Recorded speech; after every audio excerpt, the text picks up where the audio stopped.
Uzi made this one. We don't beef in public, wait till ain't nobody around. Do him like Kane Cousin. I spilled the phone inside the whip, I got the scat buzzing. My nigga coulda kept hooping, he got a whack jumper. Nigga, still a whack son. My nigga shoulda kept hooping, he got a whack jumper. 100 shots plus another chop, that's a block for it. Bitch keep pulling on my pants, told her stop tugging. If you acting like a chicken, you get smacked dumpling. If you don't know shit, bitch, stop making assumptions. Fully told you you get killed for wrongly assuming. Every time we find out where that at, we gon' do it. Pull up, drop 100 shots and had the block jumping. Like you beefing with your label, you ain't drop nothing. You can come count the shit or don't, nigga, stop fraying. Nigga never put my card, nigga quit the bluffing. Leave a op head by my feet, fuck around and punt it. Tired of shooting, call TJ, tell him to sub. Brody say I rap good as hell, shit, no for real. I probably rap your bitch ass for real, nigga, no chill. Nigga, we don't beef in public, wait till ain't nobody around. Do him like Kane Cousin. I spilled the phone inside the whip, I got the scat buzzing. My nigga coulda kept hooping, he got a whack jumper. Nigga, still a whack son. My nigga shoulda kept hooping, he got a whack jumper. 100 shots, plus 100 shots, I'm coming back dumping. Like I did the song with the shred, ain't see the strap coming. Niggas know what we do to ops. Catch the ass in traffic, chopper rain, they make it really hot. Niggas out here acting like they gang, but they really not. TJ hit the gas on the scat, got me spilling drop. Fiends knocking at the door, they need that Fetty Wap. Them bitches keep on trying to hit the crib, might have to change the spot. Lurking on the ops in the hood, going block for block. I'm clutch with the Glock. 5 seconds, I'ma take the shot.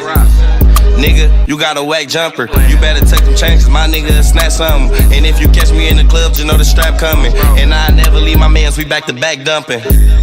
Nigga, we don't beef in public, wait till ain't nobody around. Do him like Kane Cousin. I spilled the phone inside the whip, I got the scat buzzing. My nigga coulda kept hooping, he got a whack jumper.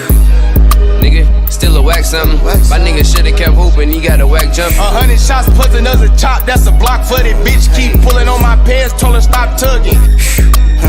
He got a shack jumper. He can't shoot a free throw. He can't hit nothing. Nigga, I got the trap jumping. I just made 6 racks off of 6 onions. Nigga, that ain't no weed neither. This the ugly white bitch, I call him on the Lisa. Nigga, we ain't wrestling either. I got this big Undertaker for you John Cena's. Dame shoot the pistol left hand, call him Tayshawn. Beat a nigga almost to death, call him Ray. Them boys can't shoot long distance, call him Ray John. Who broke? I'm all just post $250,000 bond. These niggas bleed when they see us. Call them 10 pounds, we know the lead tees wet. Call him alkaline, spilled the pint in the vet. Not a coupe fried, ain't gon' lie, they shot my whip up, then like 2 died.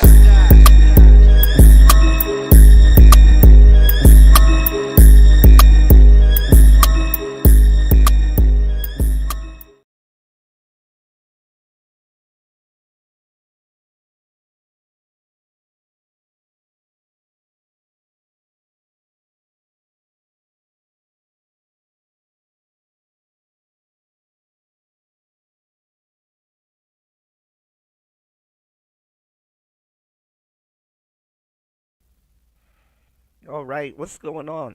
Shout outs to everybody here. My bad, y'all. Hold on. I am still under the weather, but make sure I'm here to bring you guys a great show. Shout outs to everybody here in the building. Hopefully you guys can hear me. Okay, yeah, so we coming in clear. So shout outs to everybody here, man. Peace to everybody here. Shout outs to Jalen Bronze, Flat Power God in the building.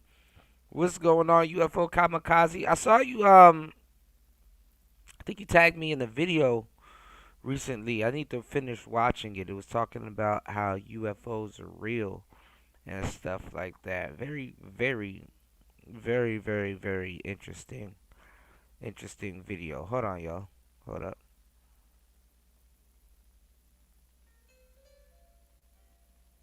Okay, hold on. Hold on, y'all. So yeah, we are here. Yeah. Mace was claiming Diddy the whole album. Now all of a sudden, you know.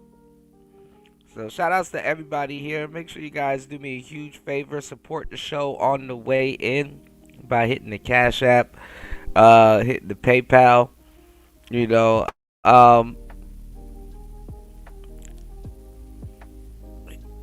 Hit the link that's pinned to the top of the show and head over to hempforfitness.com. That is hempforfitness.com. You know, shout outs to everybody here. Man, there's so much stuff going on in the world today, man. More people getting shot and killed, which is, it shouldn't be crazy to you guys at this point. I don't really think I'm going to talk too much about those stories on today's show. But also, just a lot going on. More stuff going on in the Diddy case. A lot of people getting ate up, by Diddy's defense team. A lot of people think that, that Diddy can't get off. You know what I'm saying? Yeah, Harlem World is a classic. Mace actually was one of my favorite rappers. You know what I'm saying? Cameron is like my favorite rapper of all time. You know what I'm saying? But Mace back in the day would be second. Cool to scoop me to the game. Now I'm on my duty. Let me stop. But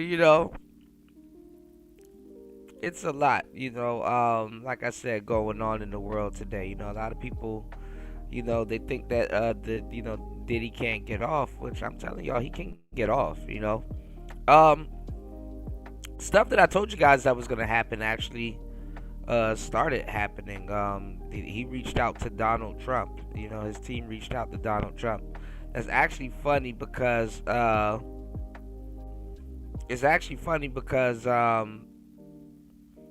he was against Donald Trump and at first, and I don't even know, why people set themselves up like this. Like, they were against Donald Trump at first, and then turned around and then now they want to be Donald Trump's homeboy. Same thing with Snoop Dogg and a couple of other people. You know what I'm saying? So a lot of people, they kind of hate Trump in the beginning, and then now they on his nuts. You seen it now? Ooh, my bad. You're seeing it now.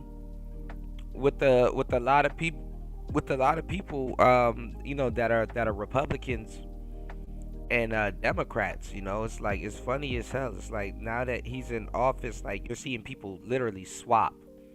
Republicans don't like Trump anymore because he's kind of just doing his own thing. He's not kind of following what they think protocol is and stuff, and he's doing his own thing. I mean, I thought that was understood, but I guess when it doesn't suit their needs and stuff like that, obviously people are gonna start to flip, and then his politics are becoming pretty interesting to Democrats. Now that they're interested in what he has to say, or paying attention to every single thing that he's doing. The scrutiny and the extra attention that they're giving him is turning them into fans. That's usually what happens. I don't know why a lot of people are falling into that obvious.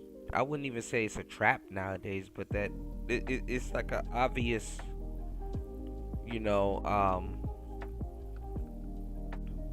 I guess, for lack of a better word, you can say trap.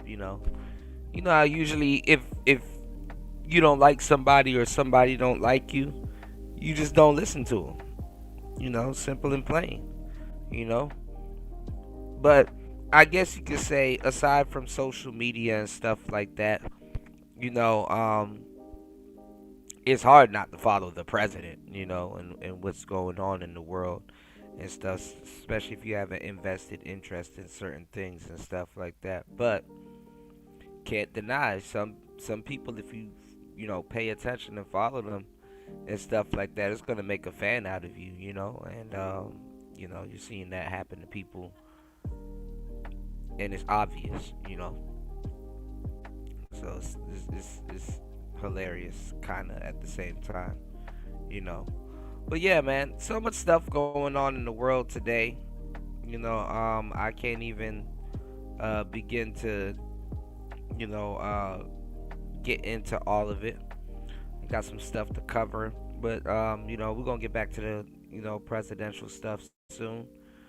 politics and stuff. But Dawn Richards, one of the girls that's from Dirty Money, they're catching them in like obvious, you know, lies and stuff like that. Like they've caught Dawn, Cassie, and a bunch of other people that's like, oh, Diddy's horrible. He's ruined my life and my career and blah blah blah. Then they have text messages after certain dates and things that happen of them asking Diddy for a job and money and work and stuff like that. It's like the craziest shit ever. And recently, before I went live, this was mentioned on the last show that they were trying to say that J-Lo was one of his, one of those, Let me tell y'all something, man. Everybody in Hollywood is freaked out, and it's just funny that, a lot of cats are talking about this shit in these spaces, out of all spaces, when these guys fake and pretend like they want, loyal women and stuff like that, but they freaked out. A lot of guys in these spaces, and not even just in these spaces, in the world, even if you're in the music industry, I got the same type of smoke for you. Y'all be watching the Hub and the Tasty and the all of those little publications and stuff like that. Y'all be subscribed to OnlyFans and all kinds of stuff and stuff like that. And then now they want to look down on on Diddy and stuff like that. What's going on, new? Yeah, J-Ho.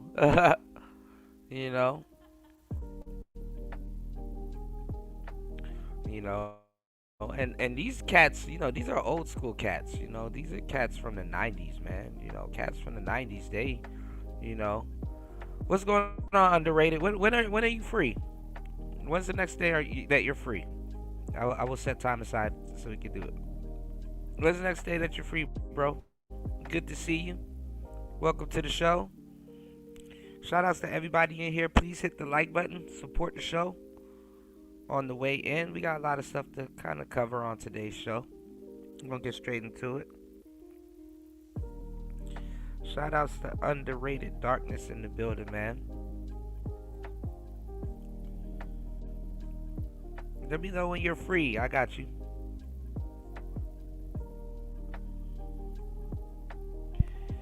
Shout outs to everybody here.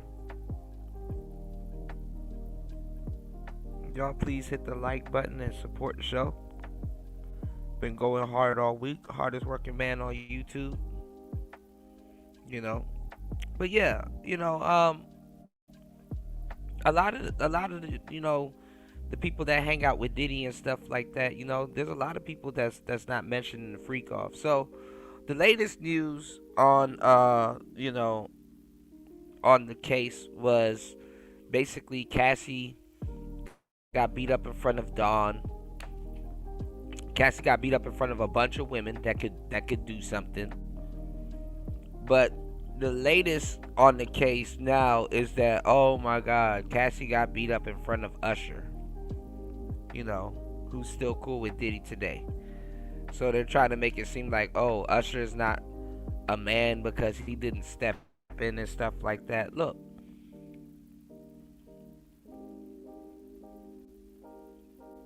The noble thing as a guy to do is step in. But that's that person's business. With them and their wife and them and their girlfriend and stuff like that.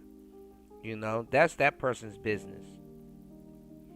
And like I said, if you step in, man, these people gonna be fucking hooking up with the same person next week or right after, or you go to jail and they get free and stuff like that. Like, it's like,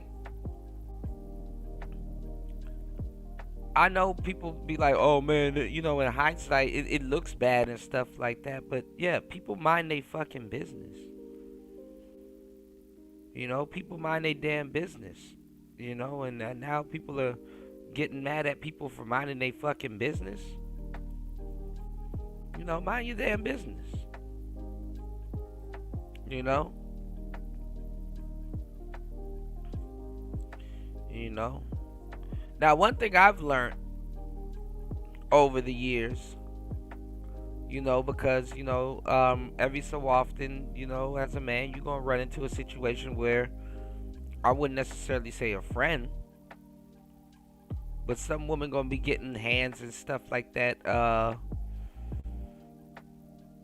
put on them, you know what I'm saying, by other women, by other men, by studs, by whoever, and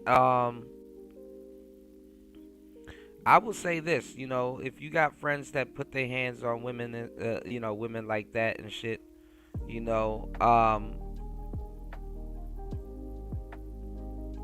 I'd be on some, listen, I would check my friend a little bit, you know what I'm saying? This haven't happened to me, but I know now, being older, I would check my friend. I'd be like, listen, I don't give a damn what you and her got going on. Don't do no shit like that in front of me. You know what I'm saying? Don't do no shit like that in front of me. Because then me and you gonna have a separate problem, I'll probably be on that type of shit, not on some Captain Save-A-Ho type shit. But, I know now, the correct response to that. But I guess Usher and him got some dealings and shit, and he ain't trying to fuck up his, your boss putting his hands on his wife or something like that. I don't know. Niggas just gonna stay in their place. And it's gonna be what it's gonna be, I guess. At that point.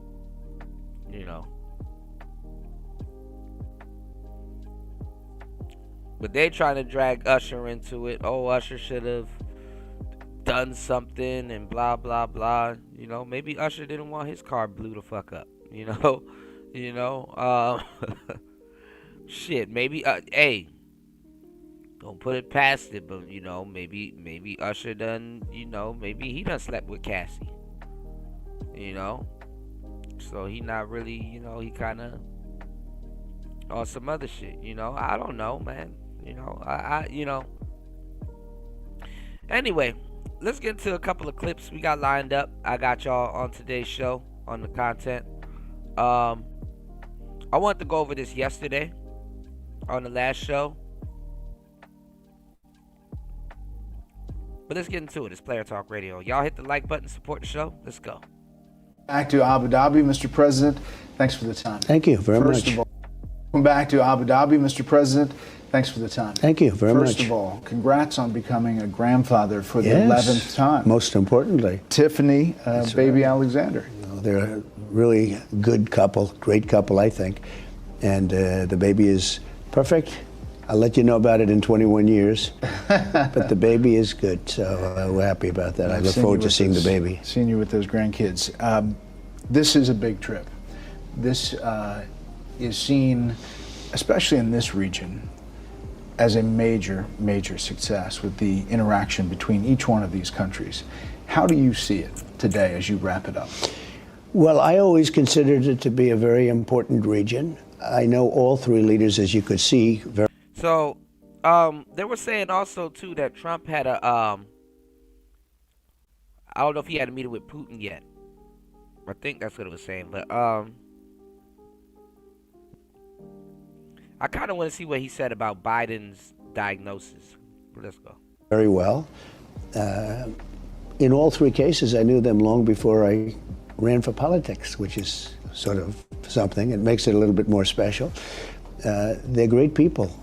The three of them, they're great people. And it's a great region, but it was never treated properly. And it was certainly not treated well by Biden, who didn't know he was alive, frankly. So, you can understand that. But he was not, they didn't treat this group well. And I think they were being, and I guess because you've reported on it, they were being coaxed very strongly by China, because that solves China's fuel problem forever.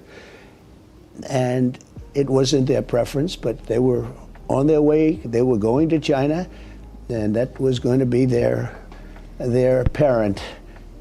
And that's not happening anymore. Do you think you've shifted the paradigm on that? No, I don't think. I know.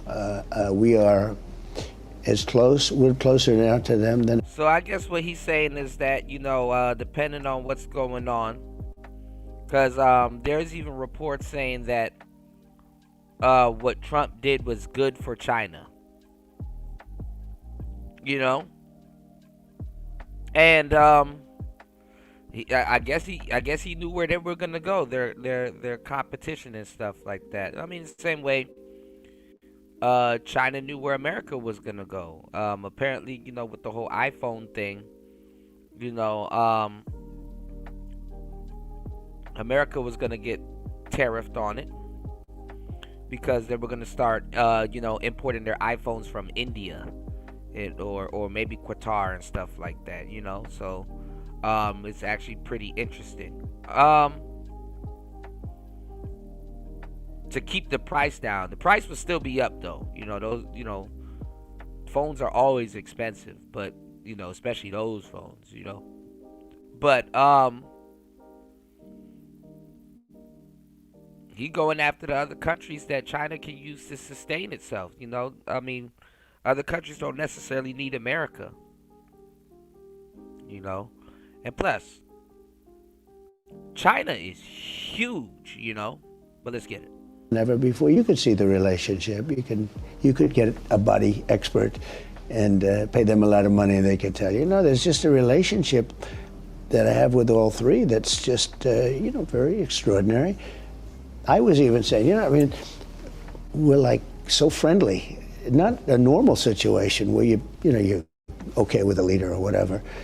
But this is a very important region. This is the energy capital of the world. They have, massive amounts of energy and other things. They've invested wisely, and they're looking to do other things. I guess in Saudi Arabia, they said in another couple of years, there'll be more than 50% other businesses represent more than 50% of the take.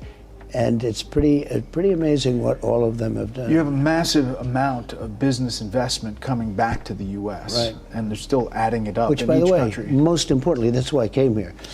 I didn't come here to say, gee, you guys are rich and you have a lot of oil. They have a lot of money, and I want them to spend the money in the United States. And we set records. There's never been a trip like this by any president or anybody ever before. And I'd ask them, how about doubling it up? Okay. Oh, I should have asked for more, because they said, okay.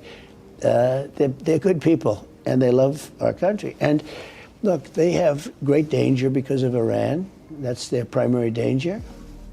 And that makes them vulnerable. But I don't see them as being vulnerable, because I think we have the greatest military in the world. And we're adding to it now at levels that nobody's ever seen. We're going to build the Iron Dome.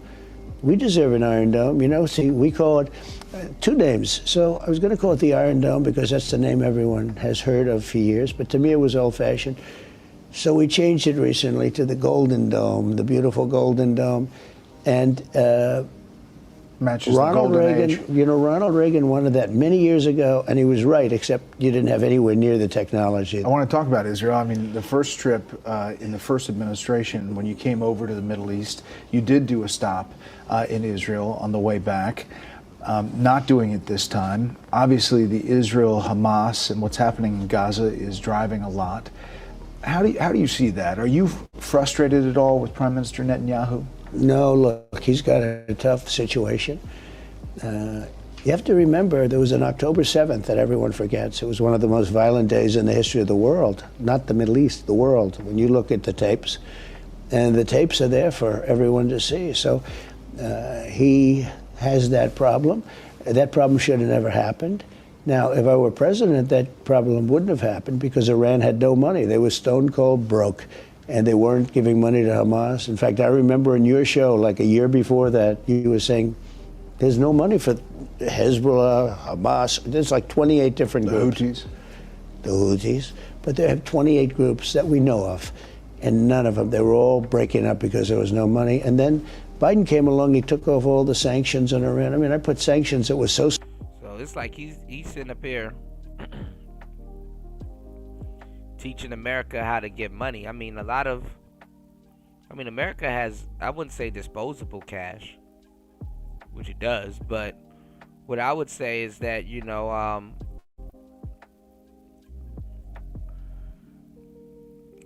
people, I don't know. I mean, it's weird. It's like you can either get money or give it away. You know, in the you know, position that America's in, and it's like I guess when you have so much money like America, when you give it away, as long as people see that number and they feel like, okay, we're getting back, they don't think that they're getting scammed, and it's like, nah, you're getting scammed, bro.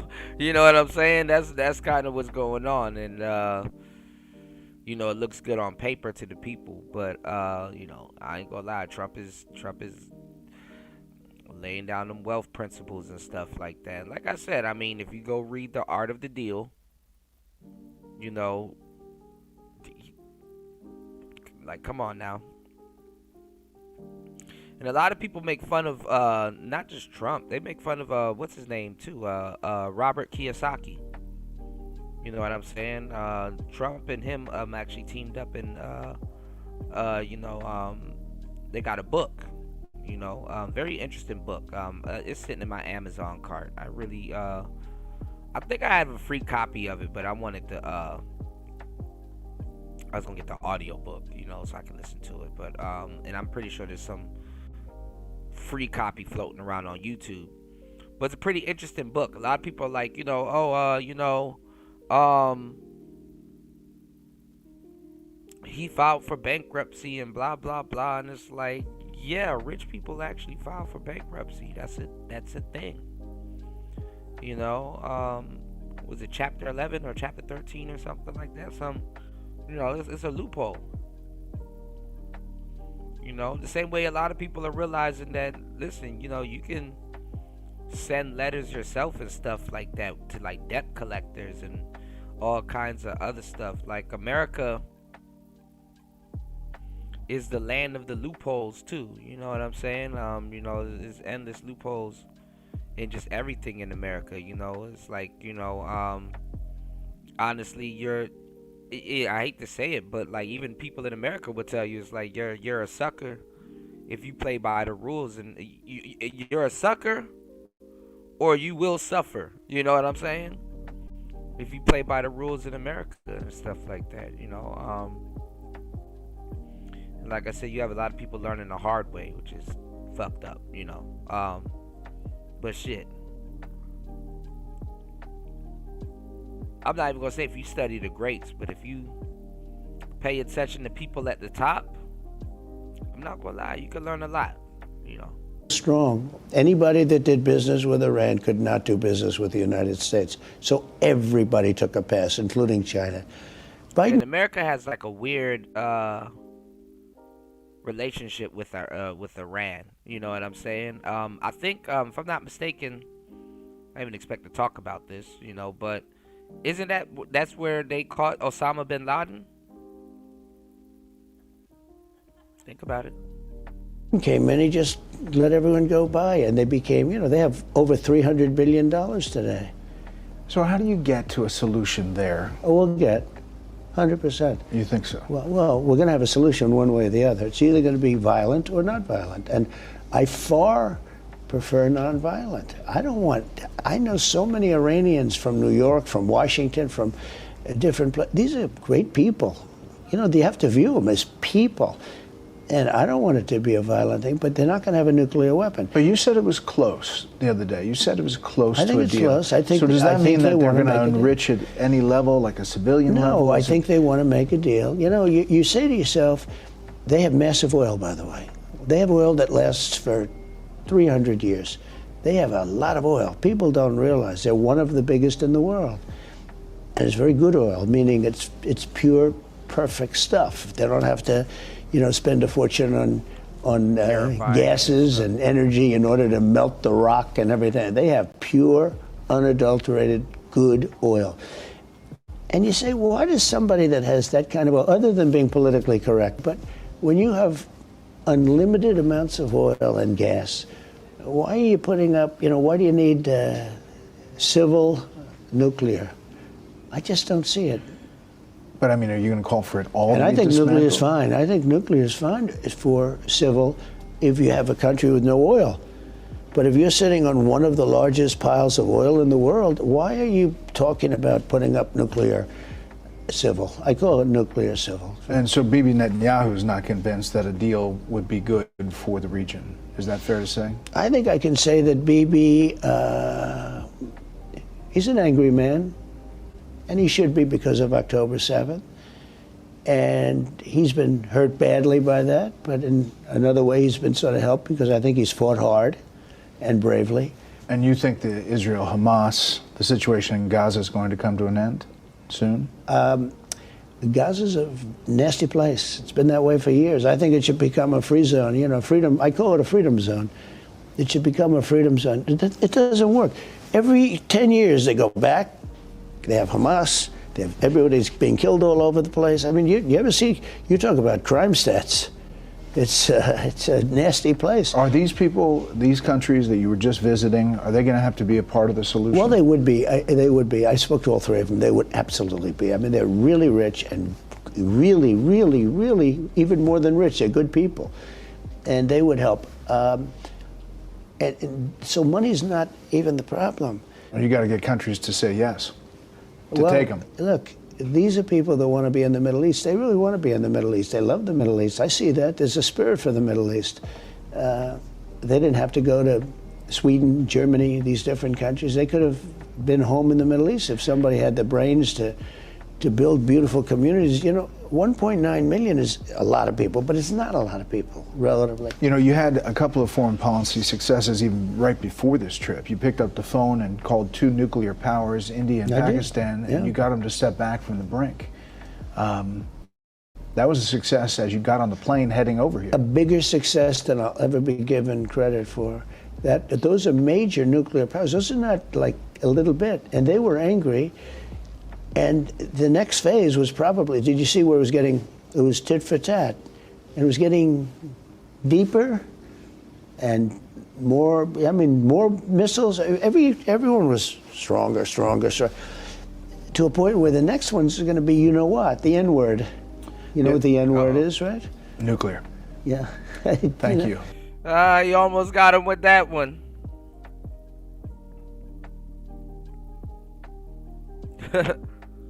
He almost got him with that one. Nigger. Oops. Thank you for the clarification. I figured you'd want to clean that up. It's the N-word. That's a very nasty word, right? In a lot of ways. The N-word used in a nuclear sense, that's the worst thing that can happen. And I think they were very close. The hatred was great. And I said, we're going to talk about trade. We're going to do a lot of trade. Don't forget, Iran wants to make a deal with us badly for a lot of reasons. But when you look at India, they are calling, Iran wants to trade with us, okay, if you can believe that. And I'm okay with it. I'm using trade to settle scores and to make peace. But I've told Iran, we make a deal, you're going to be very happy. But more than anything, I've told Iran very simply, because I heard somebody making my case last night on television. I didn't like it. Because they were saying, there's plenty of time. There's not plenty of time. There's not plenty of time. You feel urgency.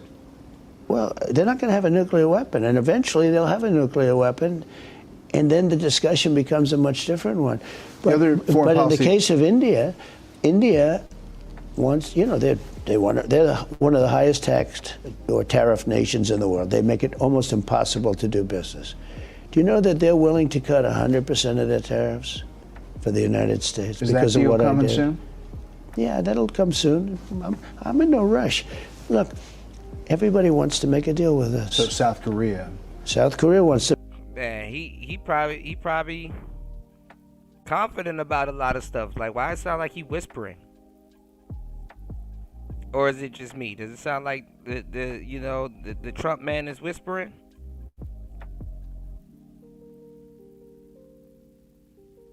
You said white people jokes are hilarious. Yeah, he came out of nowhere with that one. See, you know how to play the media game. That's what people are really looking for. They're really looking for him to play the media game. People just, want to want to find something to chew on, you know. So he knows how to play the media game and actually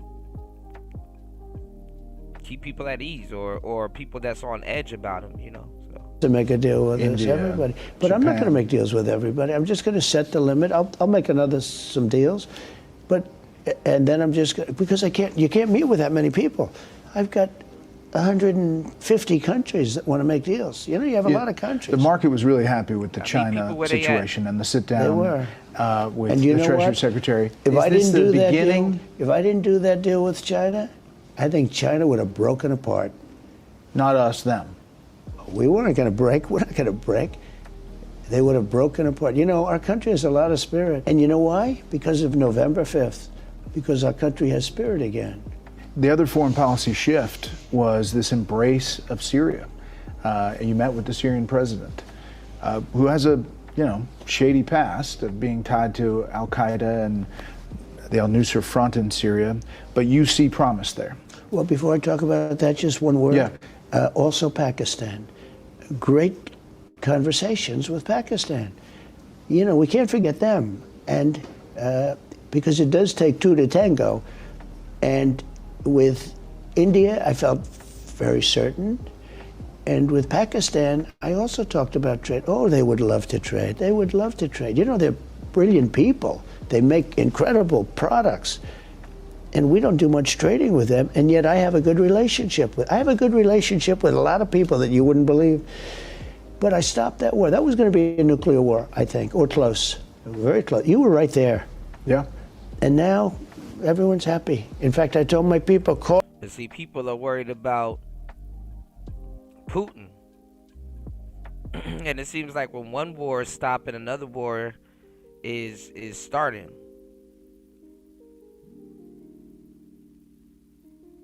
You know, it seems like when one war is stopping, another war is beginning.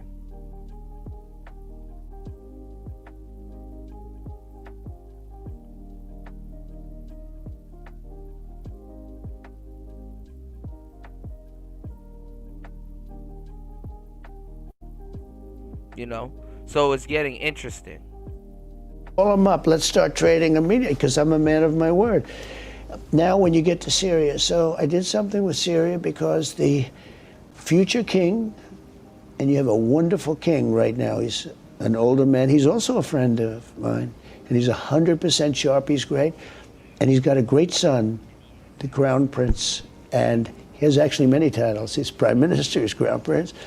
And he's doing a great job running it. But he called me and he spoke to me and he said, could you do me a favor? Could you, and do the world a favor, could you take the sanctions off Syria? Because the only way they're going to have a chance, the sanctions are crippling, really biting. Well, that's what I did with Iran, and they came to a point where they were bust. Could you take the sanctions off? I hadn't thought about it much. And he said it in a way that was, you know, he's got a great heart. He said, they can't make it with those sanctions. I said, let's give them a chance. I met the leader. I met the new leader, and handsome guy, by the way. Young, handsome. And I said, you know, you have quite a past. Got a tough past. But when you think about it, are you going to put a choir boy in that position? I don't think so. You know, it's going to be a little bit tough. It's a tough part of the world. So you're willing to give him a shot? You know the word they say, it's a nasty neighborhood. It's a rough neighborhood. Yeah. And I thought he was really, I thought he was terrific. He was so thankful about the sanctions because he knew he's not going to be able to bust through. So maybe it'll be a turn there. We'll see. I think he has a real chance. He's a strong guy. He's done some pretty tough things. A lot of the coverage here was about your speech in Saudi Arabia and some of those things that you said about trusting these countries to make their own decisions, and we're not trying to make it a mirror image of ourselves. You know, big foreign policy thoughts. We have our own problems. Yeah. You know? But a lot of the coverage back home was about this donation of the Qatar Boeing jet. And I've heard you talk about it. You know, until you bring this up now, I haven't heard about it for 3 days. I know, but I mean, I'm just telling you we can talk about it again. You ready? Not briefly. I heard all the answers. Well, no, but your audience has to hear the answers. Yeah. They're giving it to the Defense Department. To be very simple. Yeah. They're giving it to the United States Air Force / Defense Department of the United States. They're not giving it to me. I made a good deal. We need a plane for a couple of years before we get the other ones because Boeing is very late. Boeing is sadly. Did you talk to the CEO while you were? I did. I said, let's get, in the meantime, I got them 160 planes to build. I said, how about the two that you're supposed to build for our country? Now, they are different. They're extremely complex, and I'm not going to go into it, but they're not like a normal plane. It's not like building a 747 normal. We could put people on the moon before but let me tell you, the Boeing Air Force One is People done. knew I was angry at Boeing. A lot of people know. These people know. They're very smart down here. And they suggested if we can do anything at all to help. Because we have 40-year-old planes right now. Our Air Force One is actually two planes. It's two 747s. I don't think people know that. 40 years. It's 4 decades old, the current Air Force One. They're 40 years old. Actually, because people be looking at planes like cars, even though planes predate cars, older planes are actually better. They hold up better. They're made with better materials. They don't fall out the sky like a lot of new planes and stuff like that. The plane gotta have, you gotta break the plane in. So, a lot of people are looking at planes like cars and stuff like that. It's like, nah. And even then, you got some older cars that are built way better than these. These new cars are trash. You don't be hearing about these new cars lasting long and shit like that and stuff like that. So, even in that respect, in certain in certain areas, old is gold. What's I about to say? It's kind of like music equipment, the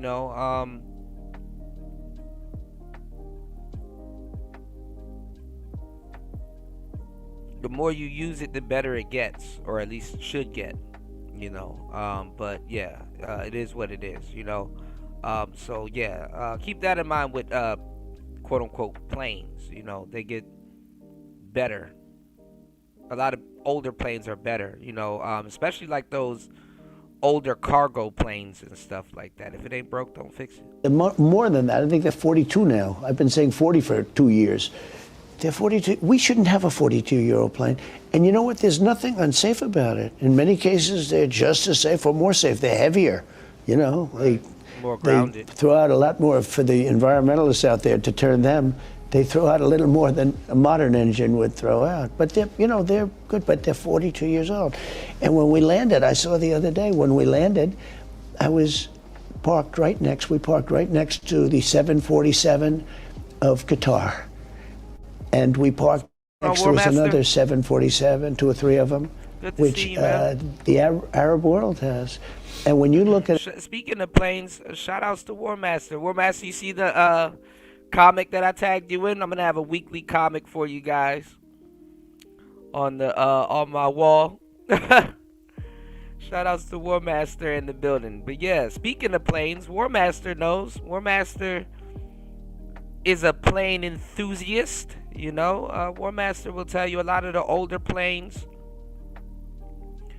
are built better than the newer planes. And even then too, some of the planes that War Master is in, I'm into the same type of planes, from like Ace Combat. Hold on, y'all. What the hell is going on with this damn thing? Okay, yeah. A lot of those older planes are a lot better. Even those older military planes and stuff. Oh, listen, guys. I wanted to let you guys know before they take it down, or it's probably already taken down. I got part 2. I got the old one and the new one. I might have to really track down my zip file that I have of the older one and the newer one, but it's a couple of hours. So shout outs to my truck drivers, shout outs to my daily grinders, and everybody here that's listening to podcasts at work, that wake up, listen to podcasts, that drive and listen to podcasts and stuff like that. I want to let you guys know. Hit me up so I can give you guys the zip file. You know what I'm saying? I got Andrew Tate's Hustlers University, and I got his what the fuck? Hold on, y'all. Let me do this, cause this thing is acting crazy. Hold on, y'all. Hold on. All right, let me get rid of this tab. Yeah. And I got his How to Be a G course, which is actually really good. I was listening to it the other day. It's like 2-3 hours and stuff like that. So let me know. I will send it to you guys via Discord. I tried to share it in the Discord group, but I gotta pay for like more megabytes and stuff to share and stuff like that. So I gotta figure all of that stuff out. But shout outs to everybody here. Warmaster says regulations and high fuel prices make new vehicles trash. Yeah, I saw that that they're getting rid of the new EV charger, or scat pack that they try to come out with, because they said the terrorists literally just destroyed the rollout of their new vehicle and stuff like that. Obviously, if you guys have a Hellcat and stuff like that, y'all need to put that shit up, because it's gonna be worth well over 100K in the future. Trust me. Buy 2 of them. If you're gonna get one, get 2 of them. Put one up, have fun with the other one a little bit, and preserve the other one that you're gonna have fun with. But I would even say go get the EV version, because if they're gonna discontinue it now, it's a one-off that was probably only sold for like a year and a half. Buy that shit too and put that shit up, So yeah. But yeah, like you said, the plane burns a little bit of extra fuel, and planes are weird, y'all. You know what I'm saying? They overfuel the planes, nowadays. So the plane is supposed to burn a certain amount of fuel before it even lands. You know what I'm saying? Or have a little bit of extra fuel in it before it lands, So yeah, like I said, the older planes are a lot better. The older planes are a lot better, more stable, and just built better, and easier to work on and maintain better. A new 747, and you look at a plane that's 42 years old, not even the same plane. The other ones are bigger and sleeker and sharper, and it doesn't look right. We have a problem with Boeing. Now, again, it's a very complex plane. It's a much different plane than a normal plane would be. Okay. And they're doing a great job. They're coming back, and they're coming back strong. But I'm angry about them for the 2 planes. They should be able to knock them off in no time, and it's, they're not able to do that. And he said, great gentleman, Tamim, he said, I would like to help if you want. I said, how can you help? Well, we happen to have a plane. And I said, well, what do you want to do? He said, you have been, and he Warmaster says, EVs are never going to be profitable for the car makers not named Tesla. So I've heard. That's a good observation. I gotta show y'all the beat. Let me see if I can pull this up. This is the car that America fears. This car will actually sell in America. Let me see. Let me see if there's actual video. I was gonna Google it, but let me see if there's actual video.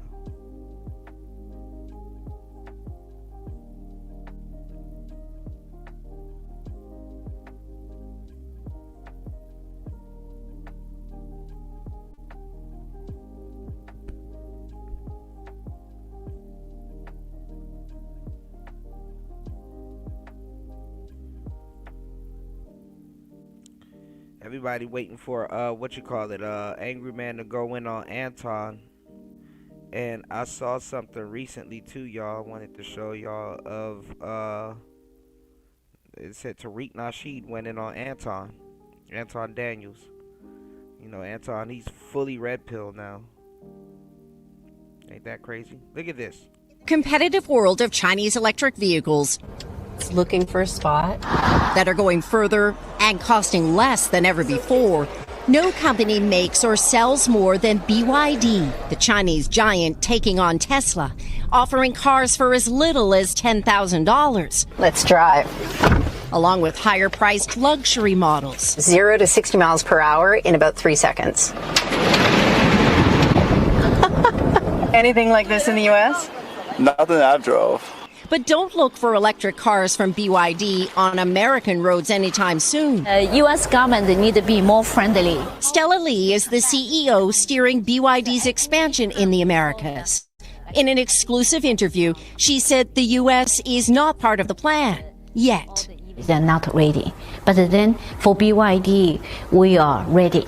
What conditions would need to exist in order to consider an entry into the U.S. market? That's a good question. You should go back to ask the DCO.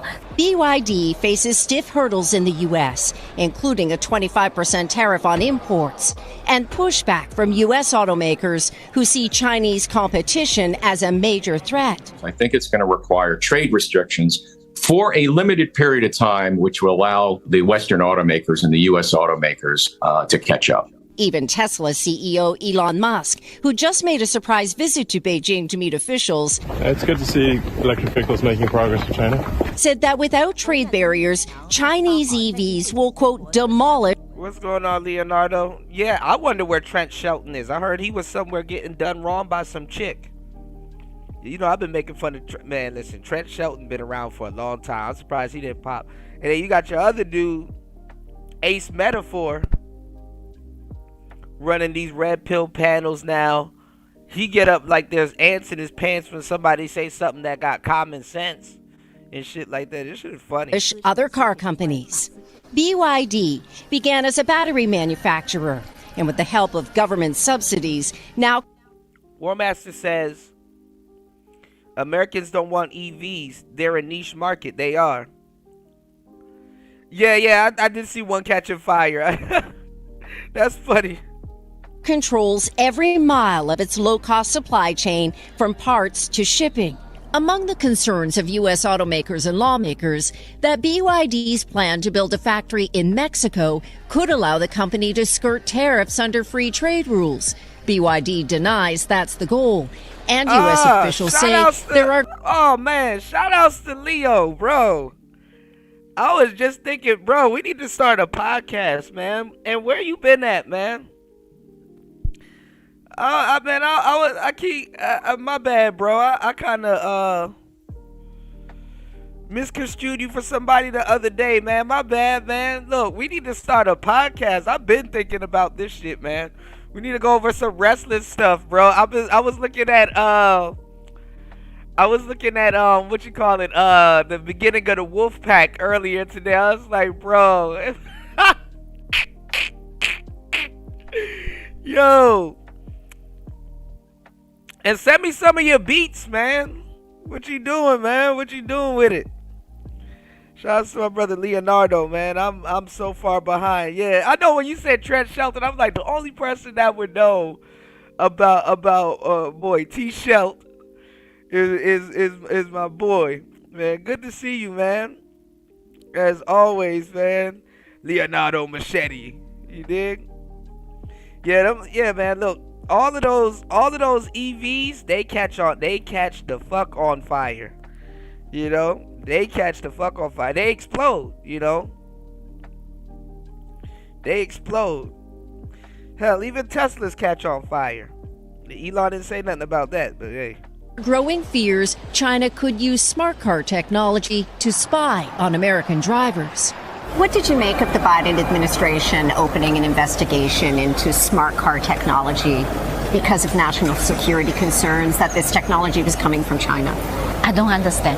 There's no data approve that. National security concerns are overblown? But BYD will take over if it does come to the U.S. I think people, I don't know. I mean, I'm not going to say Tesla needs competition. But I think people will be open to the competition that it would have with Tesla. Overblown, oversensitive, and misleading. BYD alone is producing more than 3 million cars a year, with capacity for more, and few signs of slowing down.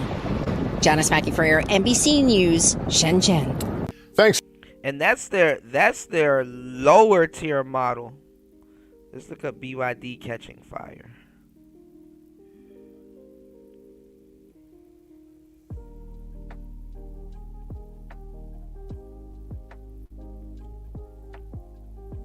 Uh-oh. Dang. It says all over China. God damn.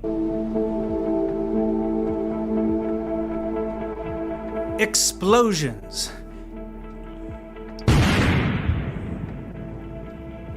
Airbags not deploying. Right, Bronze. It's like, and that's the thing. I mean, obviously, combustible engines and stuff like that, and stuff, you know, batteries explode.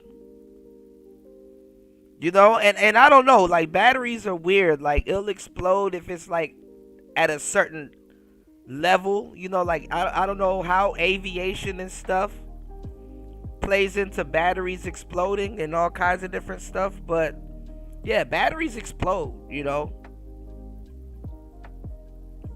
Batteries explode, you know. Shout outs to my bro, though. He it's funny because when we were younger, I got him into cars, and he liked a certain car that I was like, that's kind of ugly, but ended up being one of my favorite cars, which is the LX Mustang, you know. And obviously, y'all, combustible engines explode, some more than others, but yeah, batteries explode. And I'm not gonna lie, you know, I mean, you know, a $10,000 car, you know, the materials might not be as durable, you know what I'm saying? And then it's from China, you know what I'm saying? So what I'm saying is,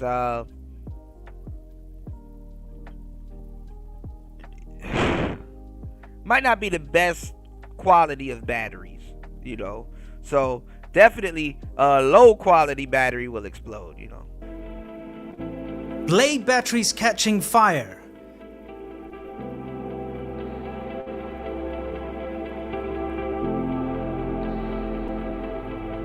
Driving assists failing. Yeah, that's scary. Bad construction.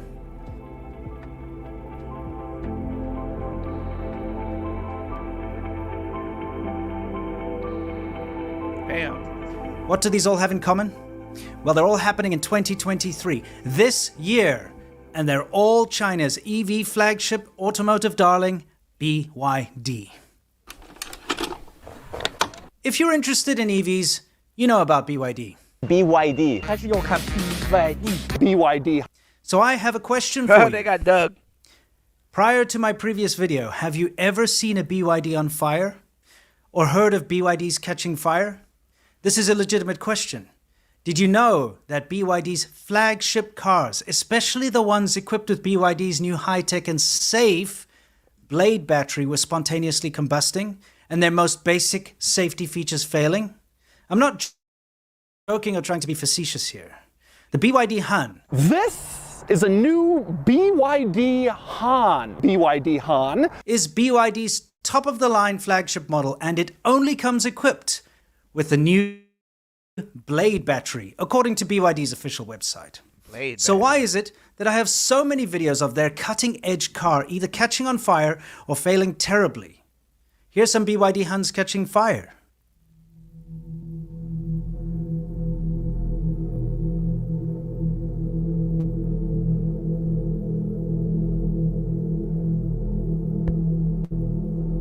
Damn.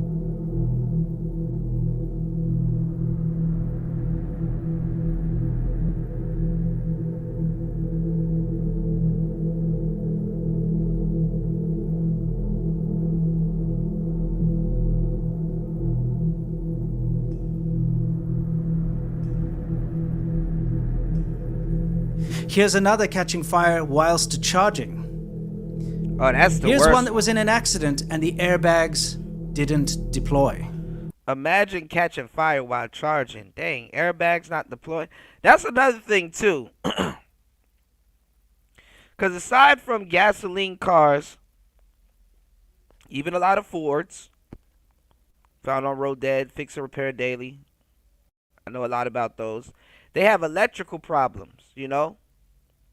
Ford and Lincoln and stuff like that. I know some of y'all, like myself, y'all used to ride Ford Explorer or Lincoln Town Car or Grand Marquis or something, or any type of Ford that has a air suspension, you know, and sometimes you come outside and the whole front of your car is on the damn ground, you know, which happens, you know. I mean, obviously, you know,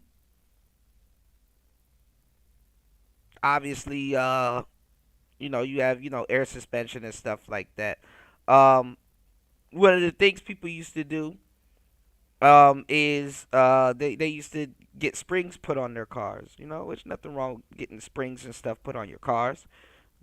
Doesn't necessarily fix the problem, but at least, you know, you don't have, you know, any electronic components, you know, on your suspension. But what a lot of people didn't know, that you could just swap your airbags, you know. You could just swap your airbags, because Lincolns and even the truck, I think they use the same system, you know, because the Explorer, I think, is like the Ford version of the Navigator and stuff like that. You know, they're all kind of put together. Right. Shout outs to you, Raj. But yeah, man, what's going on, Sin? Good to see you. Good to see you guys. Good morning, guys. Now, you know, you could just swap your airbags because it feeds off the airbag system. You know, you can swap your airbags because it feeds off the airbag system. That's the easy way to alleviate or fix those problems. A lot of people didn't know that, you know, which is interesting, you know, pretty interesting. You know, save you some money, you know, but scary that, you know, these electric cars, they're fully electric, and you know, cars have electrical problems. You know, cars have electrical problems, absolutely.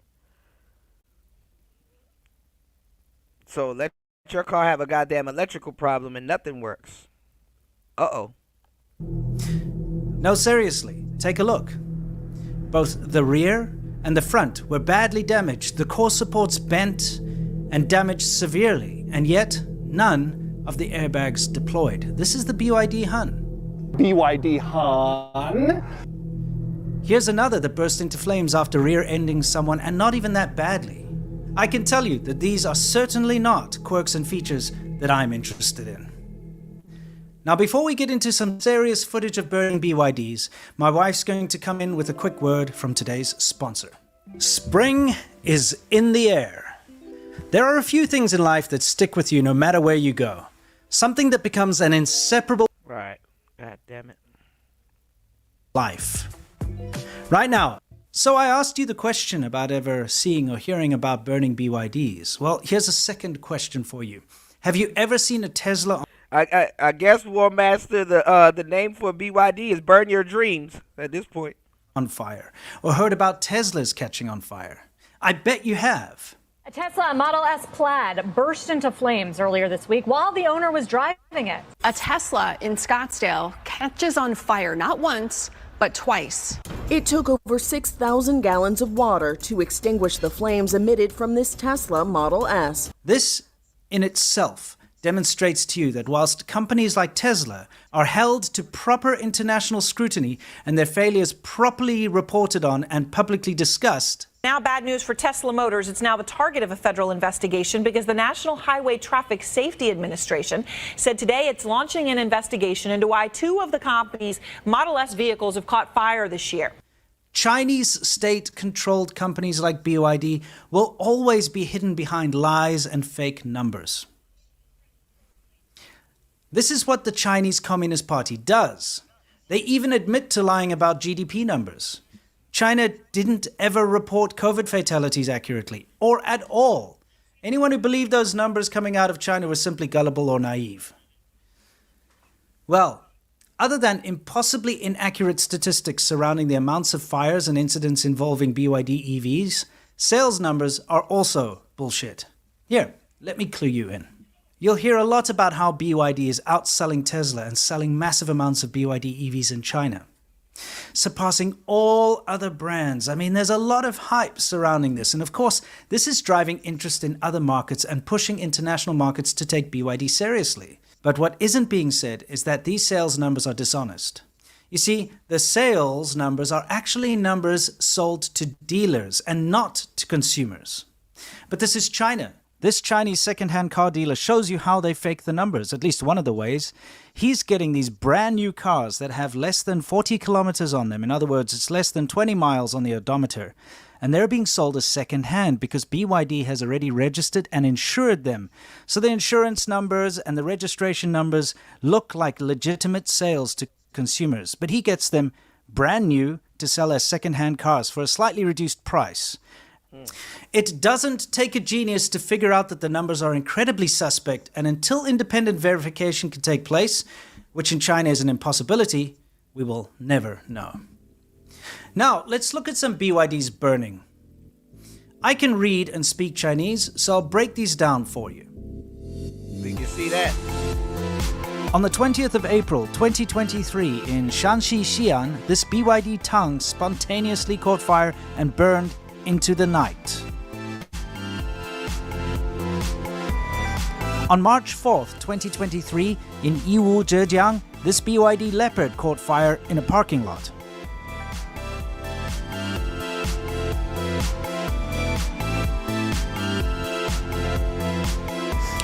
You said great balls on fire. Pause. Lord have mercy. Well, I guess, I mean, if you know, they don't want those cars in America. I mean, easily, you know what I'm saying? If you can replace a $10,000 car, anytime something goes out on the car, just get a new one. You know, I'm pretty sure that will be a deal. Or maybe, or obviously, the car might not be $10,000 once it hits the United States. Maybe you might have to do something like, you know, go to Mexico, pay maybe a little bit less, and then drive it over the border. Or a company in the United States will probably do that. And then, you know, you never know. You said that's what happened to Gilbert Arenas' son. His Cybertruck malfunctioned and ran into a tree, caught on fire, and he couldn't get out. Yeah, and that's crazy, too. I mean, those Cybertrucks don't have a front on it. That's the scary part. It's like there's like that. There's like really no front on the Cybertrucks. It's like a little small front, and I guess everything is under it. You know, and that's scary. You know.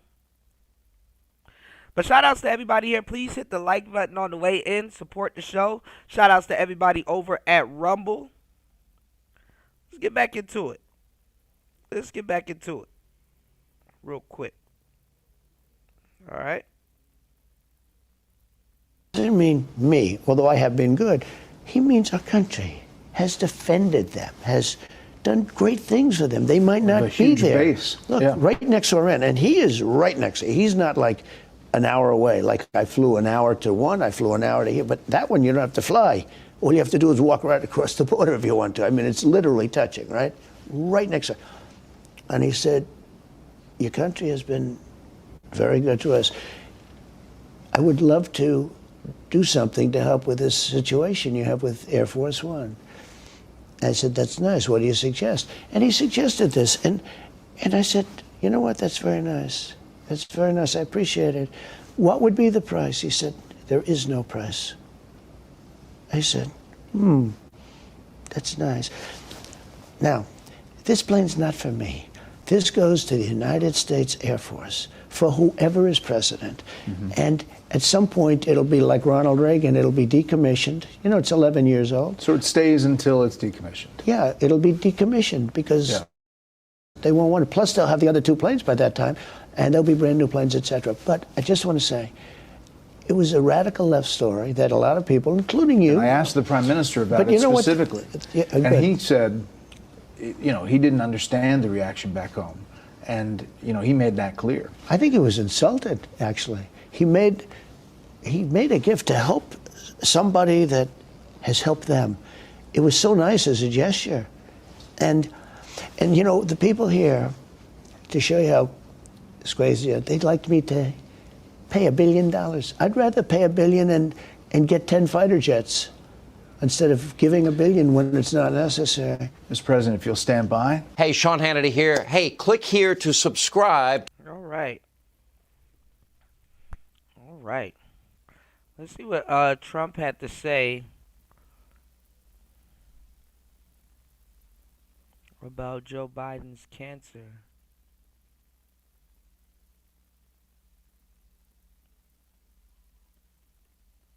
A lot of people were saying some fucked up shit about Joe Biden and his cancer diagnosis, which is crazy.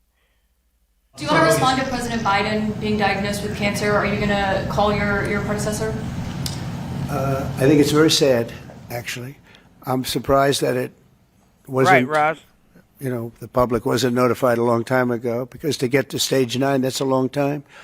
I just had my physical. You saw that. You saw the results of that. Yeah, like, how did... God damn, there's 9 stages? How did he get to stage 9? Like, how does that happen? Didn't he just get tested for, like, COVID and some other stuff and his vitals and stuff like that? How the hell did his cancer come this far? That's interesting. Particular test. I think that test is standard to pretty much anybody getting a physical, good physical. We had the doctors at the White House and over at Walter Reed, which is a fantastic hospital. I do it. I did a very complete physical, including cognitive tests. I'm proud to announce I aced it. Got them all. I got them all right. You proud of me? Yes. Your husband would be proud of me for getting them all right. It's a little risk. If I didn't get them all right, these people would be after. And was it for a good minute? If I'm not mistaken, Joe Biden just disappeared for a long time. And remember they were talking about Kamala being president and he had COVID and stuff like that. And he was just gone for a long time.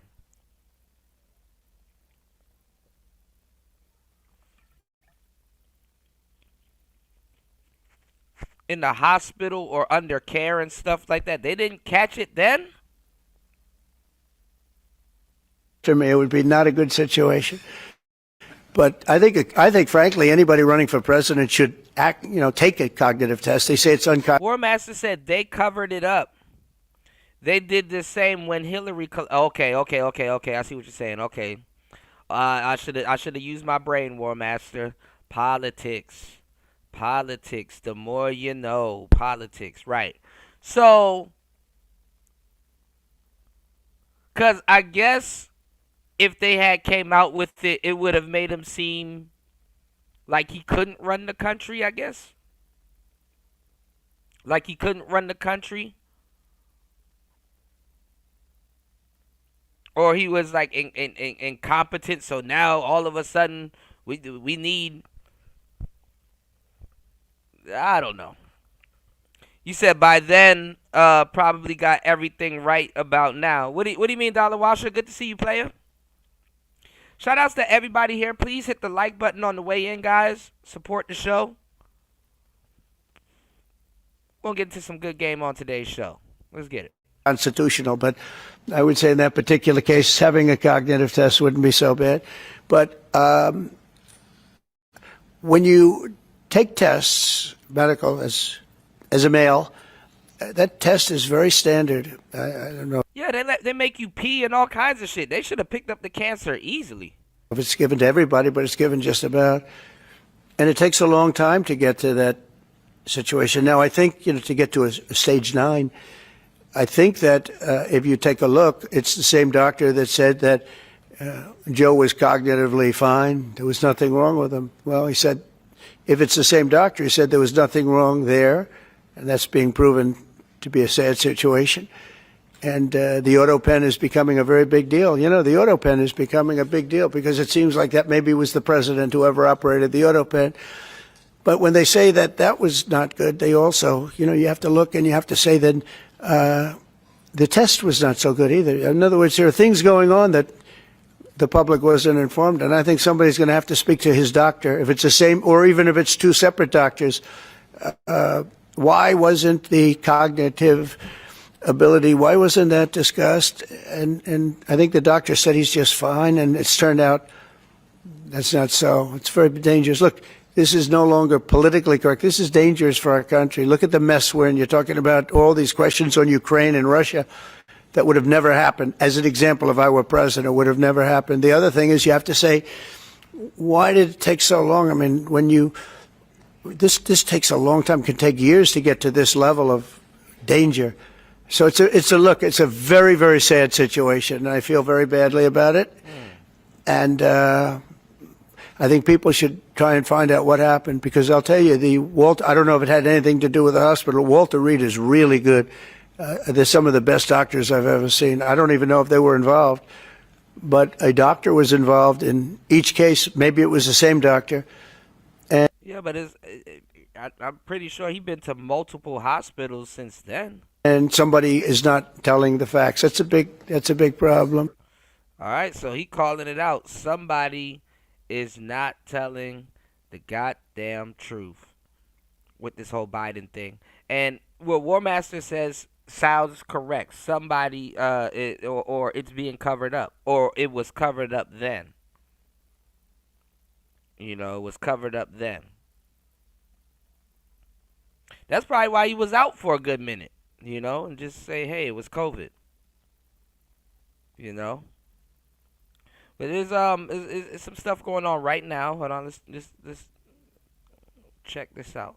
What I would perceive as enemies of ours, people that are not fair. Yeah. From the I want to thank the Emir, because he put up a lot, and in terms of investment, it could amount to 2 million, 3 million, maybe even 4 million jobs in the United States. And more importantly, it's really important stuff. It's tremendous refining capabilities. It's capabilities for very high-end. AI is a big subject, and it's a big subject over here, too. I always say, what Absolutely. are you investing in? It seems one thing everybody seems to have in common is AI. So I don't know if that's a good thing or bad. Maybe you shouldn't do it because too many people are doing it, or maybe you should follow the crowd, fellas, okay? So you're going to figure it out. We have a man who's here who has been unbelievable, Scott Bessent, who's our Secretary of the Treasury, and who's so respected. When he speaks on television, it's like everyone just says, oh, okay. I had somebody the other day said, well, Scott Bessent said. I said, well, that's pretty good, Scott. You know? So I'm a believer. But when he speaks, the markets really listen. And the big thing is that we have, to me, the most important thing of all is that, forget about the recent stock market being so good. Much more importantly, we have hundreds of different big companies pouring into America now, creating jobs like we've never seen before. Now, the bad news, it takes a little while for that to, you know, when you build your factory and it takes a year and a half, 2 years, and they're going to build them very fast, and they don't need financing. That's the nice part. They don't need any financing. They have plenty of it. But they're building factories at levels we've never seen anything like it. And these are, you know, 10 billion, 12 billion, 50 billion. I said, how do you spend 50 billion on a factory? We have the chip companies coming in from Taiwan. We have Jensen, as you know, coming in with 600 billion. We have actually the biggest company of them all. You know all about it. Coming in, that was a big, Mr. Wei. I said, Mr. Wei, you're a smart man, aren't you? I never met him. And I said, because I understand you control 99% of the chips. Oh yes, I do. I said, that's pretty good. I said, is there any way of breaking that grip? They said it would take you many years. So I said, you know what? If you can't beat him, you join him. But he's going to be building the biggest factory anywhere in the world in Arizona, and spending over $200 billion. And we have Apple, as you know, is coming in. And I had a little problem with Tim Cook yesterday. I said to him, Tim, you're my friend. I treated you very good. You're coming in with $500 billion, but now I hear you're building all over India. I don't want you building in India. You can build in India if you want to take care of India, because India is one of the highest tariff nations in the world. It's very hard to sell into India. And they've offered us a deal where basically they're willing to literally charge us no tariff. So we go from the highest tariff, you couldn't do business in India. We're not even a top 30 in India because the tariff is so high, to a point where they have actually told us, I assume you too, Scott, you were working on that also, that there will be no tariff, right? Would you say that's a difference? They're the highest, and now they're saying no tariff. But I said to Tim, look, we've treated you really good. We put up with all the plants that you built in China for years. Now you got to build us. We're not interested in you. All right, we got a poll in the chat, y'all. India can take care of themselves. They're doing very well. We want you to build here, and they're going to be upping their production in the United States. Apple. So Apple's already in for $500 billion, but they're going to be upping their production. So it'll be great. So I really think we have we've gone from a laughing stock 6 months ago to the hottest country anywhere in the world. And that's not just in business, that's in everything else, and it's psychologically hot too. And I just want to thank everybody for being here. I want to thank the media. The media, I have to say, has been very fair. They've been very fair. They've been terrific, actually. I was watching some of our, normally they would not say good things, but they're having a hard time saying bad because this is a record tour. There's never been a tour that will raise, it could be a total of $3.5, $4 trillion. This, just in this 4 or 5 days, and it's from great people. And our relationship now is very strong with Saudi Arabia. Nobody's going to be bothering that relationship. Nobody would be able to break that relationship because of my relationship with the Crown Prince and the family. The relationship is really strong, and when you talk about Qatar, the relationship is equal. I mean, it's just like nobody's going to break that relationship. We have never had a relationship with Qatar as strong as it is now. You know that better than anybody, and they're very happy, and we're going to protect you. We're going to protect you. That's the one thing you need, maybe, but I don't think you're going to need too much of that. And I said last night, it was a great meeting, great everything. They brought in Lee Greenwood to sing. It was a beautiful evening, and I appreciate it. But I said last night that Iran is very lucky to have the Emir because he's actually fighting for them. Well, it's interesting. A lot of the cybersecurity jobs I didn't know are in Qatar. You know, the government cybersecurity jobs too. And then another thing that I didn't realize, honestly, I didn't even think Qatar was a place, you know, until I actually came to this side of the planet. I'm like, dang, because I was supposed to go to Japan, and out of all places they sent me, y'all, was to Qatar.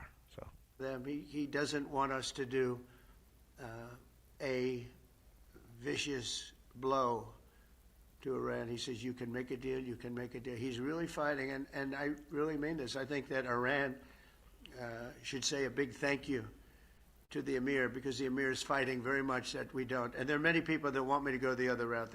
They say, just knock it out, because nobody can beat us. We have the strongest military in the world by far. Not China, not Russia, not anybody. We have the best military equipment in the world, and we have the strongest military in the world. If you remember ISIS, General Raisin Kane, right? We knocked it out in 3 weeks. Remember they said it would take 4 years to knock out ISIS? We did it in 3 weeks. That's because you had the right leader. With a stupid person, you'll do it in 4 or 5 years. You won't even do it. You'll fight for 4 years and then you'll leave. You know, like we always do. You fight. We had a president that blew up half the Middle East and then he left. That was it. Damn. It was like spent $10 trillion on blowing up the Middle East and then he left. Just said, let's leave now. You were left with nothing.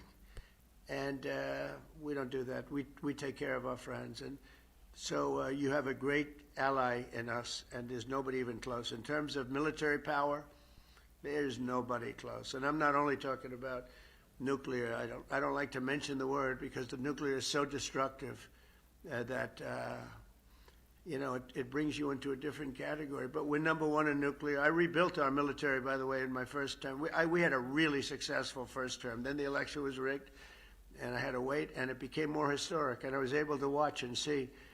And the good news is although it's bad news in another way, but the good news is that Biden was so bad, worst president we've ever had by far. There was never a president like this. This man was grossly incompetent, and now that's been proven. But people were able to see how bad it is, and it gave me a mandate. We won all 7 swing states.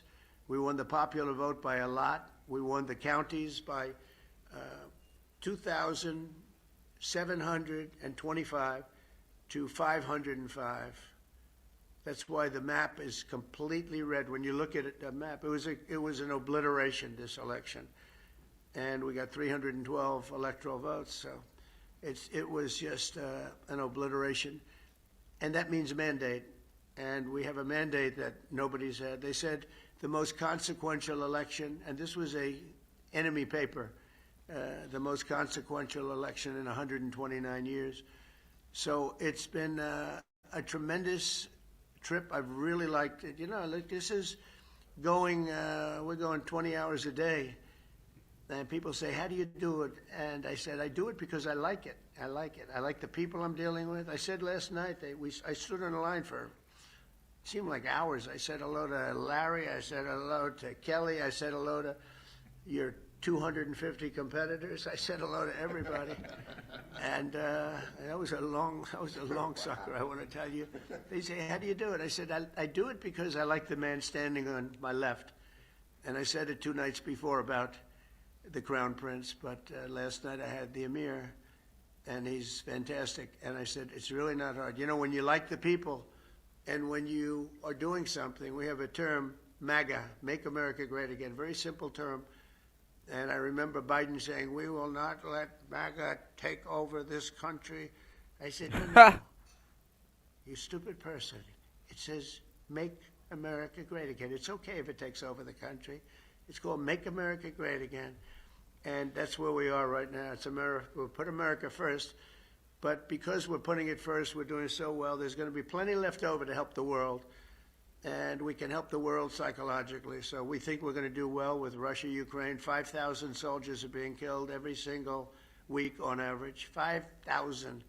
And they're not from here, and they're not from the USA. They're from Ukraine and Russia. So some people would say, why are you bothering? Because these are 5,000 young people. Well, they're getting older because they've gone through so many that they are actually getting older. But these are 5,000 people that leave their home, wave goodbye to their parents. Their parents are so proud of them, their sisters, their brothers, and that's the last they ever see them. They're wiped out. And if you would see the satellite pictures, I get satellite pictures of that battlefield, that shit is and I want to tell you, I've never seen anything like that. I wish I never saw it. You have heads and arms and legs strewn all over the field, and you just take a look at that, and when you think 5,000 a week on average, and that's actually a low number. So we're going to see if we can end that. I was thinking about going, but it's very tough because of what we're doing. That shit is crazy. They got like a lot of videos on YouTube and YouTube shorts of like soldiers getting harassed and even turning themselves in, but they're getting harassed by like drones, and the drones are like just hovering over them and just dropping nukes on them and all kinds of just crazy shit. It's like, damn,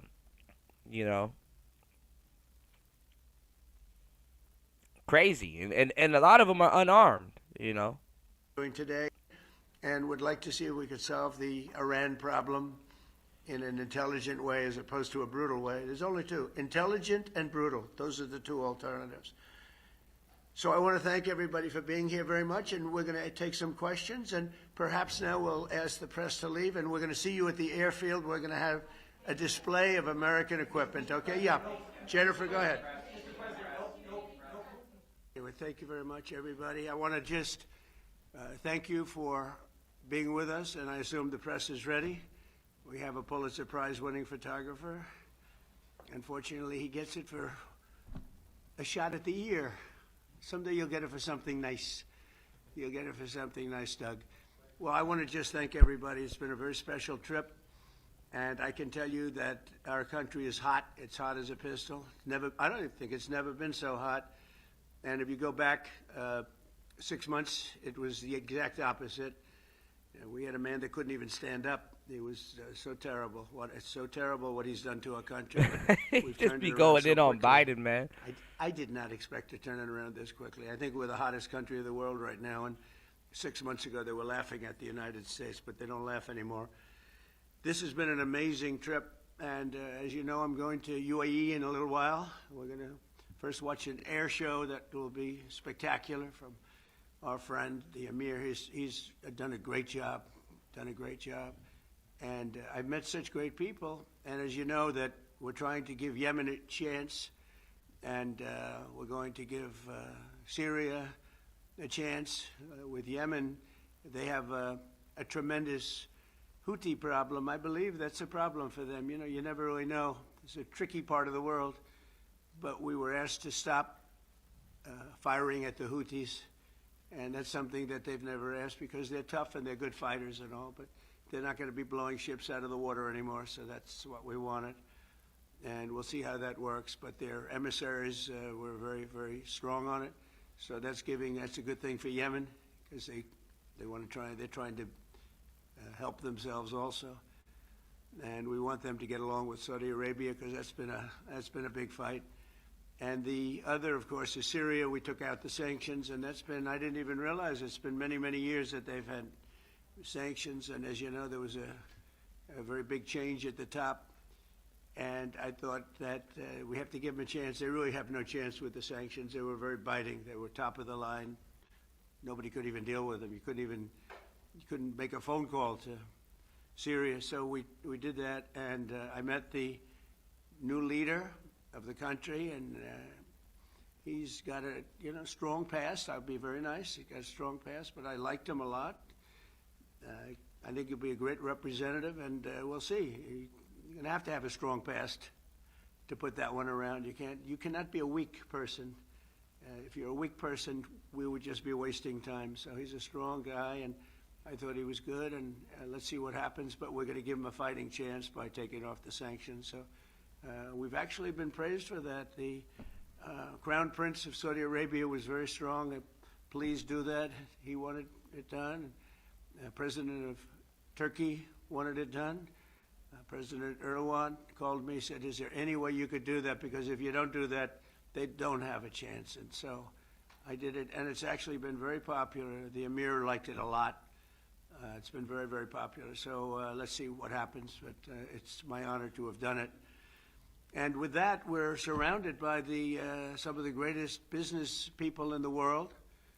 We just had a tremendous order of Boeing. This is Boeing, and this is General Electric. And General Electric, I hear, makes the best large airplane engine in the world by not even a contest. Them and Rolls-Royce. I'll change my engines one day on my plane because they're not General Electric. But, it's one of those things. But I hear you make the best engines in the world, Larry. Larry's, somehow his people at General Electric, first of all, it's one of the greatest turnarounds that you'll ever see in a company because when you took it over, it was, I want to be respectful, General Electric was in trouble, to put it, I would say, right? To put it mildly. And now it's a hot company doing great, and it's, I would imagine. All right, so look, it looks like if you look at the state of the world today, everything is going pretty well. I mean, if y'all go look at Bitcoin is still up, over the 100, I'm not gonna lie, people are double backing on XRP. Now you got a lot of people that I used to see that used to swear by XRP. They're saying that it's a scam. I'm like, damn, what happened? How all of a sudden, is it a scam?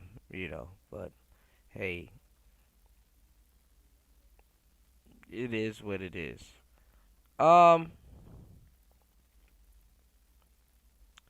So much stuff to cover. I don't know where to start. Y'all please hit the like button, support the show.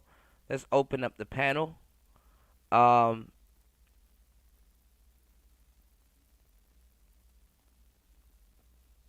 seeing a lot of people saying that a lot of people are changing in the space. Like I said, we were talking about Anton. Anton is like super red pill now. Earlier, bro came in and was talking about Trent Shelton. I'm not surprised if he don't go red pill. A lot of the women, you know what I'm saying, turn men red pill. And like I get it. I get it. With the simps and stuff like that. But honestly, like, red pill is something that you find. It's not like the red pill is sitting over here like, hey man, we're recruiting. No, we don't. I really don't like the simps coming in here. I really don't. Because they start. They don't know when to shut the hell up. They start brainwashing the shit. Not brainwashing, but bringing their own goofy opinions and shit like that. And it's like, bro, if anything, have told y'all, with the women, they sit back and listen to them. They sit back and learn from them. Why don't y'all sit back and learn from the people that's been here? That's been dropping the gems and stuff like that. I'd rather simps come in and sit down and just listen. Like I doubt anybody. Yeah, the simps are weird, man. Like they come in here on some super weird shit, and that's what I'm saying, War Master. And it's like, I doubt anybody really wants to listen to what they have to say. And the fucked up part is that they have a lot to say, because, yeah, they got played and, it was fucked up and they can't believe, they're still in shock and awe. Like, oh my God, I done did so much for that woman. That he's not her boyfriend, mind you. That's the part that's killing him. He's not even her boyfriend. And he probably, they just have a lot to say. And it's like, you're around a bunch of guys that will tell you, bro, pick a number. Just, pick a number and go sit in the waiting room. Go sit down like everybody else. That you should be able to sit down and listen. That's why I miss the older days of the space, because I would rather people sit down and listen to a whole live stream or a whole pre-record in its entirety. I think when people first start getting in here, y'all should be listening to pre-records in their entirety and then switch over to live streams and maybe start participating and stuff like that. I mean, aside from telling your story and really having an active conversation and stuff like that, I think a lot of people should listen. You got the Antons, they coming in here. There's years he should listen, but guess what? A lot of people drop the ball, so he come in here running shit. I'm not going to say nothing's wrong with that, but then again, when it comes to leadership in the space, something is wrong with that. Like, why is it so easy for new people to come in here to rise in the ranks and rise to the top? Like, literally, you came in the door on some shit that ain't yours and you're at the top. Like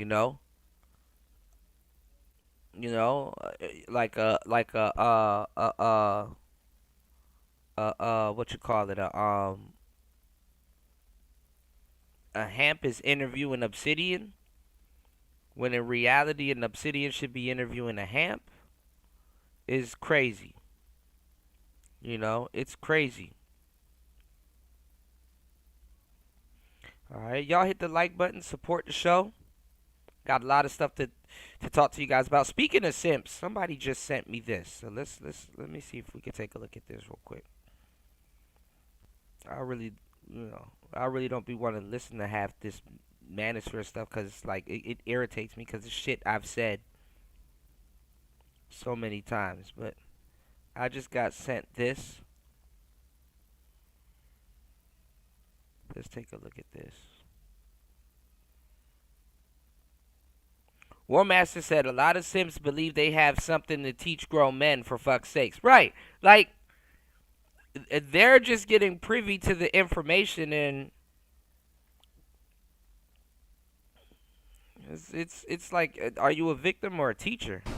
Men, women deserve to be worshipped. Stop worrying about her past. Oh my God. Give her relationships. It doesn't matter about her past. Give her what she wants. Her past is a past. She learned from her mistakes, moved on. So what if she wouldn't accept you if you slept with another man? Accept her for all the dirt that she did in her.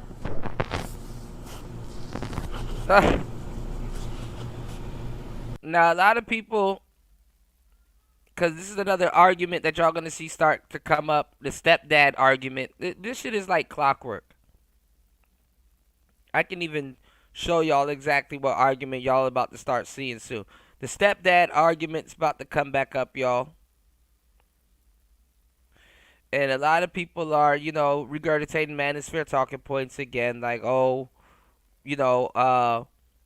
why would you want to be a stepdad? Being a stepdad lets you know that you wouldn't have been her first choice if she didn't have that kid. She wouldn't have chose you. But not everybody can be a player. Some people got to be the stepdad. Another form of simping, but let's get it. The final boss of retired SLUTs and women worshippers. The final boss of retired SLUTs and women worshippers. Now, this is inspired by the Diddy trial. Oh my God. He's getting charged. He's charged for RICO. And I'm not condoning any of the actions that he did. I think, he probably does deserve jail, but not for RICO. Probably for domestic violence. Yeah, probably for other things, but for RICO, I think that's a reach by the government. And it's a reach. And if he does go to jail for RICO, I think Cassie should be right there in the cell with him because she was complicit in a lot of what she did. And she's trying to play the victim, but she was complicit. And so I'm going to tell you guys a kind of like a bizarre, weird story about myself. So I don't remember, the first thing I remember about my life was at 4 years old. I have no idea, War Master. I just got sent this video. Earliest memory that I have of my life at 4 years old. I remember it like yesterday. 4 years old. I was at my cousin's house. I used to live in Long Island. At the time, Freeport, New York, Long Island. And I was at my cousin's house in the same town. And the first people I ever remember meeting was my two male cousins.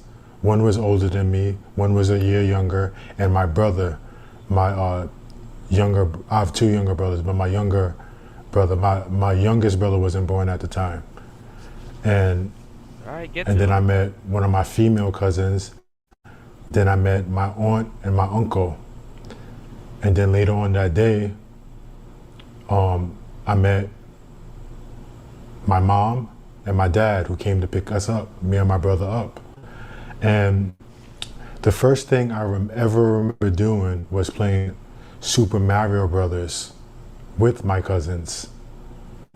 Okay, he gonna get to what I was talking about. I love that game. Remember so I don't many play video. we talk about video games on the show. I do want to have a video game segment on today's show too. Shout outs to War Master. But remember I was telling you guys, I already know where he going with this one. I done did this so many times. Remember I was telling you guys how all of a sudden you find Super Mario going through some type of dungeon or some cave, and for some reason Princess Peach is always, somewhere with Bowser, and it's like, bruh, at this point this shit is intentional. At this point this shit is intentional. She is sneaking off to go mess with Bowser. She like the bad guy. You gotta go through lost levels, and figure this shit out. Why is my bitch always somewhere with this damn dragon? Literally. I'm pretty sure he gonna bring that up.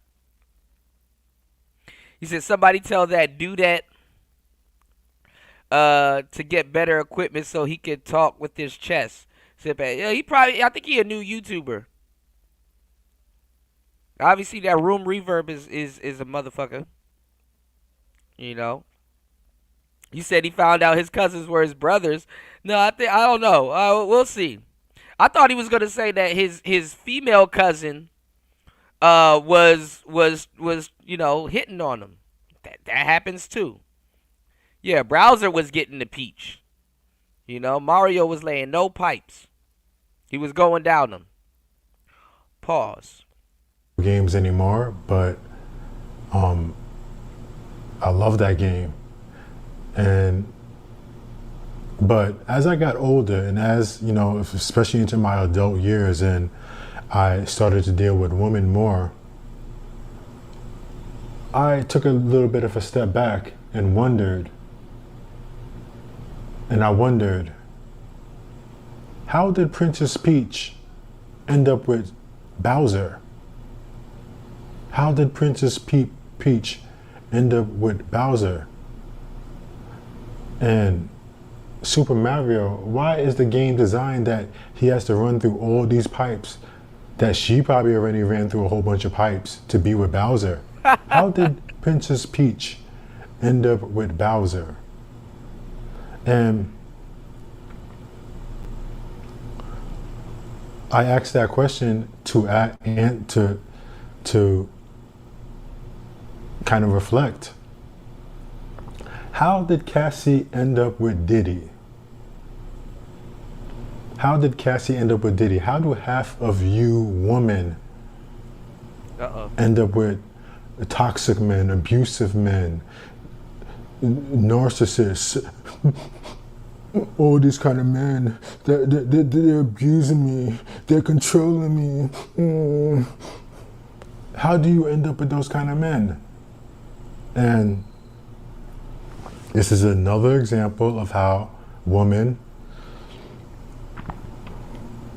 are terrible at making important decisions. Terrible. I can't emphasize each syllable enough. They're terrible at making important decisions, especially mate selection. They're terrible. There was a reason why there was arranged marriages for a period of time in America. So this is what I was talking about back in the day, and it's not even about arranged marriages.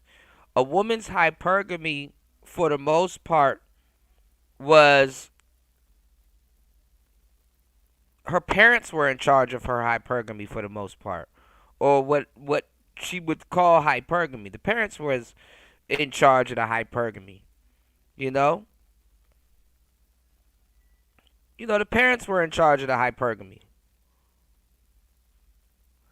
And, it changed.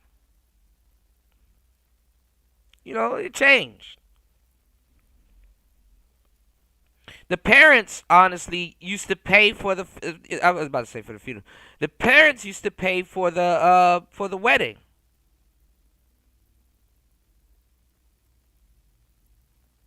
The parents used to pay for the wedding.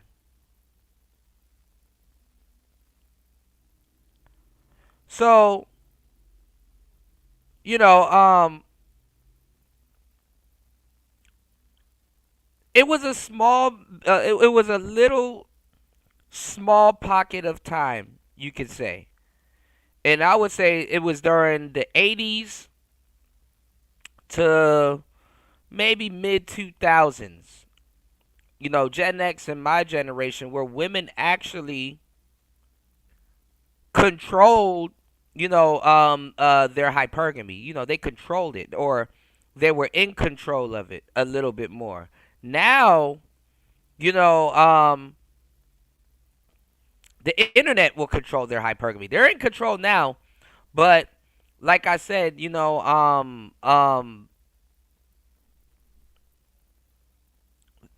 the internet, everybody's dating pool went up.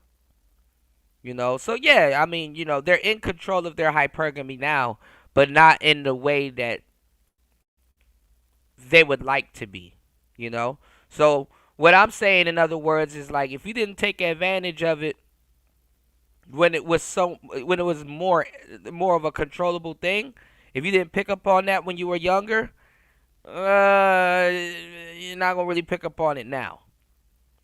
You know, women had a little bit more control over who they can date, or you know, or and whatnot, you know. But now,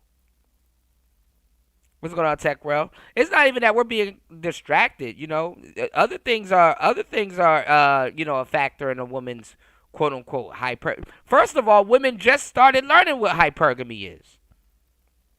Let's throw that out there. They didn't know what the fuck hypergamy was. That wasn't even a part of all of that goofy dating books and magazines and all that stuff we used to study and look over from back in the day. They didn't say shit about no goddamn hypergamy.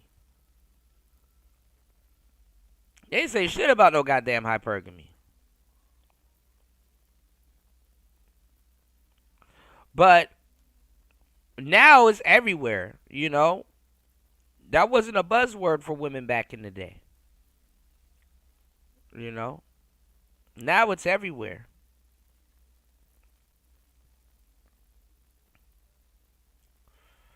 But women don't control it. You know, now it's in the hands of the internet and whatever she calls herself doing with her social media. They don't control no goddamn hypergamy. That shit is a joke at this point. You did? Shout outs to everybody here. Please hit the like button. Support the show. It's Player Talk Radio. Got a full-fledged show lined up for you guys today. Hit the like button on the way in. Share the show. Shout outs to the wrench holders, wrench gang in the building. Make sure y'all hit the like button. Doing a horizontal show today. It might come back and do a video game stream and chop it up with you guys, because I'm gonna try to do a couple of test runs over at Rumble, so we can do movie night. It's Player Talk Radio. Happy Tuesday, everybody! Shout outs to everybody working, getting it in. It's Player Talk Radio. Let's go. Women are terrible at making selection decisions, and we've seen how society is collapsing because society is essentially is controlled by what women open up their legs to and give their used up, filthy, disgusting boxes. That's what nobody want to talk about. They talk about societies are falling apart, society is collapsing, society allows this. It's what women open up their legs to and give their used up, filthy, disgusting box to. That's what society is. And nobody want to talk about this. This is why this channel exists. The churches don't talk about it. The government. There's a lot of channels that talk about it and that exists. There's hella channels that talk about it and it exists. This is the fucked up part that gets on my nerves. This is the part that grinds my goddamn gears.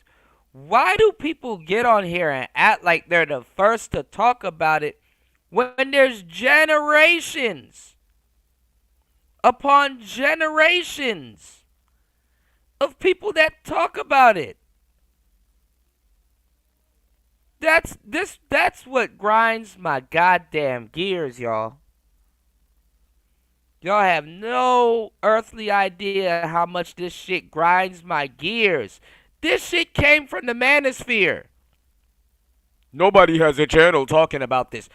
It's a bunch of dudes and women that come on here and say this same shit.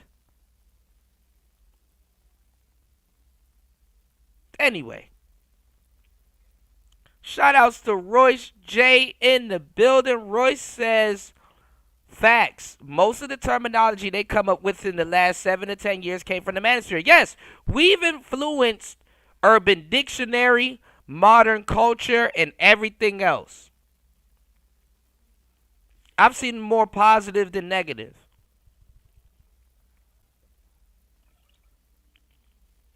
Super influenced. Shout outs to War Master as always. Dropping the huge. We're going to do a video game show tonight, War Master. Dropping the huge. Huge was tonight for me. Morning for you guys. Midday for you guys. $20 on the Cash App. Thank you so much for always supporting Player Talk Radio. War Master says, one day Kuda will be normal and play his Xbox. I will.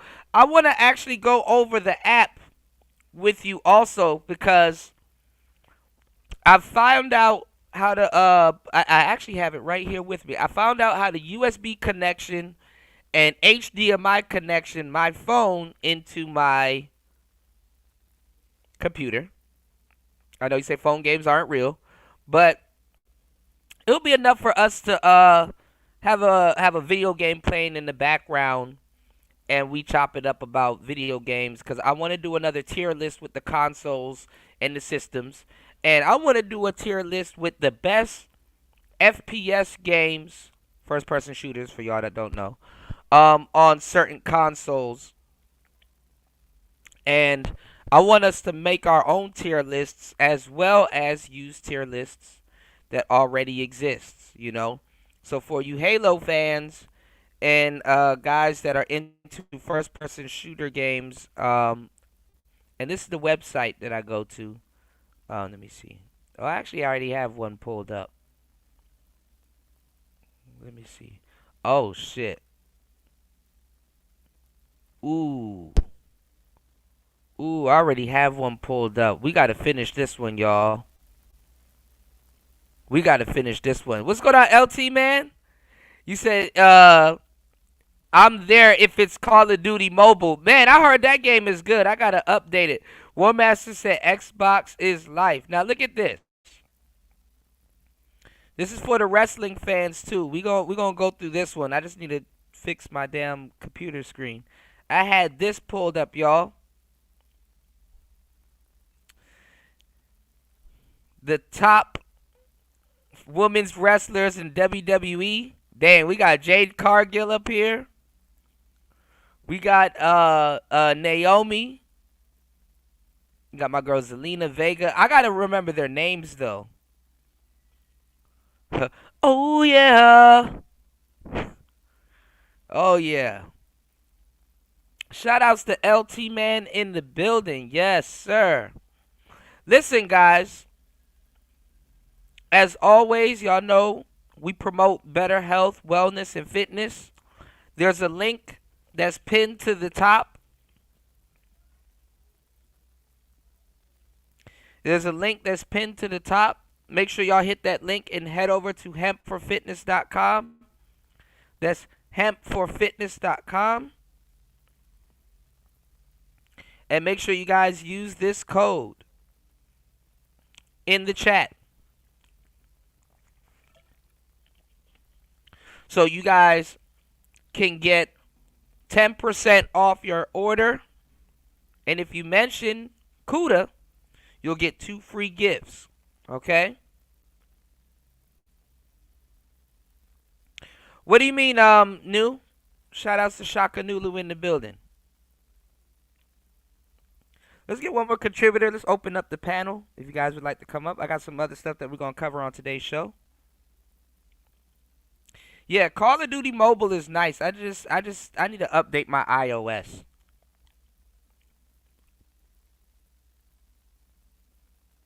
Young GU21. They got a lot of games on mobile that I have to try. I'm sorry, I'm a little bit boring, y'all. I'll be playing train simulators recently. Actually, I've been playing this game called Idle Bank Tycoon, and I've been playing this game called King Shot. This is another game called King Shot. It's weird. All right, let's get back into this real quick. Hit the like button, y'all. Support the show. Head over to hempforfitness.com. Place your orders. Give me 1 second. And don't address it. Society don't address it because it benefits women. Everything is benefiting women. And we're going to talk about that. Oh, yeah, I see what you're saying, New. Yeah, yeah. Every channel does say that, heavy. yeah. We're going to talk about it heavy. But before we go on, hand over your heart. And let's say the pledge. Uh-oh. I pledge the allegiance to my thoughts. I can't be sold and I can't be bought. And to your groupthink that I can't stand. Be rebellious. Talk to God. Unemotional. Critical thinking shall be adopted by all. I am the devil of womananity. Prophet P. Let us expose the dark hidden religion of the worship of woman, the holders of box in America and the West. I declare war with my thoughts. I declare war with my thoughts. The final boss of retired sluts and women worshiping men. The final boss of retired sluts and women worshiping men. And that award, the trophy, the final boss of each is Cassie and her new husband. Cassie and her new husband. And I always talk about how, you know, men have the power of force. Men have the power of force, and anytime they have something where you're physically abusing a woman, you're being violent with women or violent with people, period, they're gonna come for you. Because the systems that we created, the pillars of civilization that man has created, is essentially to regulate man's power of force. Designed to regulate man's power of force. And I have no idea, LT, man. There's nothing in society that regulates women's power of manipulation. So especially that they have it on camera, it looks bad. It looked very bad for Diddy. And it was bad. It's not only that it looked bad, it was bad for him to physically what he did to Cassie and what is alleged that he did to other women. And most men are not arguing that. And most men are not, you're not gonna get no pushback over here. He should be in jail for that, but he wasn't for jail on that. Why? Because Cassie accepted it. There's probably part of her that loved it. And this is the problem with you women in this period. Y'all don't hold each other accountable. Y'all don't hold each other responsible. Y'all don't suffer consequences. Your main purpose is trying to escape your bad decisions. And this is why this channel exists, part of the reason why this channel exists. To up the shame, to make sure that you face the shame for your bad decisions, your bad consequences. See, and like guys like Fantastic and a lot of guys that's running around here, this is how I'm telling y'all, we're taking a step back. You know, with these guys that's around here talking about some, oh, the woman needs to face shame. The woman needs to face shame. Nigga, what? What shame? You know, like, what shame does the woman need to face? You know, shame doesn't make sense to them. That doesn't register to them. It doesn't matter. It doesn't matter.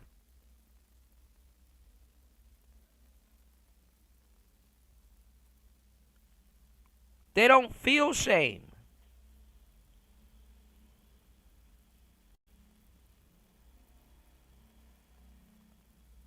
Nothing's gonna change.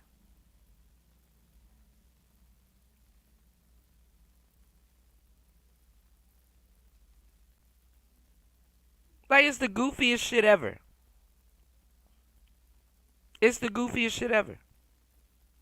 You need to be ashamed. Listen, man, Cassie's trying to move on, you know, with whatever, you know, she trying to move on. She trying to get past this. She trying to have her kid and get the hell out of a Dodge. She not worried about no damn shame.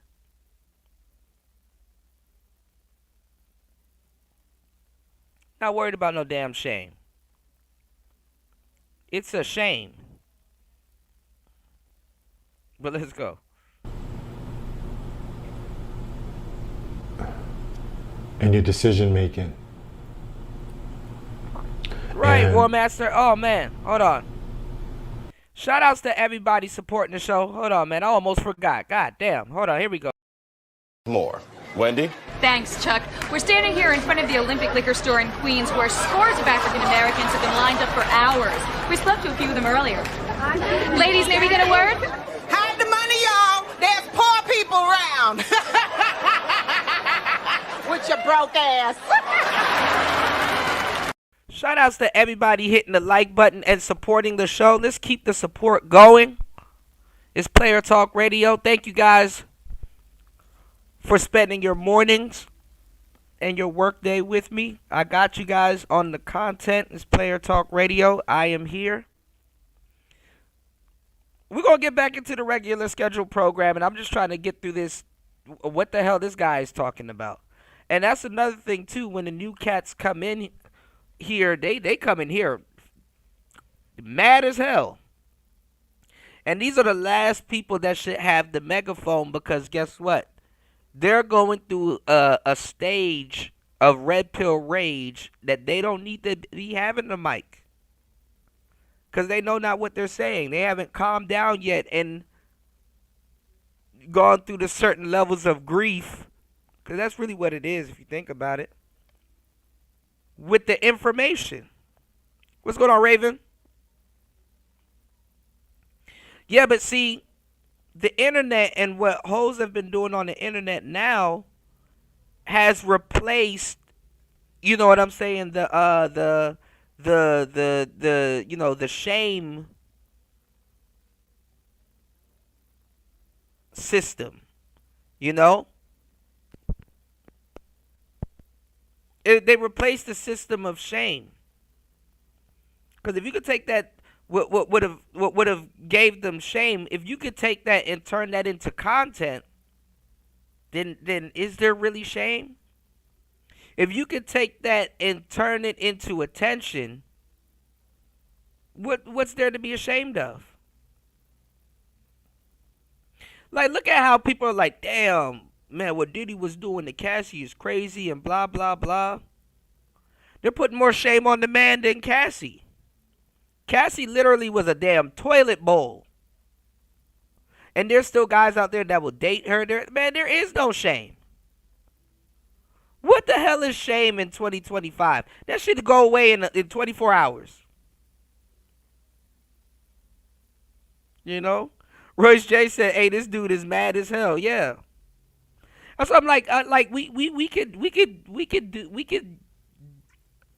could deal less without the new simps coming in to the red pill spaces. You know, I'm not fond of simps coming into these red pill spaces with their newfound information, y'all. Mind you, their newfound information. You know, y'all please hit the like button. Support the show. It's Player Talk Radio. Yeah, we were just talking about that, Raven. Let's go. You kind of have to, too, as a man, because yeah, she a baddie, women though. are born with their value. Women are born with their value. Men and women live two different realities. Women are born with their value, and men have to earn their value. And for a woman like Cassie, they think they could get away. They have this bad attitude, bad behavior pattern, bad decision-making pattern. They think, especially with the inventions of men, the progressions that men have made in society, advancing civilization, they think they could get away with making bad decisions in their best maiden, fertility, and youthful years. The years when they look the best, in the 20s to 30. They think they could get away with making bad decisions, and there's going to be a woman worshiping sucker like Cassie's husband to save them. And I don't expect that to end in our lifestyle, because men are more desperate than ever. So He said simps better keep their mouth. No, the simps are going to come in at a large rate and make us look bad. I would rather a seasoned simp that stayed in the manosphere for a minute say something than, you know, these new cats coming in. You said, but dudes been wifed up or getting with chicks that been pissed off for generations. Absolutely new.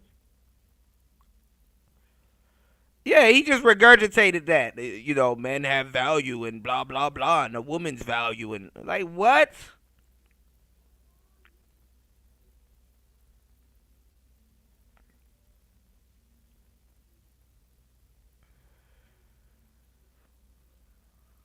See, women used to hide that shit. This shit is put on, you know. See, I think this would have impacted Cassie more if she wasn't married. I know her husband's sticking around for that check. The check. I know he's sticking around for that check. But then again, he freaky as hell too, because he was with her knowing what was going on.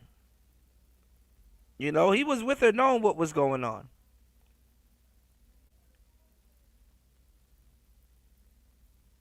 Really can't say much about him.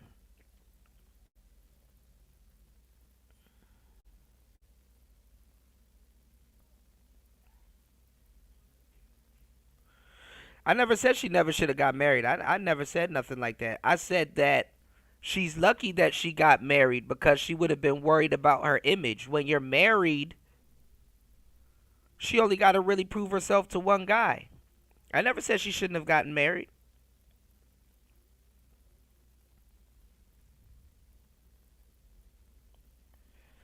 And like I said, the guy that she with, he already knows about all of that stuff.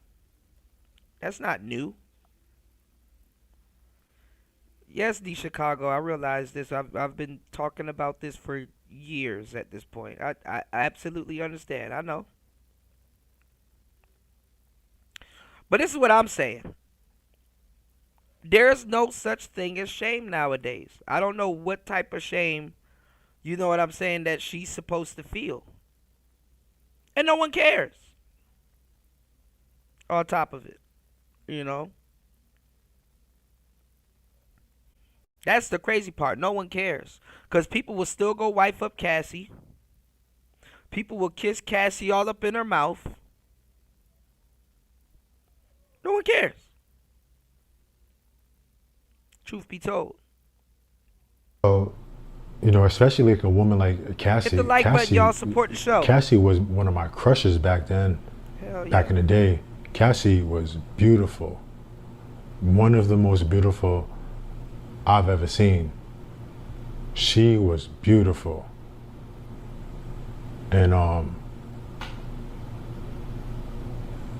like I understand why, you know, men, you know, you worship that kind of woman. She's flawless physically.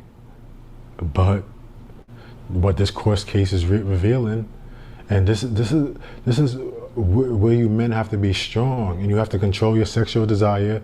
You have to control your lust. She is a tramp. She is disgusting. And you know, she's trying to make it seem like Diddy controlled me. He forced me to do this. She went back to him after he R-worded her, allegedly, after he R-worded her. And mind y'all, this is coming from guys that like to watch ghetto gaggers.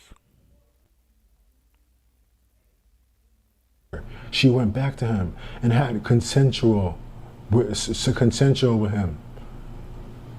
And her husband tried to FaceTime her and she ignored the call. Well, she wasn't a husband at the time, but he FaceTimed her and she ignored the call.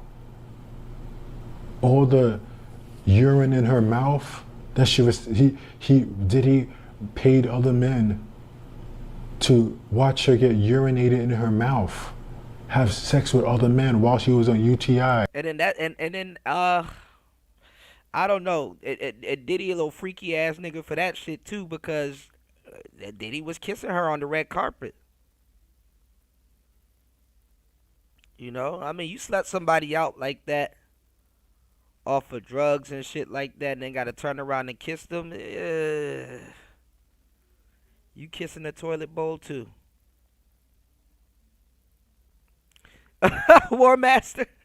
And she's talking. Listen, y'all hit the like button, support the show. I gotta listen to this shit too, man. This is horrible. About, well, I didn't want to do it. And then woman. Shout outs to everybody coming in the building. Shout outs to Raven in the building. Shout outs to everybody here. Y'all please support the show. Defending it. It was these women. We gonna get back to our scheduled programming. We can make it through this, y'all. Toxic woman. You men, this is a perfect time to know what kind of woman you exclude. You're not taking these women seriously. These women are sperm depositories. At best. Their urinals around the corner at worst. And I came across, I believe this was like a 2019 post from his name is Alex Fine. That's what his name is. This is I posted this on my Instagram, so you can follow me on my Instagram. The link is in the description. And Raven said Cassie got caught up. Nah, man, she enjoyed the lifestyle. Listen, man, she knew what Diddy was into and what Diddy was doing, and still put other men's life in danger. You know what I'm saying? Kid Cudi and a lot of other people and stuff like that. She wasn't that fearful of her. I keep telling y'all, these women that be with these dangerous ass niggas, they be the ones that'll get y'all caught up. It's the dudes that be getting caught up. It's the dudes that be getting caught up.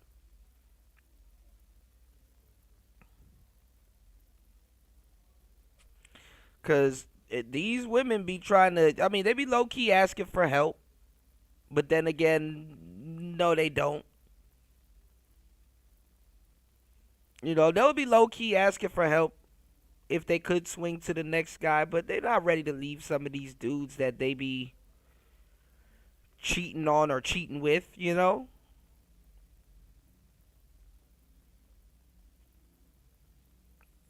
They don't be ready to up and leave like that. And then they be putting a lot of dudes in harm's way.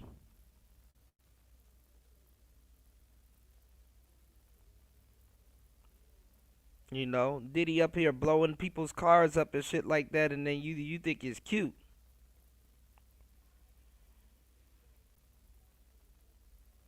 To cheat on this man.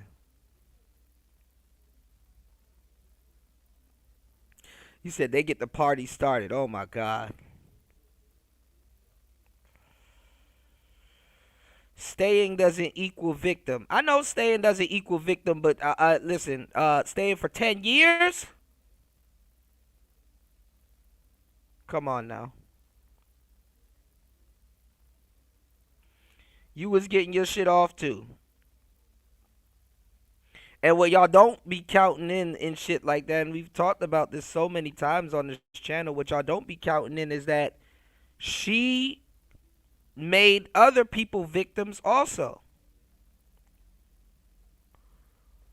She enticed other people to try drugs. She enticed other people to start participating and getting into that type of stuff too now. Women be the bigger pimps than actual pimps. I'm going to say this till I'm blue in the face because I've said it till I'm blue in the face.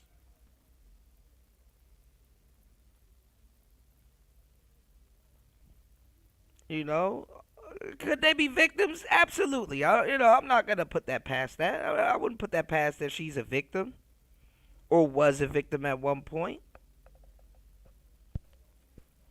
But listen, once they start taking gifts and look, if a woman want to leave, they'll leave. You know, we've seen it so many times. If a woman don't like something and they want to leave and get the hell out, they'll get the hell out. They will make it their job to get the hell out. You know? But y'all go look at some of the transcripts and some of the stuff that she's saying in court in front of her husband. It's on some, like, if Diddy wanted me right now, I would still leave my husband. Kids and all. See, the husband, he locked in because of the kids and shit. And he knows she just got a settlement and shit like that. You know what I'm saying? Which she said she would give back. I don't know about all of that. But, I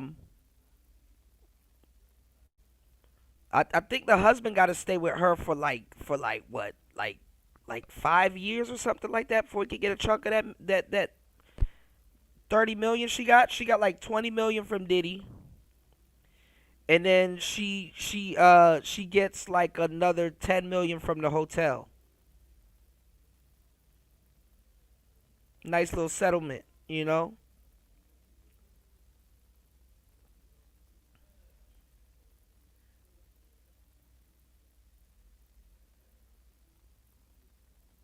So it's in his best interest to stay for now. You know. Let's get it. I posted it so you could follow me on Instagram to see the actual post. But it got a lot of likes too. Got almost 300,000 likes. And it says, "Letter to Cassie. I promise you that I will do everything, every single thing in my power to support you and help you. I promise that you will never be alone. I promise that you will be loved beyond expectation, and we will show our children how to be in a healthy relationship. I promise to always come home with a great attitude and give our children this is what her husband said. And you undivided attention. I promise to always keep you and the child first, and nothing comes before you. I promise you will be showered with kisses, even though you've been urinated on." All right. Homeboy fooling right now. All right, let's get into it real quick. We'll probably catch up on him later. Yeah, he fooling, man. Yeah, man, these women are turned out nowadays, man. And don't think Gen Z women are safe. They turned out, too. All right, let's get into it. Shout outs to Piers Morgan. He's been on fire lately. Let's get into this. I can tell you why it's farcical to me is this idea of this mythical creature that can take ketamine and MDA and booze and then have sex for dozens of days on end, because what you're talking about now is an allegation. Just a big mouth nigga. God damn, this nigga got a huge ass mouth and head. You said LT Man said, if my woman had a bag like that, I wouldn't care what she does as long as she come back home. Yeah, that's what I'm saying. He playing the bag game at this point. You know, what you gonna do? Get mad at her? Oh my God, she's cheating. Like, nah. She about to be sitting on a stupid bag. But best believe she gonna try to control that situation. But, you know, I mean, she might, I don't know if she feels indebted to him. She might feel that she owe him a little bit. You know, you never know. But, you know. Yeah, they teed out, man. You know it, Raven. See, at least if you intentionally go get with a chick in the industry, in the corn world, see, a lot of guys would like to believe that their women are squares or want to get with square women, and it's like whatever that means, you know. You said, or maybe he loves her. That part too, D Chicago. You know, niggas do love the community bicycle. You know.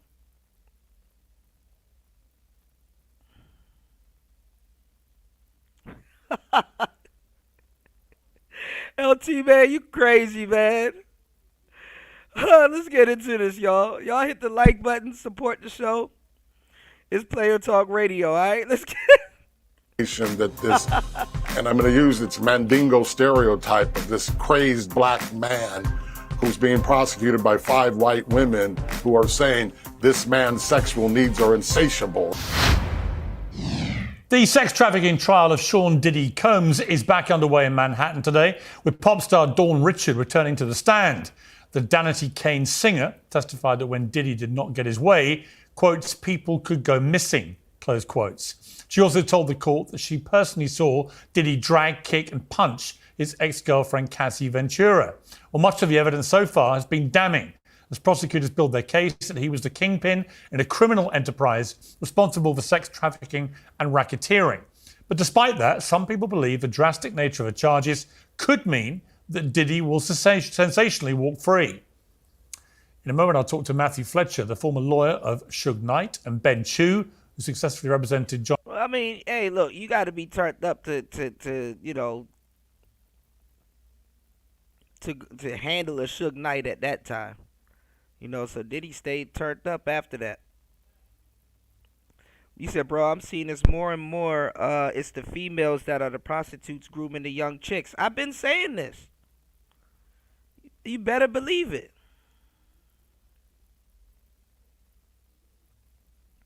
Yeah, she got 30 million worth of my patience and shit like that. You like to do what?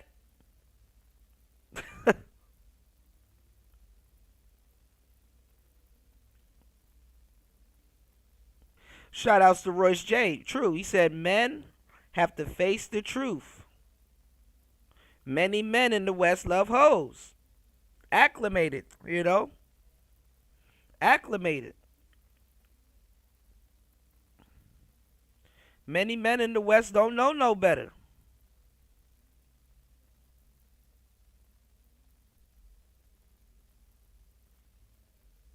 Acclimated.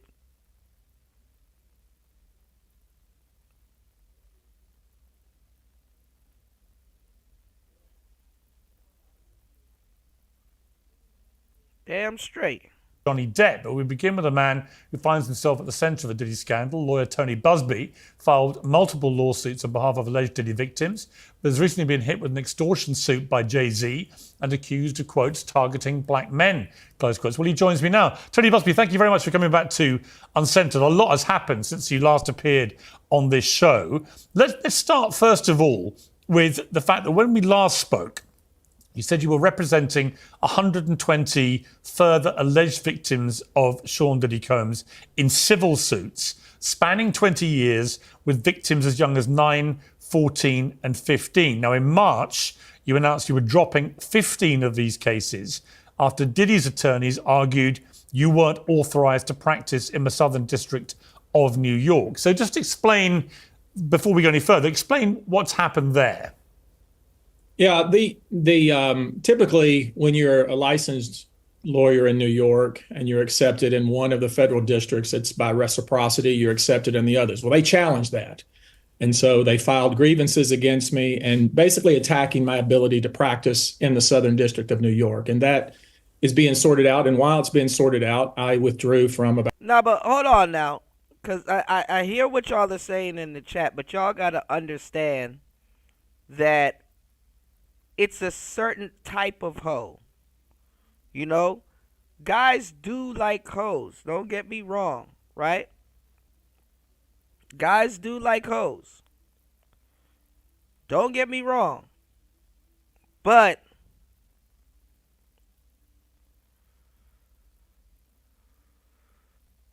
to a certain degree, it's a little bit different if your hoe's a toilet bowl.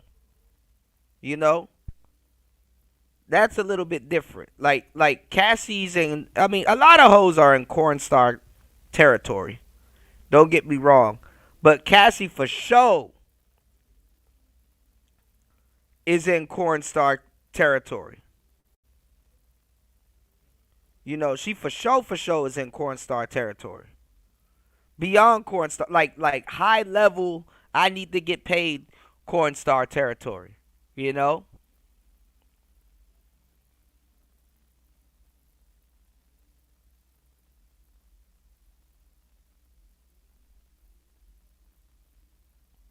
Right, 1,000 Sons. Absolutely.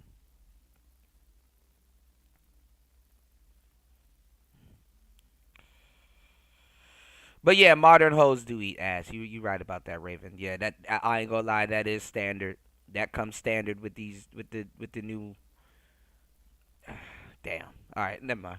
About 12 to 15 cases, but still represent those people. Those cases are still ongoing. Still being represented by my firm and our local New York council. So all right. See, this is where the show is about to get very disgusting. Y'all make sure y'all hit the like button, support the show. Which is worse, fellas? Eating ass or drinking piss?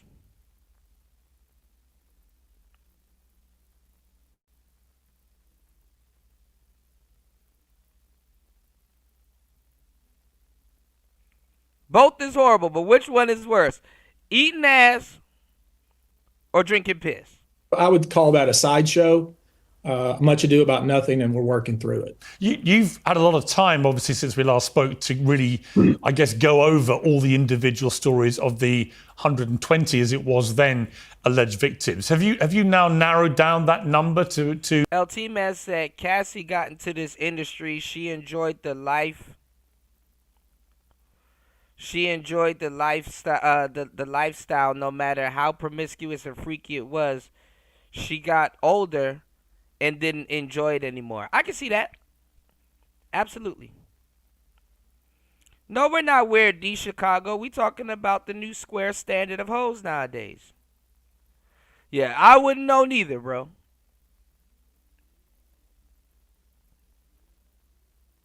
Both is like some prison shit, you know.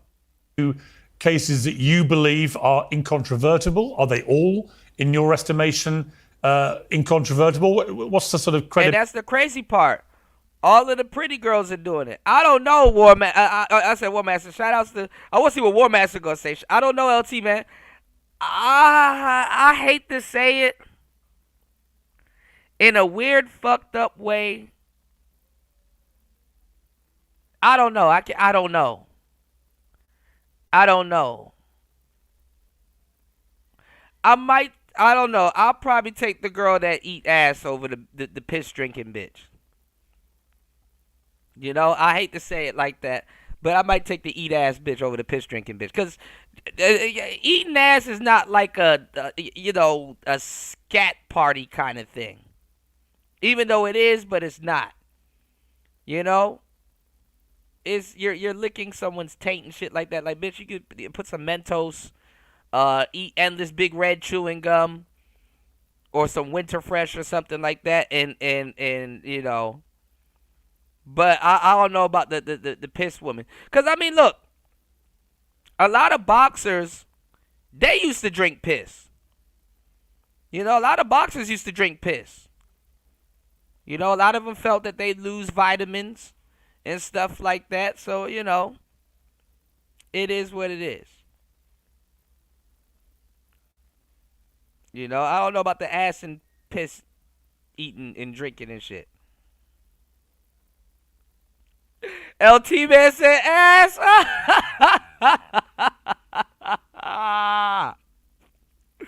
He said, I'm not gonna lie, I've had women ask me to give them a golden shower. Yeah, a lot of women, you know, if that's what their boyfriend or their exes did, they be trying to get you to do the same thing. You know? I'm just saying, man. This is disgusting, man. You said, niggas, I don't eat chitlins and stuff like that. You know, miss me with that bullshit. I don't eat no damn chitlins. But I might take a little, you know, booty bitch. Yeah, you got to give her some Mentos and stuff like that. Don't let me know. Don't let me find out that she eat ass, you know. Niggas ain't kissing women nowadays anyways. But it is what it is. Y'all give me 1 second. I'll be right back. I'm going to let this play real quick. Please hit the like button and support the show, y'all. It's Player Talk Radio. Let's get it. Let's go. Ability looking like with each of these cases now? I'll tell you where we are now. We have 40 cases that are filed. We have 60 to 70 that will be filed in other jurisdictions. Remember, we were trying to make the limitations period that existed in the state of New York. So the rest of the cases that will be filed in other states, primarily in California. But the number's about still the same. Some people, because of these various sideshows and controversy, have dropped out, but still around 100 people who allege that Diddy assaulted them in some way. And you know, as I've been receiving reports on this trial as it goes forward, one thing that has struck me is that the evidence and the factual circumstances are very consistent with what these plaintiffs have alleged. So we've been watching this criminal trial very closely, as you might imagine, and have watched this go forward. And it's striking to me, the allegations that are being made and some of the testimony that came out with Cassie and some of the testimony coming out today, very consistent with what these plaintiffs in the civil cases have been alleging. And what is the sort of modus operandi consistent pattern that you're seeing? What I'm seeing is there's obviously a lot of violence involved, a lot of threats involved. You know, some of these counts, specifically transportation to engage in prostitution, that keeps coming out over and over. But also the implicit and then actually explicit threats that are made towards individuals after this conduct ends. You won't say anything. You won't do anything about this. I mean, that has jumped out at me. I've also been watching the commentators. You know, people have been seizing upon this word and that word and saying, oh, look here, that proves that there was no coercion because Cassie, you know, allegedly voluntarily participated in this activity. And I think one of the things that hasn't come out and hasn't been discussed that I think needs to be discussed is this idea of trauma bonding.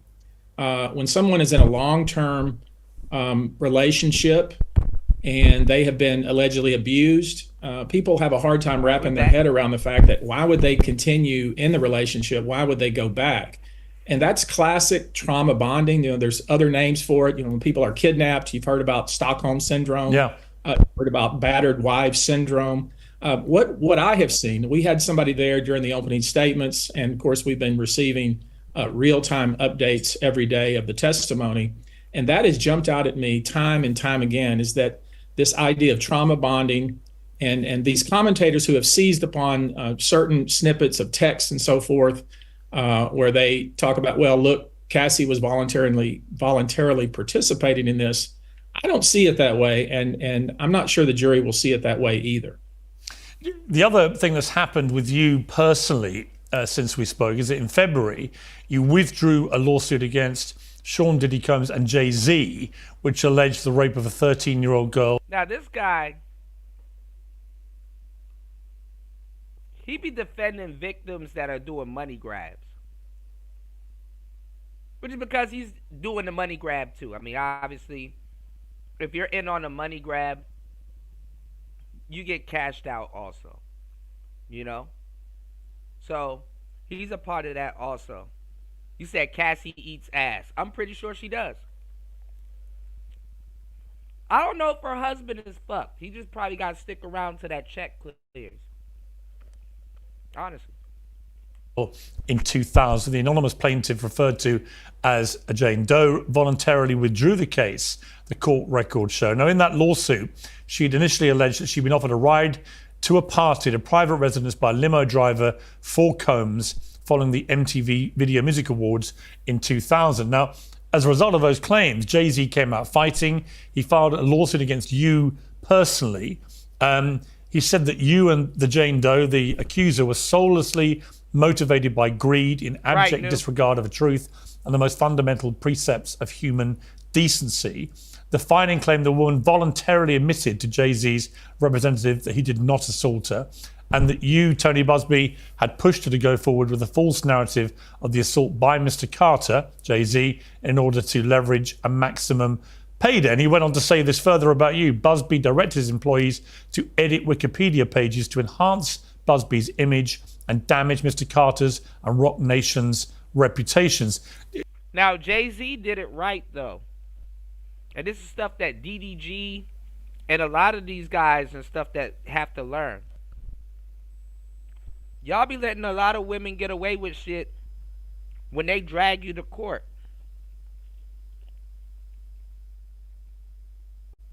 Especially your public image and stuff like that. If men aren't going to go change some of these laws or get some of these women locked up for defamation, or there's, you know, they get a free one off on you. So Jay-Z did the right thing because she was going to try to be Jane Doe, and usually what people will do so before their character gets defamed is that they'll just pay out. That's what Diddy did with Cassie. Didn't really work. And now she's still testifying. And she got immunity. That's what I'm convinced, right? But hell no, you got to countersue. Because if you sit there and take it, they just get one off on you. You got to countersue.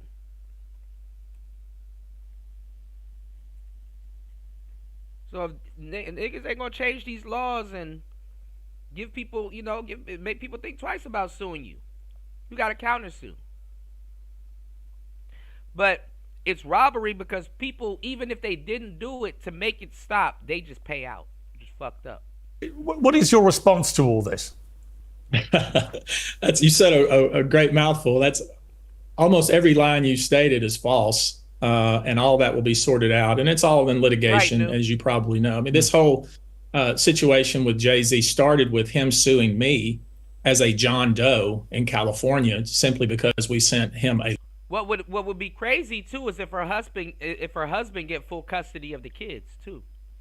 If you go for full custody of the children, that'd be wild. Letter stating that these are the allegations. We want to sit down and have a talk. And the reaction was thermonuclear. I mean, it was suing me, ultimately suing her, suing my local council in New York, and on and on. And all of that will be sorted out in the courts, and I feel confident about all of that. But again, that's a sideshow to what's going on here. What's really going on is we have 20 years of conduct. You know, when we first came out and said, you know, there's this many people who have called, there's this many people who alleged to be victimized by Sean Diddy Combs.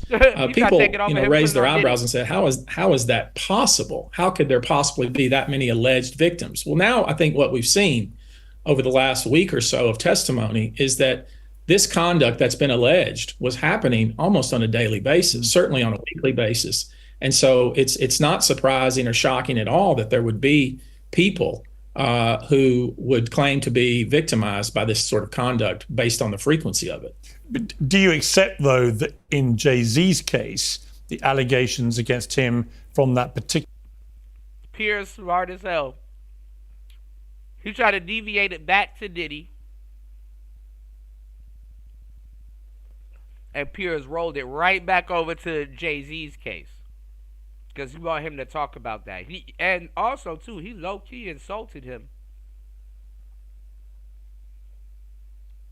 Introducing him. But, hey, I picked up on it. Particular accuser were false. I think you should talk to or hear what the alleged victim says. And I think I will, I'm a lawyer. Let's be clear. People come to me. I don't go out and look for clients. I don't need to look for clients. And people come to me and they tell me a situation. I have people vet it, have other people vet it. We file a case, and the whole purpose of the court system is to sort those things out and to determine whether the individual, what they say is true, just like what is going on in this criminal case. So I'm confident that the courts will sort that out. And rather than attempting to try the case in the public like has been done, I'll be confident to try it in the courts. So just to be clear on that, are you saying that case is still active, that those claims against Jay-Z remain active? I'm saying that the alleged victim has never recanted and continues to say the same thing she said from the day that she called the lawyer that called me. Let's remember, contacted a different lawyer who vetted her and then sent her to me, and then my office vetted her. So this is not a situation that's been portrayed that we went out and found somebody so we could sue Jay-Z. That's so far from the truth that it's almost laughable. But as just as late as the latest court filing from Jay-Z, he acknowledges that this alleged victim continues to say the same thing she said from the beginning. If you're struggling with sleepless nights and exhausting days, you might want to try Beam's Dream Powder. Beam is proudly founded in America and run by people who value... No, if you really want to get the most, you need to head over to hempforfitness.com and hit the link that's pinned to the top and use code T-Tube10. These shows be doing like 1 or 2 advertisements. I'll be doing like 4 or 5, y'all. That's how good these products are, man. Make sure y'all hit the link that's pinned to the top. Go over to hempforfitness.com. Use code T-Tube10 and mention CUDA, and you get 2 free gifts on top of 10% off of your order. Shout outs to our sponsors at hempforfitness.com. Are you looking for the ultimate fitness boost? Hempforfitness.com has you covered, delivering premium THC, CBD, and hemp products straight to your door. No mailbox is safe because they deliver anywhere in the U.S. Use code TUBE-10 at checkout for 10% off your order. And here's the best part. Mention CUDA and get 2 free gifts with your purchase. Use code TUBE-10 at checkout for 10% off. Mention CUDA and get 2 free gifts with your purchase. You can't beat that. Whether it's recovery, energy, or performance, we've got all your THC, CBD, and fitness needs covered. Hempforfitness.com. Your one-stop shop for a stronger, healthier, and happier you. Fuel your journey with nature's best.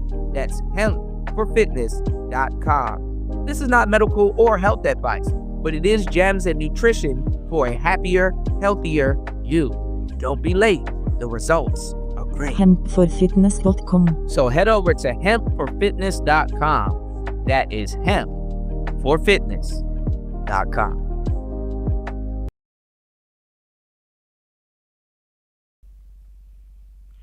Yeah, I mean, I'm looking at it the same way. Knew her husband probably pissing on her right now, or have done it. Something more freakier than I put him onto that her and Diddy used to do. If you stick around, he's caught up in that web also.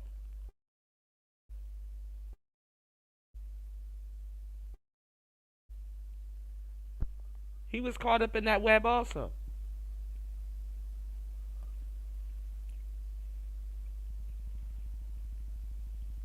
The feelings that she has towards him versus what she's been through, I wouldn't be surprised if it's legit. So, kudos to him if the love is real. And, hopefully they can move with their family. Doing that wet work. That shit crazy, man. Yeah, make sure you guys head over to hemperfitness.com. Make sure you guys hit the like button on the way in. Support the show at $PTV 888. That is $PTV. Or you can hit the PayPal or the coffee store. Please support the show. Support your interests. It's Player Talk. Let's get it. Value hard work, integrity, and delivering results. It's a healthy nighttime blend. Let's go back to the case involving Diddy Combs. There are two schools of thought. In fact, we have some eminent attorneys joining us who disagree about what's going to happen here. And I guess it's going to come down to what a jury thinks of how much of this was consensual or how much was non-consensual or indeed stroke coercive. And a lot of may rest, of course, on Cassie Ventura's testimony. How do you think she did? Obviously, she's heavily pregnant, which must have made it a very difficult experience for her. But how much of her testimony do you think, if you're a juror listening to all this, what are the sort of very persuasive parts of what she said, and what are the parts that may give you pause for thought? Well, what I want to point out is none of what she had to say. This is a situation in the federal court where they do not allow cameras, so we can't see her testimony and see her body language and hear her tone of voice and that sort of thing. So what we have is commentators who seize on certain things she said, certain things she fails to say, and then try to make a mountain out of it. Let's remember that in a lawsuit, you don't win a case based on one piece of evidence. Typically, you're building a wall, and one of the things they teach in law school is a brick is not a wall. Cassie Ventura's testimony is one brick in what I expect to be a very long trial, a lot of bricks attempting to build a wall. People have seized on some of the comments and texts she sent her. She seemed to be voluntarily participating in some of these so-called freak-offs. I would suggest if she is trying to please the individual with whom she's in a relationship, and I would not place a lot of stock in the fact that that was not coerced simply because she was acting like she wanted to do it. Now, I didn't sit there and hear the testimony, so that's going to have to be decided by 12 people. And, I made a living over 30 years. I win a lot of cases because I put a lot of faith in the jury, and I try to put the bad evidence and the good evidence and explain why the bad evidence doesn't keep me from winning the case. And I think that's, I know you're going to have commentators who have different points of view, but I think the prosecution is doing the job that it does. And let's remember, we're talking about the federal government. Typically, the federal government does not bring a case unless it has a lock solid case. And I'm assuming that the prosecutors knew the weak points of Cassie's testimony and understood that there would be cross points, and understood that this was going to be watched and poured over with a fine-tooth comb, like I'm sure your commentators will do. But if I'm the prosecutors right now, I'm thinking, okay, the opening statement laid it out. We have our first key witness who really just demonstrated that there was a lot of violence, a lot of threats, and really explained the nature and shocking nature of some of these so-called freak-offs. And then when you think about the actual claims involved, sex trafficking, obviously that requires coercion or fraud or some sort of force involved. But there's also transportation to engage in prostitution. That would simply be transporting someone across state lines and paying them for sex. That's the Old Man Act that I'm sure you've heard of. So I think the prosecution is starting to build the wall, and I expect there will be a prosecution. Right. And do you ultimately believe that he is going down for a long time? I don't want to, I've been very careful. We as you might expect, were contacted by the U.S. Attorney's Office early on in this. They wanted to talk to some of our alleged victims. We made them available to the extent they wanted to. Some did, most did not, which is not surprising. Raven said, promote my man's things, Kuda. You said, peers be forever a Euro simping. What's going on, Young Jay? Good to see you, player. Shout outs to everybody here. Let's get at these two more contributors. Let's open up the panel. I got some more stuff for us to cover on today's show. I don't understand why peers and other white guys are acting shocked. You know what I'm saying, Royce? I don't know why peers and other guys are acting shocked. Oh my God, Diddy's just so heinous. When either it's them or they got uncles and cousins that they know for sure do this. You know? They do it. Cucked out.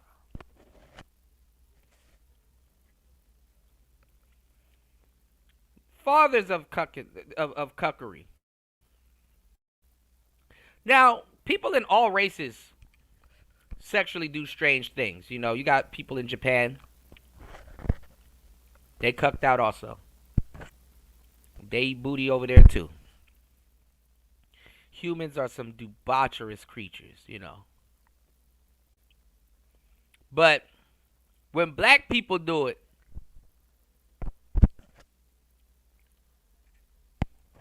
and even black people sense this. I don't know, for some weird reason it has that extra umph to it. You know, it's like, ugh.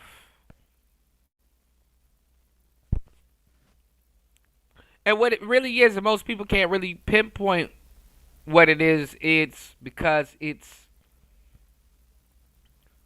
socially inappropriate, quote unquote. Socially inappropriate. You know, people are more into Diddy being disgusting more so than the million times that they have to iterate that he put his hands on Cassie. How can he do that? I'm pretty sure Diddy whipped her ass a couple times. Obviously, it's on camera. But how does he have time? Somebody lying. How does he have time to sleep with all of these dudes? Because I wanted him to be in jail for being gay. Doing all of these freak-offs. Raising his kids. Being at video shoots. Hanging out with DJ Khaled and everybody. And have all this time to be sitting around fucking and beating up Cassie. How? And dealing with Young Miami and all these other women and prospecting artists and then promoting Ciroc and stuff. He don't got time to do all of that shit. There's not that much time in a day.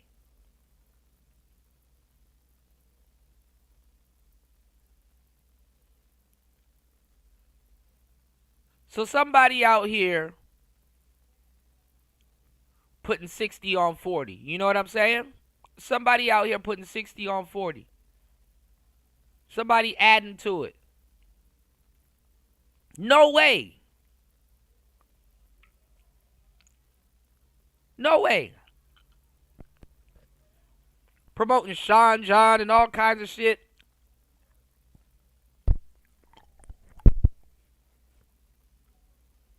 And he did it by himself. Going on the Breakfast Club. Like, come on now. Dirty Money and all this other stuff and putting out albums and shit. Somebody lying. But so I don't want to jinx it or say yes or no. I mean, I'm confident to whether he is acquitted or he is convicted. It's been done in a professional manner, and I'll be, happy that the court system worked the way it's supposed to. Niggas, all these cameras and shit around, niggas don't got all of this time to be Ike Turner and be laid up, drugged up somewhere and shit like that. It just don't.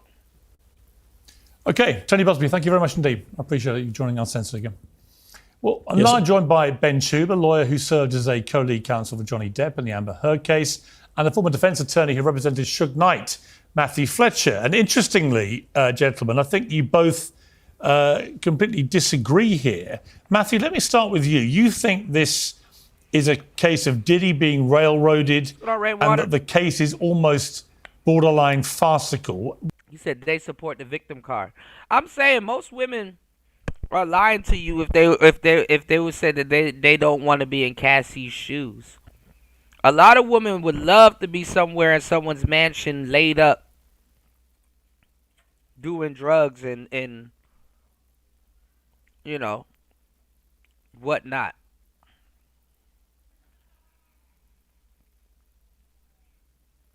A little bit more exciting than the life they live in now.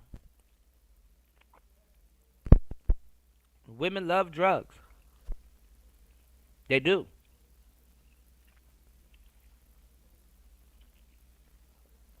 Women love sex. Especially disgusting sex. Some nasty gutter sex. Oh, man. If they can find somebody that can give it to them.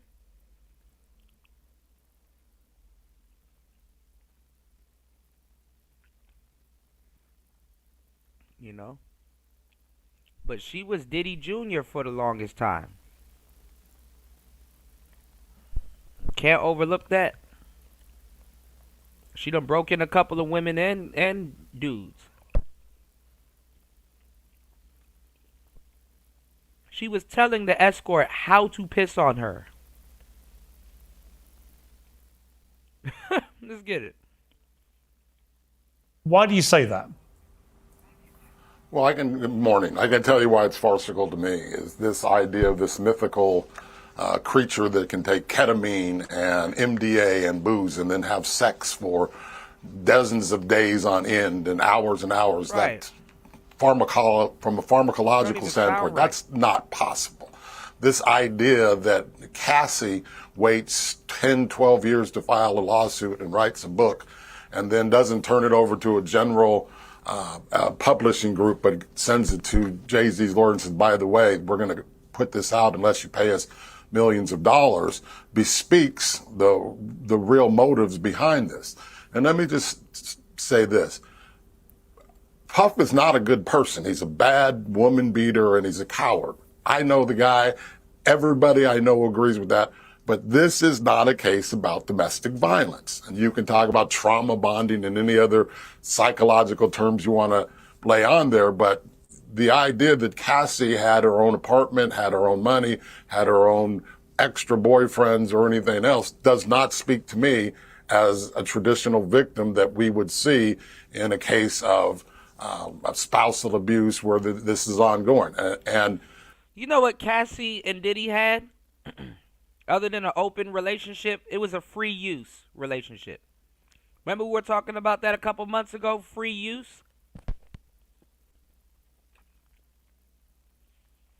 It was a free use.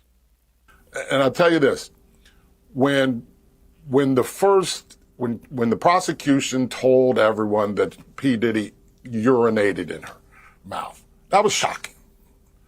They didn't say P. Diddy urinated in her mouth. They said the escort did. Difference. When Daniel Phillip comes on and says, no, actually the person who urinated told me to urinate in her mouth was Cassie. And not only did she tell me that, she gave a tutorial and said, you want to do it slowly to make it last longer. At that point in time, the old adage is you can't win a trial with the first witness, but you can sure lose a trial. That lost me. Because what you're talking about now is an allegation that this, and I'm going to use its Mandingo stereotype of this crazed black man who's being prosecuted by 5 white women. The boogie black man effect that I've been telling you all about for years. Who are saying this man's sexual needs are insatiable and they can have sex for hours and hours and never rest and always ejaculate. That's not true from a pharmacological standpoint. That is absurd. If this was in the 60s or 70s in Mississippi, I think people would be irate. I don't like Sean Combs. That video speaks for itself. The question is, why wasn't he prosecuted for that? The question is, why wasn't he prosecuted for all of these crimes that have allegedly occurred, but we save it all up and we bring it in this case? And they just keep talking about the domestic violence. They didn't really talk about trafficking. And when they did, it was only when Cassie was ordering the escorts. So the escorts are the victims. And Cassie will be a part of the RICO. As she should be, but she has immunity, which is what they're not saying. I'm telling you, later on in this trial, it's going to come out that she has immunity. Now, the reason why they didn't go for the domestic violence is because he paid her out. So I didn't know the other 10,000. The other 10,000 came from the hotel chain. So she got an extra 10,000 from the not 10,000, 10 million from the hotel chain. Diddy gave her 20. They gave her 10. So all in all, she got 30. Right, Royce J. And they pretending like, oh my God. Shit, some of the life they living now, that sounds like a generous deal. These women are on OnlyFans. They would love to be laid up, coked up somewhere, getting smashed by a bunch of dudes. It's like a brothel.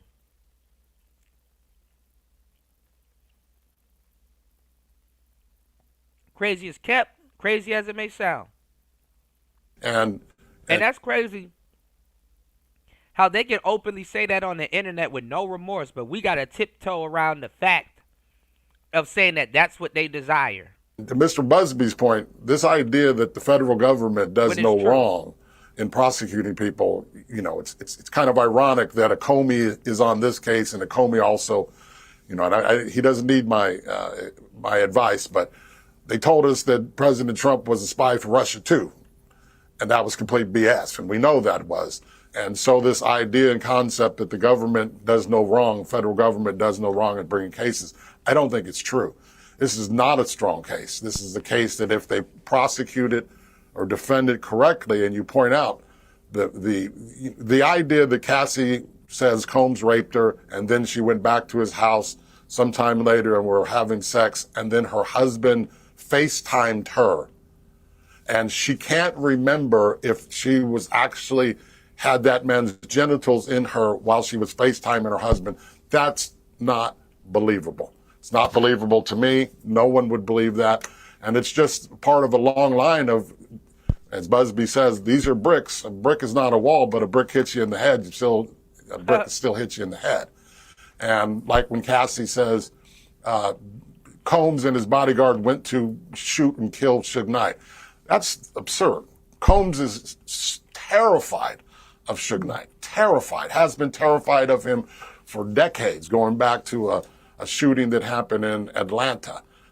Combs is not a tough guy. He's not going to jump in a car and go kill Suge Knight in Los Angeles. That's almost laughable.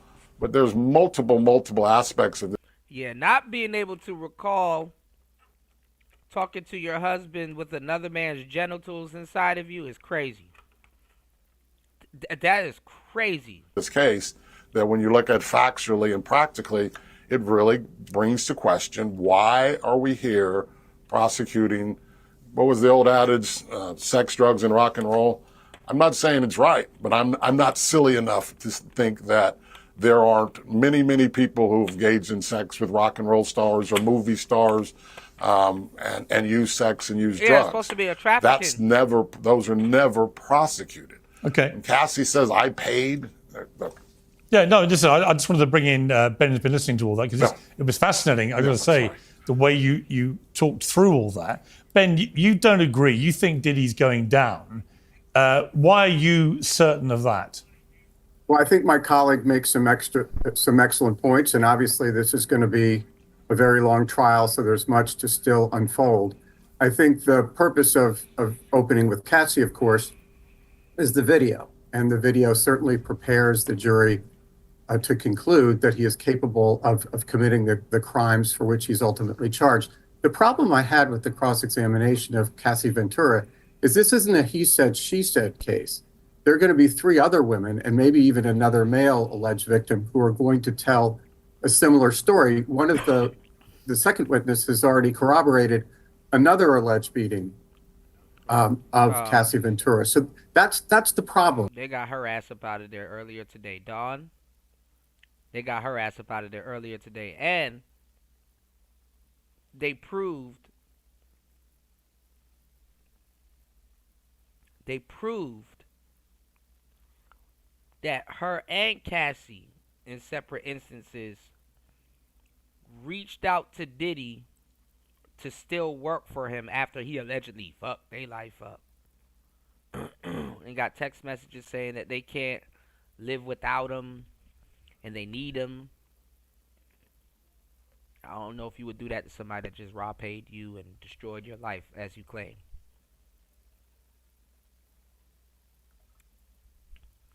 They got Cassie still hitting them up talking about some, hey, can we have sex? Like the last time she messed with them was like right before the pandemic and all this other shit. After she done had kids with her husband. You know, the only person not, you know, and like I said, her husband probably doing that freaky shit with her too. You know, I've been saying this for a minute. Her husband probably still doing that freaky shit with her too, cause he knows she capable of it. You know, so there might be a little bit of perks to getting the community bicycle, but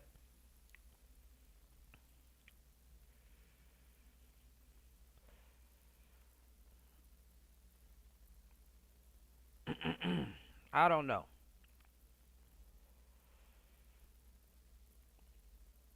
I don't even know how much of the years he's been with her. I think they recently got married, like early pandemic.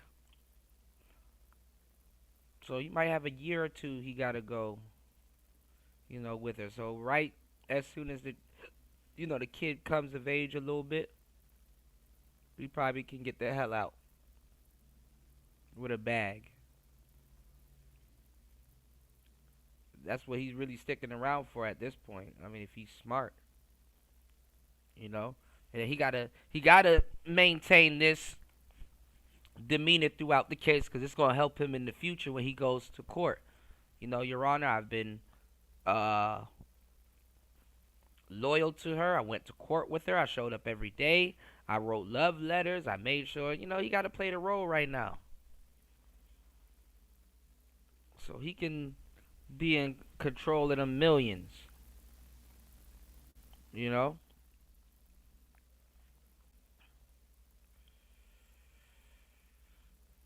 Females who get divorced do that, yeah. I mean, unless she fuck off the money and or throw it away or whatever, you know, I mean, it's in his best interest to stick around. Kevin Federline, you know?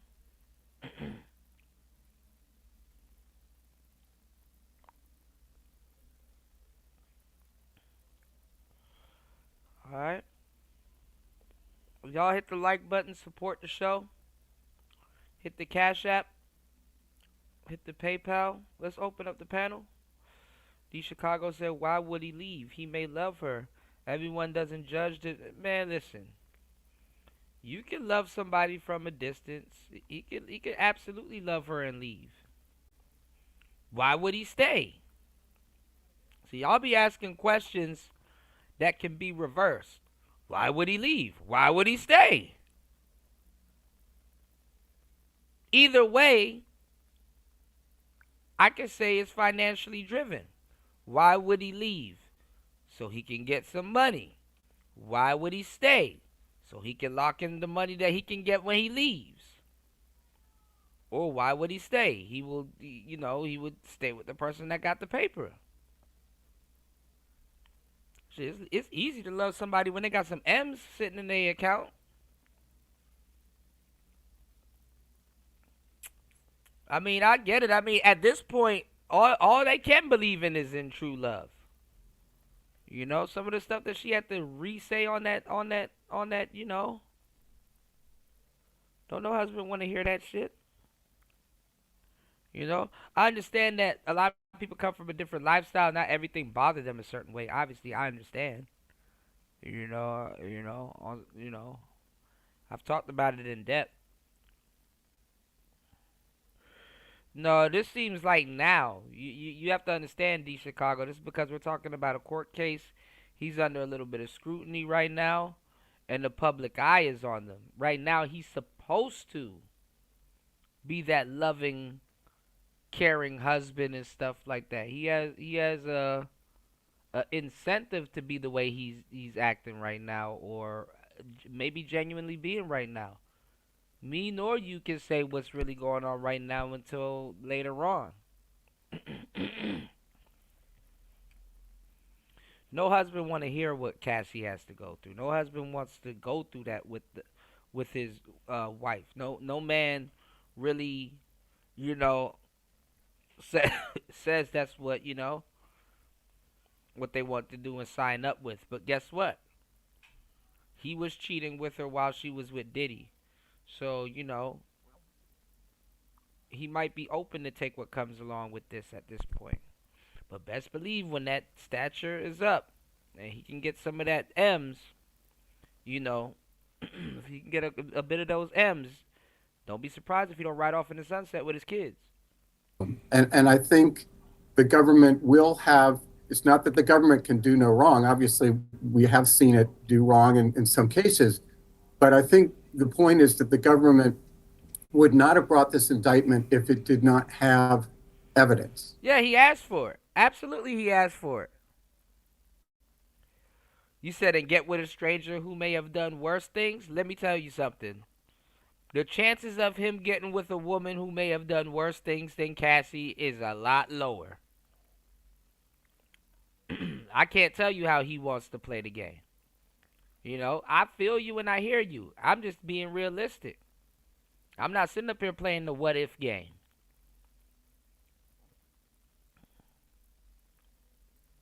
I'm giving you the game, but I'm not sitting up here playing the what-if game with y'all.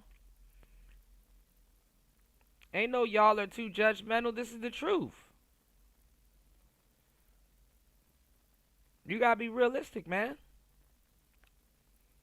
Some of y'all swinging ass niggas too. Y'all be living in a fairy tale also. I get it. It's a lot of different worlds out here. I get it. But what I'm saying is, you got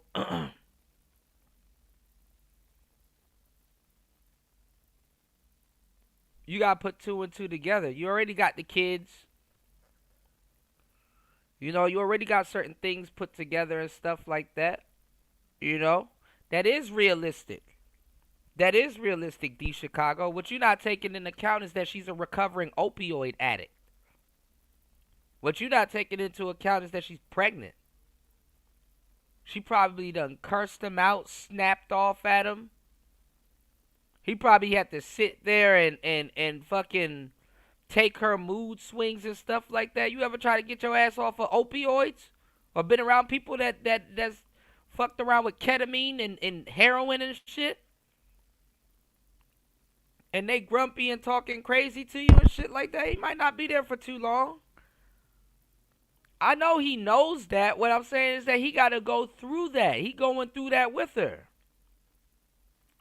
You're not going to be too fond of somebody going through opioid recovery and all kinds of other stuff and stuff like that. After a while, it's like, yeah, if she knows she put him through some shit and stuff like that, she probably suggested, yeah, you know what, you stuck around, you helped me out throughout this point in my life, pay him out. Because some of the stuff that I'm implying would imply that Cassie's dumb and don't know that. He might just stick around with her until the bag clears. She not dumb.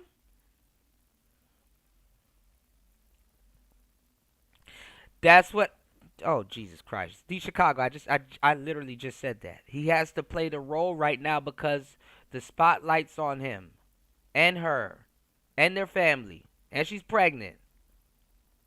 That's why I said in about 2 to 3 years, I think it's like 4 or 5 years or something like that, before he can run off with the bag. That's why I said we both don't know. We have to give it some time and wait until a couple years and see how it plays out. Did you not hear me say all of this? I said it about like 4 times.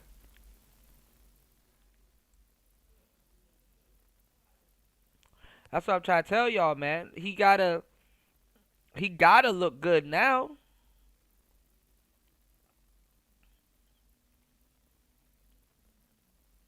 He's not leaving her. Okay, we'll see. Right. I mean, the track record of the federal government in cases like this is it's inevitable that he goes down. It's like 99% hit rate, right? But they do occasionally get it wrong. But most of the time, if the feds bring a case like this, they win. I mean, isn't that the likelihood here, just on stats alone?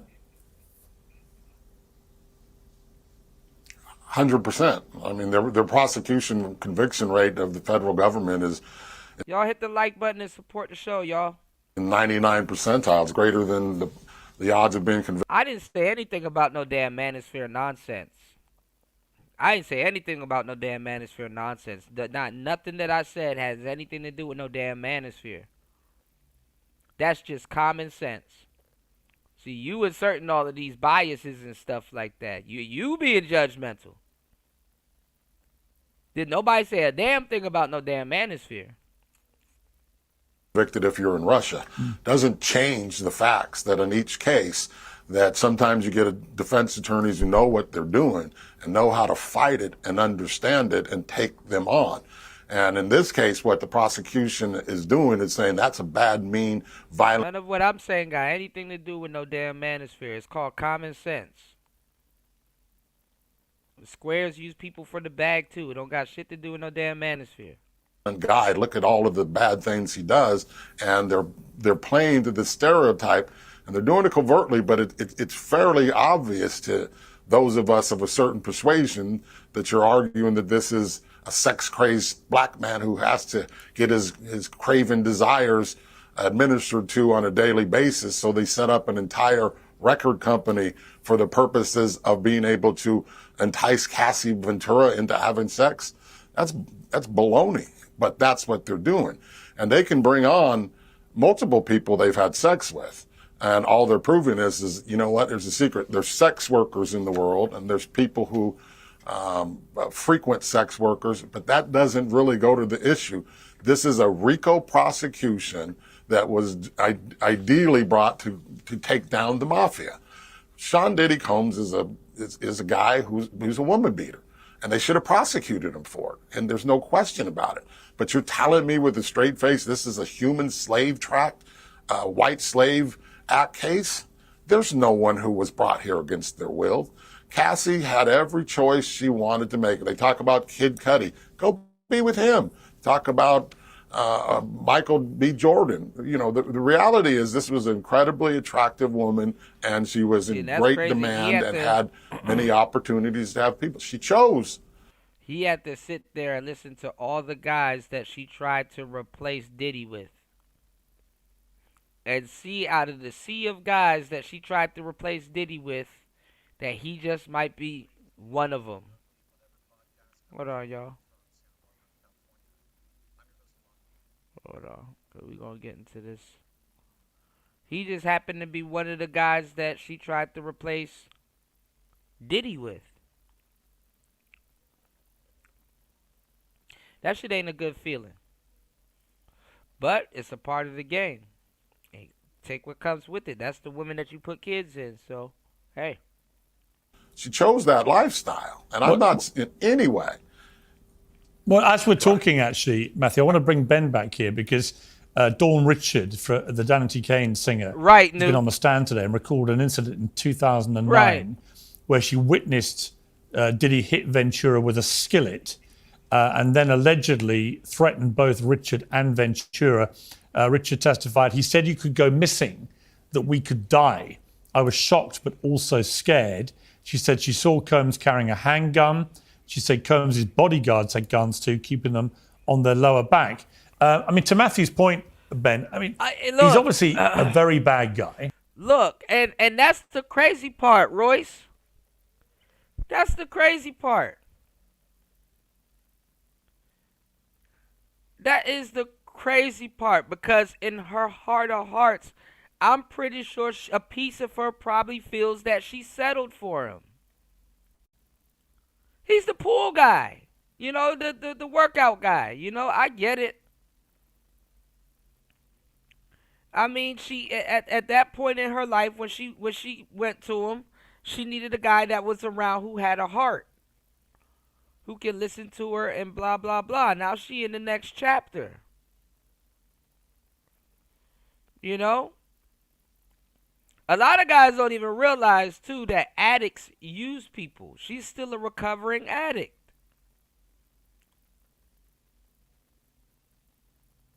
She might want to move on after this. Obviously, you can see that she turns into a tyrant when she has it. Or she may like the life that she built with them. But I'm going to tell you the truth. In the back of his head, though, all of this shit is going on. In the back of his head, all of this shit is going on.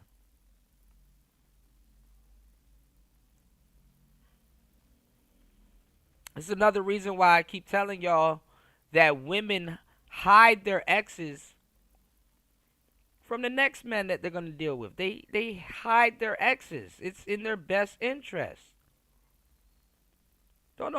Your husband don't want to hang out with your exes or directly know who your exes are. He goes to work or he drives to work and a Kid Cudi song comes on. Or a Bad Boy song comes on. Your wife was sleeping with your boss at one point. Man, that shit is gonna chip away at you.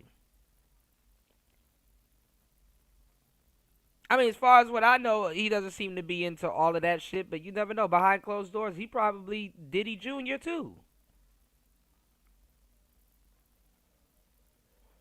He was the side guy for a little bit, so he probably put up with a lot. Okay, yeah, she gonna be with Diddy this weekend. I already know what's going on, but let me go distract myself and stuff like that. Listen, and but so many words. As a man, you know, and he knows that he went through way more shit to get her than she would have went through to get him. Real talk. He's obviously a woman beater. We've seen that with the video. He likes guns. He likes to threaten people. All of these things. But in terms of what the feds have actually gone after him for, racketeering, sex trafficking, and so on, Matthew makes a good point. This was set up for the mafia. This was the kind of stuff that when Rudy Giuliani tried to go after the mob, this is how they... This nigga don't know what junior mafia is, but anyway. They did it. And some people do think that they've just overreached in what they're going for him for on this. And for that reason alone, a jury might be persuaded to acquit. Yeah, I agree with that. I think Matthew and you both make excellent points, and that may be what ultimately happens. But we're at the beginning of a very long trial. And one of the things, as Matthew knows, is if you're a prosecution or if you're just putting on any kind of case, you want to keep the jury interested. So there'll be sensational testimony, as we've begun with sensational testimony that prepares the jury for the idea that maybe this isn't a good guy. And there's going to be some technical testimony going through the elements of the crimes for which he is charged. Now, if that's not there, if they don't have the receipts, there could be an acquittal and there could be an overreaching. But I think the prosecution is still very early on in its case. So I think we have to wait and see. And Ben, do you see There's any something very interesting. Sorry, just one sec, Matthew. I'll go back to you. But just to bring in. Lord have mercy. Roy said he ain't get that far off. He ain't that far off. Her hybristophilia isn't going to let her be with a guy. Isn't going to let her be with a guy that doesn't satisfy her hypergamy. Her pick struggle. That's what I'm saying. But see, he is attached to her because of the kids. You know, so that's what I'm looking at, Royce. He is attached to her because of the kids. He got his foot in the door. So, like I said, in the next couple years, cause she still looks good, sort of. You know, she looks a little worn out, but I mean, you have all them kids, you ain't gonna look the best either. Stressed out and pregnant, He might get paid out, or she might just pay him out and go get a Michael B. Jordan or somebody like that. Cassie can still, you'll be surprised who would still date her. Because they all get down like that at Hollywood. So Cassie can still go get her a Michael B. Jordan or a little new up and coming young lad.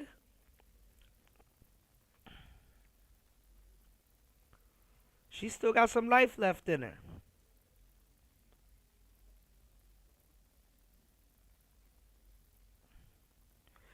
D Chicago, you are arguing love with red pill, and we're not even talking about no red pill stuff. We're talking about some square shit. Why are you so? I think his wife got a hold of his account again. Bring back the real D Chicago, man. Well, shouts to the real D Chicago wherever he at. I think his wife his girl got a hold of his phone again. You never know when D Chicago come in here. It might be him or his lady. You never know. But look, you talk about love a little too much. It's like, nigga, love.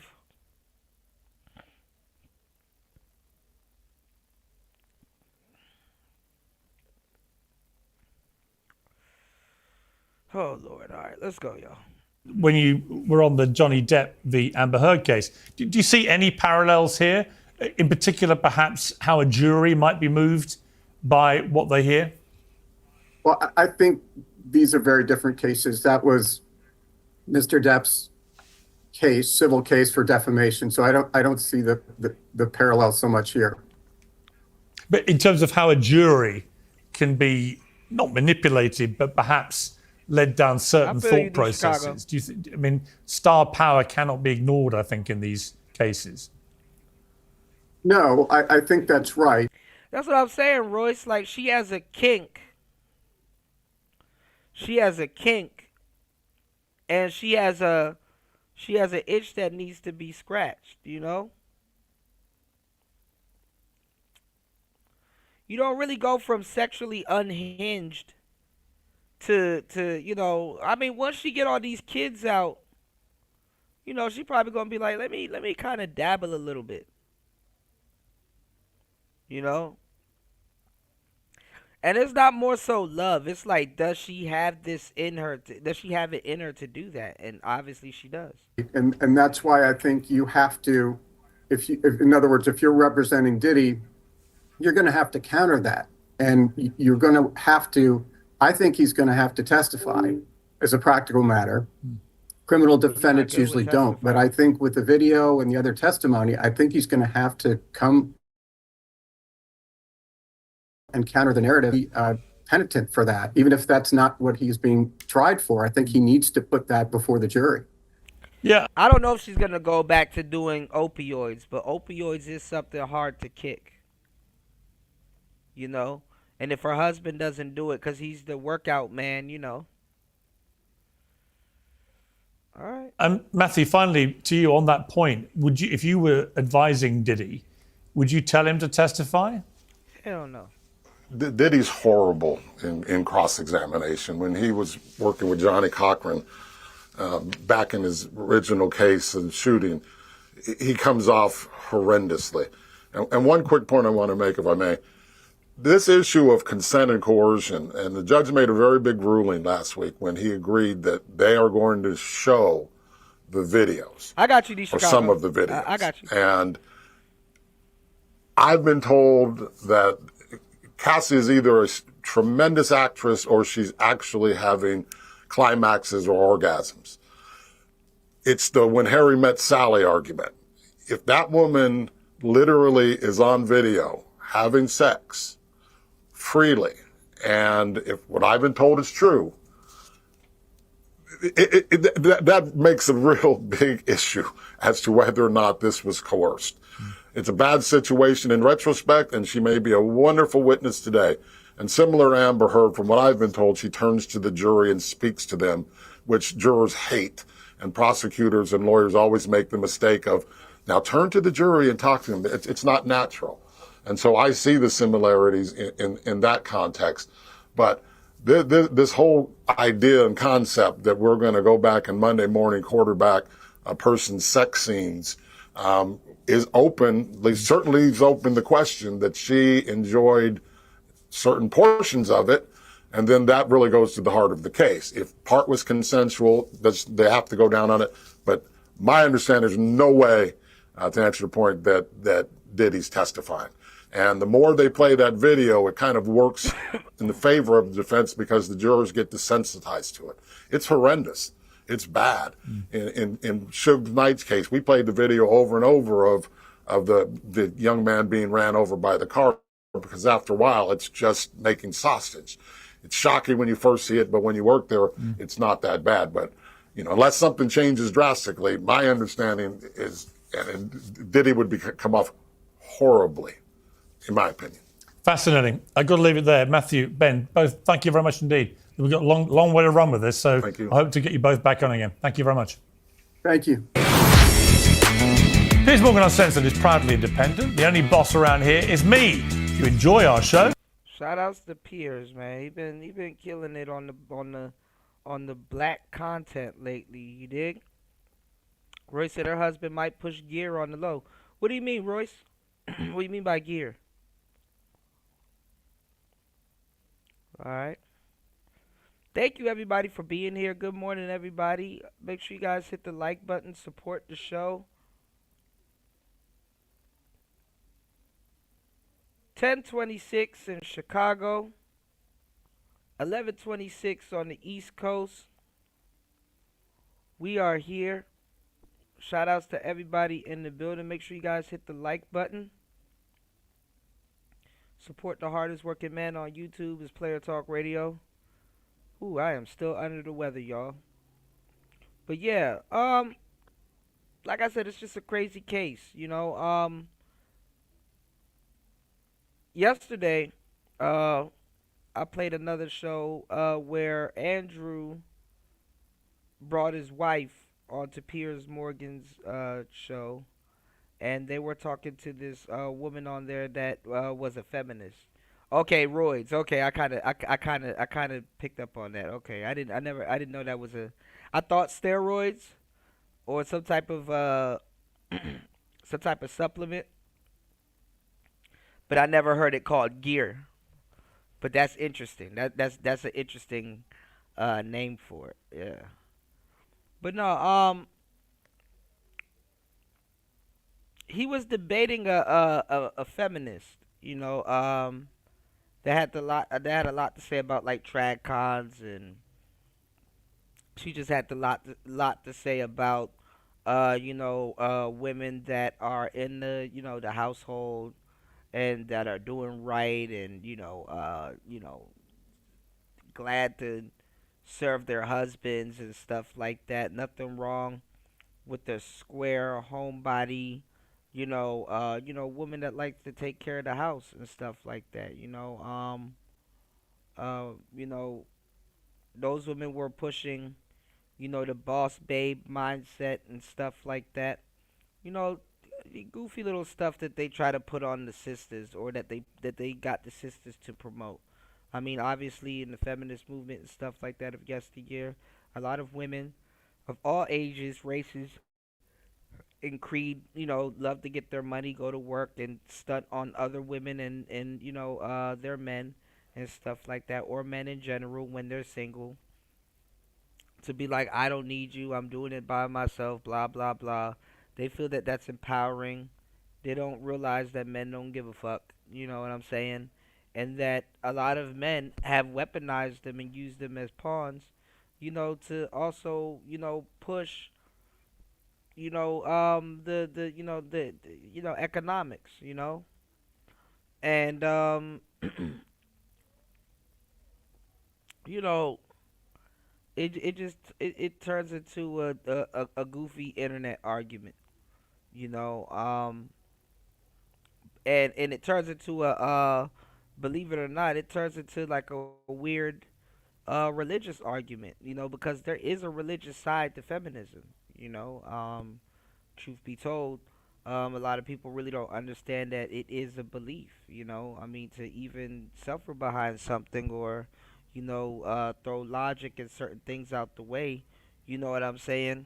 You have to have what you may have to have with a lot of other religions, without the in the absence of quote unquote proof, right? Which is faith, you know. So a lot of times you got to keep in mind, if you don't got nothing to replace something better with, you know, because most people, if they read up on another religion or debated somebody or knew about another religion, they would replace their religion quick as hell. You know, because most people they're not loyal. You know what I'm saying? They don't stick to anything. And try to replace a feminist's view on misogyny and stuff like that. You know what I'm saying? You can't replace it with misogyny or a man's thought process. This is why men try to talk to women about certain topics and stuff like that is literally cats and dogs, and it's goofy. You know what I'm saying? And the men need to stop, shame, blaming, explaining. I mean, shouts to Ty. Shouts to, people that actually get it. Because it's dumb. But, I'm here to let you guys know. Yeah, Lilith, Kali, right, Royce, right, exactly. And what I'm saying is, it's a belief, and if you don't have anything better to replace it with, in their eyes, you're wasting your breath.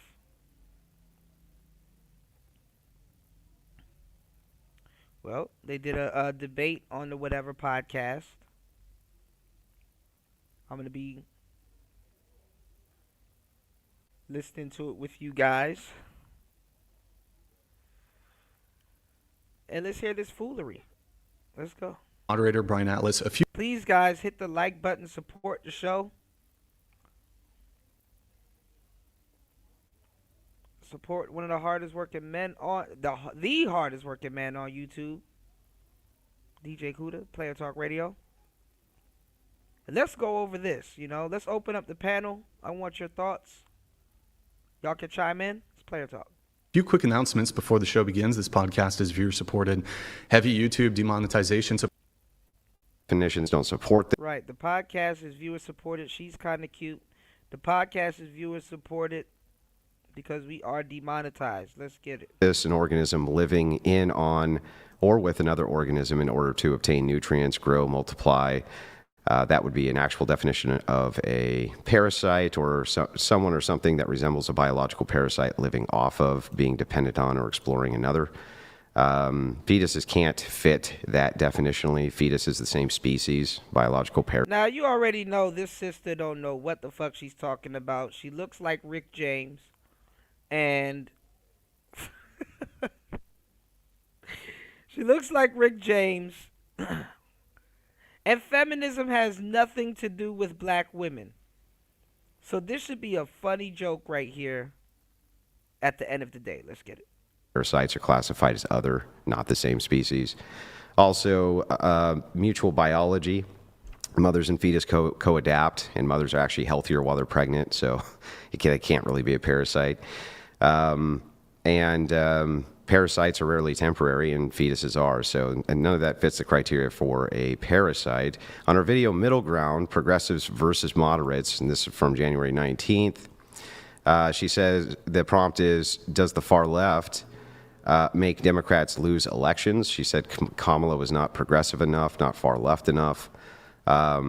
She talks about how women's rights are being stripped, but didn't give any examples of what those are. So I'm actually really confused about a lot of her positions, including in her rematch against Charlie Kirk that happened March 5th, 2025, why DEI is unlawful. Her rebuttal to Kirk was bizarre. It just had something to do with there's no racial factor in DEI, even though Kirk gave a pretty good rebuttal for that.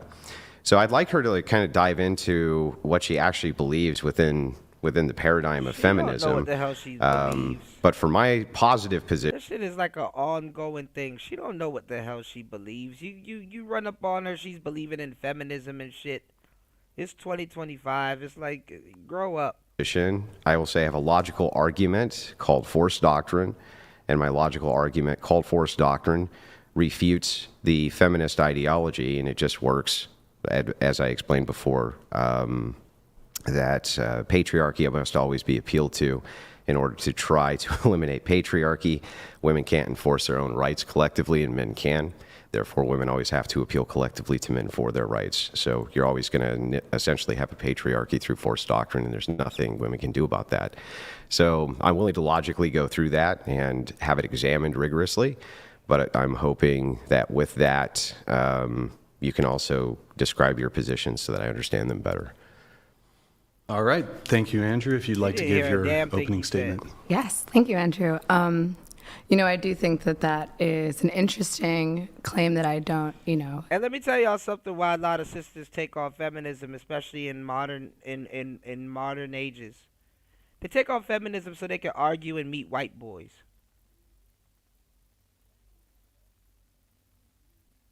Literally. It's an in. Okay? Get around some white men, argue with them. Oh my God, you changed my life. Let's date.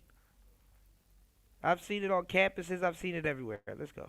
State my arguments, because I've actually been watching some of your content, and I've noticed kind of a similar trend as well within these debates, where you will ask your debater questions but will not put forth your argument, including in your opening statement. You state forced doctrine, but instead of elaborating on it, you consistently talk about what I've talked about, which only one of those topics was actually related to feminism. Now, when it comes to my actual beliefs, I think my goal and my hope for this country is to see us advance as a society. I would like to see everyone have bodily autonomy, and I would like for the vast majority of people, if not everyone, to have their basic needs met. And I would like to mitigate any unnecessary conflict between bodily autonomy. Who told you you didn't own your body? Who told you that? And you believe them? the citizens of this country, genuinely. I think that my main issue with the manosphere and with your forced doctrine principle is that it promotes and spreads divisiveness against men and women. It promotes and spreads violence against men and women, and it exaggerates and focuses the differences between the genders. I think that men and women, I know. All right, well, lesbians are violent. What do they promote? Men and women are the same species. We are 99% genetically similar. And we are not the same species. She's going to say we're the same species, and it says that we're similar. The obsessive need to define and separate people based on one singular chromosome is doing both men and women a disservice, socially, economically, and politically, which we can get into. I'm ready to open it up if you want to. Yeah, I sure. guess, actually, I'd love to start with a question for you. I would like to go back to the forced doctrine theory, if we can. I just kind of want to understand more. I know you've talked a lot about the equal force objection in the past. You've said men have essentially a monopoly on force. Correct. If I'm correct? Okay, perfect. Do you want me to walk you through the argument? No, I'm going to elaborate. Thank you. And that rights exist through physical force, and that our legal system is based on physical force. So I guess I kind of just want to hear you elaborate on that now, if you're welcome. So you want my argument for the force doctrine? Yep. Okay, so what force doctrine is saying is very simple. That feminism, if you at least agree with my definition, and it seems broadly feminists do, that it's a movement towards egalitarianism and equity and the removal of patriarchy. If you can't have an oppressed class without an oppressor class, at least not from the Marxist feminist view. In the case, if women are being oppressed, they're not being oppressed by wolves, they're being oppressed by men, right? So if that's the case, then my argument to them is that whatever you believe this oppression is, you will actually have to appeal to men in order to either relinquish whatever this oppression is, or concede to whatever it is that they want, because collectively women actually cannot overthrow any patriarchal systems. They rely on the force of men. And so if men, anytime they want to, decide to remove women's rights, there's actually not anything women can do about it, but the opposition is not true. The opposite is not true. Women cannot collectivize and take away men's rights. Okay, so are you essentially saying that women do not deserve the right? Well, that's on the surface. Because I'm not going to lie, women are doing, and maybe there's a group of men behind this also, I wouldn't be surprised. But women are doing a brilliant job weaponizing men's systems and weaponizing it and using it on them and getting what they want out of it. You know? And men are just sitting back, letting this bullshit happen. So let's not play with that neither. Men are sitting back and letting this bullshit happen. So they're doing a damn good job using men's shit against men. To fight for their own That's free will an or ought have claim. free will? Yeah, that's an ought claim. I'm not making an ought claim. I'm trying to get us to the descriptor first. So Okay. instead of making a prescriptive statement, I'm starting with a descriptive statement. What is true, and then we can worry about what should be true after we. Now listen, before getting into this, I need you guys to do me a huge favor and hit the link that's pinned to the top and head over to hempforfitness.com. That is hempforfitness.com. And use code T-Tube10 to get 10% off your order.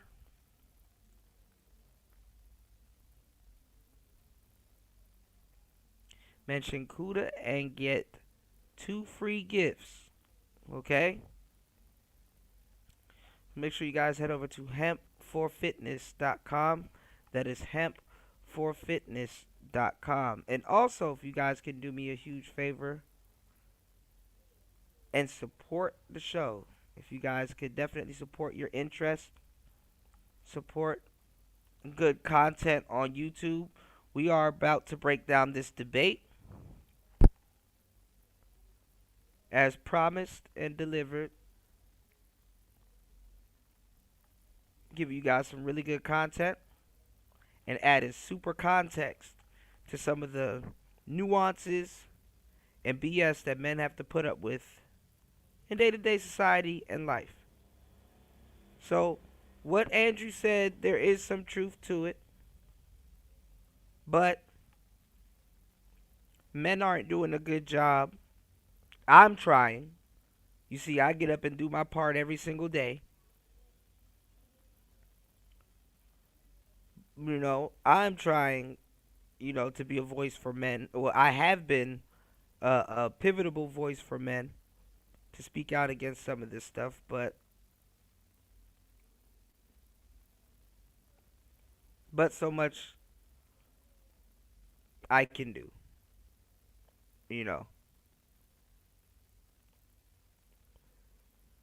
But I want y'all to keep in mind when listening to some of these concepts, there is no feminism without the patriarchy. That's another thing men have to understand. Feminism can only exist in a patriarch. Women are protected and taken care of by men. We can determine what is true. Okay, but I'm trying to see, structurally, how does that work in the real world? Are you saying that women... These are new age feminist women. They're all new age, honestly. Even if she's from Gen X, she's some new age chick. All this stuff, this is like their version of slavery. These are like folk tales. Half the shit that they're going to talk about, they have never been through. They've never been oppressed. And they barely have done their history.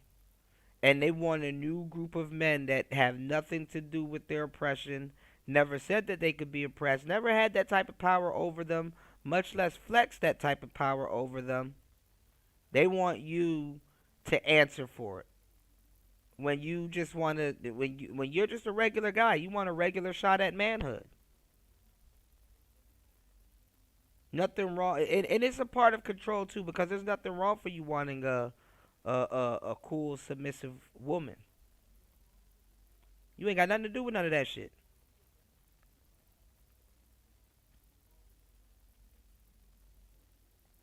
So they're gonna run around and lie. Oh, I couldn't have a bank account. Oh, y'all did this and autonomy over my body and all this other shit. They projected all of their insecurities onto a group of men that have nothing to do with nothing, and then they're not even original. Not even original. Women should not fight for their rights because they... Listen, let's back up. So And in real fucked up times, these two people would hook up. Light-skinned Rick James here. They would hook up. black man. Let's see who do their history. In real racist and fucked up times, these two wouldn't be debating with each other about this shit. There is no such thing as a black feminist.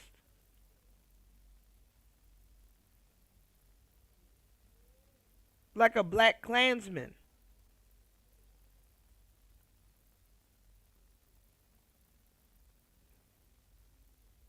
And then the fact that she thinks that she can argue with him about this shit when he's probably talked to actual white women that are ass deep in that shit. Got rank. Not just some goofy broad with a Rick James hairdo showing up to the damn podcast.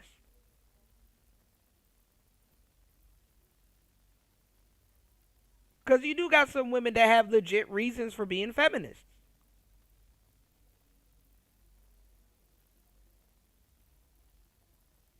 Back in the day. I don't know about today. But let's go. Y'all hit the like button on the way in. Shout outs to everybody arriving, coming in. I know we're shadow banned, so the noti is not going out. But please hit the like button, support the show. As we are not monetized, and I'm going through hell and high water to bring y'all this content. Let's get it. Let's go. Distinguish two things. Okay. Is, ought, right? Sure. I'm not trying to bridge the is, ought gap. I'm trying to start with a descriptive claim. So if the descriptive claim is true, then we can move to the prescriptive side of it. But right now, you would either need to agree with me that descriptively I'm right or that descriptively I'm wrong. I can't agree with you to say that descriptively you're right until you apply what you're saying in theory to the practice of modern day society. How does your equal force objection, how does this principle work in society? What are you saying in terms of how women and men coexist? Yeah, I think that because that is the case, that men deserve to have various privileges that they're not given in society, which they should be given in society. So what are the privileges that you think that men should have that women should not have? Well, primarily, I think that if you're going to look at an equalization, what I would do prescriptively would be to roll voting back. And that's for both sexes. I think that rolling voting back for both sexes is a good idea.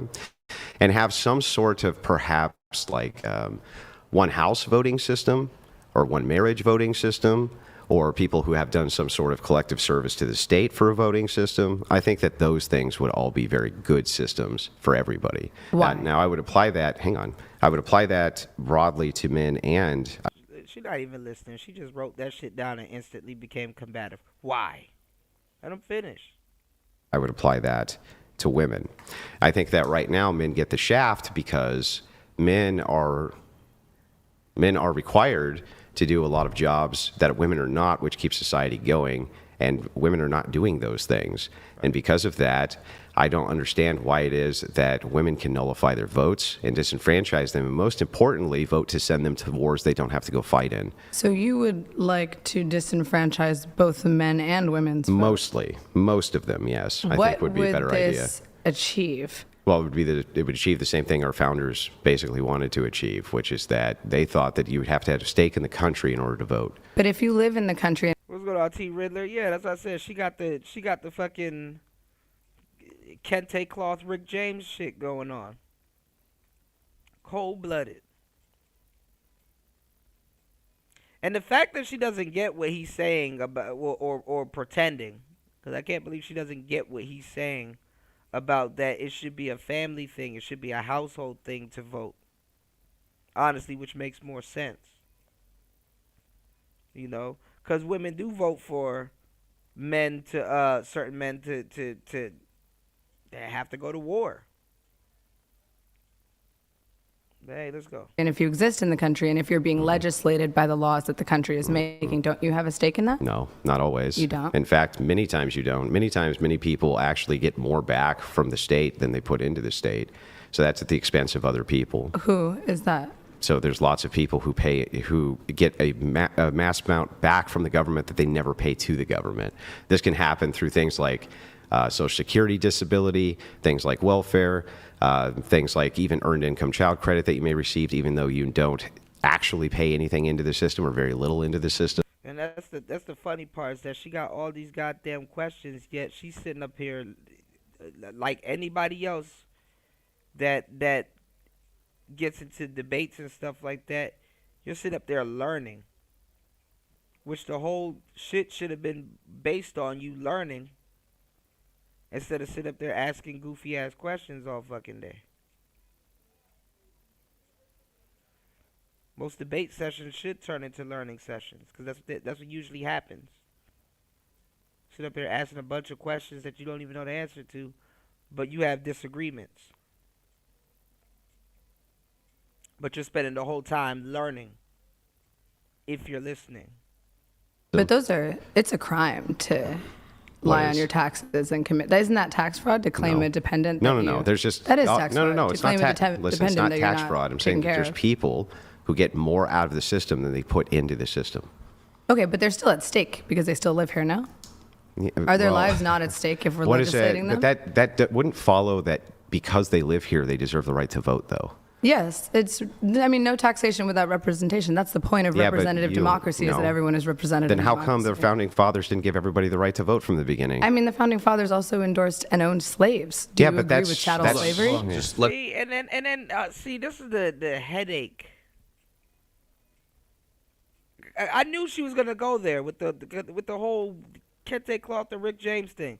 How are you up here trying to argue about feminism and then defect back to slavery? That's another thing that black men be letting sisters get away with. There's no way in Afrikaans hell you're trying to mix in a slavery argument with feminism. Because then at some point, you're admitting that you should have stayed your stupid ass side by side with the black man instead of defect over to the feminist movement. Don't matter what you say at that point. You cannot mix in the slavery argument with no damn feminism argument.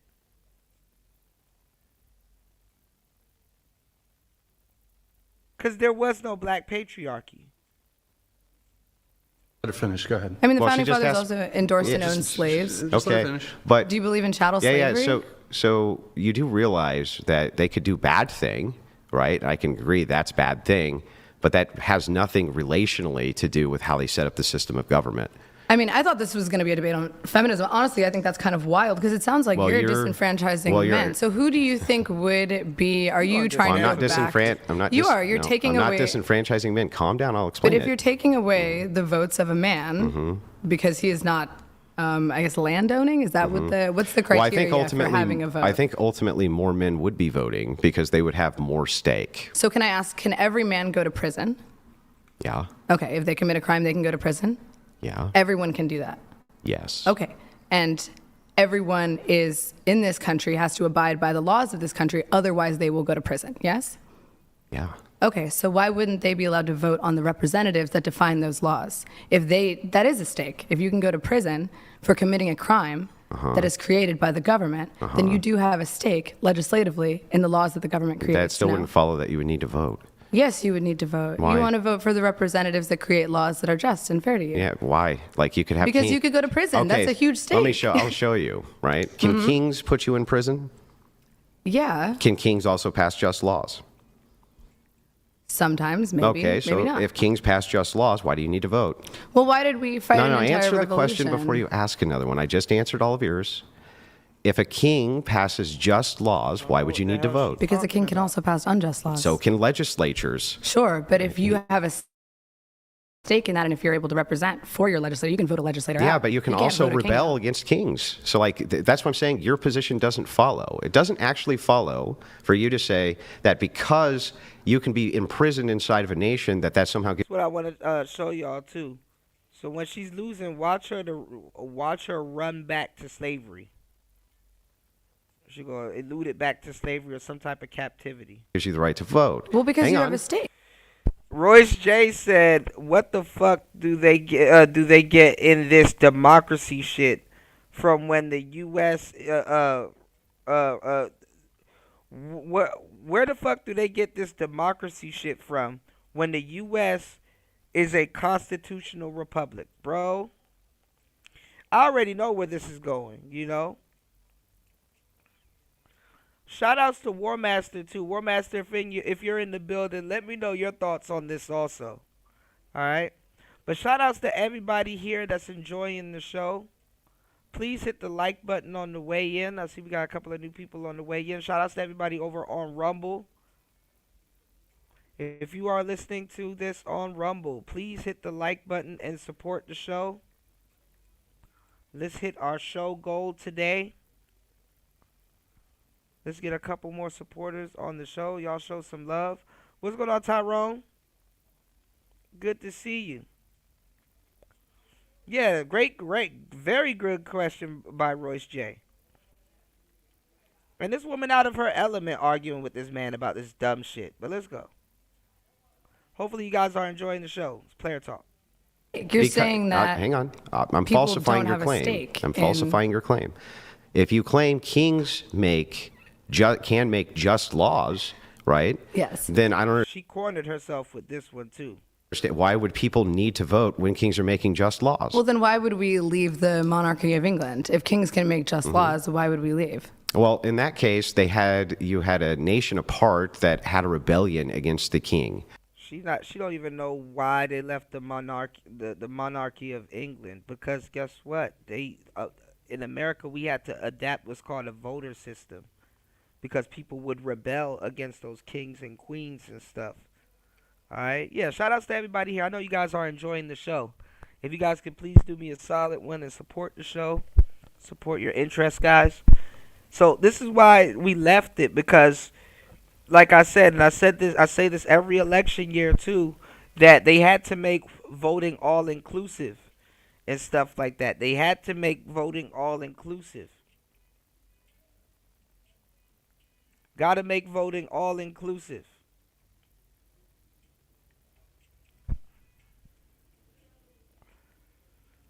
So people won't rebel. You dig? Gotta make voting all inclusive so people won't rebel. Because after a while, they're gonna be like, man, and that's why castles are built for wars. They're built for rebellion. Yo, who's the king and the queen? Why are we suffering? I didn't vote for that person. Castles are built for rebellion. The same way churches are built for rebellion. The same way hospitals are built for rebellion. Pay attention. Yeah, That's what was sure. going on. But kings have been rebelled against historically under certain circumstances many times. So you'd like to go back to feudalism? Like No, you it's not don't believe in feudalism. democracy? Well, yeah, that is No, the it would be feudalism is under a monarchy. It would be called limited democracy, which is exactly what we had here. Do you think we had feudalism because most people couldn't vote here? We had limited democracy, and then there were like many uprisings against that limited democracy because everyone deserves there the wasn't right. uprisings really against that. The only uprising that I'm aware of in American history against America was the Civil War. The Civil War, the Civil Rights But that movement, wasn't about the first voting. feminist movement. That wasn't You see how, and let me tell y'all something about these disingenuous little, because I can't stand them, because these are some little disingenuous little bitches, bro. And the fucked up part is that I go after those types, and have been going after those types for years back in the day. Let me tell y'all something. They know all the history till it comes down to telling the truth about their shit. They know about civil rights movement. They know about all of this historical stuff when they're talking about feminism. But when it comes down to, you want to leave out the part where the black woman betrayed the black man? What about that part? What's your thoughts on that? All of a sudden they have amnesia. That didn't happen. They be knowing they left the black community for feminism. They ain't got something to say about Red Pill. Like the black man left the black family for the red pill. Nah. The chicken comes before the egg. About Feminist voting? movement. The civil rights movement? No. Movement? The All of Civil those were War about- wasn't about voting. Well, I mean, it was about the owning of chattel slaves. So not about voting then? Which is also about human and civil rights. But not about voting, though. But voting is a civil right. I don't know. I'm not sure that I believe in It's this. about freedom and it's about conceptual- representation. Yeah. So the point is representation. So let's back up. That's what voting is. Voting is representation and democracy. I understand. Okay, who fought for that and won that for black women? Leave that out. But you haven't actually made the positive case for why people need to be able to vote. People need to be able to vote because they have a stake in the legislation in this country. If you can be imprisoned in this country, if you can be robbed of your bodily autonomy by the legislators of this country, then you should be able to have a stake in what the laws that those legislators are making. Well, no? let's see if this makes sense. Do you agree with me that individual voters don't actually have very much power at all? And it's funny that she's trying to tell you what you should have when she doesn't even have the power to give you that. Who says you should have that? Women be trying to tell you what the hell you should have. Okay, do you have the power to give that and take that away?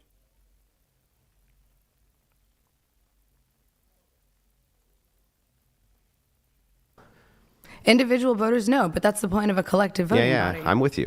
And I say all of this respectfully, because this is hindsight.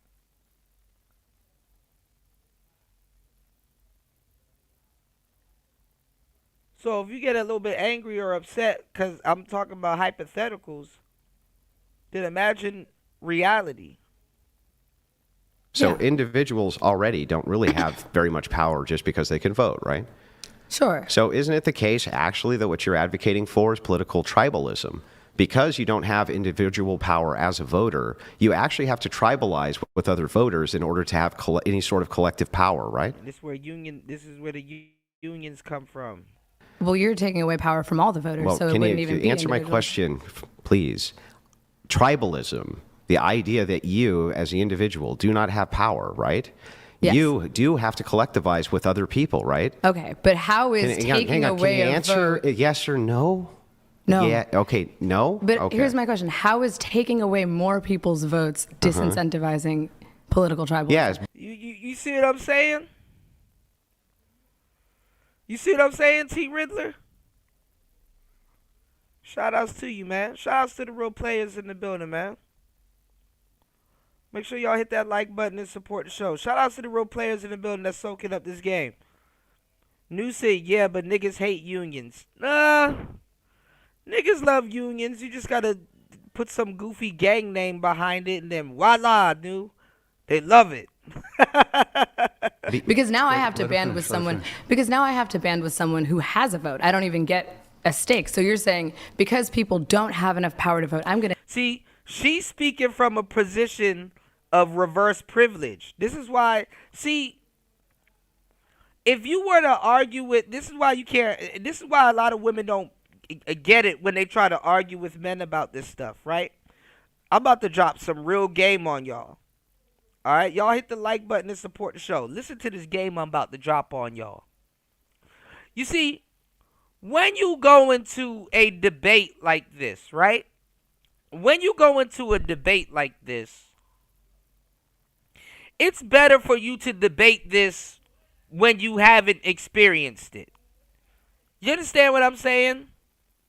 What do I mean by that, Kuda? I'm glad you asked, and I'm also glad y'all support because I'm about to drop this game on y'all. Listen to what I'm saying.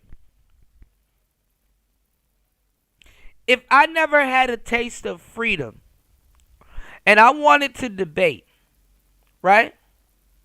And I wanted to be more genuine with what I'm talking about and what I want to say and how I want it to come across, right? I'm going to actually be a little bit more genuine by putting in not necessarily ideas, but stating things that should be on the table. You understand what I'm saying? Like, it would be good for us to vote. Or this will make more sense for us to be voting because these things are in play. You know? It would be structured different because it's coming from a place of that's what I actually care about. That's what this is about. But see, when you have an entitled, spoiled, privileged brat that just throws words around and don't know what the fuck she's talking about but want to debate with you, she's going to, and don't even notice it, she's going to be coming from a place where she's already experienced freedom, quote unquote. So when she tries to debate with you about this stupid shit, she's going to start telling you what people should already have and how they should feel this and experience that. And she's working her way from the future back. Not from back to present. You know? People should have freedom. Yes, that is true. But you got to argue, and not argue, but you got to put it on the table. If what you're trying to do is, you got to put it on the table as if people didn't have freedom and why freedom should make more sense so it can logically make sense. You don't reverse do it. You know? If I'm arguing with a blind man, I'm arguing with a blind man that's trying to see. I'm not arguing with a blind man recalling what he saw when he could see. You understand what I'm saying? It's reverse argument, argumentative, and that's what makes it stupid. Because she's talking about the freedom that we all somewhat indulged in or indulge in today. And it's like you can't even conceptualize that it wasn't like that yesterday or yesteryear. But every time I catch you in a corner, you're trying to bring up yesteryear as if it was like that. It's like, no, but that's not where you were coming from.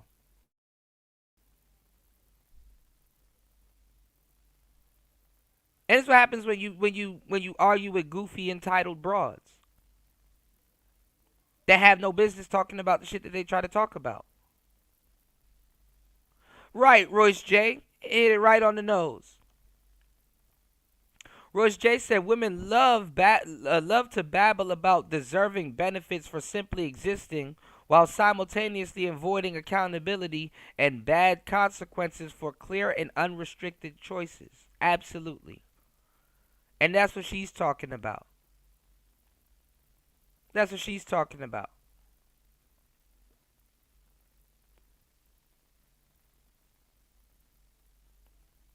Goofy ass. All right, y'all hit the like button, support the show. Welcome to the new people here on YouTube. Shout outs to everybody listening over on Rumble.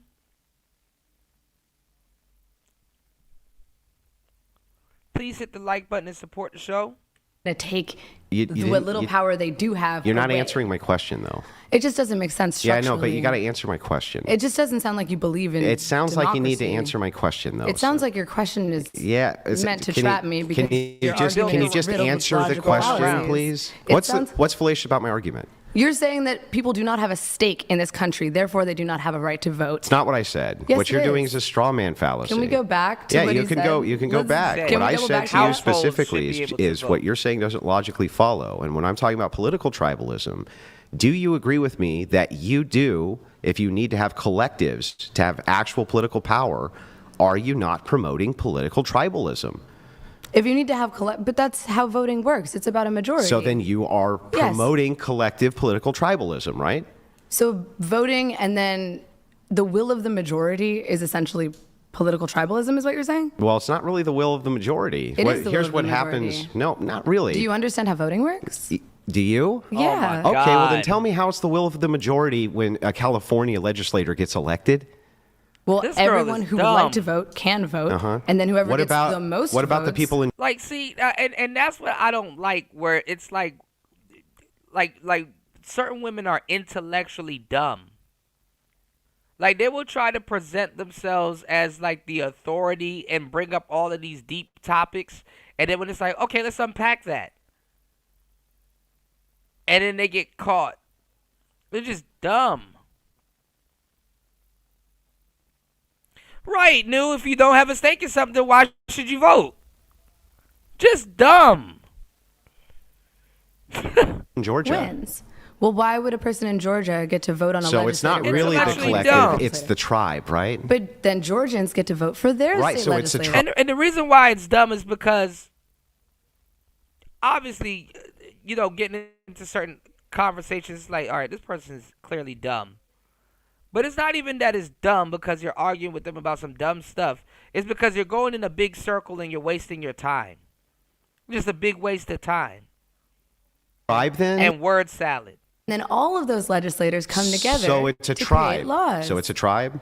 It's not a tribe, but those are called states. This shit is and then it's like in the middle of a debate, you don't really have all of this time to be teaching people. It's not even trying to learn.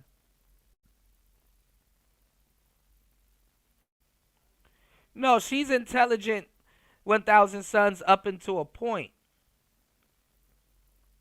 That's and it's the same thing like with when we talk about, you know, or when I talk about game, right? What do you rely on when your game runs out? Or when your wisdom runs out? Or when certain things run out? You know, she wants to sound or be smart. And a lot of these women, I'm telling you, and they've been doing this for the longest, and they've been doing this for the longest fucking time. A lot of these little fake educated bitches, they hang around dumb bitches and dumb dudes. Because you don't even have to be smart. If you know just basic psychology, you can outsmart half the motherfuckers that you come in contact with, to tell you the truth. Because all you got to ask is motive and why the hell they're doing it and what's the means to the end. You know what I'm saying? You know, a lot of these people hang around stupid people all day to seem smart. And you can tell, aside from the internet and the goofy shit that they watch, if they hang around stupid people all day to seem like they're smart. You know what I'm saying? And that's why I love my audience too, because you guys, you're not. It's weird to say even audience. You guys are family. Y'all keep me on my toes as well as I keep you guys on your toes or up to date about certain things. You know? And when you hang around a bunch of dumb people, which a lot of women do,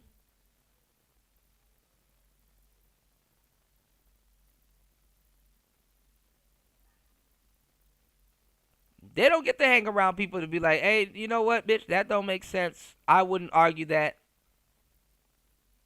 Change it up.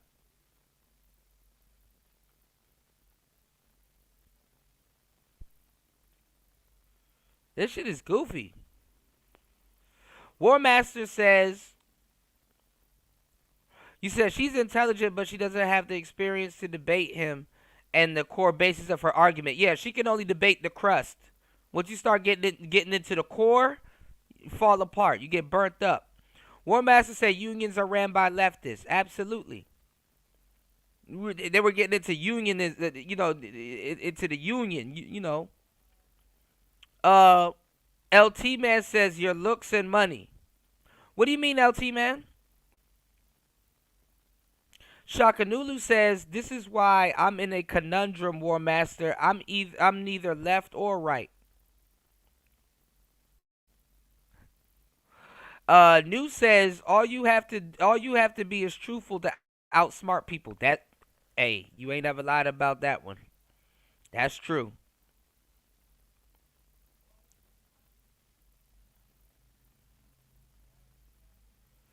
"1,000 Suns, T. Riddler says, intelligence and formal education are two separate things. I'd argue she's formally educated. Right, T. Riddler. And she tries to mix it in with the you know, with her pseudo education, her pseudo feminist science, which is hilarious, by the way. LT Man says, Kuda, you know some of us, we're cool with you, but we'll still call you out on some bullshit. That's what I'm saying. And that's how you keep yourself sharp. That's how you keep yourself sharp. Some people, though, when they hear a debate, it's really to just argue with people for the sake of arguing with people. It's not necessarily to debate. And that's why I tell you guys about debates and stuff like that. Most debates become a teaching opportunity. Yeah, forced doctrine. Right, feminism, exactly. I said that earlier. Feminism can't exist without the patriarchy. Right, 1,000 Sons. And then she tries to run to the slavery narrative and stuff like that. Every other point he makes, she miraculously wakes up and realizes she's debating a white man, so she throws in slavery every so often. It's the stupidest shit. Trying to squeeze feminism and slavery into the same argument, but not distinguishing how one goes against the others or one fucked over the other. Right, New. All right, let's get back into it. Y'all hit the like button on the way in. Support the show. I might have to come up with a new poll. What's going on, Clean Base? Good to see you, player. Good to see you. Let's hit our show goal for today, y'all. 4 hours and 34 minutes into the madness. Hardest working man on YouTube. Hit the like button. Support the show. Let's get it. It's Player Talk. Yeah, states are voting for. We got Rick James up here. Confused. No way you smart and you put on a hair hat like that. Let's go. Their own interests, right? But states will vote for the governors. Yeah. Why would I get to vote for the governor? Hold on, pause. Hold on. Listen to me. Why would I get to vote for the governor of, let's say, Tennessee if I Right. don't live in Tennessee? Makes sense. Okay. So it's almost So like then why these would- individual states, right? They vote along tribal lines for that state's particular interests, right? Yes, and They're then not, each state has a representative right, in which the they collective government. Sure. In the federal government, right? You're Uh-huh. talking about in our Senate and in our Congress, right? Yes. Great. So let's start with this. If it is the case that you have California and Nevada, these are two states which are next to each other, you agree, Sure. right? Yes. Can these states vote against each other's interests when it comes to resources? In the federal government, yes. they No, can. even at the state level they can, right? Why would they be able to at the state level? I can't. Because there are two completely different states, you goofy bitch. And it's a big body of land that is inhibited by different people that think differently, that's going to vote different. Jesus Christ. Vote for the Nevada governor. I can't vote for. Because perhaps there's something And these women will swear up and down they're smarter than you. that perhaps Nevada has some type of, I don't know, assessed tax or something like this that they're able to collect, which disproportionately affects. Gen Z girls are dumb as fuck. All they go off of is regurgitated internet pop culture. They don't even think for themselves. Motherfuckers need Chat GPT to tell them how to think. Californians in some way. They can do that, right? What law is that? Whatever it would be. They So can do it. does it exist or does it not exist? Listen, can they do that? What? Bro. What oppression has she faced? Oh my God, my iPhone is not updating. So oppressed. You can't even write cursive.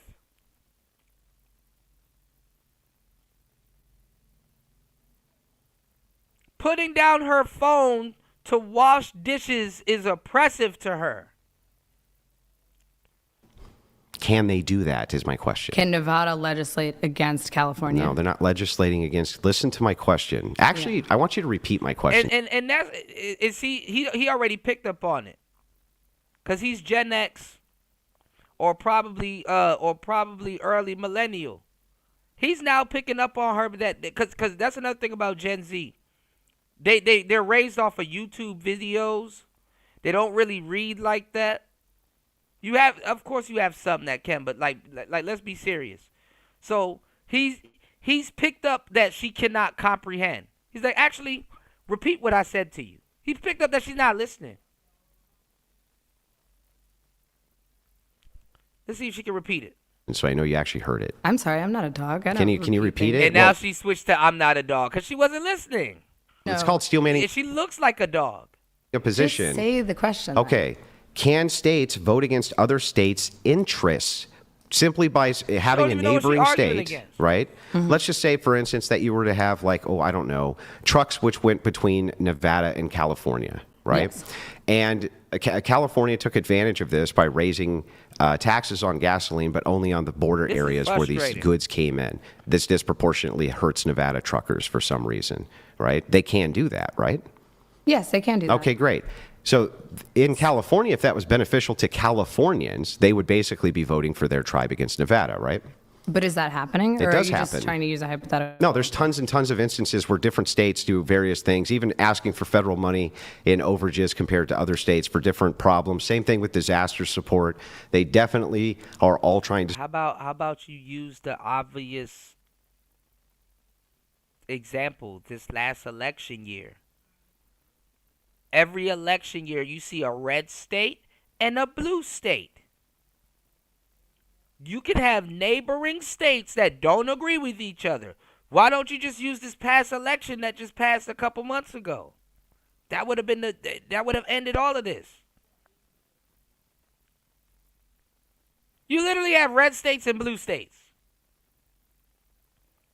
Support their tribe, right? Okay, so because states can potentially, hypothetically, vote against another state's interest, men and women should not have the right to No, vote. that's not the conclusion. But that was your argument. No, the privilege is you again. stated, Do you know what no a descriptor voting, both is? sexes, What's a one marriage voting system. Why don't you understand the difference between a descriptor and prescriptor? What did I Because she's black. prescribe?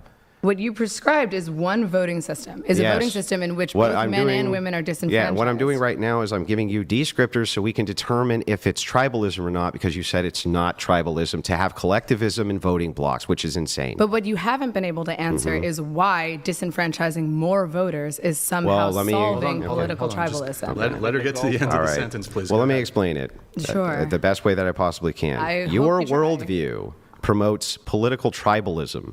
So what happens is this: NGOs can go to our government and they can bribe them for voting blocks, and that's exactly what they do. Non-government organizations do this, and lobbyists do this. And what they do is they raid the treasury from people like you and me so that they can bribe certain portions of the electorate in order to incentivize them to collectivize. Okay. That's why black people often vote as a monolith, for instance. They vote monolithically, up to 80-90% together, especially in national elections, because they're promised made. She is not listening. She's not fucking listening. That's why he said, hold on. Because he knows that she is not listening.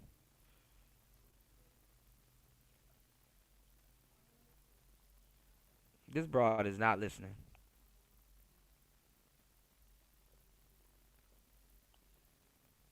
Warmaster says all state tax freight to cross their borders.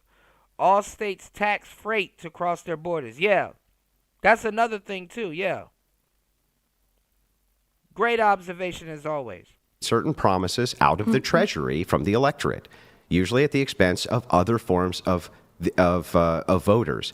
State taxes are literally differ from state to state, and laws differ from state to state. I don't even know why she even thought that was a smart. Lord have mercy.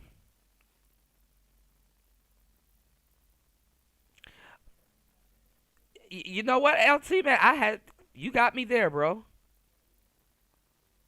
I gotta write that one down. You got me there. Fuck, I gotta write that one down. Less is more. Y'all see what LT man said, y'all? Y'all need to take notes. Let me write this one down. That's a well asked question. What woman really listens when they're wrong? What woman really listens when she's wrong?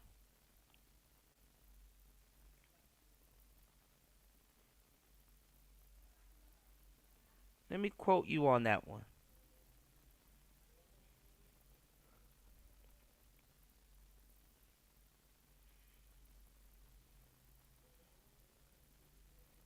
That's some real shit.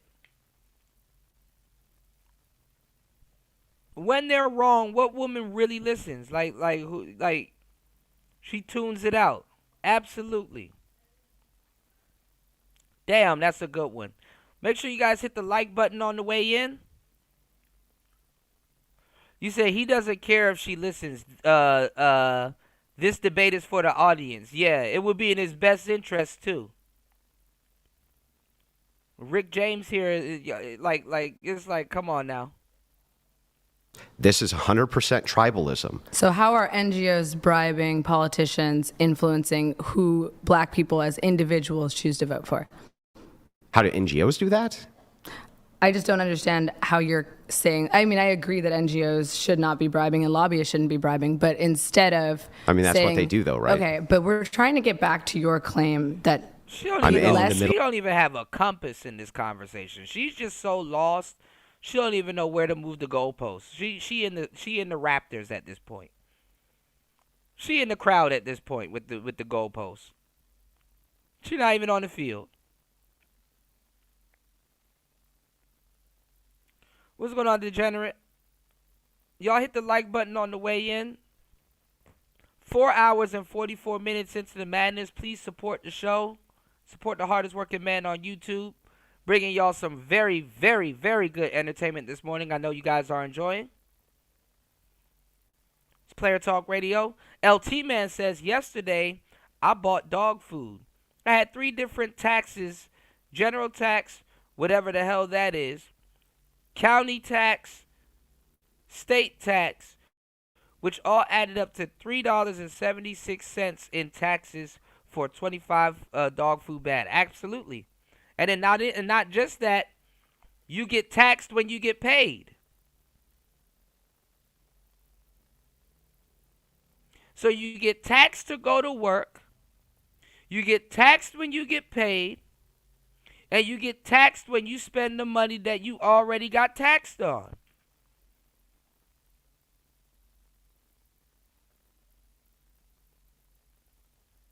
Then inflation is a motherfucker, and that's a secret tax right there in and of itself.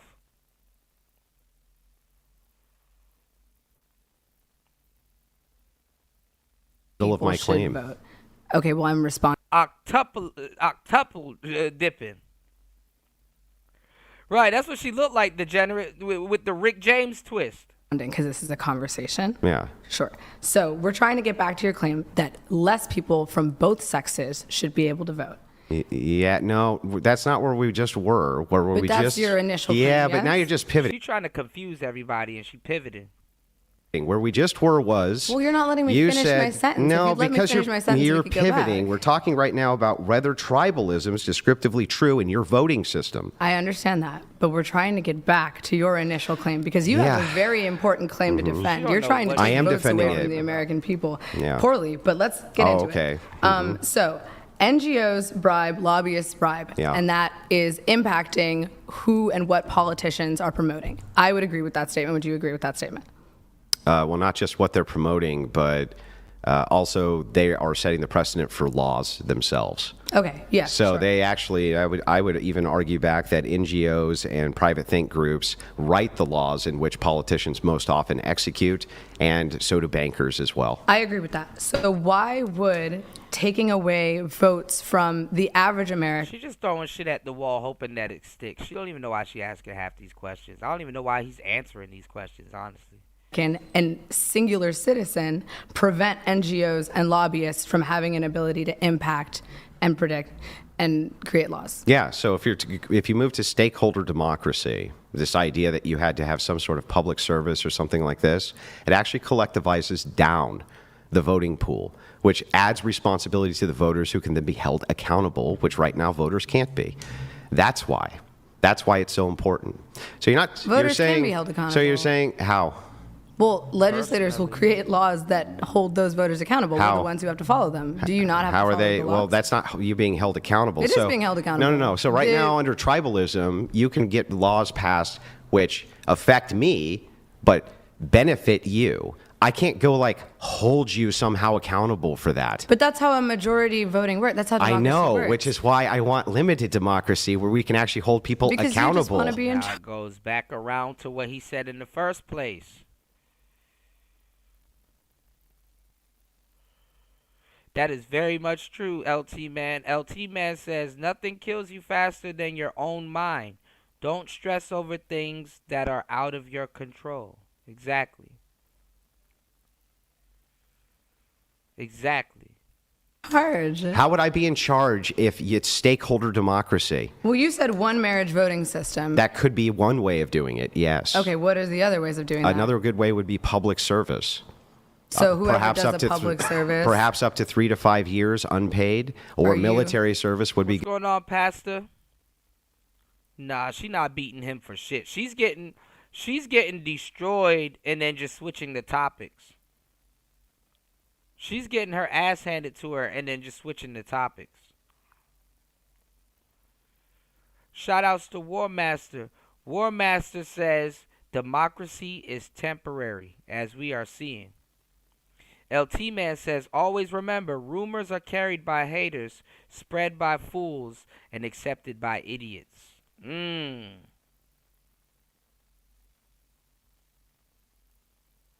And accepted by idiots are rumors that are carried by haters and spread by fools.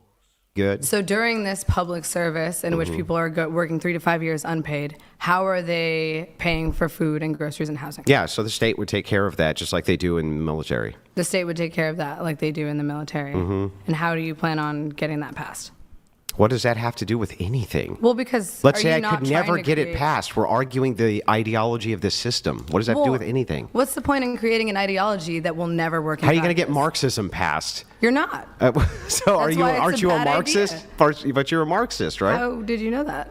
Well, I don't Who know. told you That's what that? your videos seem to imply, that you believe in Did I Marxist ever say feminism. that I was in Marxist? Oh, I don't know. Are you a socialist?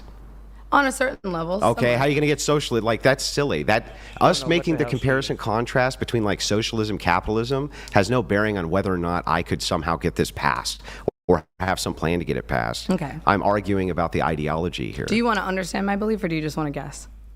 Well, hang on. What does that? Do you know what I just said though? Well, I mean, you just called me a Marxist. Do you just called me a agree? socialist, Well, but if you you're not a don't even know what I Marxist, I believe. said we're doing a comparison contrast of worldviews and ideology. If we're doing contrast worldview and ideology, it's a non sequitur to ask me, well, how are you going to get it passed? What does that have to do with anything? Well, why would you create a worldview that fundamentally cannot work in practice? That Well, sounds it's like not a waste a of time. worldview that fundamentally cannot work in practice. you couldn't even say if how I it works in could, practice. even if I couldn't prescriptively tell you, like the next political chain of things we do to get there has nothing to do with whether or not the worldview in practice would work. I Well, have do many, you have any practical guesses for how we could apply this to a modern day society? Well, I just just told you how we would apply it. You would have stakeholder democracy. Okay, so that's just so one day we're just going to flip a switch and have that. Like, I don't understand. No, what do you mean? Okay, you could have an amendment for it.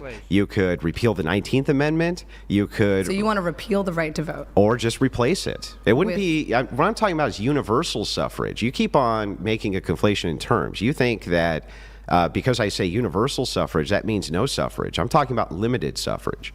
So who gets to decide who gets the right to vote? Didn't I literally just tell you who gets to decide who gets to vote? Okay, so everyone who participates in this public service gets the right to vote. That could be one way to do it. Yes. Okay, and that anyone could do that. Yeah, I'm learning that war. Yeah, people could do it if they're willing to give up X amount of years of their lives for unpaid service so that they could then vote. But it's not unpaid service because the government would be paying for their food and their housing. and Yeah, their- but you wouldn't be getting anything additional to that. Okay, well, why not just have civil servants who are already? Because civil servants have specific jobs to do, like, working at the DMV and stuff like that, and working in the Social Security office. So you're basically saying anyone who does community service should get the right to vote? No, some sort of civil occupational service under the state. That could be like civil firefighting work, maybe. It could be civil paramedic work. It could be there's all sorts of different things you can look at for stakeholder democracy. When we've seen it applied around the world, it's been somewhat successful. And do the laws apply to everyone in the society or just the people who Yeah, choose they to still participate apply in to this everyone, democracy? yeah. Okay, so how can you create and apply a law to people who are not represented? I just don't understand. Morally, how do you justify? There's nothing immoral about it. There's nothing immoral about. No. I mean, but that's Like, kind of I would say it's more immoral. Why is it moral for an 18-year-old to nullify the vote of a 41-year-old if the 18-year-old doesn't even know what they're voting for? How's that moral?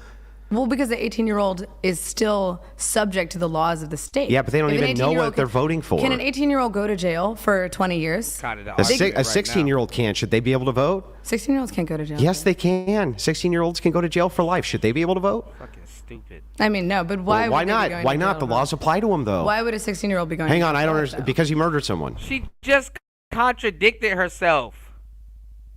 And then said what he said.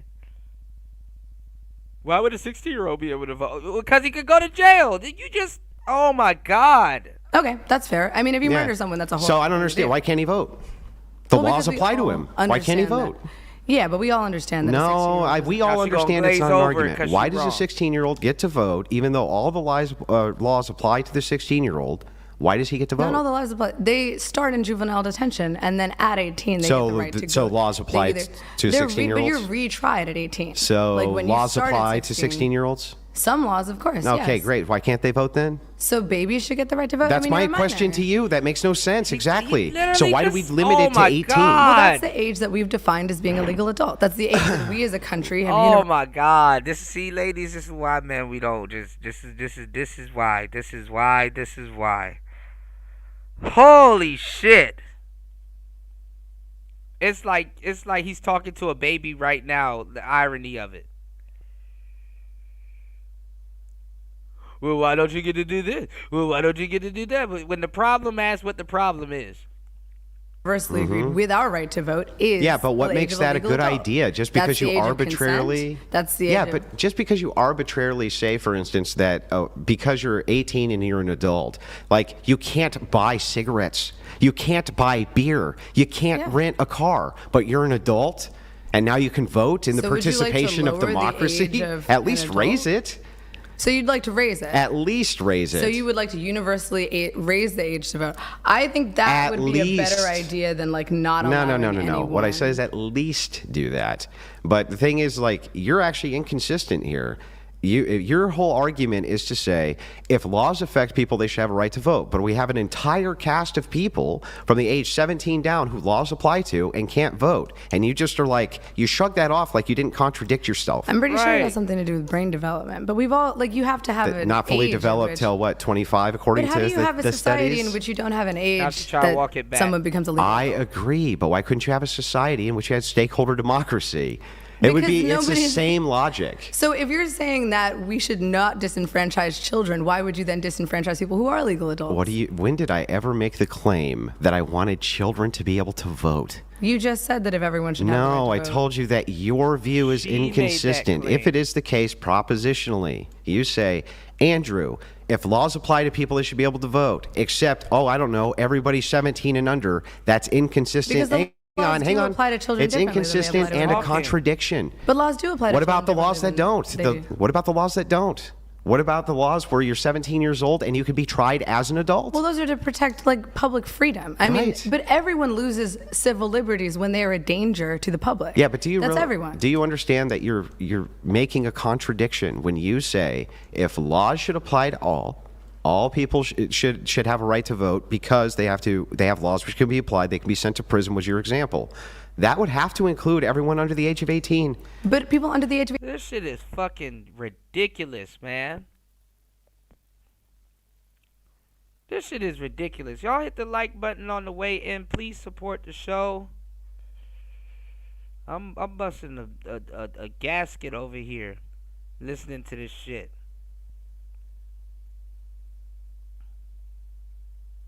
God damn. Bringing y'all some fire content this morning. My bad, y'all. This is. Are y'all hearing this? There you go. What's going on, Brother Love? Brother Love in the on YouTube, but was kidnapped. I agree, Brother Love. Now, on my channel, there's a lot of conservatives that come through here. You know, it kind of I wouldn't say muddy the waters, but you know the sector that I'm in. But yeah, you see a lot of people now claiming conservative, you know, with the weird politics that's going on today. But you have a lot of OG originals here. But back to your point, yes, there was a lot of people that was running away from it. Yes, even with the last election, a lot of people was talking crazy about conservatives. You know?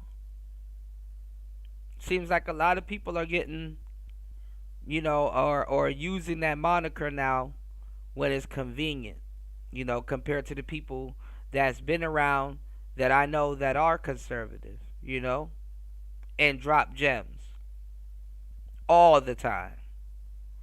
You know, you see a influx of new people coming out of nowhere. And it's interesting. I see it also, my brother. Shout outs to Brother Love in the building. Make sure you guys subscribe to the Brother Love Show. Again, if you aren't subscribed to the Brother Love Show, you tripping, slipping, and skipping off some real good content. Shout outs to my brother Royce J. Royce J is in the building. Make sure y'all subscribe to Royce J. You know? Got endless brothers in the building that got fire content that you're missing out on. Stop doom scrolling on YouTube and have a destination. Can't go wrong. And do me a huge favor and make sure you guys head over to hempforfitness.com. That is hempforfitness.com. Shout outs to everybody that just got in the building. Thank you guys for enjoying the show or coming in and enjoying. If you guys are enjoying the show, make sure you please hit the like button and support the show. Here we go. Shout outs to our sponsors at hempforfitness.com. Are you looking for the ultimate fitness boost? Hempforfitness.com has you covered, delivering premium THC, CBD, and hemp products straight to your door. No mailbox is safe because they deliver anywhere in the U.S. Use code TUBE-10 at checkout for 10% off your order. And here's the best part. Mention CUDA and get 2 free gifts with your purchase. Use code TUBE-10 at checkout for 10% off. Mention CUDA and get 2 free gifts with your purchase. You can't beat that. Whether it's recovery, energy, or performance, we've got all your THC, CBD, and fitness needs covered. Hempforfitness.com, your one-stop shop for a stronger, healthier, and happier you. Fuel your journey with nature's best. That's hempforfitness.com. This is not medical or health advice, but it is gems and nutrition for a happier, healthier you. Don't be late. The results are great. Hempforfitness.com. So head over to hempforfitness.com. That is hempforfitness.com. Yes, definitely. Make sure if you guys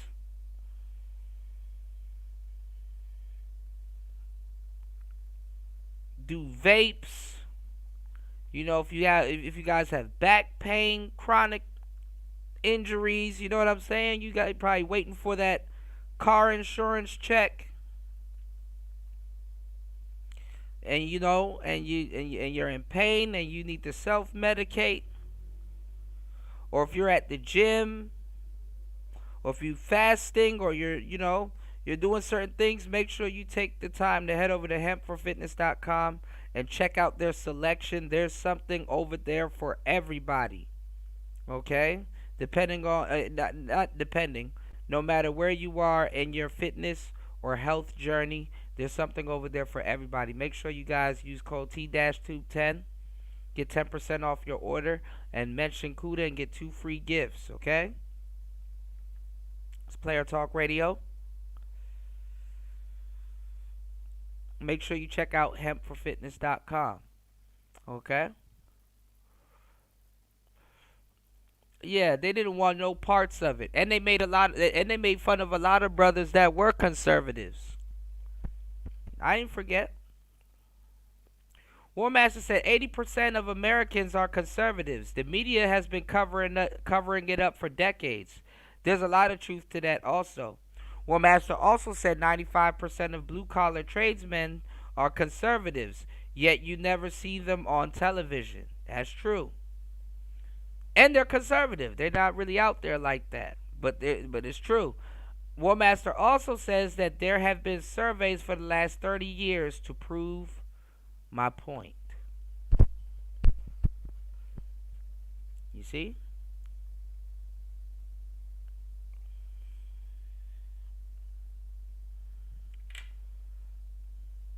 There you go. What's going on? Fasting is life in the building. Yes, sir. Speaking of fasting. Yes, sir. Fasting says Babylon is burning. Rastafari chicken. You said Rastafa chicken. Shout outs to Fasting is life in the building, man. Yes, sir. White supremacy is life. Yes, shout outs to Fasting in the building, man. Good to see you. Good to see you in the building, man. Oh, man, today is going to be a great day. Shout outs to Fasting. Yes, sir. Yeah, War Master, California, too. Shout outs to my West Coast brothers. And my East Coast brothers. Brother Love says, I'm in California and vote Republican for years.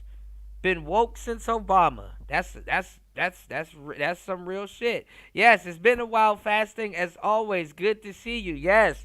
Man, y'all should check out Fasting's music. Some really good stuff. Man, Fasting, I'm trying to make some AI Amapiano with you, man. Soweto. You dig? Where my brother David Akasanya at, man?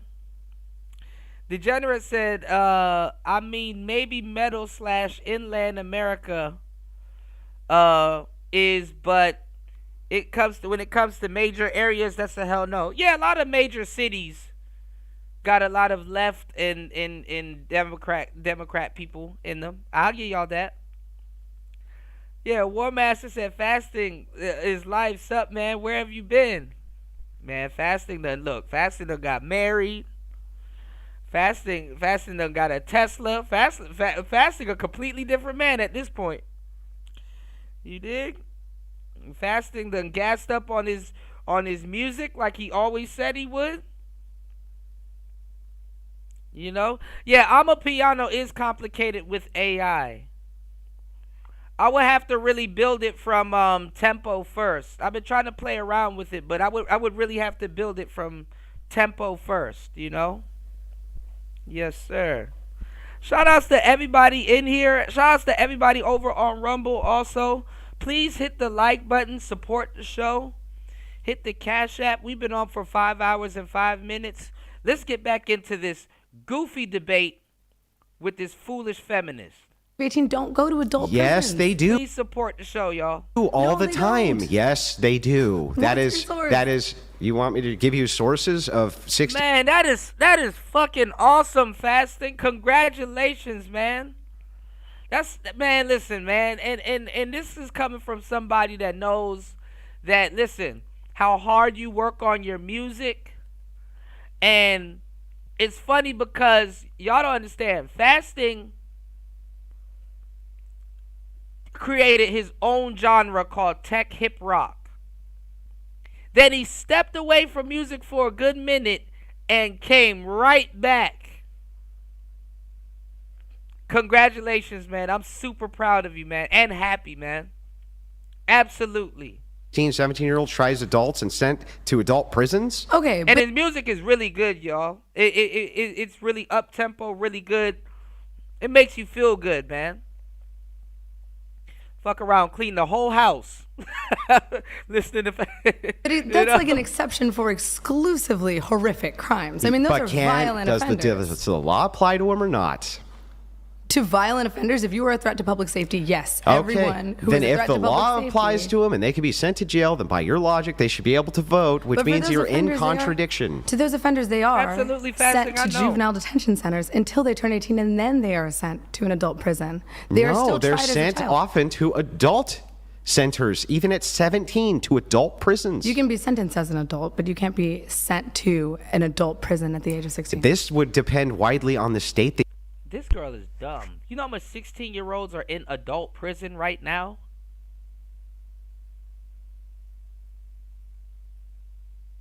You know how much 16-year-olds are in adult prisons right now? That you're in. It's not rigorously enforced across the board like you think. There's not like, I don't think there's federal laws which say this. But Well, then even I think if it that's were the wrong. case, I'll just grant it. Well, then that's wrong. I'll even grant the entire thing. It still wouldn't matter. Laws apply to them. They can still be sent to prison. They fit both of your criteria. Therefore, if you say they shouldn't be able to vote, your worldview's in contradiction. Well, then I think that's wrong. I don't believe that children should be tried as adults until they have become adults. So no I laws disagree with apply to that. children. No. Well, then why shouldn't they be able to vote? So children, so young black children and just children in general that want to go shoot some shit up can just fucking go destroy shit in her world. Sounds about right. You know, sounds about right. A threat to public safety always applies to everyone. Threats to public safety always apply to everyone. Yeah, but why shouldn't they be able to vote if laws apply to them? That's your. Just get adults to go around kids and get them to commit as much crime as they can before they hit 18. It's like a video game, young man. For example. Laws apply to children, but they are not in practice punished in the same way that they apply to adults. It's applied Can they differently. be punished? Of course they can Then be why punished. can't they vote? But you have to have some way to maintain. Then that contradicts what she. Oh my God! I should have never hit this. I should have never unpaused this video. Societal control. Children aren't just allowed to do whatever the fuck they want because they're Right. kids. You need to be able to have some sort of societal In a woman's world, children are allowed to do whatever the fuck they want. control. So Yes. this would mean necessarily disenfranchising some people, wouldn't it? It would mean necessarily disenfranchising children. Yes, they're not no, adults. it would also mean disenfranchising prisoners. Do you want prisoners to vote on their right to own guns in a prison? Not their right to own guns in a prison. Well, then you're But I disenfranchising do think them. that people who were in prison and then leave prison should then have Felons? the right to vote. But they're disenfranchised currently under the law, right? No, they're not. Yes, they are. If you're a felon, you can't vote. Yes. Oh, well, once they leave, They're yes. I disenfranchised. They take away all their rights, dumbass. God damn. do think that that's disenfranchisement, and I think Florida Why do people want to have conversations they're not ready to have? just rolled that back. Yeah, for but Florida. what's wrong with disenfranchising like murderers for life? What's wrong with disenfranchisement? Well, they would be in jail for life. If No, they no, no. committed a They're murder. out of jail. They're just felons, so they can't vote. Well, I think that felons should be able to vote once they Should have felons be able to own guns? No, because Oh, well, I don't understand you. So you're again, But you you are contradicted so herself. inconsistent with your Pause, Meta. disenfranchising. Pookie, do you understand? What? Disenfranchisement should Mhm. exist so long as someone is a threat to public safety. The reason Uh-huh. why prisoners are not allowed to vote who are currently in prison is because they are a threat to public safety. 16-year-olds aren't a threat to public safety. No, but they're children. Fasting. If what you have to do, I gotta reach out to you off air, bro. Just let me know what DSPs you're on. You know, cause some DSPs might be better in your situation. You know, try either ASCAP or BMI, or see if you want to use United Masters or DistroKid. But there's another one that I know that's better than both of them. You know, but I'll let you reach out to me off air and I'll send you some information and I'll do some homework on it and then send what I can to you and stuff like that. Cause yeah, each album is like a floor, you know, in your business, you know. War Master says the colleges teach this change the world BS. Yeah, what they're and that's exactly what they teach, War Master. And what they're trying to do, they're like, we're not trying to change the world. We're trying to reimagine the possibilities of what. It's like, man, listen, you're gonna be spending all day with your head in the clouds with imagination while people are getting fucked over. Okay, so you have ASCAP. Okay. I keep forgetting. I think BMI does 200%. ASCAP does 100%. The math is a little bit different. I'll reach out to you, Fasting. I got you, bro. I'll reach out to you. You can't allow any On the music note, you know, and then I'll go over certain things so you'll know if your splits and everything is right. So you'll know what to expect. Expect what to see. Hold on, y'all.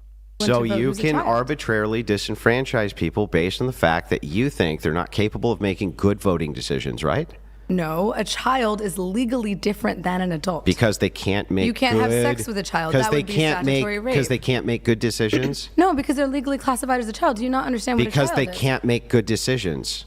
Because they're 2 and 3 and 4. They're not legally in So they can't make good decisions. No, they can make good decisions, but generally speaking, you can't have children vote. There is a legal I agree age with to vote. you. You can't. Okay. But why is it then that if I were to say that I only want 25-year-olds to vote, I would be disenfranchising? But you didn't say you only want 25-year-olds to vote. You do you said understand? that you only want one marriage voting system per household. Yeah, You well, that's said one way, yeah. You want less of both adult men and adult women. But do you understand how my to be view is able to vote. consistent, but yours isn't? Because if you were to agree with me that you wanted, like, okay, Andrew, I would compromise the 25-year-olds voting, you've now disenfranchised everyone from the ages of 18 through 24. If you were considered a legal overnight. adult, you should be able to vote. That's my state. If you are considered a legal adult, if you are tried as an adult, if you are allowed to buy a house, have a child. But that leads to the problem is that leads to political tribalism. So, like, for instance, why is it a healthy society to have men and women who are married voting against each other? That's a terrible idea. Because they're both but if a man commits a murder, does his wife go to jail for that crime? No. No, because they're not the same fucking person. What does that have to do with anything? If they're different people and they're both tried differently and they both have separate lives and separate bank accounts and separate bodily This is what women want. I don't even know how he walked himself into that. Women want to be individuals and at the same time be in a union. Y'all don't see that with marriages. Y'all don't see that with relationships and stuff like that. Women want to be able to get out the whip whenever the hell they want to. They don't want to be able to go down with their husbands. If something happens, they want to be able to say, well, that's what he's doing. I'm doing this. They want to be able to get out the whip whenever they want to. They don't have to stick beside their husband. Whereas the husband got to go down with her, but she can be able to abandon you whenever she sees fit.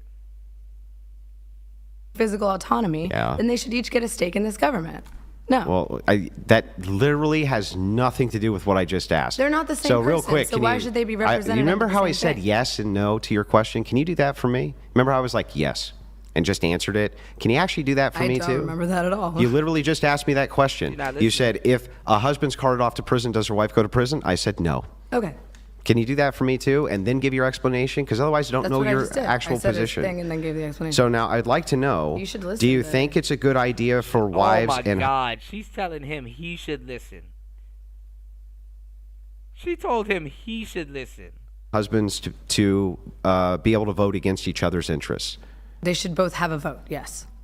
Well, but they can vote against each other's interests, right? That is circumstantial. They may not, they might. Yeah, they may not. They might. I agree with that. Yeah. But why is it good that option's even there? It seems like a terrible idea. Because in a representative democracy, everyone should be represented with a vote. Yeah, I get that's a descriptive truth, but you're not telling me why that should be the case. If I were to give you the counterclaim here, I would say if you had like one household voting or something like this, it would be much more uniform and wouldn't divide families against each other. And that's exactly what the vote has done. But they're both subject to the same legislative, like they can both be legislated independent of each other, right?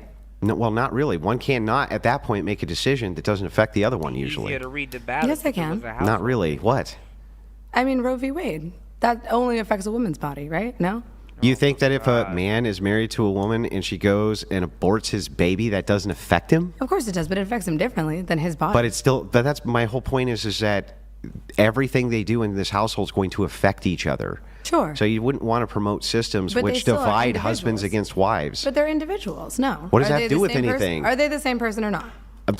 This is not what's in dispute. Are they the same person or not? Okay, no. Then why should they not each have an individual liberty? What if they get a Because divorce? you don't want to set up systems that divide them against each other. That's well, a bad then don't marry idea. someone who doesn't want to vote for you, with you. But that's No, do you understand that like people's preferences change over time, and there could be various reasons in which if you have a tribal type of mentality. Like take abortion, for instance. Abortion's a great one. I don't think she's ever read. Do you think that I don't think she's ever read at all, War Master. And she probably thinks that the Constitution is some random patriarchy man stuff. it's possible that women, for instance, could hold? Thank you so much, Brother Love. Yes, please tap the like button and share the stream. Shout outs to Brother Love in the building. Make sure you guys support the show and definitely subscribe to the Brother Love show. It's Player Talk Radio. Let's get it. Hold it against their husband and say things like, do this or I'll abort your child? They could actually do that, right? Yeah, hypothetically, sure. Yeah, and have that done would be that. immoral. And have done that. That would be immoral. Yeah, and wrong. but you wouldn't say they couldn't go get the abortion, would you? But would you say a man can? But hang on. Answer the question first. What? You wouldn't say that they shouldn't be allowed to do that, though, would you? Well, if it would be disenfranchising millions of other women who aren't in that situation That's and need an abortion, then yes or no, please. You wouldn't say that you would not actually say that they should not be allowed to get the abortion, right? no, I think everyone should have access to. Okay, free so will. even if it were the case that a woman, right, was holding the man basically emotionally hostage with her pregnancy and said, do what I say or I'll get an abortion, right, you would not make any claim that she could or could not get that abortion, would you? I would make a claim that what she's doing is immoral, but I wouldn't make a claim that And because should one anything person is happen to a immoral- woman who does that? Yeah, What? I mean that's blackmailing. I think It's that's not crime. blackmail.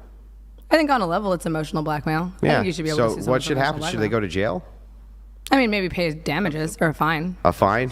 Yeah. How much should the fine be? I don't know. $200? How much is an abortion?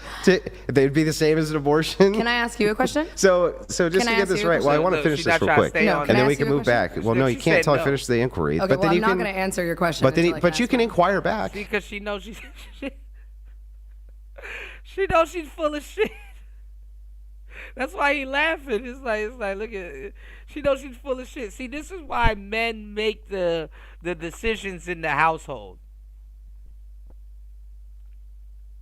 Cause when women are full of shit, they just try to flip the chessboard or step away from it and give it to somebody else. She knows she's full of shit. I just want to finish this inquiry, the line of inquiry. That's all. This is why I said, you know, men have to be the leaders, man. Cause they'll just rage quit and just try to toss it to somebody else in a fucked up condition. She just bouncing from thing to thing and not even finishing her sentences and stuff.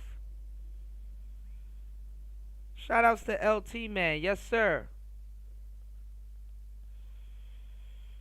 Yes, sir. Chicago on the check-in. She literally just fake rage quit. Not even answering the man's questions.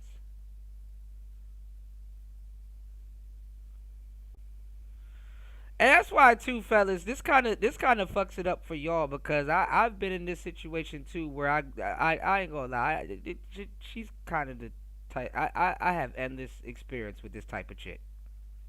Cause I ain't gonna lie. Other than that Rick James, I don't know about that Rick James shit. She tried it with that, but I'm not even gonna lie, y'all. She is the type that I go after. I'm not, and have the unmitted audacity to actually get. These bitches grind my gears because they have so much potential to a certain degree, because they present themselves as being super intellectual and super smart. And then when you actually turn the oven on their ass, this is what you get.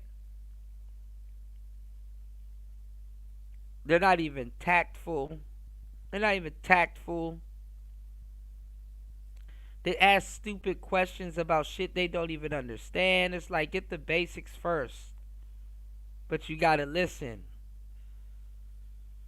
He actually is. And he did a really good job on the Piers Morgan show, on the last show, that we did. He actually absolutely is one of the best debaters on the internet.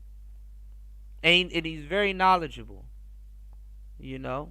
Very knowledgeable. You know? And he actually has a lot to say and teach, and I would like to hear what he has to say and go over some of the stuff that he could teach.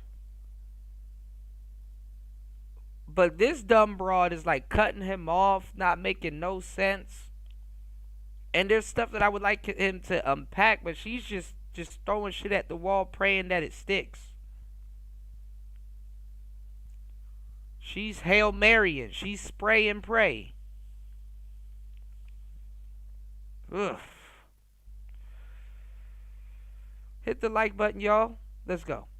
So just to make sure I got this right, you have now said that the tribal voting does indeed pit husband. And she lost so many times. Like, I don't even know why the other guy's not even keeping score.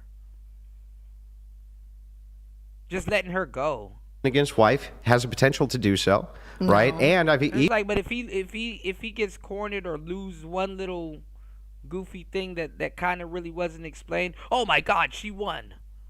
Like, get the fuck out of here. Even conceded to specific examples of where it would be in a woman's interest to vote against her husband, to have a right to do something which could be used against him later, and then said, well, the punishment should be like, oh, maybe she pays a fine if something like that happens. And how are you going to convince people that that's a better system than one house? And how's a woman going to enforce another woman to pay a fine? Let me guess. You're going to need a man to do it, huh? You're going to need a man to do it. And then the funny part, too, y'all, if y'all listen to them, especially feminists, if y'all listen to them about how they're going to do something or enforce something, they're talking about it as if it's a patriarch.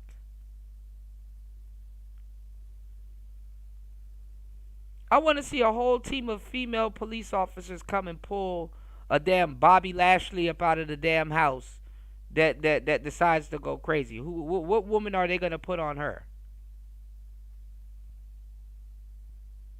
Ain't no Rhea Ripley's in your police force, and one Bobby Lashley will fuck a Rhea Ripley up.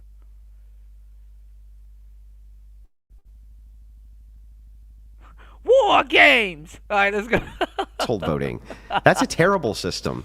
Because then the leader of that household or the head of that household has control over the right and the will of every single person in that household. They always gotta throw some disposable nigga. Yeah, his channel is cool too. They always gotta throw some disposable nigga in the mix. You're fundamentally denying people free will. They're not allowed to. Yes, they are. Because if they're fundamental both denying of free will, huh? Because if they're both legislated by the same government, and one of them has no say in who is elected into that government, but still. Because you're still they still have impacted free by will. law, but you're still impacted by laws. So what? You're being impacted by laws when you're 17. They can't vote. You have a consistency issue. Not at the same extent as an 18-year-old. Not at the same extent. They can have it to the same extent as an 18-year-old.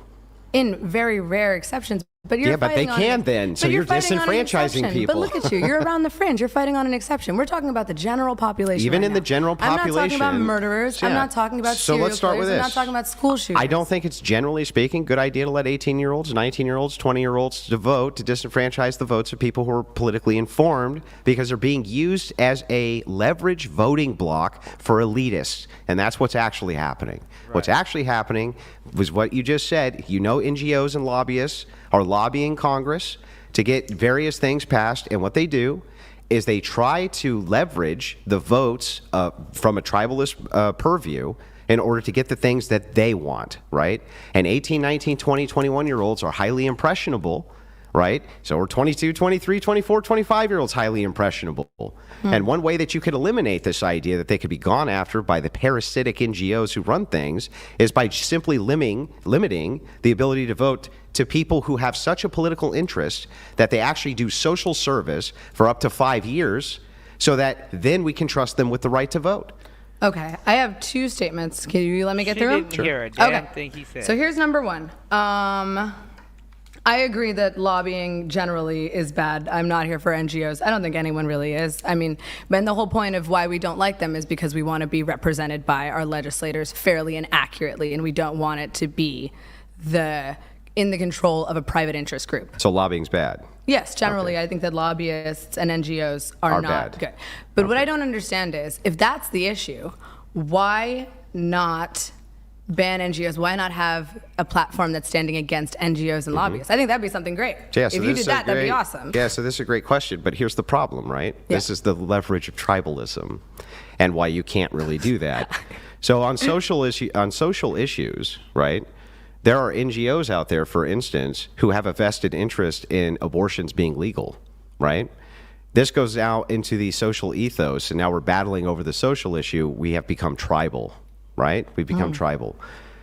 Then you have NGOs who battle against it, let's say, this social issue. They also are making a ton of money off of the counter battle, let's say, also utilizing political tribalism. The whole idea here is divisive tribalism is what enables NGOs to begin with. They make a ton of money off of it, especially off of race hustling and DEI. So then again, why not just ban NGOs and lobbyists? Yeah, and you can't allow everyone to still have a vote in a representative I'm giving democracy. you the descriptor. I think it's hilarious that you keep calling democracy tribalism. It leads to tribalism, yeah. Yeah, but I mean, Full democracy leads to tribalism. So There's does no way around sports. it. Yeah, exactly. Yeah, so does sports, sure. so should we ban sports? No, why would you ban sports? That's a total would you non sequitur. ban- It makes no sense. Why would you ban a huge percentage of the population from voting? Because I would want to avoid political tribalism so Just that said elitists that can't five- exploit. Just said that they're going in circles, and it's because she's not listening. And I've eloquently pointed out to y'all every single time. It's like she's not listening. Maybe they should educate youngsters when they're in high school. That would be ideal. You know, they're in school. I don't think they're being educated. Low information voters, which they do right now, in order to enslave the planet. So you're basically saying that people are too stupid to have the right to vote? Yes. Oh my God. That's dumb, dude. Don't you agree with that?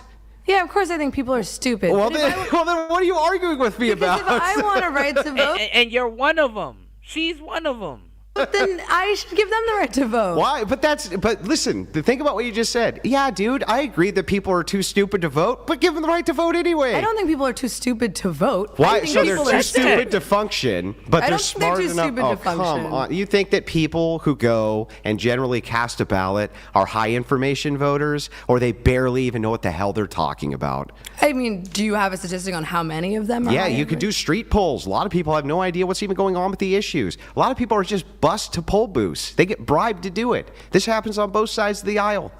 Like, how many times have you seen canvassing campaigns who go out there and they're canvassing, they knock on doors that people don't even know what the hell they're talking about? So what, you think we should do an IQ test for everyone to have the That's right been to vote? suggested, right? But I have a better plan than an IQ test. I would not disenfranchise a person from being able to vote because they have like an average IQ. Yeah. What I would do is disenfranchise a person to vote if they were low information. One way I could find out if they were really politically motivated is if they sacrificed years of their lives to the state in order to get that right to vote. So you want to punish people for being stupid? How's that? No, I just don't want them to nullify well-informed votes from people who are smart and on the issues and understand the issues. But taking away someone's vote would be punishing them in a sense. It's not punishing them. Yeah, it kind of It's is. actually stopping them from punishing themselves.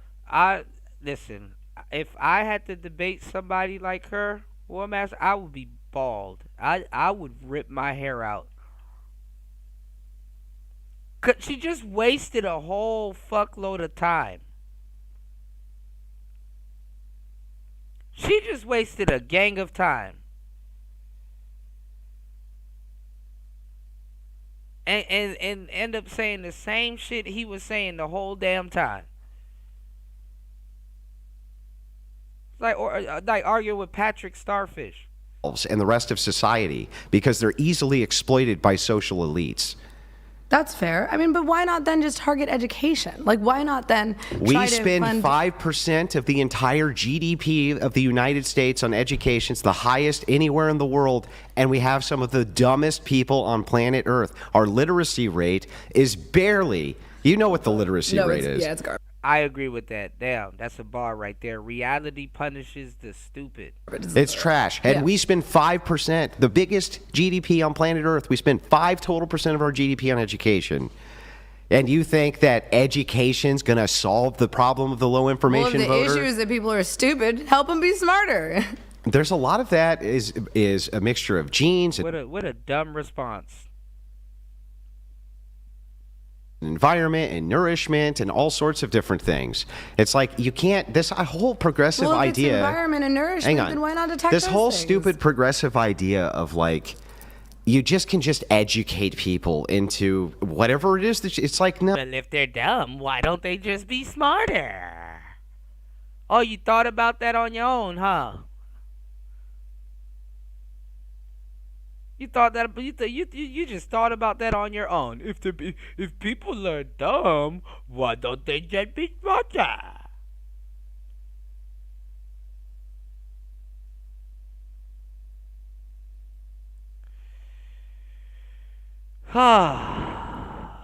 No women in the war room, y'all. No, you really can't. Like, there's a lot of people who are just going to be fucking janitors, okay? There's a lot of, okay? All right. There's a lot of people who are just going to be fucking janitors and who are just going to be fucking toilet bowl cleaners and who are just going to be fucking bartenders and are really not meant to build fucking rocket ships, okay? I know, but they're still subject to laws. So they Yeah, I still get know, a but say. just being and it's but frustrating, don't but you- it's just a fact. Yeah, If I yeah. want free will and they want, and you want free will, and we deserve the right to vote, then they do too. No, you're not eliminating free will by this. You are, You're though. protecting the rest of society from low information voters destroying their lives. Yeah, do you but think you really still think? can't Let me ask you take this. someone else's free Let me will ask you because this. they're stupid. If you were to, yeah, but you're not really doing that. What You you're are. doing. A vote is an exercise No. in free will. Let me ask you this: if you had to choose, Yes. right, for your family, Sure. and you knew that you could move them to a place where there was a bunch of people who were highly informed on political processes in the local community, or you can move them to a place where people didn't give a shit, right? Which place would you prefer them to be? I would prefer them to be in the higher. Of course, Obviously, right? At yeah. the place where the people are the most Hold on. informed. Speaking of which, my mother's calling me. Here, I'm a screener. Sorry, Mom. Love you. Now, if you were able to, if these people were able to cast votes and nullify all of the votes of you high information voters, right? Wouldn't it actually be better for them and for you to disenfranchise their voting so that you guys could actually vote on political and policy issues that made sense? Well, I don't think that stupid people are nullifying all of the votes of smart people. Really? You gotta be fucking kidding me. Think about what you just said. Can you think about You gotta be fucking kidding me.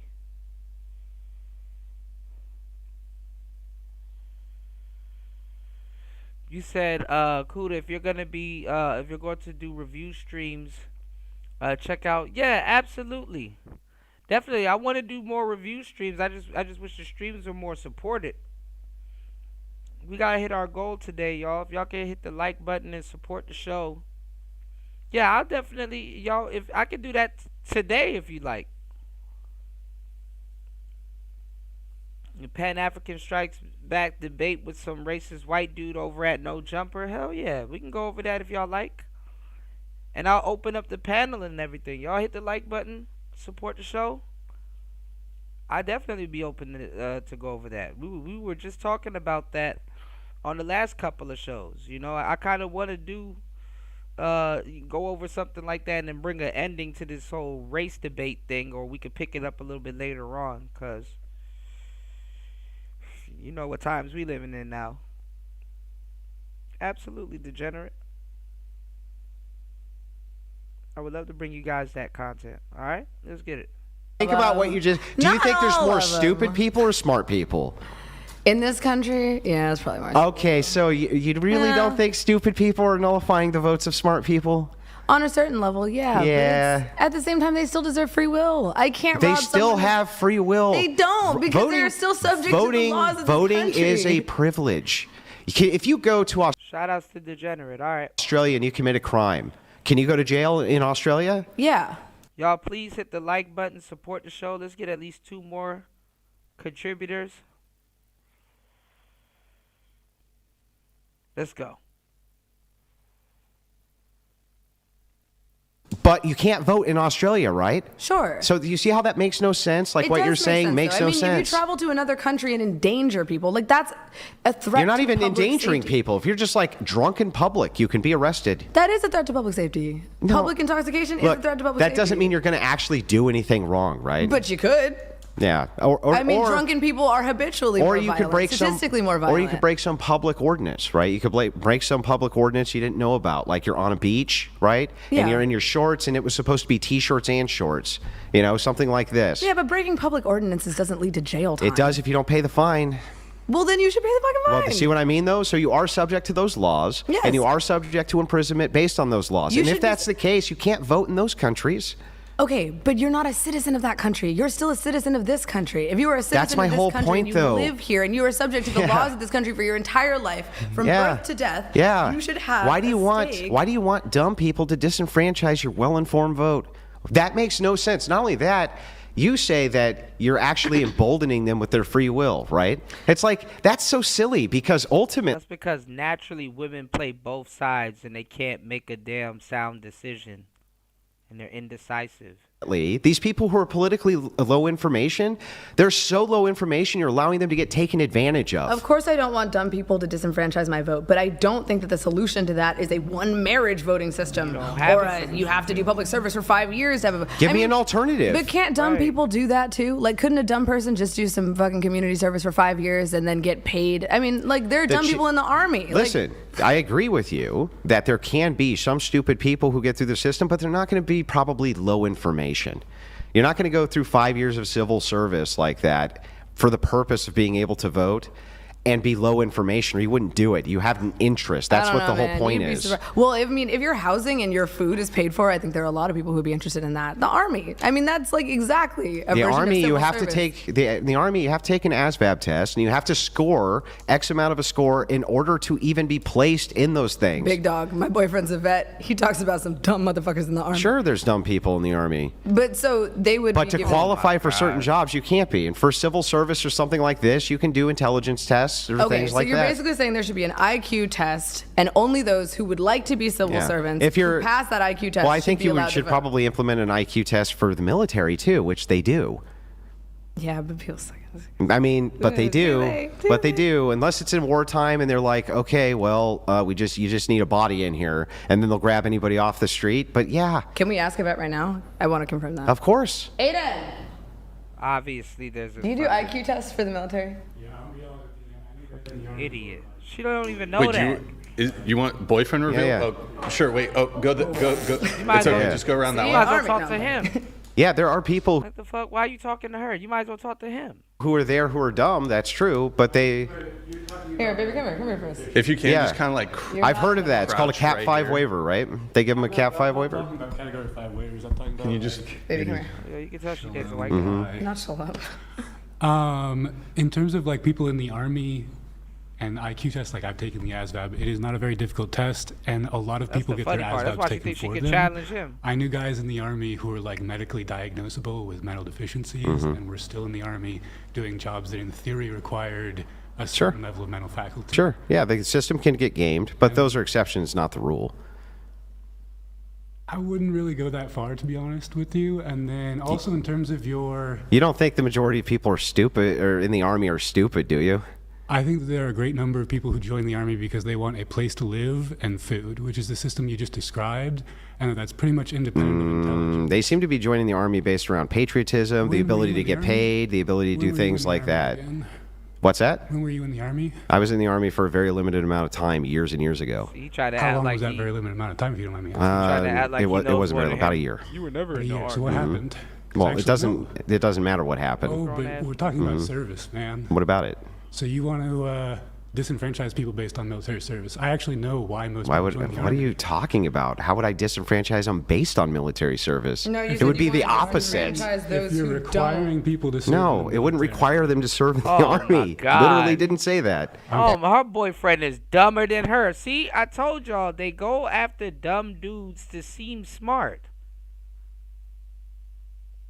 See, let me tell y'all what happens, right? Psychologically, let me tell y'all what happens.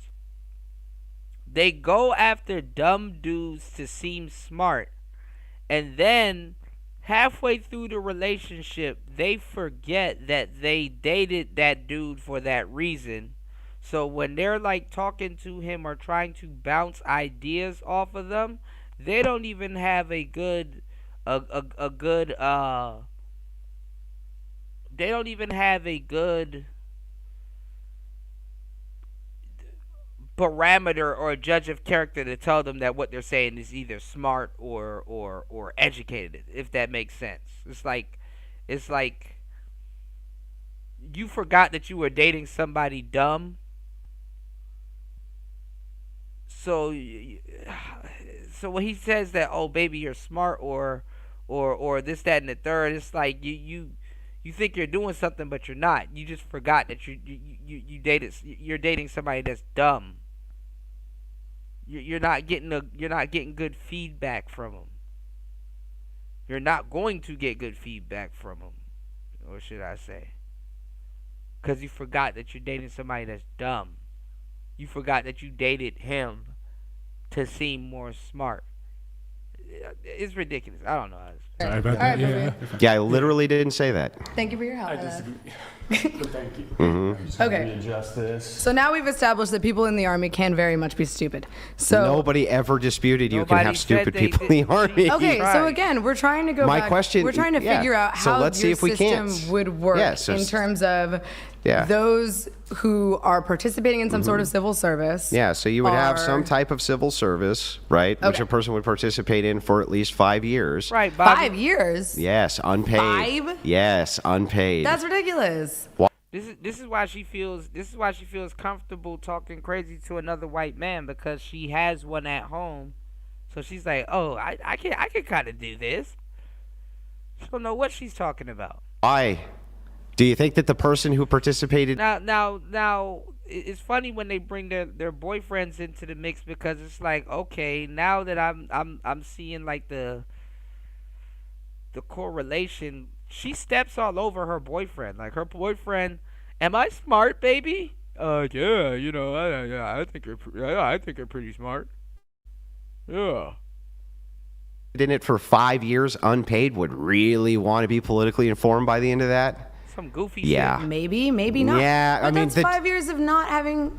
Like that's 5 years of like housing is paid for, food is paid Service for. guarantees citizenship. So- She's used to running circles around her white boyfriend, so she just thinks she can go challenge any Caucasian man.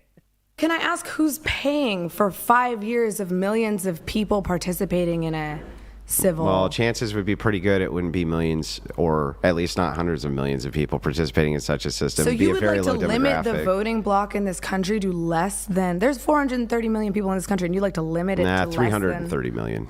hundreds of millions? It's 330 million in the United States, I think. 336 million or something. Regardless, you would still like to limit it to, I misspoke, my bad, but you Yeah. would still like to limit it to less than, you would like to limit it to hundreds of thousands of people? Yeah. You think it's fair for hundreds of thousands of people to speak on behalf of 360 million people? You think it's fair right now to have 100 senators do that?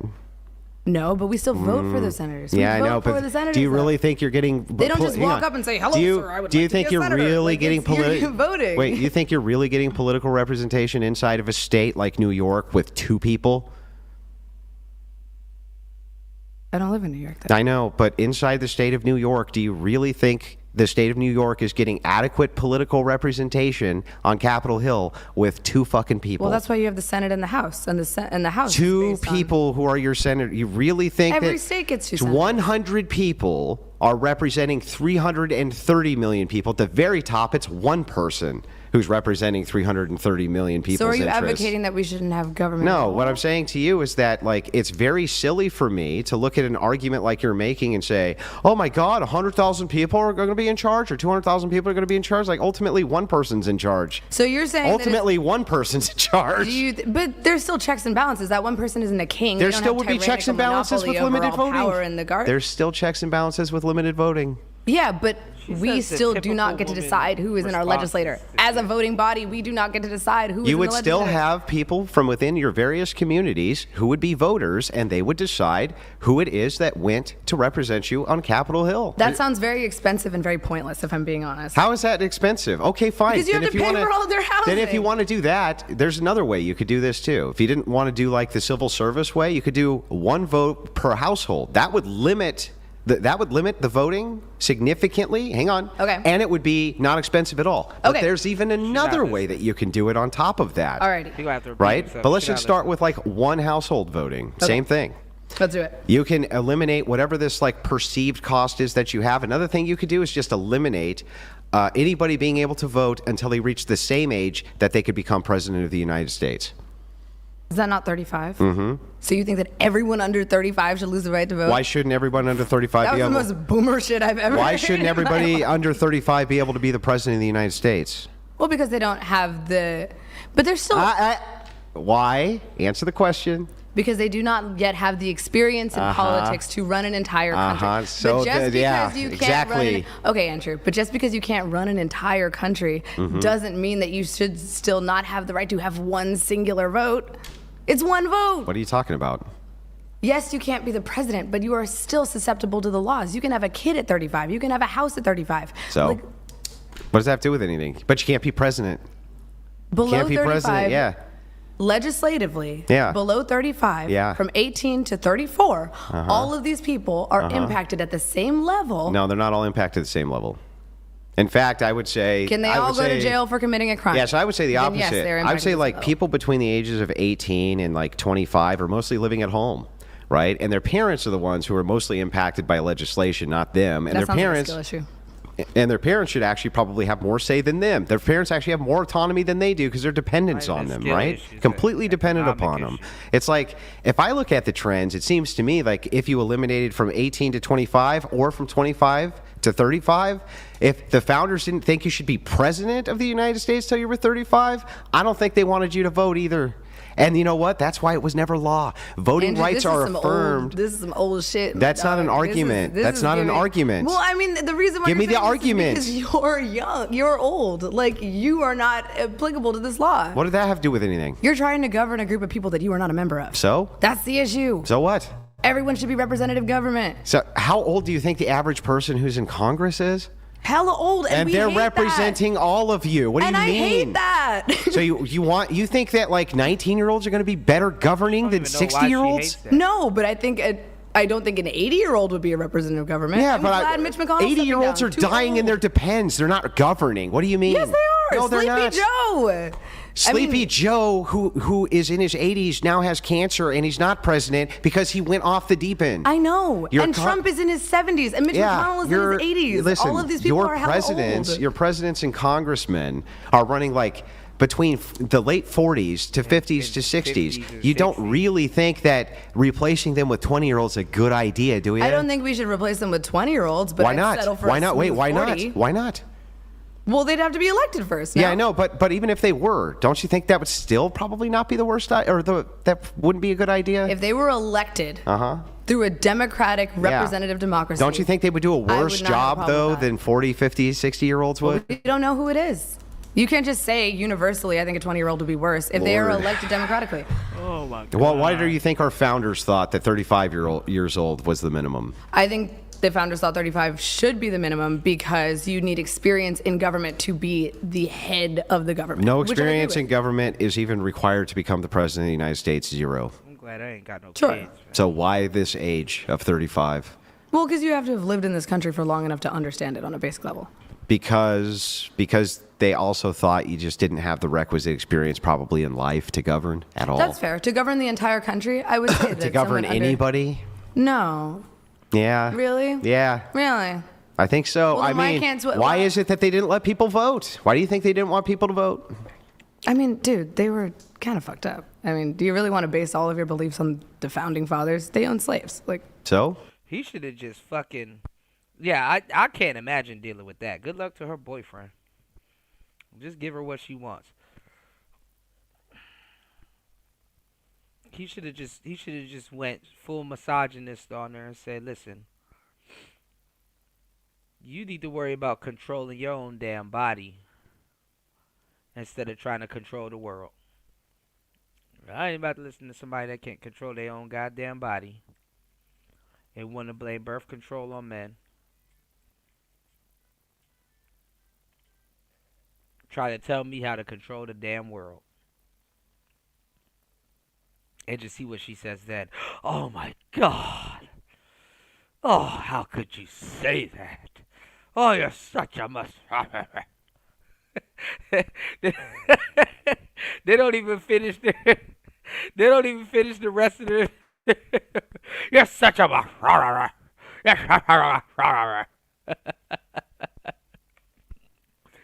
Now, don't you worry about controlling your own damn body. You having trouble controlling your own damn body. Don't tell us how to control the damn world. Women can't even get along with each other to fucking write a fucking law talking about some controlling the damn world. You don't get the fuck out of here. Y'all be, instead of survival, y'all be too busy trying to make sure the world looks cute. I got to make this law look cute before I write it. I got to write the law with a big bejeweled pen. I got to make sure the law looks cute before I put it into legislation. Get the hell out of here. So The whole world owns slaves. Such a just because a lot of people do something doesn't mean it's right. Yeah, we were some of the first to take people out of slavery, especially the West. Pretty sure that was England. France did it second. The West, then? It could never be president, man. That's the West. This shit, England. That's not America. That's the West, which is what I said. The West. This shit'll be goofy. I did not have sexual relations with that woman. These allegations are false. You know, Clinton really thought knocking on the desk was going hammer it home. All right. West. You said we were the first as in America. The no? West is what I said. I mean, The I don't West. think we're the same country as England. Sure, we're like Yeah, all but in we're the part same of the hemisphere. West, right? Yeah, like but England. We are not run by the same government as England. Yeah, We but fought a whole but war we're about part it. of the West, and I said the West A lot of our values comes from England. Jesus Christ. is the ones who. You can't took take us- credit for something another country did, dog. Well, first of all, many of the people who came here from England. From England. right? Americans' values and stuff is like they're derived from England. Fucking God damn, where does bitch come from? Where did she come from? The idea of the repudiation of slavery came from those very same dogmas. What so, time is it, Brian? so I don't know what you're talking about. We're at 4:30. We're at 4. Okay, dude, you've just spent the last hour trying to defend the belief that both. Bro, he spent the last hour getting nowhere with you. And that's, bro, y'all saw me sit here literally saying, this is why I don't talk to people like this, because they literally waste fucking time.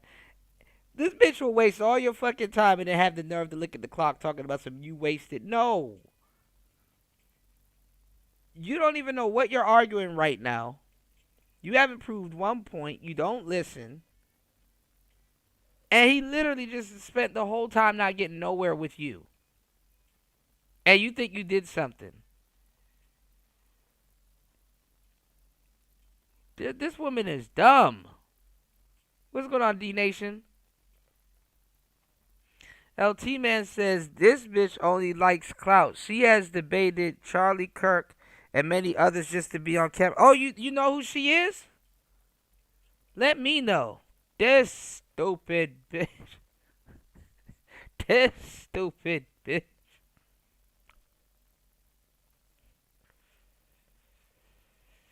Oh my God. I would say though, I would like to see this idiot date Myron, because halfway through the debate, Myron he'll just shut down and be like, "All right, you're just dumb." That both sexes should be somehow disenfranchised from voting. This whole one per household, the one marriage system, and I think fundamentally you have not been able to create an appeal to Why are how we this in would like work closing practically. statements here? Well, because we're supposed to be debating feminism. We never even got to it. Well, this would be a key component. You can't even debate basic politics. I definitely wouldn't even want to talk to this woman about no goddamn feminism.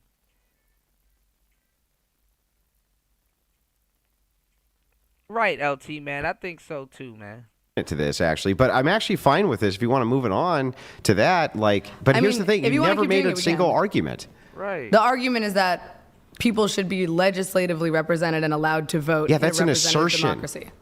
That's just an assertion, not an argument. That's just like, I think so. The argument is if people are impacted by the laws that legislators create, then they should have a say in who those legislators are. Yeah, but whether it's a small say, but that's a okay. performative contradiction because you said that people who are affected by laws who A, don't live here, or B, are younger than a certain threshold should be disenfranchised. It's not a performative contradiction. It's the point of democracy. No, it's listen. We should be represented by a representative government. I need you to understand this logically. That you're performing a contradiction. It doesn't make sense logically because it's a logical fallacy. You were arguing a logical fallacy. No, what's the fallacy? The fallacy is that you're trying to essentially stop stupid people from voting by making sure that less people can vote. That's not a fallacy. That's not a logical. And she literally just said stupid people shouldn't be able to vote and was laughing, was like, oh, okay. Well, why don't you just educate them? Fallacy. Well, you didn't let me finish the sentence. Okay. You're trying to stop stupid people from voting by making it so that less people can vote, which is in turn taking away the power of the voter. What's the fallacy? Well, you're trying to empower voters by taking away voters' Yeah, how power. is that a That's logical fallacy? You can't empower voters by taking away their power. How am I trying to empower voters? What are you talking the whole point about? is that you're trying to combat tribalism and that you want smart people's votes to What not does be that have to do with nullified by empowering stupid voters? I thought that's why you're against NGOs, lobbyists, bribes. You want. Okay, LT man, I see. Okay. She looked like the girl that we were talking about, the Amala. The guy, Degenerate was saying she liked her sister. The same girl, the channel that you posted. Okay, I'll take a look at that. Yeah, let's go. We're gonna go into overtime. He said there goes one of the videos with this girl with this fool. It's a different woman though, Amala, but I think it is. It probably is the same girl that debated Charlie Kirk. Okay, we'll take a look at it. All right. Shout outs to everybody here. 6 hours and 58 minutes. 5 hours and 58 minutes. 59 minutes. Almost 6 hours into the madness. Please hit the like button on the way in. Hit the like button, y'all. Let's go. Hold up. Hold on.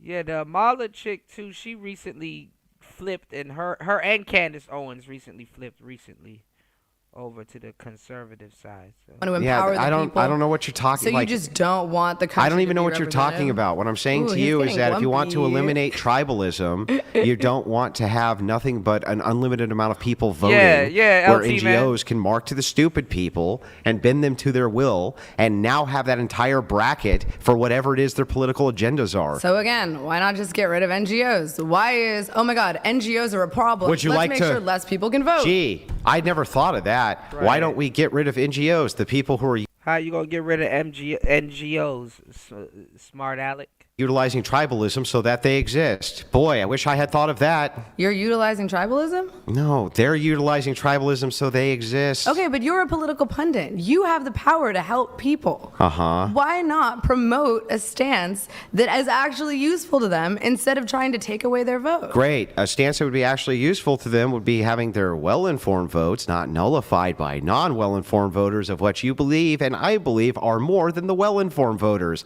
That's exactly something I can do to help everybody. But you're not helping everyone because stupid people still live here. So what? They still have a right to exist in a society. Who's where they are taking not away the dictated right by to smart- exist in a society? Nobody. Yes, you are, because they are. How? If they are still held accountable to the Let's same do, laws, but now have no right or vote or say in who is enacting those laws and who is representing them in government. Like 17-year-olds? Final statement from They're both of you on children. this, if you They don't Okay, pay yeah, taxes. final statement is like her position's a contradiction. She says everybody should be able to vote inside of a country where they are governed by the laws. The problem is that then she says all sorts of people who fall into the criteria of being supported by laws shouldn't be able to vote. It's literally a performative contradiction. Yeah, I saw. I'm gonna take a look at the video, LT man. Then she moves to my view and agrees with my view that mostly that stupid people outnumber smart voters, and when you're talking about ill-informed voters, that NGOs often take advantage of them, or I mean, always take advantage of them. She literally agrees with all of this, but somehow still thinks it's a better idea to allow this to continue because I don't know. She never really gave an argument for that. I don't really actually know why. My turn? Yeah, you can respond. Okay. I mean, I get that you don't understand why, and I get that you don't understand my argument, and I'm sorry. I hope one day you do. But what I will say is, generally, yes, it's annoying that stupid people are allowed to vote, even though they sometimes make poor choices and fight against their own self-interest. Yes, we don't like that. Yes, we don't agree. We do agree that lobbyists and NGOs have way too much power in setting precedents for laws. Those are both things that we mutually agree upon. However, I do not think that it is fair to create a limited democracy that in turn disenfranchises voters on the basis of being stupid. I don't think that there is any way to practically enact that. I don't understand why we would do that. You could enact it with a constitutional convention. That's how you would do it. And you don't think that the millions of people who now have lost the right to vote they'd be like, okay. Well, they wouldn't have a choice. I mean, sure. Protests, riots, there's all sorts of ways that people have fought against a government. I mean, you're basically trying to call the country's bluff on whether or not they care about having the right to vote, which I think is just stupid. I think. Right, LT, man. It's like talking to a Rick James baboon. Personally, it's pointless, and I think that the function of a democracy is to make sure that everyone who has to abide by these laws is represented in government. Is that flawed? Yes. That's not even true. Are you going to let me finish? Did I interrupt you? Let's let her finish, then we're moving on. Oh, we're moving on. We're going to move on. Yeah. So finish your thing. Okay. So anyway, back to my statement. Yes, this government is flawed. Yes, NGOs have too much power. Yes, it's annoying when stupid people do stupid things. But at the same time, the right to vote is a human right under a representative democracy in the United States of America. To take that away from voters, I don't even know where the hell she at, is not the answer to creating a more educated voting body. Like, just genuinely, it's just not. All right, here's what we're going to do. We have a couple chats that are going to come through. Guys, if you want to interact with the stream, the show, the debaters, $200 TTS. And also, if you're enjoying the stream, kindly like the video. If you want to support... That's crazy. They be charging $200. Venmo, Cash App, whatever pod, without these platforms taking their cut. We're also live on twitch.tv/whatever if you want to drop us a follow in the Prime sub. I be spoiling my audience, man. Also, we have some merch, shop.whatever.com, discord.gg/whatever. We have a message here from one moment here. He paid $99 to send a message? Yeah, we have this one coming in from Peacecraft. Oh, the audio's muted. Or actually, it's not muted. I'm not sure why that's not coming through. I'll just read it. I have a question for Rick James. If you hadn't eaten breakfast this morning, how would you... I'm fine. I'm glad I'm not the only one that saw Rick James. Somebody else called it Rick James, so I know I'm not tripping. You feel? I think that's for you. Yeah. How would you feel if you hadn't... How would you feel if you hadn't eaten breakfast this morning? I don't. Just how would I feel? Yeah. Hungry, probably. Okay. All right. And we have a message here from Jason Cassell related to the military stuff. Thank you, Jason. Jason Cassell donated $200. Appreciate it. Thank you. Her boyfriend is an ASVAB waiver. You can't get someone else to take the test. You have to be verified with ID, fingerprints, birth certificate, SS, etc. Also, you take it during MEPS. Is he All very right. Thank you, Jason, for that message. That's how I remember it. I remember taking it during MEPS. In your singular year in the Army? How did you get off with 1 year? Why are they trying to minimize his service? Your singular 1 year in the Army, just because you have a crash dummy that you lay next to. Oh, never mind. Well, people get hurt. Oh, well, that sucks. That's what happens. You didn't go back? We have Red Fox here. In the military, 19 years and run MEPS. All applicants take an IQ test. It is called the ASVAB, and we take significant steps to catch fraud. The armed services on average... Well, I agree that there can be stupid people who are there. I'm just saying that there are standards which are in place. That's one. And two, I remember specifically taking it when I was in MEPS. So how hard would this IQ test be for voters on your whole life? Well, I didn't really advocate for an IQ test. It would just be, you would just be looking for, like, if somebody was going to enter into service, that they had at least the IQ capacity to do it, so they weren't like mentally retarded. Well, I mean, isn't the whole point that we're trying to prevent stupid people from voting? That's your whole... No, uninformed voters from voting. Okay, so how does community service inform a voter? Well, so again, what you keep doing is conflating like 4 different things when I say here's all of our possible options. Yeah. Right? And then you're like, well, there's problems with this one. I agree. There's problems within the confines of each of these. But there's some that you just straight up reject and give no arguments for. Like, why is it that we can't just eliminate it from 18 to 35? If you can't be president of the United States until you're 35, seems feasible that you can't vote until you're 35.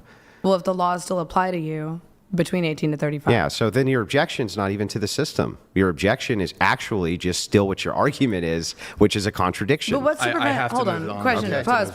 But what's to prevent... final thing. Can a person over 35 be an uninformed voter? Yes or no? Yes, but it's going to be way less regular than people who are younger How than are you that. proving that? He said, democracy is 2 wolves and a sheep deciding what's for dinner. Dang. You gotta start putting your quotes in a book, War Master. Democracy is 2 wolves and a sheep deciding what's for dinner. The wolves look at each other like, man, that's a sheep right there.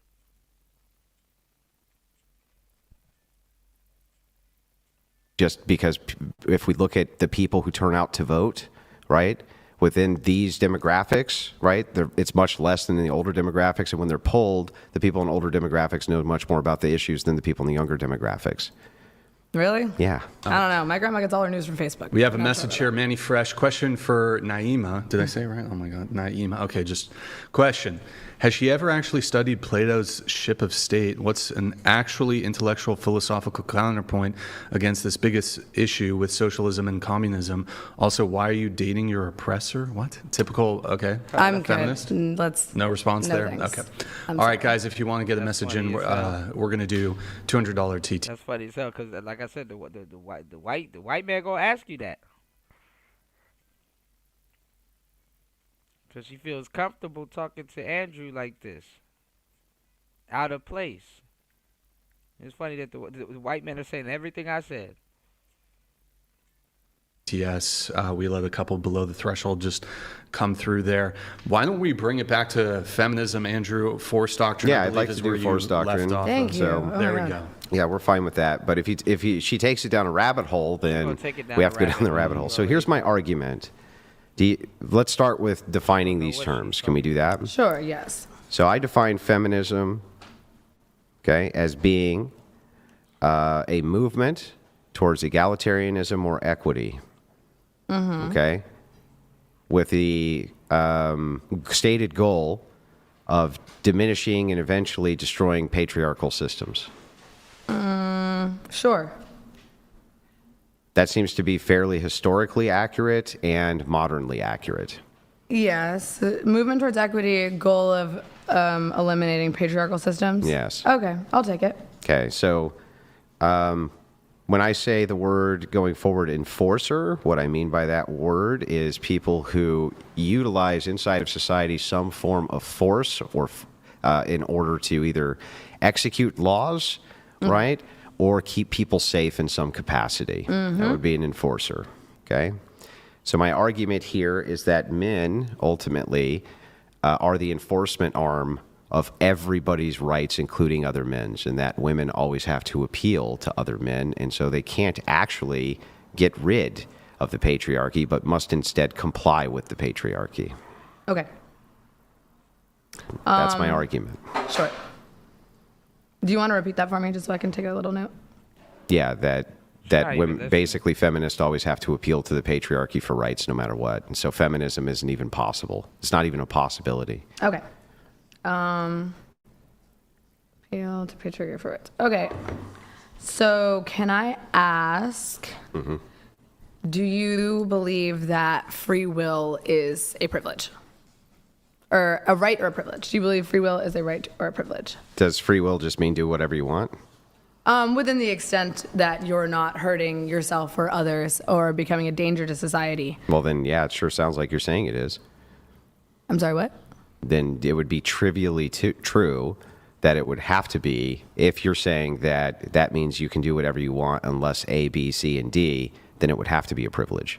Well, okay. So free will, as I'm defining it, is the right to do with you what you want so long as you are not infringing upon another's free will. Then it would trivially have to be a privilege. It would have to be a privilege. Like, by that logic, there would be no way around it. It would have to be a privilege. Why would it have to be a privilege? Well, because the second you do infringe on someone's whatever, right? Yeah. Do you have free will? Well, yes, to an extent. Okay, so free will with some limitations. Let's say, is free will with the limitation? Then it's not free will. Well, what do you want to call it, Andrew? I mean, I would just maybe will. Okay. Do you think that human will is a right or a privilege? I'm not trying to figure out what you mean by this. Human will. Like, do you think that we as a society... How about maybe I can just do it this way? I don't believe that human beings have inherent rights. Okay. Thank you. There we go. Human beings have no inherent rights. Yeah. Correct. I think instead what we call rights are actually just collective intuitions which are appealed to force, and then force enforces them. Okay, so all law, are you trying to say that basically all laws are enforced through force, or just So all laws ultimately. all laws are enforced by force? Okay. Yeah. So if you think about this, the way that I would say is like, do you agree with me that rights themselves are a social construction? I mean, not really. So my right to own a gun is not a social construction? Yeah, but I'm talking about free will, not like human, like, you What know. is that? Well, I don't understand though. Like, you being able to act in will, I wouldn't dispute with. Like, Yes, you can. that's what I'm saying. You can take actions with your will, but when you say rights, you're saying that those are privileges absent duties. That's a Okay. right, and then a duty, right, would be essentially the opposite of what a right is, right? Yes.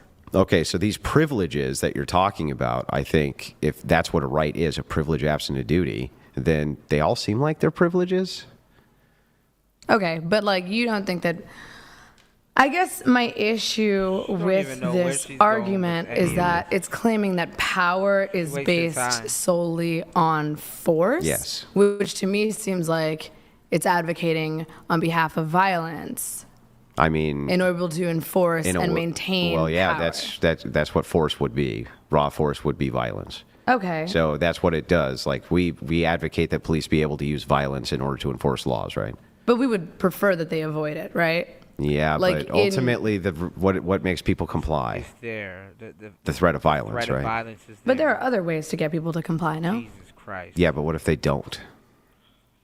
Well, I mean, yes, but I feel like that's a bit of an extreme. Like, No, it's not a bit of an extreme that people don't comply. but how does the president have power? common. He can't threaten violence against That's every all he single does. He is member. the commander-in-chief of the United States military. But he can't threaten and so basically, you can threaten believe that war. we function in a society solely because if we don't, we will be violently hurt by the military. What? No. I believe that that all of your privileges that you have in society that you're calling rights only actually exist because of force, the idea of force and force doctrine, and that is basically 100% men who provide that. Okay, so you're kind of giving this like might makes right argument. Just makes, not makes right. So just might is right. No, just makes, not makes right. Right would be a prescriptive ought claim for morality. I'm making a descriptive claim, which is that descriptively might makes. So do you not believe that violence is immoral? Of course not. Depends on the circumstance. You generally just don't believe that violence is immoral. It depends on the circumstance. I mean, violence in an attempt to control others and usurp Again, their that depends on ability. the circumstance. I think there's plenty of times where you and I would agree that using violence to control others is totally acceptable. I feel like violence is necessary in self-defense and the No, you defense don't. of You think that violence is completely acceptable to control prison inmates, probably to execute certain laws and search Mine warrants, to doesn't do all think sorts of that things. Violence is necessary. Again, those are both actions in self-defense or defense of others. How is that? If when two you say, inmates are fighting, when you're and you're saying trying to break using up that fight so that one of them violence doesn't die, but it's violence to that would control be- others, right? Let me tell y'all guys something real quick before we go further. If y'all could please hit the like button and support the show via Cash App, PayPal, or the coffee store. Because we are demonetized. And we are 6 hours plus into the show, and your support keeps the show going. Listen to what I'm about to tell y'all. It's very vital, fellas, that y'all actually see the women that you're dating or going to be with or trying to be with. It's very vital that you see them actually debate somebody aside from you, so you can actually see this. Because honestly, if I was her boyfriend, I would be taking notes. I'd be like, that's the same bullshit she does to me when she's wrong. 100%. She'd be 100% wrong, and that's what she did. Yeah, this bitch. This bitch. This bitch. It is very vital for y'all to observe this.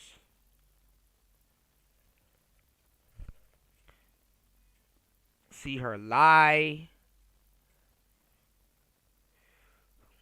See her move the goalposts. Jitterbug. Just wrong. Like King Kong.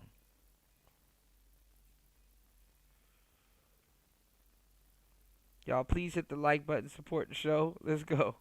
But it would be in defense of others. Yeah, but it's still to control others. It's in defense of others. Okay, though. what if those people, like inmates, don't want to be defended? So that's what we're talking about. Well, I mean, if someone is beating another person to death, I'm sure that the person If who's it's mutual dying, combat, they both want to do it. The guards then go and break it up. They're They want definitely to using die? violence for control. Not die, but fight.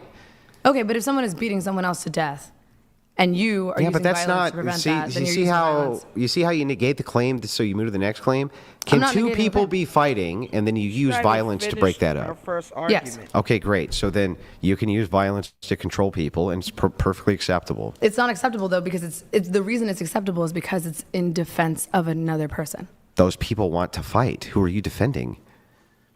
If one of them is dying or if one of them is One very of them badly is not hurt, dying. They you are just defending. want to fight.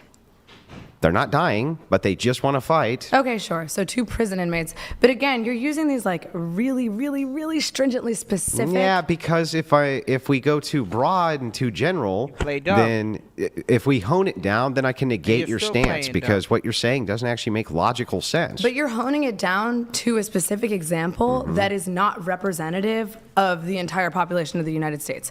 I feel like we should use an example. What that is less- representative of the entire population of the Not United two States? prisoners who choose to fight to the death. Well, what I is? mean, that's the furthest thing. No, from no, the but truth. when you make a claim, you make this claim. You say, Andrew, violence is only just, or violence isn't justified to control groups of people, and I'm like, yeah, but you don't really believe that because I can give you examples of groups of people who you would want to control with violence, and you think it's totally acceptable, and you're like, yeah, that's true. Well, those people have Hey, lost the right to free will by committing but a hang crime. on. You go, yeah, before that's she even true, thought. but right, I still now don't want to use that example. It's like that makes no sense. It's a refutation to your position. That's why I hone in on it. Okay, so people, we know this She's not listening. through the Constitution, essentially relinquish their right to free will by threatening the free will of others. That's why prisoners are allowed to go to jail, and that is constitutionally accepted. Yes.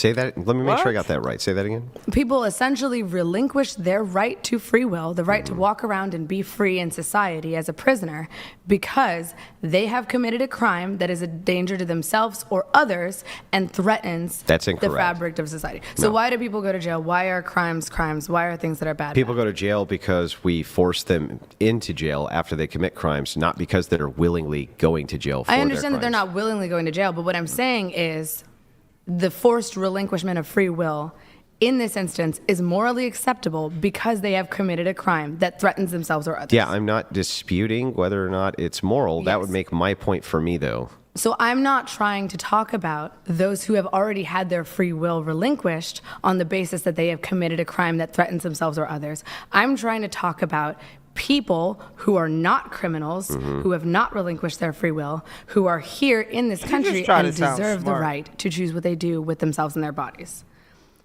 Now, Okay, well, I mean, back you're making a to- lot of suppositions there that I just kind of like don't agree with. so you don't think that people deserve the right to bodily autonomy? No. What makes someone deserve the right to bodily autonomy? Well, when you say bodily autonomy, would you agree then that a fetus has bodily autonomy?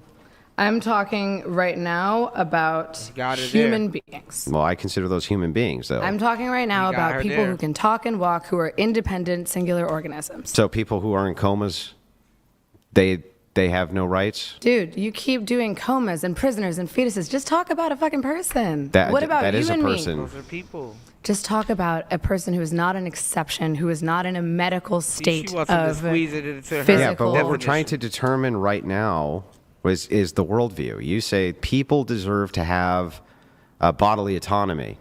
And then you give me the criteria for bodily autonomy, and then I can instantly point to an example where you agree That's that not they. what we're trying to do. What you're trying to do What am I trying is to create do? a gotcha so you don't have to answer the genuine question that I'm asking. What's the you. genuine question you're asking? The question is, do people, regardless of outliers, Mm-hmm. does the average person who has not committed a crime, who is not inside of another person, who is not brain dead or in a coma, deserve bodily autonomy? Depending on what you mean by that. Bodily autonomy being defined as the ability to choose what you do with your body so long as you are not threatening other people's bodily autonomy. No. Why not? Because I would say that things like Self-harm laws against unaliving yourself would be completely appropriate and Right. things like this, which would be a violation of your bodily autonomy by your criteria. So you think that because people can't unalive themselves? No, I'm saying you gave me the criteria for what bodily autonomy means, right? You asked me what an objection would be against it, and I just gave you one. Okay, so let's cut out that outlier. Do you think that people who are not inside another person, who have not committed a violent crime against themselves stupid or question. others, Mm-hmm. and who are not currently brain dead and are conscious and capable of perceiving the world, Mm-hmm. do you think that those people deserve bodily autonomy? No, based on the Why example not? I just gave you. Just because people have the capacity to unalive themselves, no one deserves bodily autonomy. By the definition that you just gave, we could not give them bodily autonomy definitionally by that definition because Definitely by that definition. definitionally by that definition, yes. So I could say definitionally by some other definition, but I'm giving you the referent to your definition. We don't deserve bodily autonomy. Not by your because- definition, because that would prevent us from preventing people from like doing suicide and things like this. So we don't deserve bodily autonomy because under my definition of bodily autonomy, we cannot prevent someone from killing themselves. Correct. Can you go back to the feminism argument? 'Cause But that's not you're- a you're- violent you're, act. You're dumb. Like, why Yeah, can't- that's a real but why violent can't- act. Why can't, under my definition, you can't prevent someone from killing themselves? Because it would violate your rule for what bodily autonomy is. I said so long as you are not a threat to yourself or others. So that includes you. So you would relinquish your bodily autonomy if you were a threat to yourself. Then I think that it would then just be trivially true that you don't really mean bodily autonomy anymore, because what you do is you say bodily autonomy with all of these exceptions where we can violate bodily autonomy. But that's like 3 exceptions. It's exceptions that It's not like 3 exceptions. Exist. It's many exceptions. What about somebody who's just like cutting themselves with a razor blade? Can we stop them? What about a person who just says that they want to cut off their right arm because they think it'll be fun? Can we stop them? Like, There's so many examples I can give you of where we would violate people's bodily autonomy. What about a person who's having like a manic episode and doesn't want to go to the hospital? Can we violate their bodily autonomy? Well, they're a threat to themselves or others. So again, that would fall in there. What if they're not a threat? What if they're just having like a manic episode? They don't want to leave their house. You just perceive it that way. That happens all the time. Those are homeless Exactly. people, So and they do have we bodily violate that whatever you consider by your definition bodily autonomy. When you say people deserve that,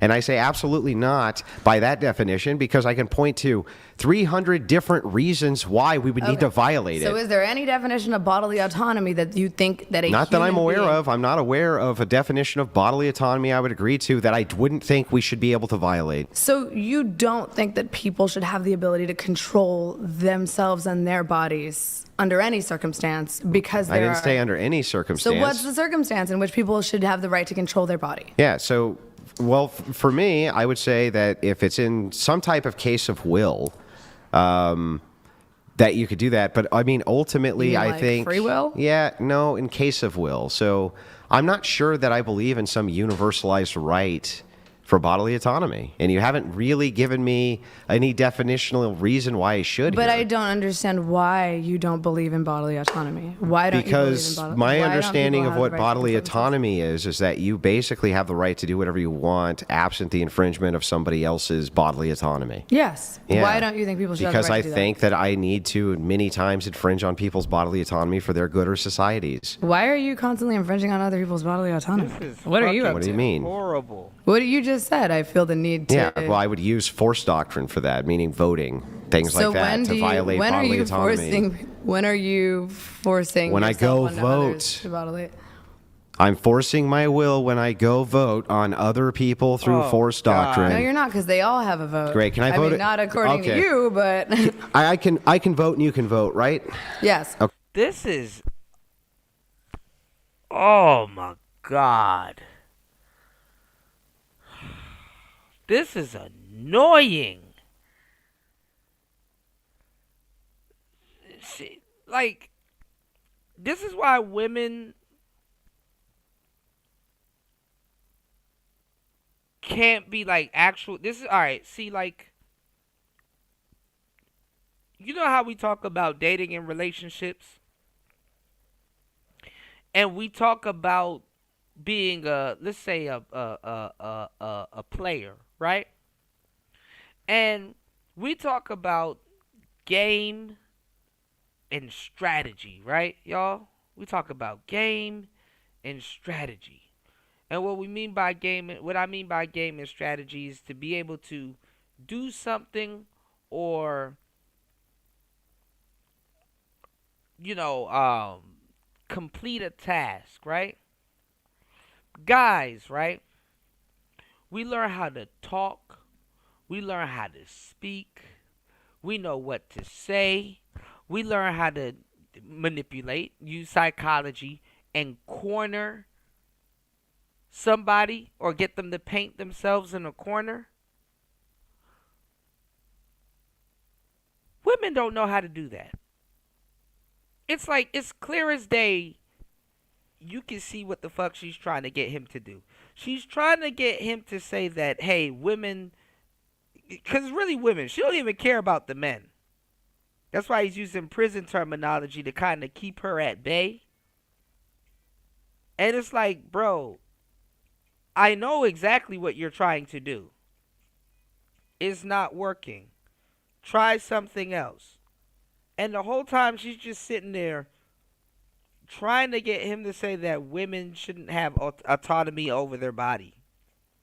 So she can run this goofy feminism game. And it's not working.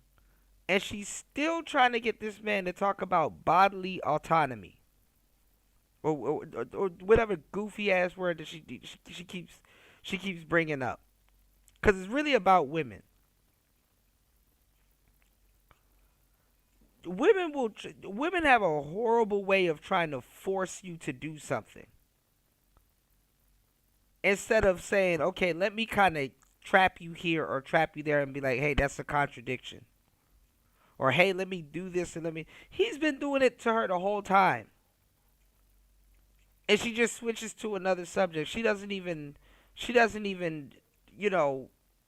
She's not even listening to what he's saying or hearing herself. She's too busy trying to get him in a gotcha moment, and then when she gets caught in a gotcha moment, she just okay, well, let's just shift to something else. This is horrible. This is bad. This is time wasting. This is annoying. This is annoying.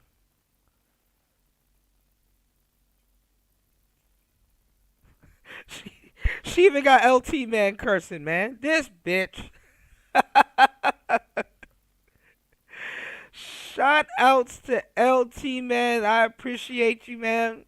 Thank you as always. We're gonna get into your the link that you shared also too. He said, I think he says it's the same chick with the Rick James hairdo. Shout outs to LT man. LT man said, have dinner on us, Hemp for Fitness, for all the support. Thank you so much. I appreciate you guys. Don't worry about it. Make sure you guys listen and do me a huge favor and hit the link that's pinned to the top of the chat. It's been pinned to the top of the chat the whole show. 6 hours and 32 minutes into the madness. Make sure you head over to hempforfitness.com. There's something over there for everybody. Even body wash. There you got deodorant. If you got a horse and you on a farm, there's something there for you. If you got an older dog or you run a kennel, there's something there for you.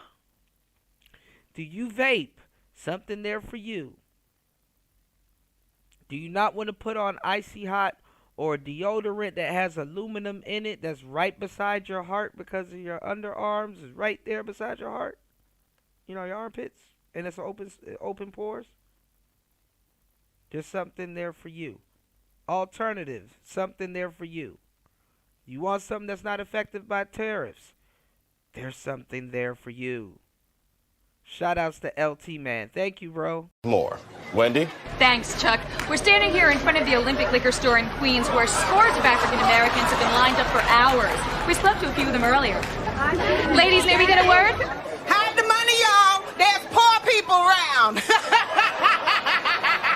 With your broke ass. All right.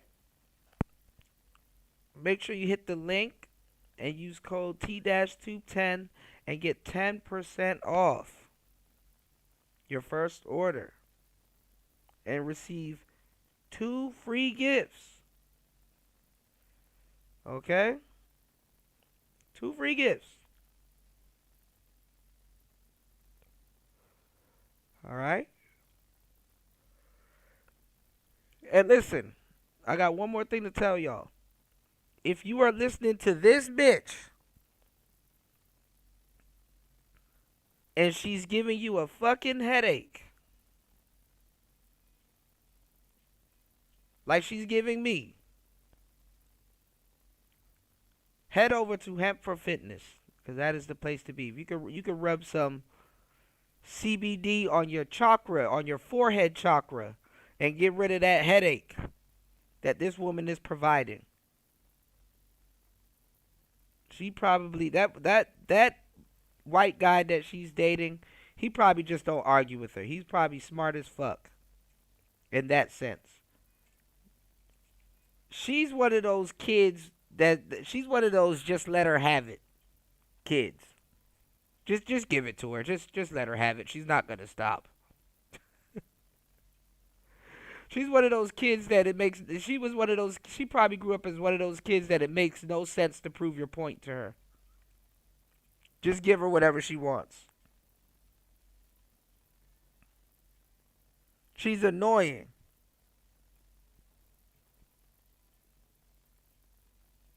Shout outs to LT Man. LT Man said we also white label for starting a business. There you go. See?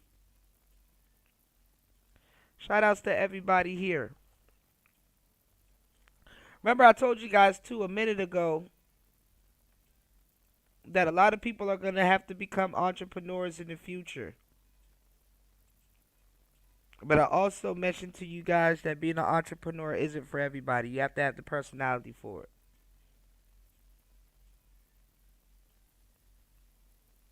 Make sure you guys hit the like button, support the show, and head over to Hemp for Fitness. Shout outs to LT Man dropping the huge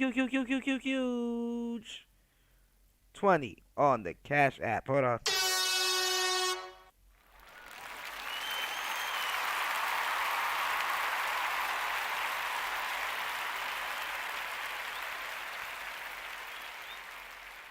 Now listen to me when I tell you guys this. Some of you guys are in the manosphere or in manosphere adjacent spots, right? And the majority of the women that you are going to be dating, trust me, are feminist women. Women just like this. They are attracted to you. They will want to date you. And let me tell you another reason why they would want to date you. Because you're going to argue with them. Oh, yes. You'll be surprised. Women like a man that they can argue with. And depending on how you argue with them. You want to know why? I'll tell you why. Because they like to be able to... It depends on how you argue with them. I would say that. That's more important than actually arguing with them. I would tell you not to argue with them. Because you can attract them that way also. And take what I'm going to say off the table. But a lot of women like a guy that can argue with them and actually make good points and actually make sound points. If you can make good points and sound points and catch her, she likes you. You want to know why? Because this means you have a backbone. This means that you will stand up to her and you're not afraid of her. And you're not, women are really backwards. This means that you're not just there to trying to get coochie and you'll risk looking stupid. You don't give a fuck. You're gonna make your points and it's gonna make fucking sense. And let me tell you something. They will actually give you more points if you're an actual misogynist that can fucking make a damn point. And especially if you get them to laugh and make them not take their damn point seriously, because they really don't, because they just want to argue after a while. They know damn well when they're not making no fucking sense. And you can literally straight up sit up there and tell them, listen, after all this arguing, I'm tired. You can make. I think I deserved my sandwich now. And they will look at you with a scorn look on their face, but they will go and make you that damn sandwich.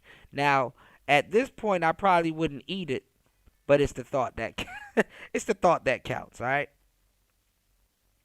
Because you probably poison your damn sandwich. Nah, let me stop playing. But no, they like to argue, and it's not really about the argument or what's being said. If you can make sound points, that's a bonus.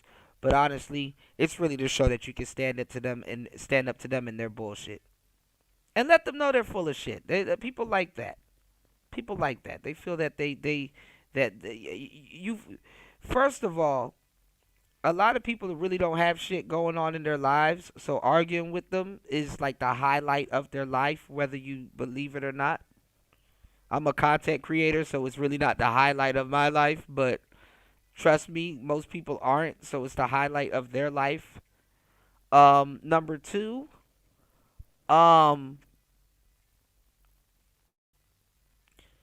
most people think they believe in the shit that they believe in, or might actually believe in, but they think they believe in it. Most people don't get challenged on the basis where they have to go look up certain things or reaffirm to people the stuff that they believe in. It's more like surface level. You know what I'm saying? So if you argue with them about certain things and you make them peel back the layers on the goofy shit that they're trying to talk to you about, that actually makes you stand out. Because now they got to reaffirm the bullshit that they claim to believe in and actually prove it, especially when they're not ready. Then it makes you ask yourself, do you actually really believe in the stupid shit that you're talking about? Or it makes them ask themselves, do they believe in that stupid shit that they're talking about? Right? So you kind of call their bluff. Number 2, if you want to get black women and just women in general, not just, but especially black women, be willing to argue. Be willing to argue. Whether it makes sense or not, just be willing to argue.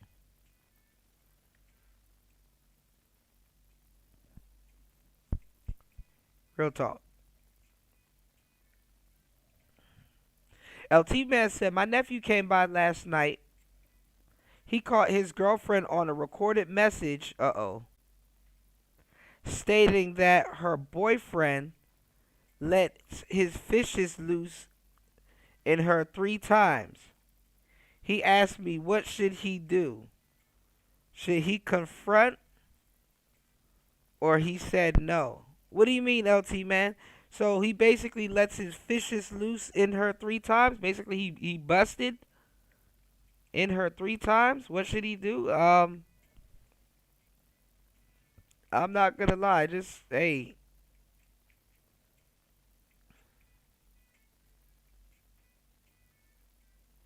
Wait, that's it. Wait, hold on, what? My nephew came by last night. He caught his girlfriend, which he should be the boyfriend if that's his girlfriend, on a recorded message stating that her boyfriend lets his fishes loose in her 3 times. He asked me, what should I do? Should he confront her? He said no. She crashes out, so I told him, go there with your buddies, take all of your shit, and just bounce. Alright, I'm confused. But basically, if he caught her on recording saying some foul shit, tell him to save that recording. And yeah, go there with your homeboys and grab all your shit. All of it. Every single piece. Before she can, or if it's too hot and he has to slowly ease out, tell him have a 3-day plan and slowly just start moving shit out. At a house.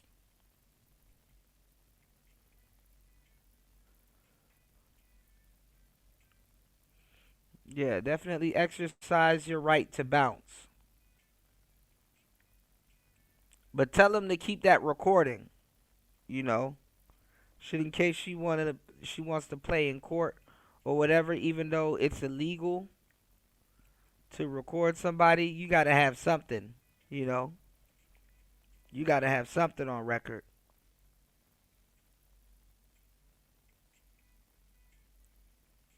Oh, see, he got all the good stuff over there. Yeah. Yeah, one day when she's at work,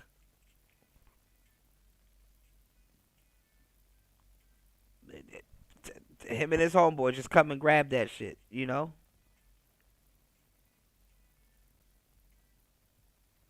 Oh, yeah. He's 26. He definitely got enough time to start all over. Yeah. That's another thing, too, fellas. In real life, a lot of women just want to waste your time. You know? Yeah, get that paternity test too. Yeah, a lot of women just want to waste your time. They really don't have nothing valuable to do with their time in a lot of cases, and they will waste your time. Tadpoles. Let's go. All right, let's get back into this, y'all. Let's get through this BS. Okay, you want abortions to be legal? Yes. If I vote against that, am I voting against your bodily autonomy? Yes. Thank you. Okay. Can we move on? See, that's what she's trying to get. See, he got annoyed, and like I said, she's trying in a horrible way to just throw some misogynist bullshit out there. So let's go. On now. No, we can't move on now. No, because we you still can't move haven't on. Okay. Well, Andrew, you still haven't explained why humans don't autonomy. deserve bodily autonomy. Like, what are I you just saying? explained it to you. So then who should control people? Well, in this case, we would use groupings of laws under. From my view, it would be like Christian ethics. From your view, it would be like, I don't know, shared bizarre intuitions or whatever, where you think that. I don't know. Well, I don't know where Why it are is that guessing you. What I believe. Stop Do it. you believe in God? I'm on the fence about Then it. it's just intuition. So everything that you believe is probably just So intuition. you believe, well, I mean, there's also facts and like physical evidence, but you know, so you believe Facts and physical evidence require an interpreter, right? like eyes and ears. They and a brain? require you to interpret them. So you're saying that facts are different for everyone, regardless of how they interpret. Well, they require an interpreter, and the interpreter can interpret them however they choose, and then can make moral prescriptions based on those. But when we get to the moral prescriptions, Facts don't change based on your. but your moral prescriptions based on the facts do. That's Okay, why they're sure. they require interpreters. So I'm not really willing to kind of cede the Every ground. fact, but you are Yeah. your own personal interpreter now. This girl's elevator don't go all the way to the top floor. This woman's elevator do not go all the way to the top floor, man. She is not the sharpest tool in the shed.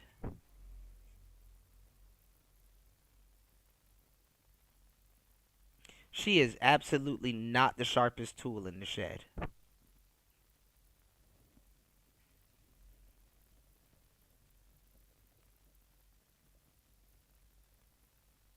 It is a clear day in the sky, bitch. Land the plane, please. It is a clear sky. The day is clear and the sky is clear. Land the plane. She is not the brightest crayon in the box.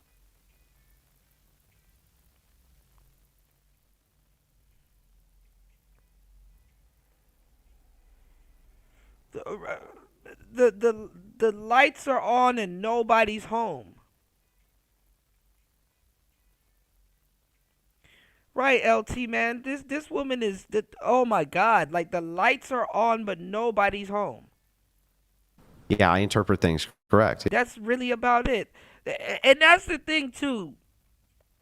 And I said this with nerds in this space, Raven, and other people. Pretty girls used to know their place.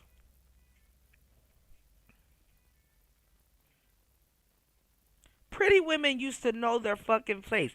Pretty women they were ditzy and they would know that they're not smart. But they wasn't trying to be beauty and brains. Like, it used to be rare, and it used to be a piece of pretty privilege a little bit if she had a little bit of beauty and brains. It's like, okay. And then honestly, too, the beauty and brains conversation, a lot of women didn't get that. It's just guys that's just telling pretty women that they're somewhat smart.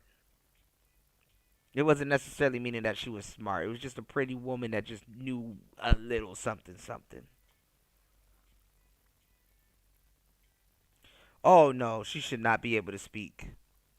I would get rid of her bodily autonomy real quick.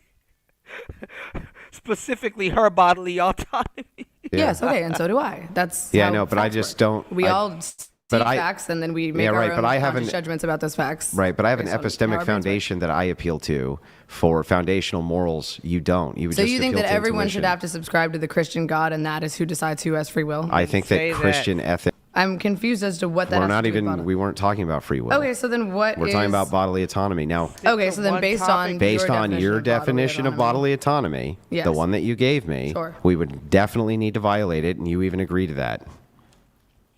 So in what? Just for abortion, or what? no, for the purpose of like suicide, cutting yourself with razor blades, all sorts of various things that you could do to yourself for self-harm, that we would step in and violate your bodily autonomy over. Okay, so outside of those specific examples in which someone is committing an act of harm, which I also removed from my definition of bodily Then I autonomy. don't consider that bodily autonomy anymore by your definition. Man, if Andrew was smart, he would just start asking her questions, bro. Stop letting her ask you questions, bro. Definition. Okay. Your definition would have to be something Dude, different like the than right your to go definition. to the fucking grocery store. Who has that right? Who are you saying under your standpoint of government, what is it based on your equal force objection can women do that they should not be allowed to So let's do? untangle some ideas. When you say who has a right to go to a grocery store, who has an inherent right to go to a grocery store, or who has a physical right enforced by men to go to a grocery store? Which thing are you asking? What do you An inherent right or some external subjective right that is enforced? Which thing are you asking? I'm saying who has an inherent right to move their body in the way that they Nobody has an inherent right to do anything. Nobody. Nobody has an inherent right to do anything. So then how do we gain the physical right to go to the grocery store? Through force. Exclusively through force. Yeah, the only reason that, so if, let's say the Taliban took over, the grocery store area, do you have the right to go to the grocery store now? No, but that's an anarchic society. Then you're agreeing with me. So then you're saying there's no inherent right. It sounds like you're advocating for anarchy, and the only way that people What's going on, Chaos? This bitch is giving me a headache. Advocating for anarchy. The only way that people gain a right is through force, then we'd all be fighting each other all the time to gain the right. Don't go after dimes, y'all. Y'all don't want these fucking problems, bro. It's like, this bitch ever shut the hell up? To just no, use we don't. Our bodies You can in a basic way. cooperate for the purpose of force doctrine. We do it constantly. What do you mean? No, that's enough. That's enough. We don't, because we don't live under a force doctrine principle. Yes, we do. Well, how would old people have the power to do anything? How would disabled people have the power because to do they anything? have If no one can defend themselves. Because they have force. people who have force, which enable them to do those things. That's how. So then there is power that comes not from force. If people who do not have the power to force can utilize the strength of others on their behalf. The strength of others would be force. Okay, but how did that person at the top who doesn't have force utilize the strength of others? He's utilizing other people's force. But what is he doing to utilize their force? Because he somehow has power over them. How? He doesn't have, well, it's agreed to power. But the thing about power dynamics, which is interesting, is that if you have control over force, if that were to shift, like let's say the president said some shit that you really didn't like, and a big ass mob showed up to take him out, right? And nobody opposed that, who has force doctrine on their side? That's fair. So I want to go back to this claim. You said hang on. Before we go back to my claim, you said agreed hang to on. Based I want to. On you said YouTube gave me warnings on one of the what did you say in the comments? YouTube is.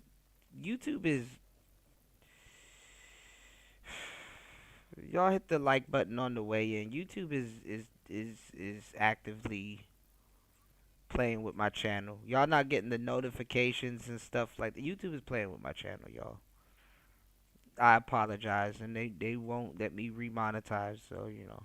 Wait. And I would like to just ask. Hang on, you said that's fair though. Raven, we've been sitting here the whole time, not even worried about picking this woman's brain, because there's no brain there. This bitch is a scarecrow.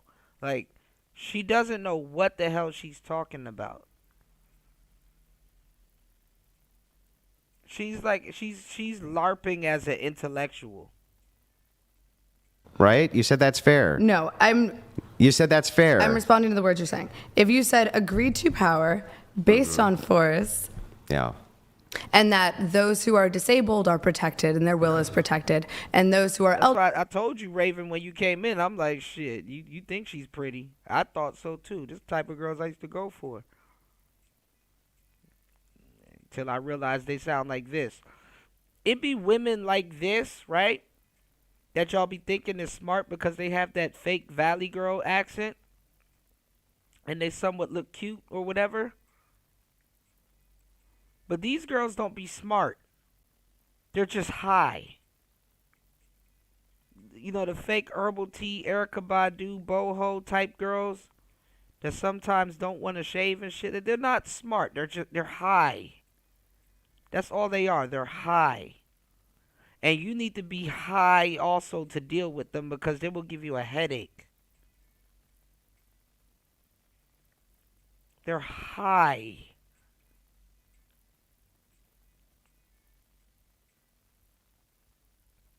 And you have to argue with them about every little goofy thing.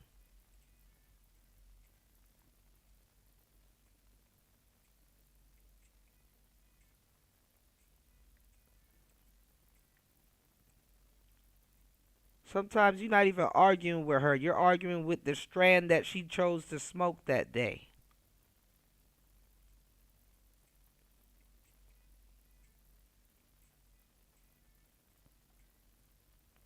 That's her damn problem.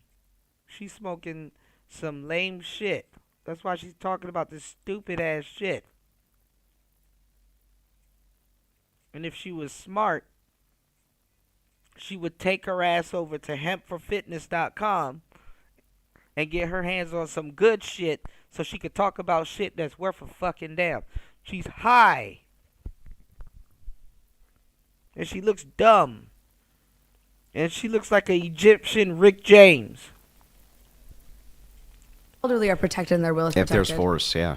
Then why can't you do the same thing with women? Why do women now usurp their right to protection and bodily autonomy under a... There's not rights. Equal force These aren't action. rights. It's just force. Can It is a right. Can women manipulate men to use force on their behalf? Sure, that's Yeah. happened before. Okay. Great, but they're always going to have to appeal to men's strength for force, no matter what. But I don't think society is intrinsically and implicitly governed by force. And I think advocating for that Which is part creating of society?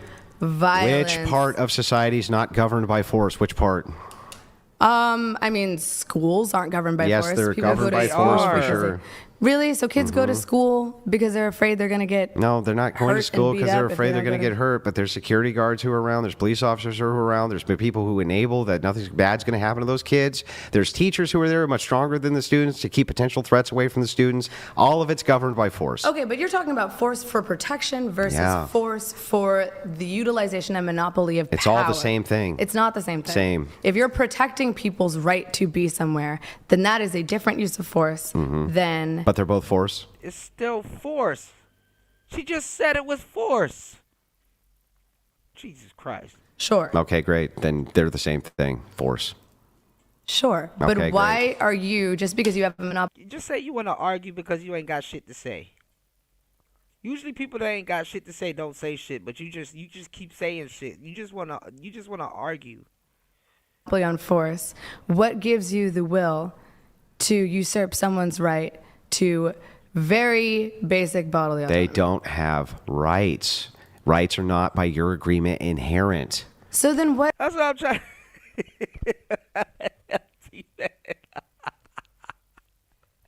LT man. LT man said, "Oh, we'll chill her ass out real quick." Shit, get some of them gummy bears. Get some of them rings. Just sit her ass down real quick. She'll be in that corner, quiet and high as hell. Mid conversation, yo, you want to smoke? Cause I'm not finna listen to this stupid shit.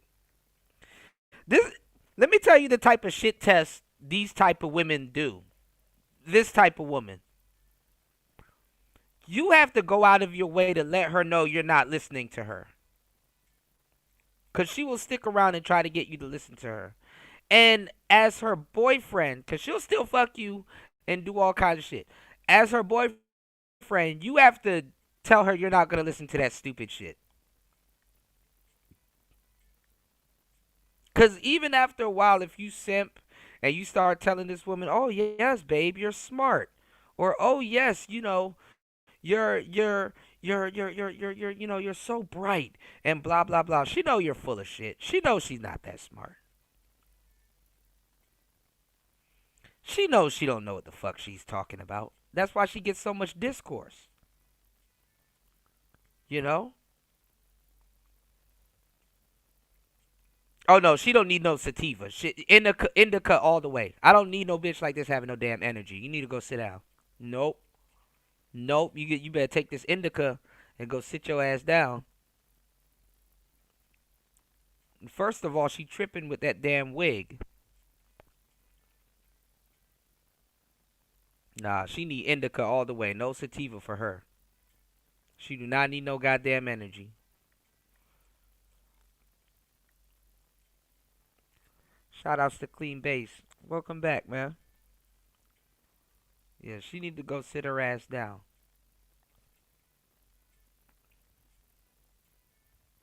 That's enough.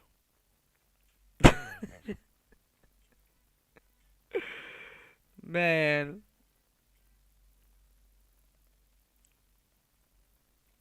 Her elevator does not go to the top floor. The lights are on, but nobody's home.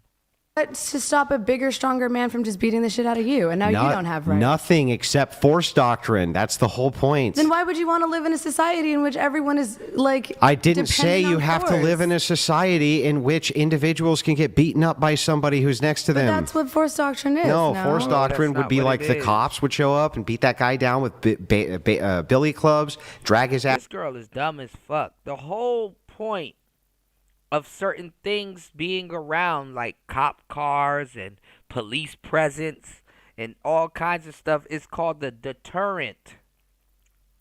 That deterrent is to give off the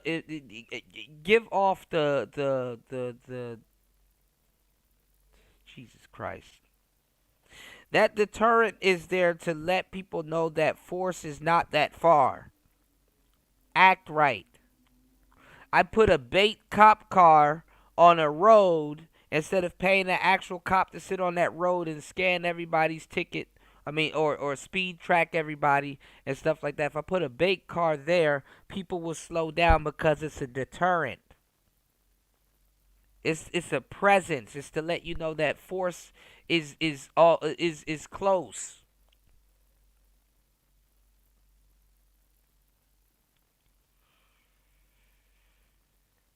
Shit. They can't be this dumb. They're stupid. Let me go find that clip. Hold on. Asked to prison, then he would get thrown into prison where guards would make sure he stayed there. Okay, so that's what all kind of force is appropriate through force doctrine? Well, I don't even know what that means. What are you asking? So the force and the power to, I mean, you're basically saying that women do not have the right to, I don't know because you won't define what rights are, to do really anything. Okay, because I'll tell you men again. can- What did I say a right is? A duty, a privilege absent a duty, and you agreed to it 4 times. So women have no privilege Hang on, absent of a duty. Stop. I because- just want to point out your lie. Yeah, You said so frustrated. You said I keep lying, or you keep lying. So When did I lie, Bookie? You just said I never defined privilege. No, I didn't. Yes, Oh, you yeah. literally just said that, and I Jesus defined it 4 Christ. times. You didn't say you didn't define privilege. You didn't define privilege. You defined it right. Oh my God. A privilege absent duty is what. Nah, LT man, you listen. Dealing with this woman right here, this requires a special order. He said we need to formulate something special for her. Yeah, we need to rewire. We need to rewire the neurons in her brain. You know, something in her brain is just not clicking. You need a special formula for her, man. A special order for her. Use keyword headache to get 50% off your order. She needs something super special. What? A privilege absent of a duty. I'd say like free will. A right. essentially. It's Yeah. a right. I defined it multiple times. So what are you trying to say? That because women cannot defend physically their right to do things, that they do not deserve rights? Is that the point? They can't enforce their own rights. So they Okay, have to so appeal to because men. someone cannot enforce their own rights, they don't deserve rights. Well, they don't have them. But do they deserve them? Well, then you're moving into a different claim. So if you want to get into like what people deserve or don't deserve, right? We can get into that, but can we at least agree on the descriptor of how it works first? No. Okay. Because women, I'm trying to understand why women don't deserve rights because they cannot That's physically. a different claim. I just asked you if we could agree to the descriptor before we moved to that claim, and you said no, and then brought that claim up again. Because the claim doesn't make sense. I don't understand your claim. Okay, Make the claim, and I'm then we can literally debate it. answering all of your questions for this claim. Not well, though. Like, what are you saying? Which question? Which thing am I not answering? If women do not have a monopoly on force, cannot control their own bodies, why don't they deserve basic human rights, basic equal rights? Okay, let's try this again. It's like Okay. talking to a fucking child. Okay, do you agree with me? No. Okay. Do you agree with me? I've never seen you this pissed off. This is fucking hilarious. Because you're not listening then. She's more worried about him being pissed off.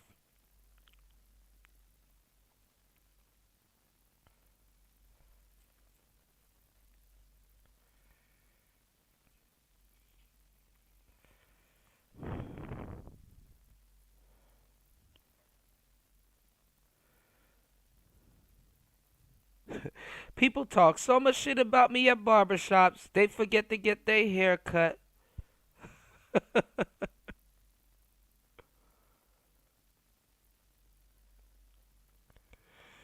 You know, people talk so much shit about me at barbershops, they forget to get their hair cut.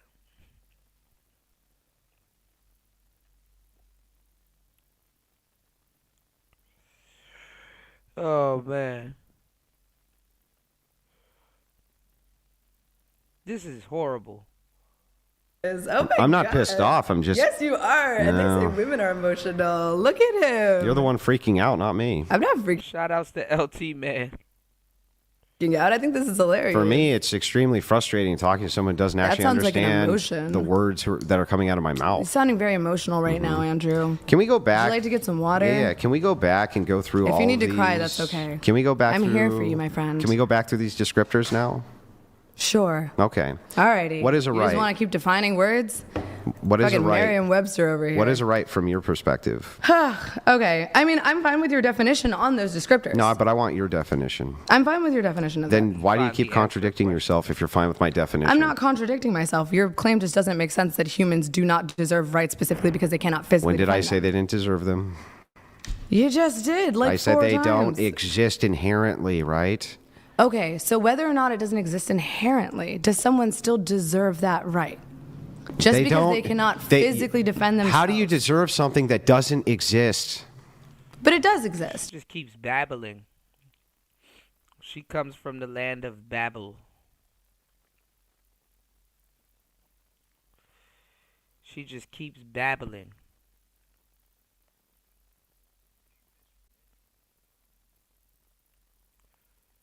She's a babbler. Bab the babbler. Just babble, babble, babble, babble, babble, babble, babble, babble, babble, babble, babble, babble. Babble, babble, babble, babble.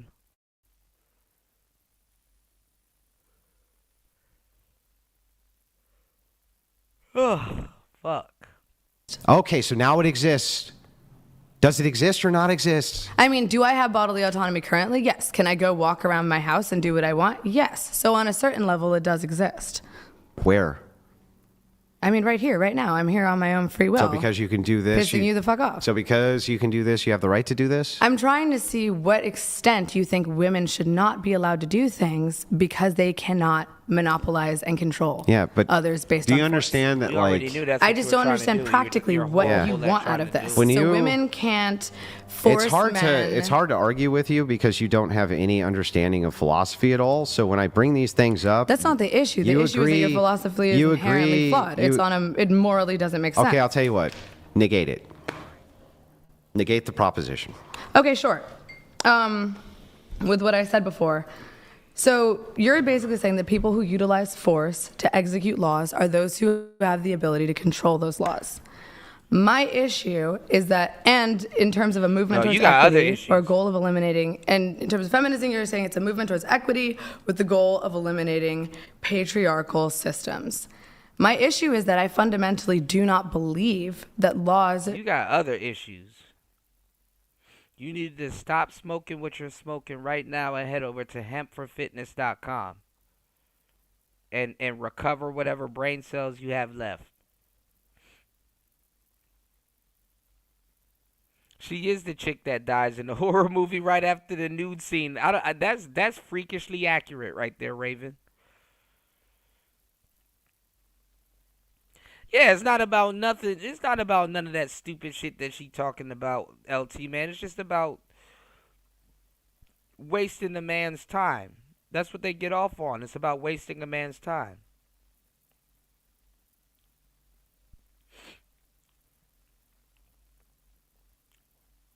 Women enjoy that though. That's women's thing. They have to waste a man's time. They don't feel like they don't feel like they're doing anything worth doing unless they're wasting wasting some man's time.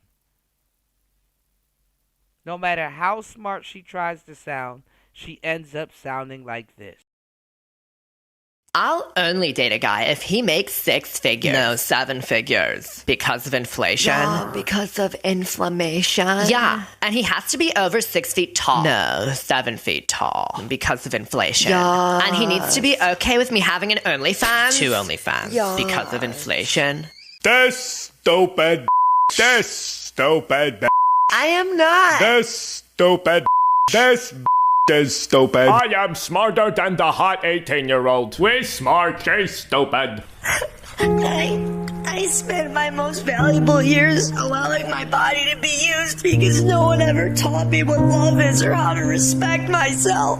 And all you can do is make fun of me for it. You stupid. Stupid. This stupid. Oh, God. This stupid. Stupid. Is stupid. The stupidest of the. This stupid is so stupid. This stupid. This stupid. This stupid is so stupid. Leave her alone. I'm over 7 feet tall. I make 7 figures, and I do want her.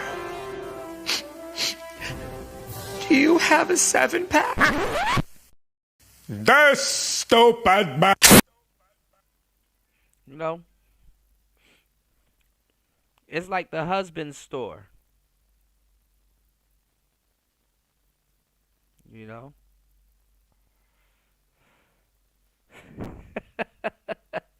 Yeah, it's super accurate. Should be exclusively enforced to the benefit of those who have physical power.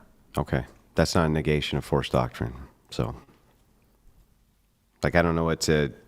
You're so philosophically illiterate that you actually don't even understand what I'm saying to you. And you're just regularly illiterate. That's some real shit. Shout outs to man, listen. I mean, dude, like, then just argue the claim.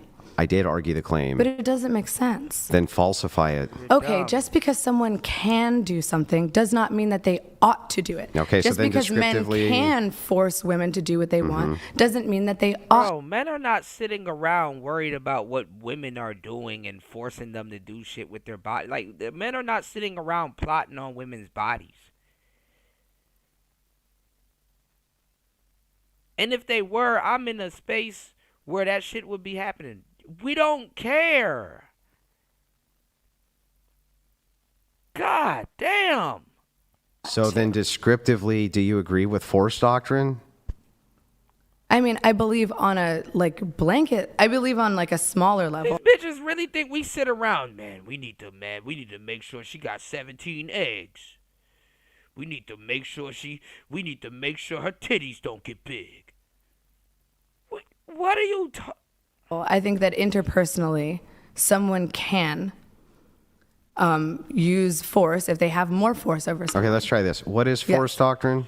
I am too, LT, man, because she is so philosophically dumb.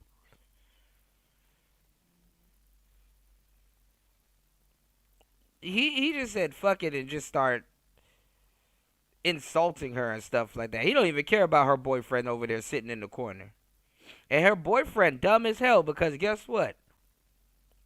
He put himself in position to put up with this shit because this is the same shit she gonna work on him.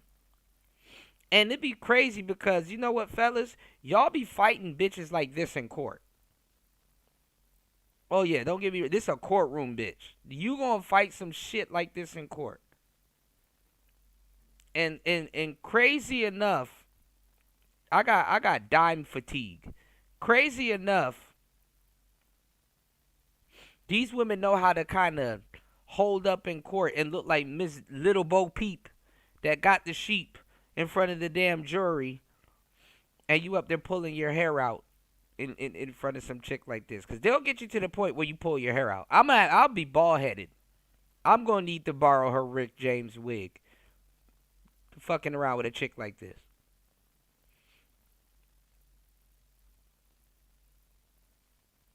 These are the type of women that will drive you up the wall and then, what's the matter? What's wrong? You, bitch. You. Don't ever have kids with no women like this. This is why I tell you guys, too.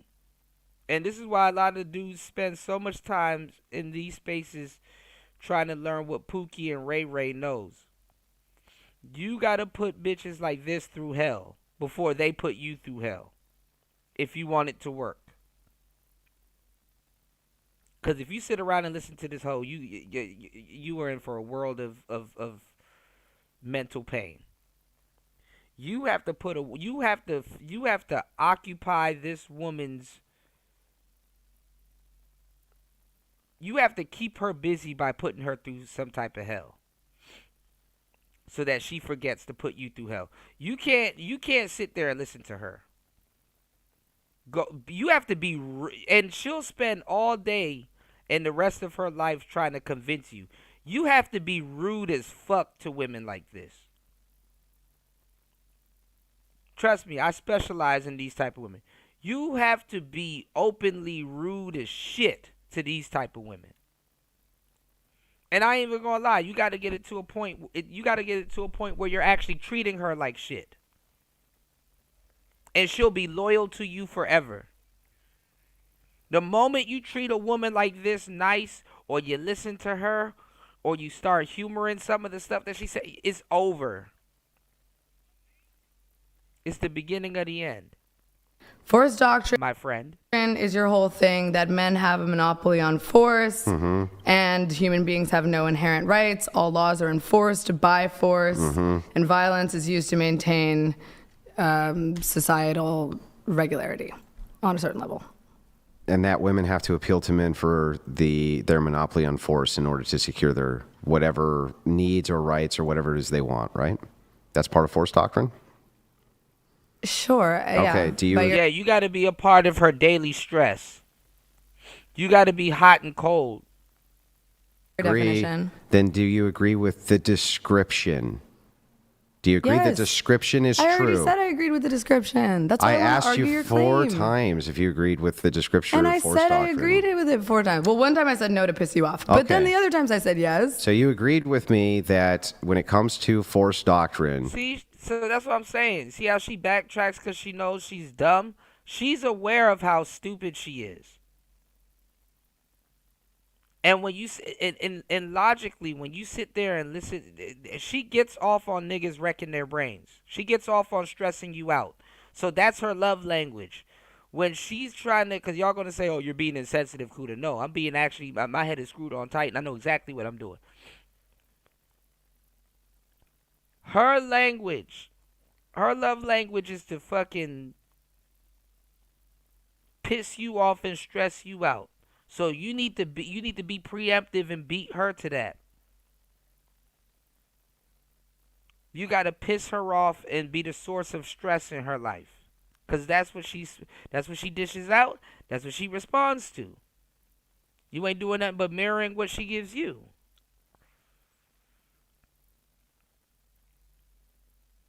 Easy peasy. you agree to the descriptor being true.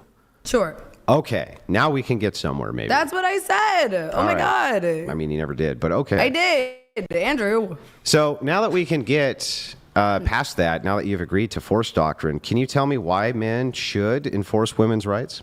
Right, LT, man. She just sat there and admitted. And she keeping score. Why men should? And if her boyfriend was anyhow smart, y'all military niggas be so fucking naive. Your bitch will be cheating on you. Y'all some cucks. Military niggas are the original cucks too, because they know when they leave, their girl be cheating on them in a lot of cases. But thank you for serving the country. What I'm saying is, man, listen. But military niggas be cheating on their women too, so it kind of goes both ways. But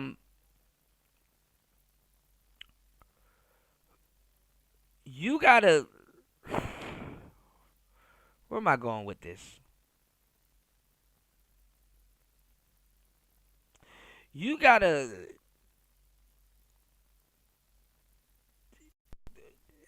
Her boyfriend is sitting up there. That's where I was going with this. Her boyfriend is sitting up there actually legitimately watching her flirt with another white man in front of him, which is hilarious, but let's go. Should enforce women's rights. I don't necessarily think that I think that free will is honestly a privilege. I mean, not a privilege. I think that free will is a right. I think that everyone has the right to follow their own. Then you don't agree to force doctrine. Why'd you lie to me? Why did you lie to me? They do go postal when they find out. Ask me if I agreed with your definition. I agree with your definition of it. I don't morally agree with it. That's what I'm saying. Well, if we don't agree with the descriptor, then we have to argue the descriptor until you either falsify the descriptor or agree with the descriptor. It can't be either or. It has to be either or. It can't be anything else. It's either true or it's false. I just want to understand your moral and this is what women like her do when you're beating them in an argument.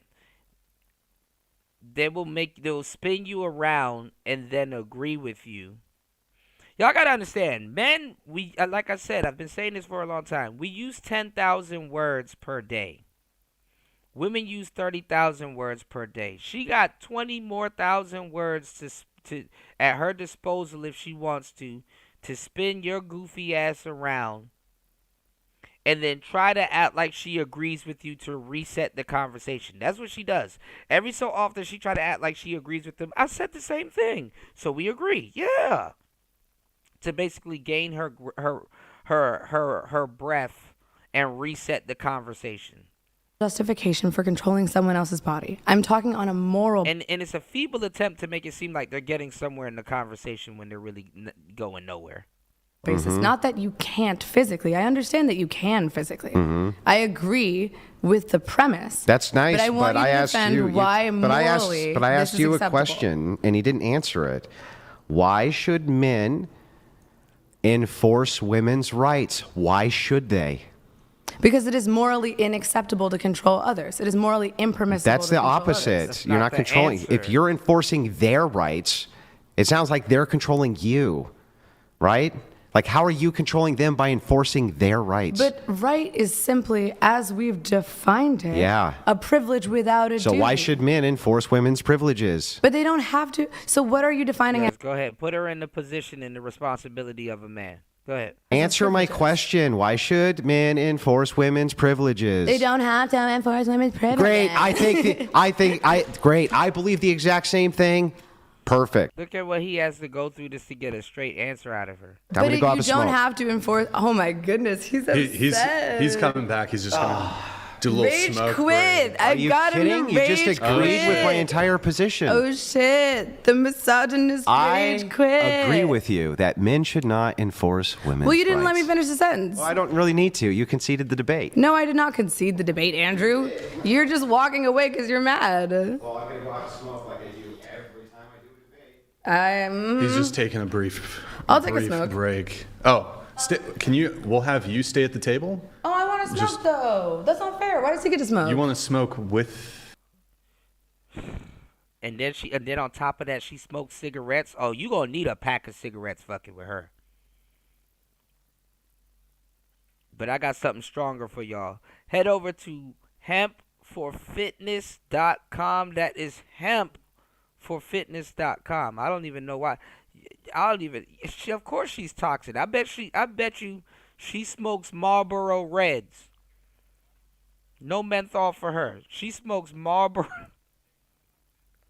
This bitch smokes Marlboro Reds. Oh no. Oh, is he gonna? She probably smoked Winston's at this point. This bitch smokes. What was it? American Spirits. Come back. Yeah. So usually we'll just have one person take a break at a time. Yeah, sure. While we do that, I'll allow a couple chats to come through. Give me just a moment. I don't want to talk to the chat. Fuck those guys. Give me one moment here. All right. So, guys, if you're enjoying the stream, $200 TTS if you want to get a message in. Okay, if you've got a question or something for. Can I just finish the basic point that I was going to make now that he's not here to Well, interrupt? you may want. I'm totally fine having you finish the point, but I think we should wait until Andrew's back so he can hear it and respond well, to I'm it. going to go smoke after he comes I don't know where the hell. And that's sad. He got to put up with that mouth and the smoking. Lord. Pick one, baby. You can't be talking like that and then have a cigarette problem. Back. So then do it once you're both back at the table. Sure. So just hang tight. He's going to do a quick smoke. Then you can take a brief. Yeah, good. Yeah, I would. If I smoked cigarettes, even Dykes would abuse her. I agree, Techrel. I agree. Should be a whipping post. Listen. If I was smoking a cigarette and this bitch came outside to smoke with me, I'd be like, no, please, no. No, I don't need you out here smoking and talking and shit. Yeah, like she smokes Camels without the filter. Like she freaks the Camels and take the stick out.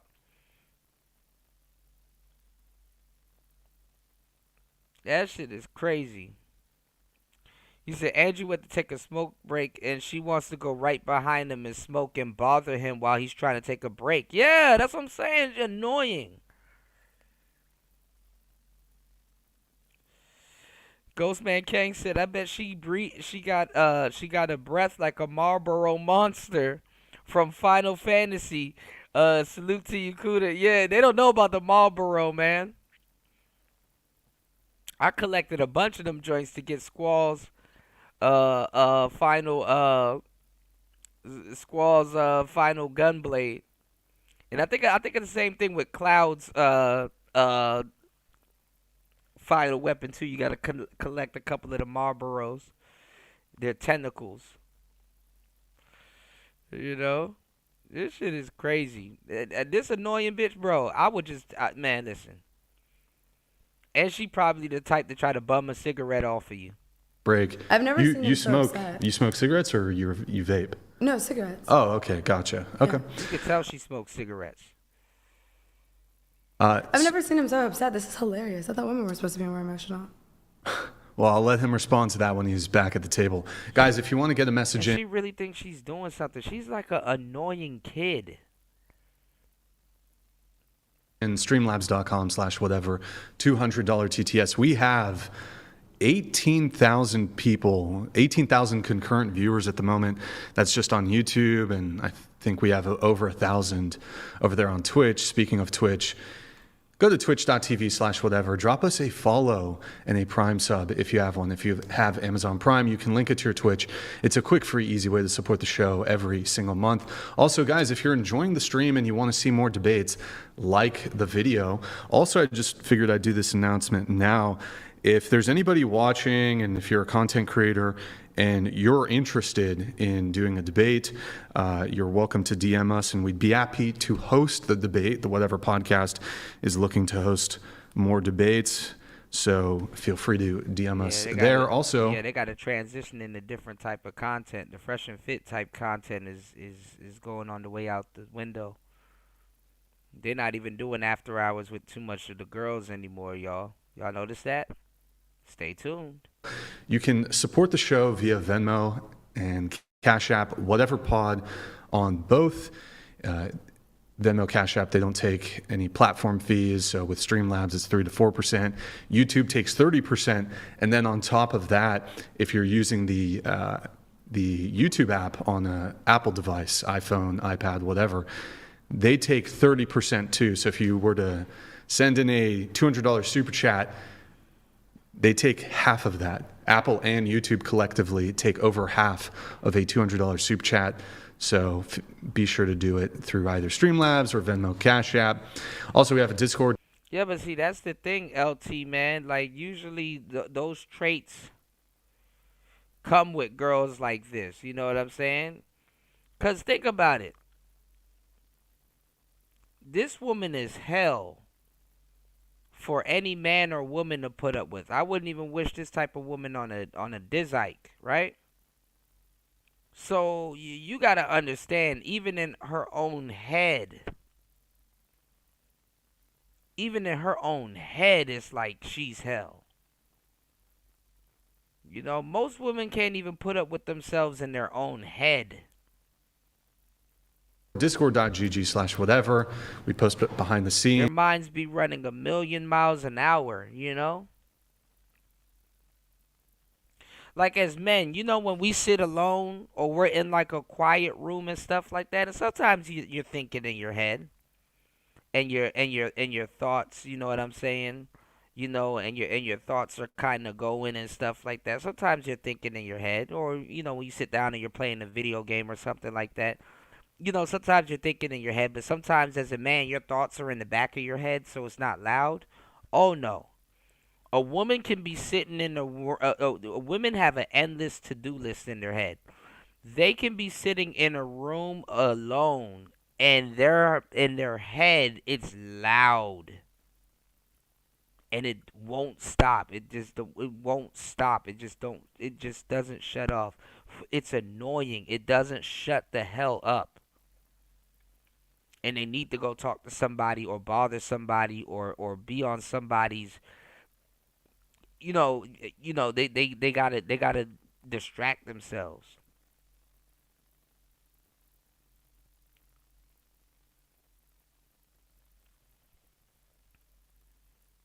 You said Apple Pay takes a cut too? Yeah, man. I'm telling you, man. I mean, just to run these shows, it takes a lot of time, effort. Then you got to have the skill. Most people are falling off. Anton Daniels just did a show trying to tell people how hard it is to live stream and stuff like that. It's very hard to do what I do. I don't even have to be going over videos, that's for entertainment purposes, but it's very hard to do what I do. Y'all should try it. Try to live stream every day or for a long period of time. Yeah, a lot of times, most alpha men won't put up with her, LT, man. That's why I said if you gonna get with a woman like this, you got to be a straight up pookie. Yeah, Danica, and everybody that live streams will tell you, it's not easy doing what I'm doing. Hell no. But I appreciate everybody that appreciates it and they support the show. And definitely, you know what I'm saying, look out for the cookout, because I really appreciate you guys, and I appreciate being here entertaining you guys. I'm not gonna lie, bro. I make this shit look easy. It is not. It is absolutely not.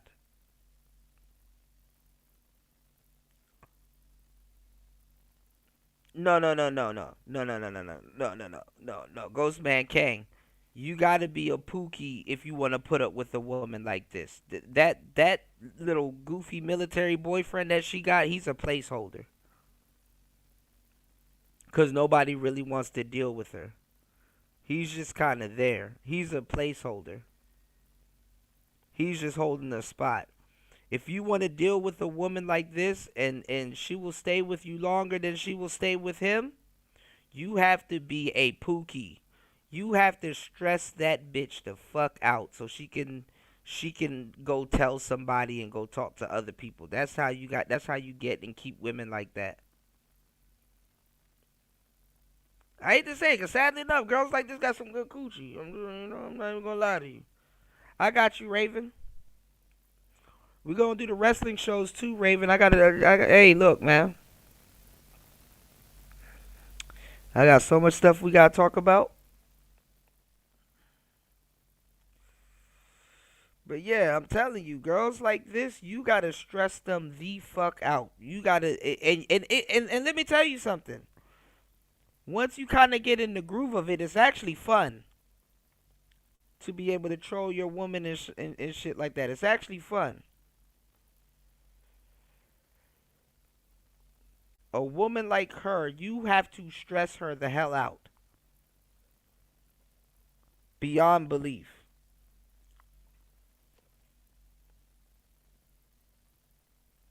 And not take her seriously. That's number one. Number one, do not take her. The moment you take a woman like this seriously, she loses respect for you. And she's whack anyway.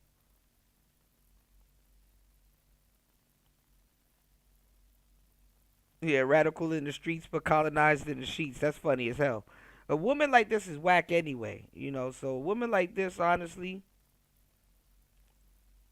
if you don't, you know, move a little right, she gonna feel she can walk all over you anyway. So I'm not telling y'all nothing wrong. You got to put this bitch through hell to keep her. That's the only thing she gonna respond positive to. Real talk. Our stream schedule on there, and also shop.whatever.com if you'd like to get some merchandise. Some people say he's probably always laying on his back.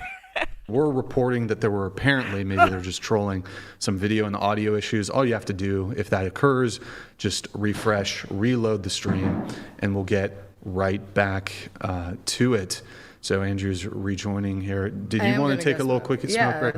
I should have actually just had you guys do it at the same time. That's but what I said. No. Yeah, you know, that's my bad. That's my bad. No, and I hope Andrew comes in and talks shit, because no. She would have been out there stressing him out. So he would have had to smoke 2 cigarettes. We will continue the show. Just right out there, yeah. We will continue the stream in just a moment as soon as she returns. Reminder, guys, $200 TTS, that's streamlabs.com. He probably not going to talk shit about her because of her little boyfriend there, but you know. /whatever. We have a couple chats coming through. I'll get to those as soon as she is back. Andrew, tell the audience to like the video. Like the video. That's it. It's like talking to a. It's like talking to a toddler. That's it. See? Do you have a light that she could use? What? Oh shit! Sorry. Light? Girl, why is everything with this woman? It got to be a weird ass spectacle. Go outside and go light your damn cigarette. Damn. You have a light for her? Yeah. You can use my lighter. See, and I tell you guys, if you are in the like a manosphere adjacent space, in an awkward, fucked up way, feminists are gonna be attracted to you, and you might be attracted to feminists. So don't even fight it. Just adjust. Just adjust. You know, just adjust. Just adjust. Because I'm going to tell you the truth. You gonna have to turn into Ike Turner with some of these chicks. You gonna understand exactly how Ike Turner feels.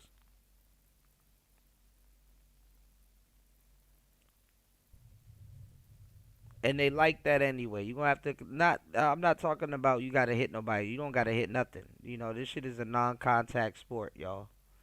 But I'm telling you, you going to have to voice being pissed off with some of these women. Especially girls like her. Everything got to be a fucking spectacle.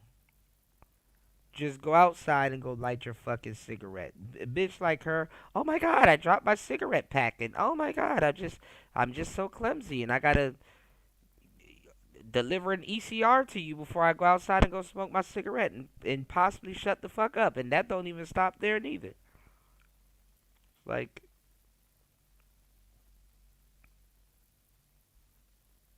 openly be annoyed. You know, because that's what chicks like her are. They're annoying.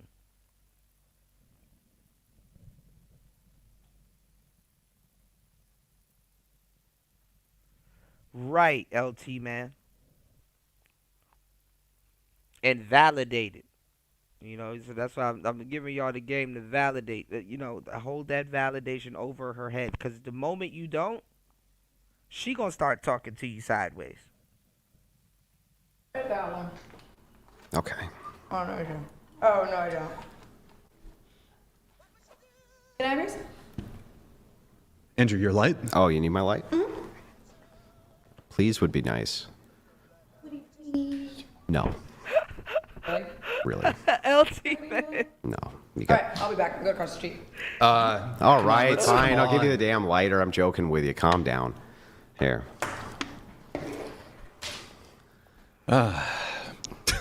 She had to go through. The man had to go through hell just to give her a lighter.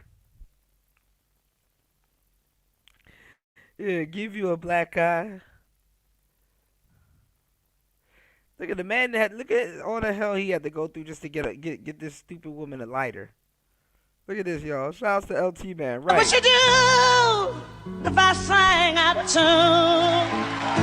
Give you a black eye. Would you stand up and walk out on me? What would I'm surprised she didn't stop and laugh. But then again, rest in peace Tina Turner and Ike Turner, because guess what? She knew he wasn't playing.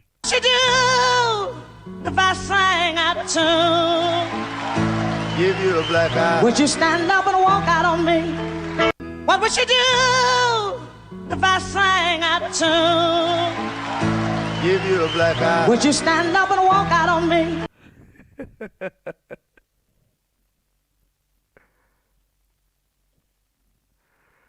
Let me show y'all something real quick.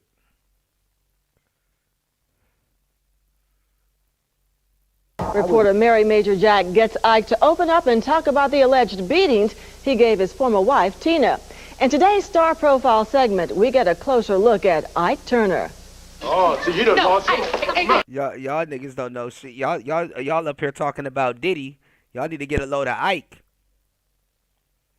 He done created damn near a bunch of genres, him and James Brown.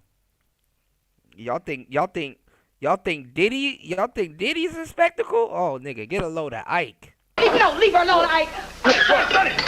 Ike, I want to read something from the May issue of Vanity Fair. It says, quote, Ike Turner struck Tina on a regular basis for 16 years.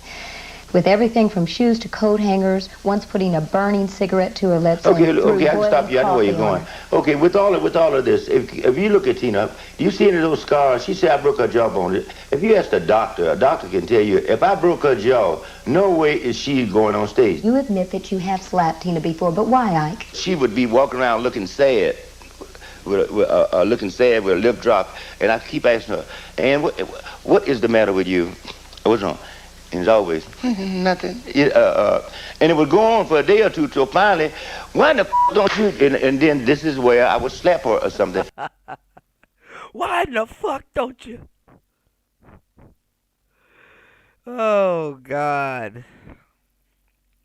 Humans, man.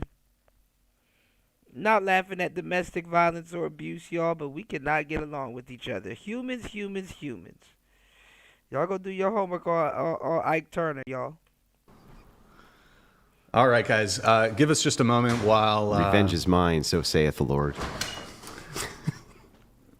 Give us a moment here while we're just taking a brief intermission to allow our debaters to just to give this bitch a cigarette, her own habit that she has. You gotta pull teeth. take smoke breaks. You guys should quit, you know. You ever... You should just let us smoke in the studio, bro. Get a studio. I will get evicted. Get a studio where we can smoke. It's not a bad idea, though. I mean, I would have no problem with it, but okay. I must abide by the landlord's rules. Okay, so guys, if you're enjoying the stream, just hang tight, stay tuned. She's going to take a quick smoke break, and we will be right back. And let me see if there's anything we can get pulled up or any announcements. Speaking of which, guys, if you're enjoying the stream, we are planning to... He said, give you a black eye. ...do Andrew's final show tomorrow. I'm not going to be there for that. No? Nope, I got to go back one day early. I didn't get a chance to talk to you when I got here. Okay. Yep. All right. So the DGen panel, I think, yeah, we'll have to talk about it later. Okay, we'll talk about it after the show. Yeah, hit that factory reset button. Restore her back to factory settings. His philosophy was smile or I'll slap a smile on you, right? He just wanted peace, low key. All that violence, that man just wanted peace.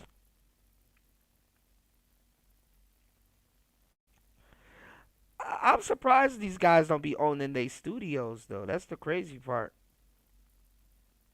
Because some places, if they know you're running a misogynist podcast, they won't let you occupy that space.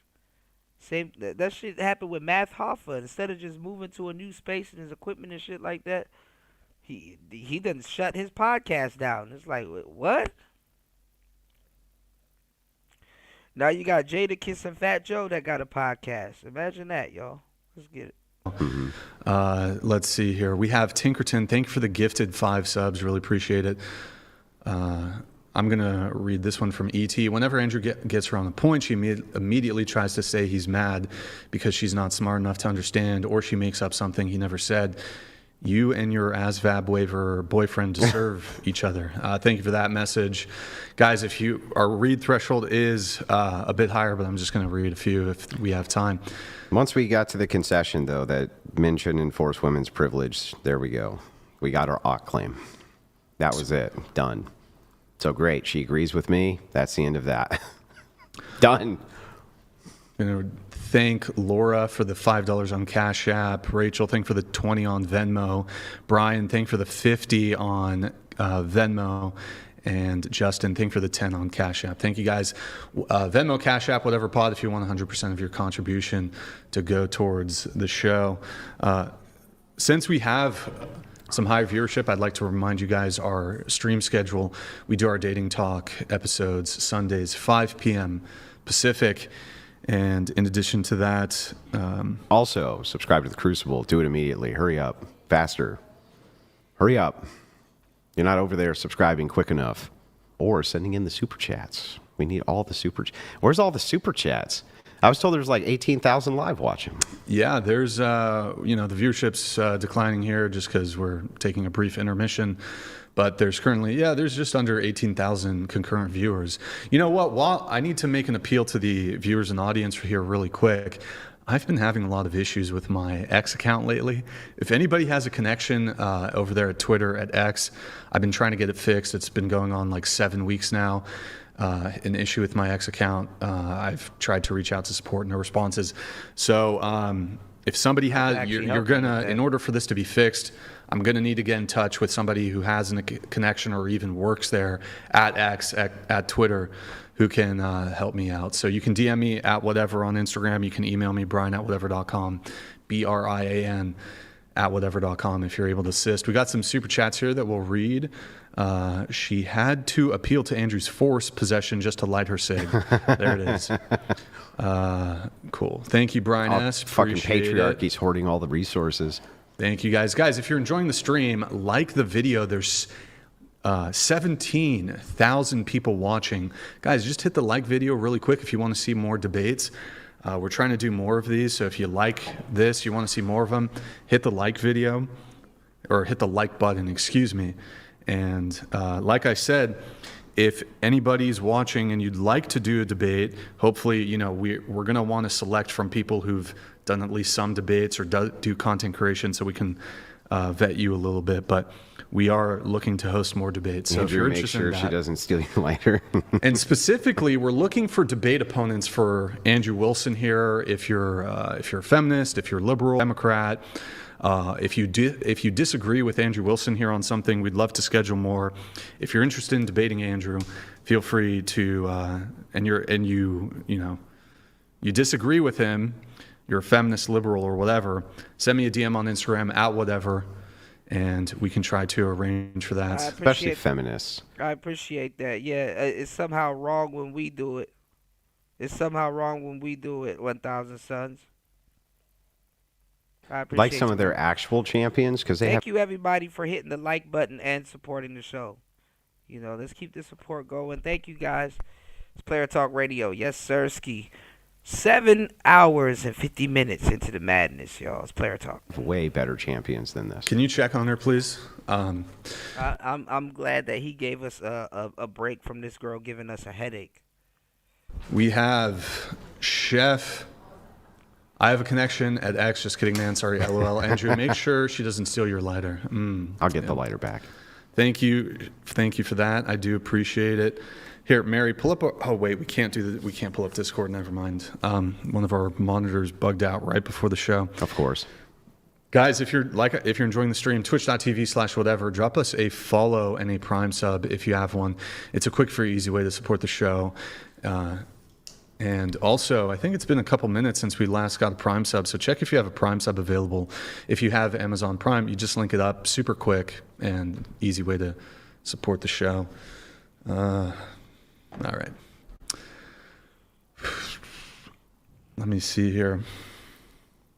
Andrew, are there any... That is true, Raven. That is very true. I think we should try to get back to kind of the main topic. Well, we've been discussing it, but are there any other topics you'd like to hit on? Yeah, I'd like to move into feminism now. Okay. I stood up to her internal critique, and now it's time for her to stand up to mine. Okay, got it. Okay, so this is what Andrew needs to do, y'all, because I really don't like when people do this, and they do this to me during debates too. Ask stupid questions, and they're asking aimless questions. Like you will answer their questions thinking that they're going somewhere with those questions, and they're not going anywhere with those questions. Those questions are just to piss you off. Because it's like you'll give them a real answer, and they're like, well, you didn't answer my question. It's like, yes, I did. You wasn't going nowhere with the question that you asked. Because you're too busy trying to, it's the wrong way to try to set up a point. It's like, because half the time you already know what they're trying to do. But when somebody asks you a question and you're like, okay, where you're going with this, half the time you know what they're trying to do. Where you're going with this, when you're questioning that to them, you don't necessarily have to ask them, but sometimes I do. It's like, okay, do you even know why you're asking that question? Because sometimes you've been a lot of people don't understand, right? That you've been asked that question 1,000,000 times. There's really not a question somebody can ask me on about a lot of the stuff that I talk about that I haven't been asked before at some point. So when you're really good at what you do, half the time you know why they're asking the question, but you just got to question them. It's like, do they know why they're asking the question? And then half the time it's like, you're trying to see if they're going to come up with something new that you haven't heard before, or if they, but it's usually the same shit. I love plantains too. So we'll do feminism. So forced doctrine, she did an internal critique. She agreed with forced doctrine ultimately. So now I'd like... Here we go. All right. Thank you for the lights. That was very harsh. I did not mean... The table is very slick. Oh, wait. I'm going to refill my water. Mary, can you do it for her? Oh, actually, no. She has one there. Never mind. Oh, wait. No, I'll do it. Forced doctrine. Everything's a damn spectacle. Thank you, sir. Forced doctrine applies to pickle jars as well. That woman's probably a Pisces. My cat's name is Pickle. We'll do a pickle jar pop if somebody sends in. Are we opening pickle jar? Although I am an exceptionally physically weak woman. I don't know. You look pretty. Do you lift or? You're funny. I don't know. All of 98 pounds. We'll do a pickle jar challenge. If somebody sends in a $1,000 TTS, we'll order a pickle. Yeah, feminist versus the pickle jar. That's funny. Jar to the studio, and we'll see. I gotta get a pump going though. I'm gonna let a couple messages come through. Women don't even go. They wait for a man to open it. They don't even go on YouTube and learn how to use a butter knife. Here, really quick. Okay. We have Wizard. He says, "What can women joking?" Oh no. Okay. Women do without men enforcing their rights. If men collectively remove any right from women, who can put them back? Remember, no men on your side. P.S. Forced doctrine is a man and men. Mm-hmm. Okay. Okay. A couple more chats here really quick, then we'll get right back to it. Someone looks like they bought a hoodie and a t-shirt on our merch shop, shop.whatever.com, if you want to get yourself some merchandise. We have Pasty George here.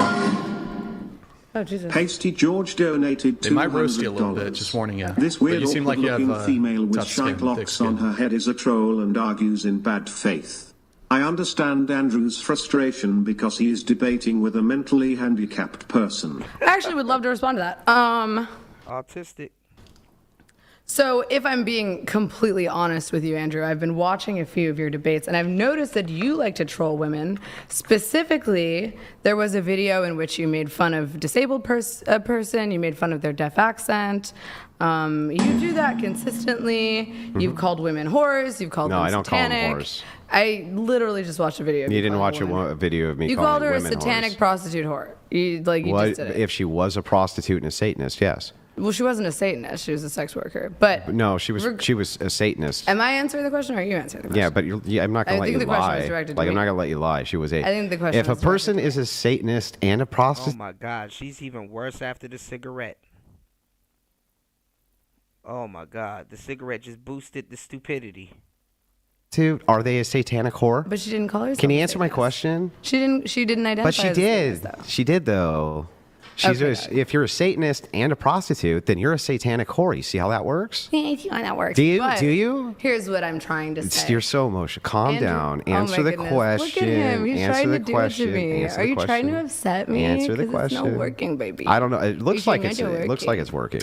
It's really not. It looks like it is. It's really not. Yeah. So is a woman who is a Satanist and a prostitute a satanic whore? Yes. Now can I answer the question directly? Thank you. Okay. So then I was right. And it's funny because you just said you don't call women whores, and then you just called her a whore.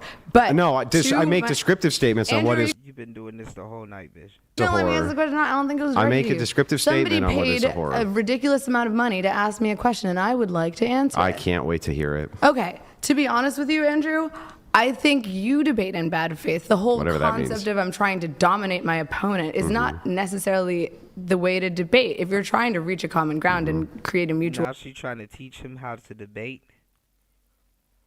She been keeping score. She knew what she been doing. She been annoying the whole time. Consensus. That is a bad faith debate. I literally just allowed my entire worldview to be up for internal critique. I didn't even push back once, and you still came to my conclusion without me pushing back at all. That is the epitome of good faith. You're inherently dumb. We haven't gotten to your conclusion, Andrew. We did. You agreed that men have no obligation to enforce male privilege after saying you descriptively agree with force doctrine. But men also That's it. Done. Okay, but men also have no obligation to enforce their own rights. Great. So, how do you create a society in which all rights and all privileges are based specifically on force? To me, that sounds like anarchy. You'd already descriptively agreed and conceded that point, but I'd like to move into feminism whenever you're ready. No, we did not concede that point. I mean, you did, but we have other topics to move into, specifically your feminist view. And since I stayed up to internal critique, it is now your turn for your view. Okie dokie. I just don't think it's morally correct to say you do not deserve rights unless you can physically What do you base your... Yeah, I see, LT, man, because these fake feminist women be trying to act like, oh, feminism is about peace and all this other stuff. Bullshit.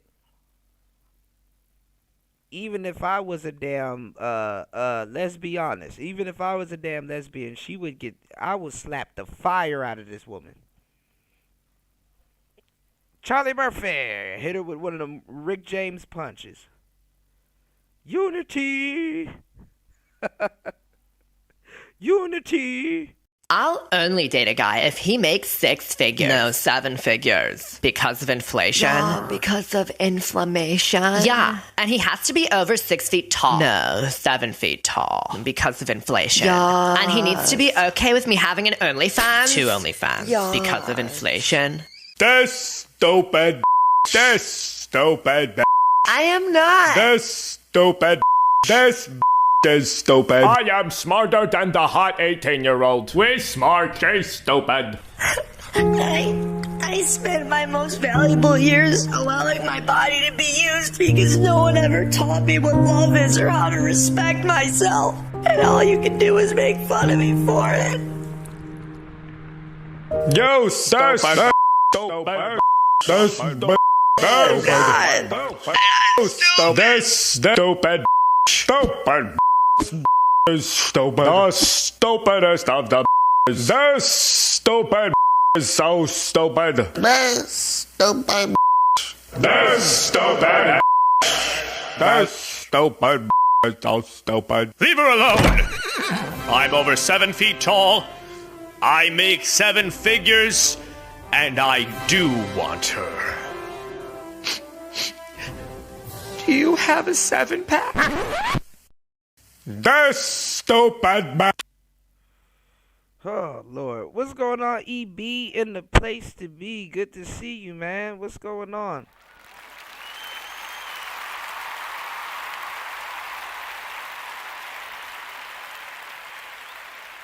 Right, Ghostman King. This stupid bitch. Let's go. Morality on. I base my morality on like basic concepts of ethics, Kantian morality, Rousseau's philosophy of ethics. I think that. So Kantian ethics, you're a universalist ethicist, you're a deontologist? No, I wouldn't say. Honestly, I feel like neither consequentialism nor deontological ethics like fully encapsulate. So you're a threshold deontologist? I don't know. I think there's merit to both arguments. Okay, so what do you But base if your we would morality like on? to- I think I base my morality on physically how you are impacting other people. If you are hurting That would be others, consequences. Sure, but intent does play kind of a part in consequences. That would be consequences as well. So if I have the intent to do good things and bad things happen to you, you'd say I shouldn't be doing those good things to you, right? No, that's why I'm saying I think that there's a gray area between consequentialism and deontological. So threshold. I really, you know, because it's just really simply listening, y'all. I really don't like people who like to argue with people they should be learning from and fuck it up for a lot of other people. It's like you're arguing with somebody thinking that you're smart when it's like you think you're doing something by challenging them, and it's like you actually should be learning from that person.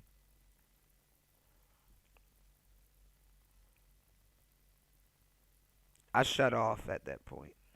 Deontology. So, Sure. Okay, great. So you're a threshold deontologist. Can you tell me what you base that on other than your own personal perspective? Do you not believe that it's immoral It's to not hurt my other turn to people? answer questions. It's your turn for the internal critique. Do you I not just believe it? Well, I believe it's answered- immoral to hurt other people. It is inherently wrong to hurt others. And What that's- makes it inherently wrong? Well, hurting other people is not. You think that's good? That's just you making the claim and then it's called question begging. It's a question begging fallacy. When You're you, question when begging. I say, You continue to add do you even know questions what question begging means? What does it mean? Oh my God. What does it Andrew. mean? You're trying to catch me in a logical What does fallacy it by mean? I'm answering. You're trying to catch me in a logical fallacy. That's by not asking me answering. to- What does it mean? Question begging. You're trying to catch what your does opponent. it mean? It doesn't mean you're trying to catch your opponent. That's not what question begging means. Will you? Yeah, will she probably doesn't have a dad in her life. Y'all are right. you let me finish? Yeah. Okay. What's it mean? You're trying to catch your opponent in a logical fallacy by asking them questions that inherently create a dissonance.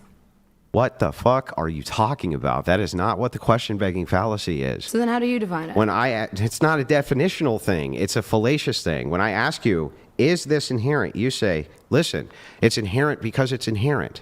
It's inherent because it's inherent. That's not what I said. Great. What makes it inherent? What makes your morals inherent? What makes not hurting somebody else being bad inherent? You don't think that hurting other people That's is bad? asking me a She probably does have a white father.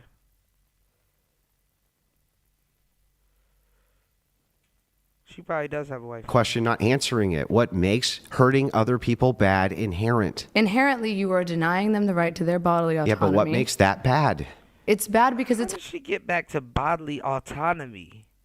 God damn, y'all learn one word and just run that shit into the ground. Hurting them. Hurting Yeah, someone but is what physically makes bad. that bad?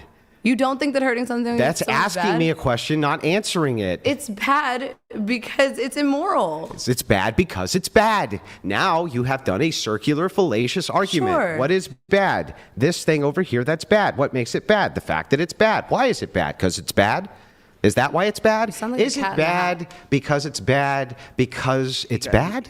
It is inherently wrong to hurt other people. Yeah, what makes He got that second win after that cigarette. it inherently Cigarette. Cigarette. wrong to hurt other people? It is inherently wrong to hurt other people because you are denying them their free will, you are causing them physical pain, Mhm. and you are participating and exacerbating in suffrage Yeah, and what suffering. what makes that bad though?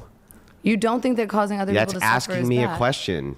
Asking me what makes it bad doesn't describe for me what makes it bad. Hurting someone is bad Because because you are denying them their right yeah, to but free what will makes that part bad? and perpetuating Yeah, suffering. but what makes that part bad? See, he's getting her back. You don't think that suffering is bad. No, that know- has nothing to I know do you with are. what I think. I know you are, but what am I? I know you are, but what am I? I know you are, but what am I? It does have Here's everything to do with what here's you- how this you think. conversation's going, just so you know. Sure. I'm like, is eating candy bars bad? And you're like, it's bad. I say, what makes eating candy bars bad? And you It's say, well, unhealthy. because it's unhealthy for you. And I say, but why is being unhealthy bad? And you say, because eating candy bars is bad. See, she's so dumb. She'll be okay with going in a loop all day, because that's all she does. Like millennials be really thinking they're trolling us when it's like we actually know way more. We've invented what y'all call trolling. Gen Z and millennials have invented what y'all call trolling. I told y'all years ago that's the only link between Gen Z and Zillennials. If we want to really communicate with y'all. And honestly, to tell you the truth, when we get ready, if we're not annoyed, we're way better trolls than y'all. We beta tested all of this shit. Way better trolls. The last people to troll on this planet is a Gen Xer and a millennial. My bad. So, good luck if one decides to really. Cause shit, we was trolling in real life. The fucking internet, we was trolling in real life.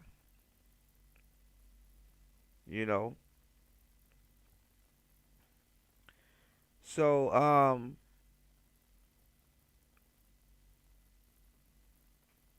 what was I about to say?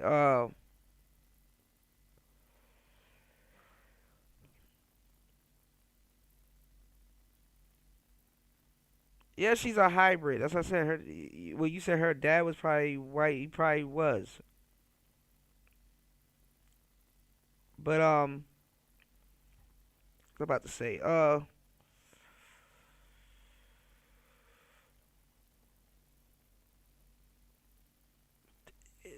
They can't take it when you fire it back. So Andrew's firing back at her and got her in a boot loop. But the thing is that he's not going to stay in that boot loop for a long time. Whereas you can just troll her forever because she just came there to talk about nothing all day. You know what I'm saying? So he gonna cut it off. He's like, look, all right, look, I got you in a boot loop. Let me explain to you why what you're saying is not making sense, because I had you in a boot loop for a good minute. Even though the whole thing that she's doing to him is like a whole boot loop for the whole thing.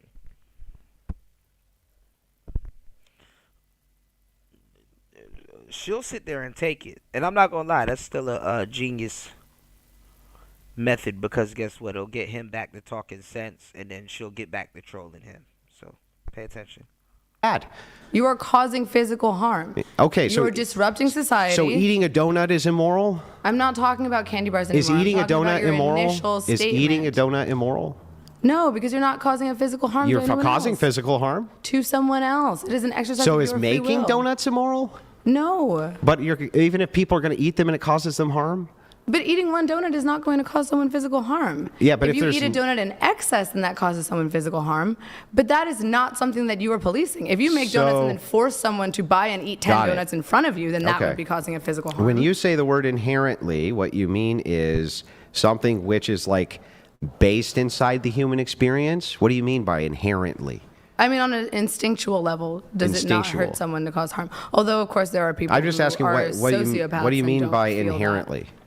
I mean inherently as in on a very basic, it is a fact, inherent fact. Inherently, it means it's a fact. I'm just saying inherently as in it is implicit throughout every culture. Well, not every culture, but like it's implicit. Okay, inherently means implicit. So it means always, like always something. It's inherent. It's like always this thing. Is that what that means? I'm getting confused. What the fuck are you talking about? I'm asking you what inherently means. Why don't we just Google it? Why I'm not making I'm actually okay with you. If you want to Yeah, Google can the we Google definition it? of inherent. Yes, Yeah, thank you. Brian can pull it up. I'm not trying to get a got you on the definition. I just want the definition. Okay, yeah, then let's pull it up. Existing in I'm not gonna lie. I'm just gonna be a nigga and say what the hell I'm finna say. it's inherently annoying when hybrid mutt kind of hybrid kind of what they call the mutts. I guess I don't know. Mulatto hybrid kind of people are dumb because it's like that's sad because somebody in your family came from privileged and you just went in the opposite direction. Grant Cardone would be mad at you. You said, this is the dumbest debate. The focus on trivial shit. Yeah, like, she's supposed to be, and the whole title said it, she's supposed to be debating him about feminism. And don't know what the fuck she's talking about. Actually, I'm glad she didn't get into feminism, because that would piss me off even more. And this is the problem with a lot of the millennials, millennials and zillennials. Bro, niggas grow up watching YouTube videos. First of all, your comprehension is fucked. And then you want somebody to take your comprehension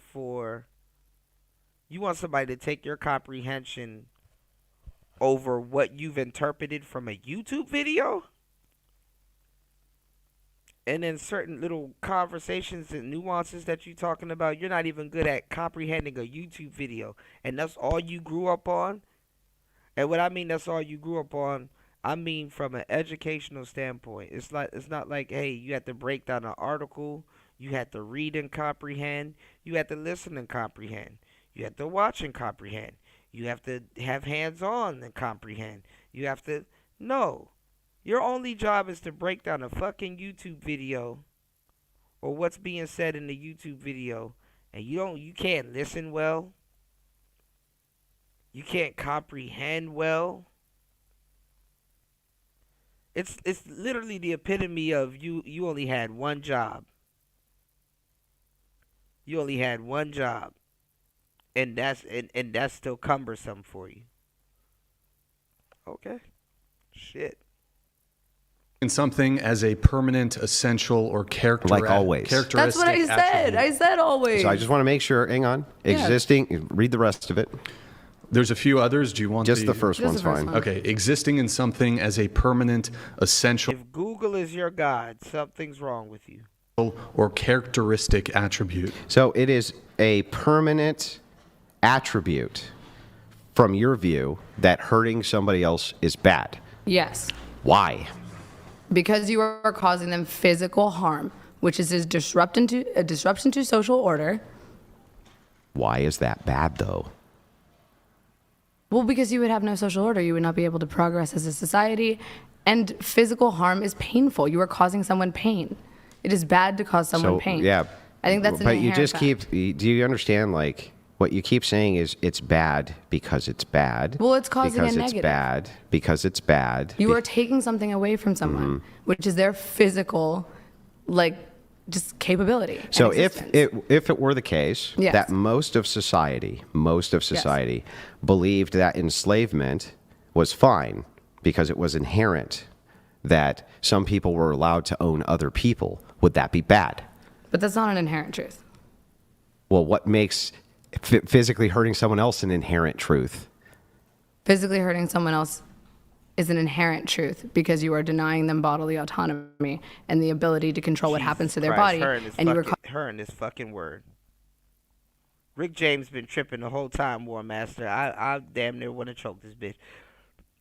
Now she back on this bodily autonomy bullshit. causing a net negative to that person. I would have asked her to spell that. Spell that. Spell it. Yeah, but you haven't actually told me why that part. And then when she tries to spell it, I'll be like, see, that's your problem. You don't listen. I said spell it. All the old jokes, I keep telling y'all.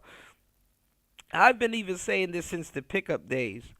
All the old jokes when you get older, they're gold again. It's like when you're a kid, they're like, oh, that's old, that's taboo, whoop-de-whoop. And then when you get older, oh man, they're gold all over again. Because you assume people would know them, and it's like, oh, they don't know them. And then you can just do them all over again. And you can do them easily, like a magician, because you're used to doing them anyway. That is bad, though. Causing a net negative to others is bad on every single moral. Like, as a Christian, you should know why hurting other people is bad. I know why Christians think so. I don't know why you think so.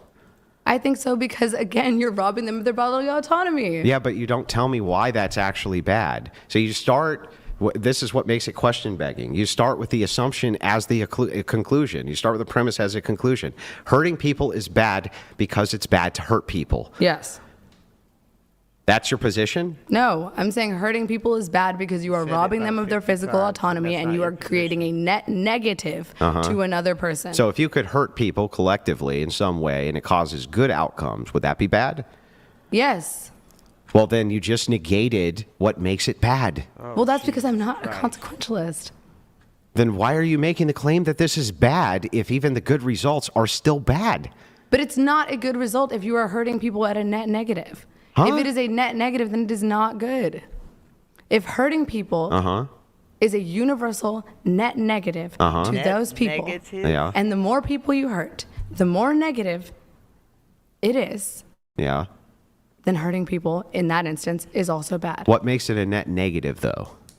Physically harming someone is negative to them. You are causing pain, which is a negative to them. Okay, and do you agree that there's some groups who maybe have negative outlooks that you need to cause pain to? If they are hurting other people and the negative of those people is outweighing the negative of hurting them, then potentially. What if they just refuse to comply?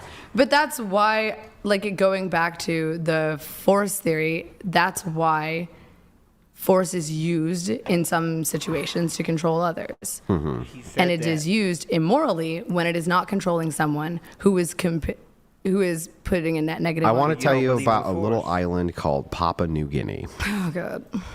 On this little island called Papua New Guinea, there's a tribe called the Cum Warriors of Papua New Guinea. You might think I'm making this up. I'm not. Right. No, I feel like I've heard this before. This isolated tribe in Papua New Guinea, what they enjoy doing is, well, they have the yit. That's exactly what she is. She's a cute jackass. Exactly. Of the tribe, the younglings, who are male, go over and blow all of the adults, essentially, the yits. They go over and, like, service them, let's say. Yeah. Okay, that's what they do. Yeah. However, when psychologists go and look at this, the kids there actually demand to do this because it's a part of their culture. Now, me as a Christian, I would say that's inherently bad. Right. Why would you? What basis could you have to justify if there's no negative outcome, which is what you're saying bad is? If there's no negative outcome, well, there is a negative outcome. They are demanding to do it. Yeah, but psychologically, pedophilia does have an inherently negative outcome. Well, PDF. Even if Let's say PDF. Oh, right. Sorry. But on top of that, right, even when you say that, the psychologist said that they were demanding to do this. It's part of their cultural right. They're demanding it. They don't want to not be adults in the culture. Me as a Christian, I would go in there and put an end to that fucking shit in 1 second. I would bring my military in there and I would kick them on the fucking ground and I'd take those kids out of there and I'd be like, fuck that. A tribe like that doesn't even deserve to exist. That's what I would do. Okay. Okay? But from your perspective, why is that bad? If there's no psychological damage, they're demanding to do it. Why is that bad? Yeah, I don't really know, honestly. I'll concede that one. You can't critical. Now, I do have a question in terms of the use of force. You don't. I just want to make sure that it's on record that you just said that you don't know why it is that an entire. She's trying to skip past her L to downplay it, to make it seem like she didn't just take an L right here, y'all. Your tribe that does this with children is bad. I just want to make sure that you are clear that you just said that. I think it's bad because P3DO is inherently bad because it is inherently psychologically damaging to children, even if they demand to do it. Even if the ramifications of the removal of them doing that, the kids fight tooth and nail to go back to do that because they want to be part of the manhood of the tribe. I'm sorry, what? So even if you try to get them away from doing that, they demand to go back and do that, right? They're demanding it. What's the greater psychological harm then? The greater psychological harm is See, you can't get women to critical think. They can't handle these. The majority of them cannot handle these questions. He said, I was grossed out a few hours ago. I'm glad Louisiana's effed up cell service. What do you mean, War Master? And what's going on in St. Louis? I heard there's some type of storm or something going on in St. Louis. I would say it's a net negative to encourage and endorse pedophilia. Well, you're not. You're not. It's an isolated tribe. It's not being endorsed by anybody anywhere. Well, I mean, if you were there and you had the opportunity to prevent it and you didn't. Yeah, but why would you, from your worldview, try to prevent something which is only bad by the metrics that you stated that it causes harm when this isn't causing harm? I don't believe that psychologically it doesn't cause harm, though. But wouldn't there be a worse psychological ramification if you separate them and they absolutely demand to go back and are like willing to kill to get back to their tribe to do this? Yeah. Okay, so I mean, I don't know. It sounds. That's the problem. Women don't think about other things getting taken to the next level and all that other stuff. They're like, okay, I just have to be nice. Well, whatever you're being nice to just took it to the next level. What are you gonna do? I don't know. I never exactly. Now you're dead. You know, men always got to think about shit getting taken to the next level. That's why when men try to protect their daughters or their women and stuff like that, they say, yo, you need to, be a lady, shut your mouth a little bit. Because if you jump in another man's face, or another woman's face for that matter, you might be on 5 and she might be on 12. And if you don't know what the hell you're getting yourself into, well,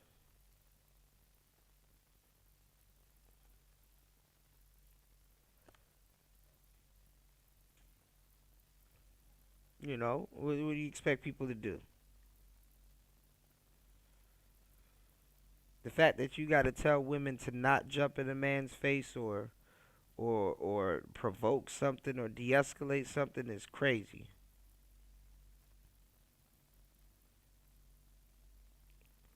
And women be doing that shit with the most dangerous niggas on the planet. They'll jump into a damn Goliath's face. Like she did, unarmed too.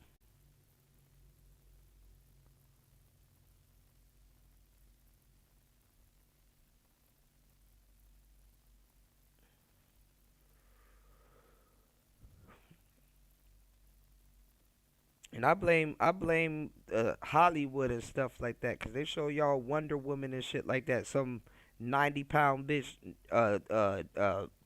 beating up some 200-something pound dude, knowing damn well in real life that's not how that shit works.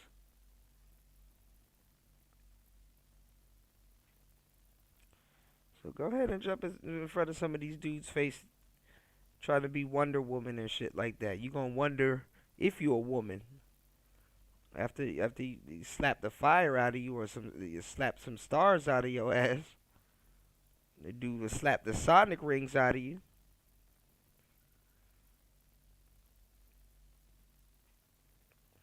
All right. It's an awful lot like you're defending PDF file. I don't think I'm defending PDF. It sounds like you're defending PDF files. I still think the PDF file is immoral. Well, but why? Listen, if you defend the LGBTQ ubiquita, to a certain degree, you defend PDF files. Just keep saying because inherently it is, even though you can't give the causal for bad. P3DO is inherently negative because it has a psychological damaging effect on children. Well, if we can't even move into what bad is other than what is bad, what if I... Yeah, they get their own ass handed to them, absolutely. How do you define that, Yeah, so Andrew? I'll use this... Well, you're under the internal critique now. I just defended my worldview. Now it's your turn. So I will... So moving on to your next... Well, do you want me to define it then? Well, you don't need... I mean, I guess you can try real quick if you want to do that on the social side, or we can just move right into your feminist worldview of what is bad. What would be the difference between a feminist? Well, worldview I'm and trying what is that to inherent I'm trying to worldview make the that's bad? determination then, if it is the case that all I have to do is prove to you that feminism has caused negative outcomes, then you would concede that feminism's bad, right? But feminism hasn't caused negative outcomes. But if I could demonstrate that it has, then you would concede it was bad. But it hasn't. But if I could demonstrate that, you would have to concede it's bad, right? Well, you can't. But if for I sure. could, You can't.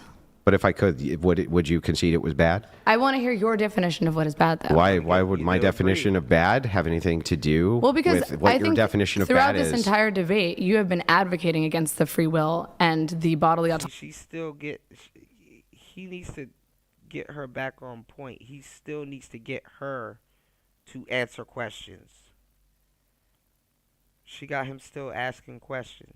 No, Of a I went my significant whole group of people. My whole I mean, you view. wanted, hold on, pause. You want to disenfranchise voters. My whole view you was want to already disenfranchise up women, for internal you want to critique, disenfranchise- and I gave you the entire internal critique of my argument of force doctrine for an hour and a half, and now it's my turn for the It internal was not critique. an internal critique of the argument of force doctrine for an hour and a half. Let's calm down. What do you know? What time it is? Yeah, it's about to be 5:45 around. Yeah, so it was about an hour and a half. So here's the thing, right? When we get into feminism itself, if I can demonstrate to you that the outcomes of feminism have been bad, will you concede that it's bad? If I could. If you can demonstrate that the outcome of feminism is bad, Mm-hmm. how would you, under the force? A fucking idiot. He's about to. He's asking you. He's about to put it in perspective of how it can be bad. He's asking you, would you be woman enough? Do you have integrity? If I was to prove to you that something that you believe in could be evil or something like that, would you admit? If we can agree on something, would you admit? That's all he's saying. She knows that he's trying to do that, so she's trying to really damage control before he walks her down to it.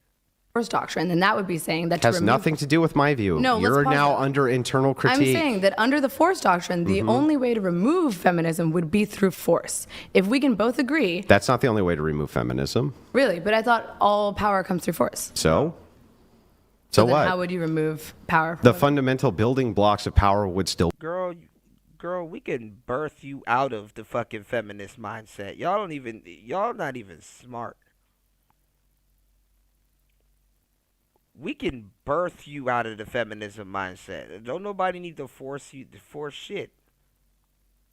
We can birth you out of the feminism mindset. The fact that you can even practice feminism is a privilege. Be there, but it would not be the only way to remove feminism. So you believe that there are other ways to fundamentally have and consolidate power besides force? Well, it's not just a matter of power, though, right? So, But that is what this the is point of the feminism is, big to problem. create Is like you equity don't and even power. understand what's being said. But Right. here's the thing. Back to this on feminism. Do you agree with me that? Yeah, Raven. Raven said girls with deep voices usually got it from eating box. Oh, Batman sounding bitches. You got women out here that smoke cigarettes and sound like Batman, but want to tell you about your masculinity. It's like, bitch, you sound like Batman. You sound like Spawn.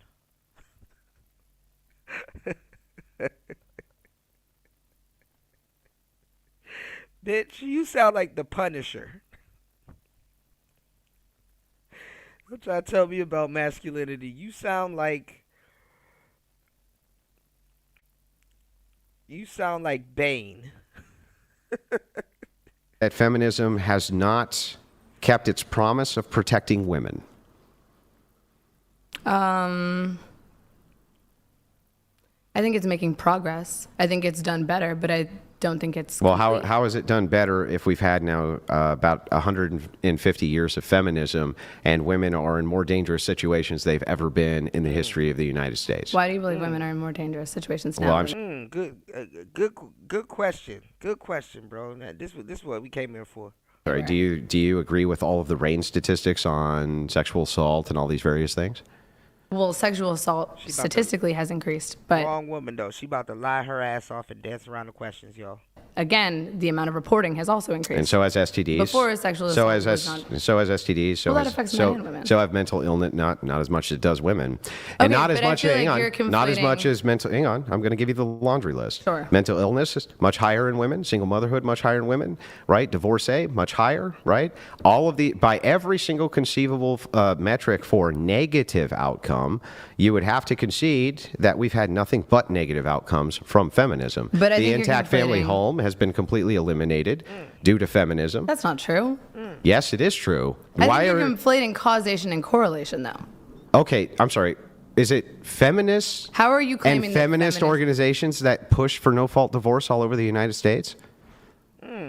Sure, yeah. Yeah, and I'm sorry, but do you think that we divorce have is more necessary. or less intact families because of that? Okay, but living in an unhappy home, like why should people be subject to live in What about the positive outcomes for children? Like, even if it were the case that you didn't really like your husband, but your children had better outcomes if you stayed with him, shouldn't you? Your children will not. Women and but so many chances. You see, men, we can't run around and yell fuck them kids. But women can say fuck them kids even while it's in their stomach. Not have better outcomes. If they to live did, in. wouldn't you? I personally would rather live in a family that is separated, but both of my I parents know are that's great happy what and you would healthy personally like to than- do, but if it were the case that I think most children would, though. I mean, if you're yeah, in if an it were the case though. Okay, but what if you're in an If it were abusive the home? case though that you were to be in a relationship with a man, She dancing like shit now, y'all.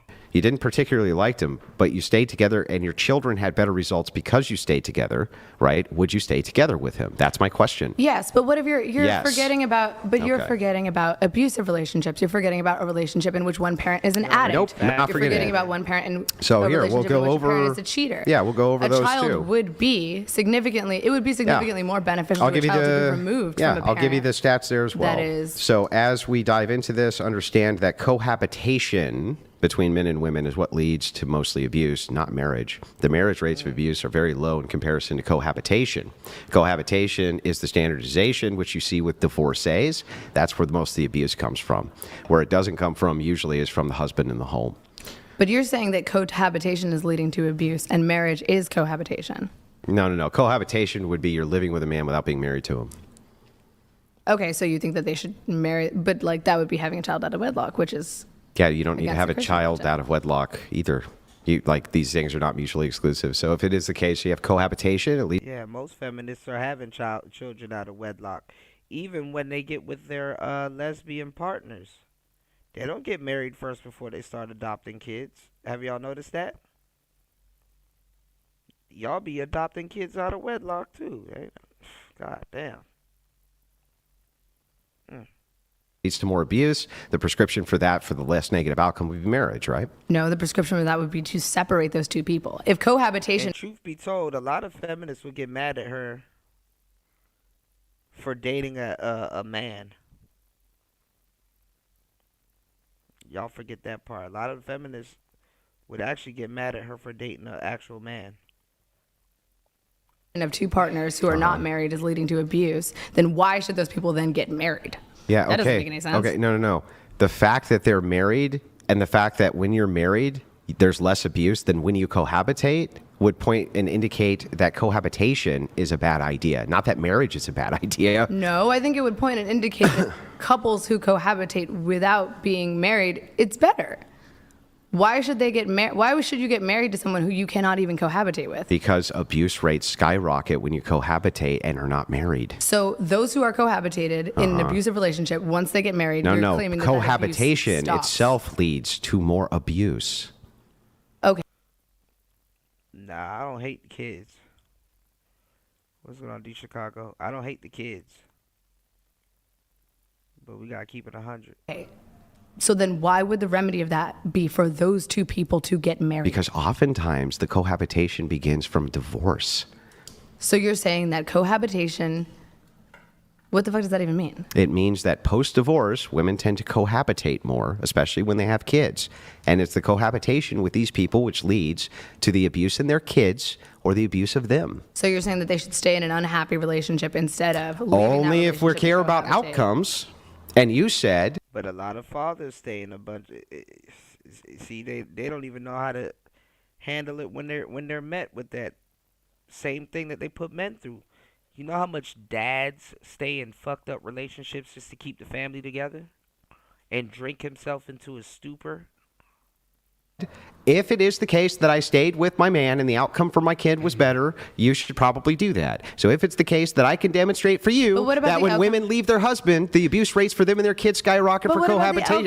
But what about the outcome for that woman? What about the outcome for that man? My turn. I mean, that's a net negative for two adults versus a net negative for a child. Here's what you said. You said specifically, if it is the case that I'm married and she, like a bunch of women, do not know how to handle a situation like that, or even to. This is the thing. This is the funny part too, because it's the funny part with women in their brains. They don't even understand a hypothetical question. She don't even know. She don't even understand how to just lie for this question, which will let you know that in real life she will handle it even worse.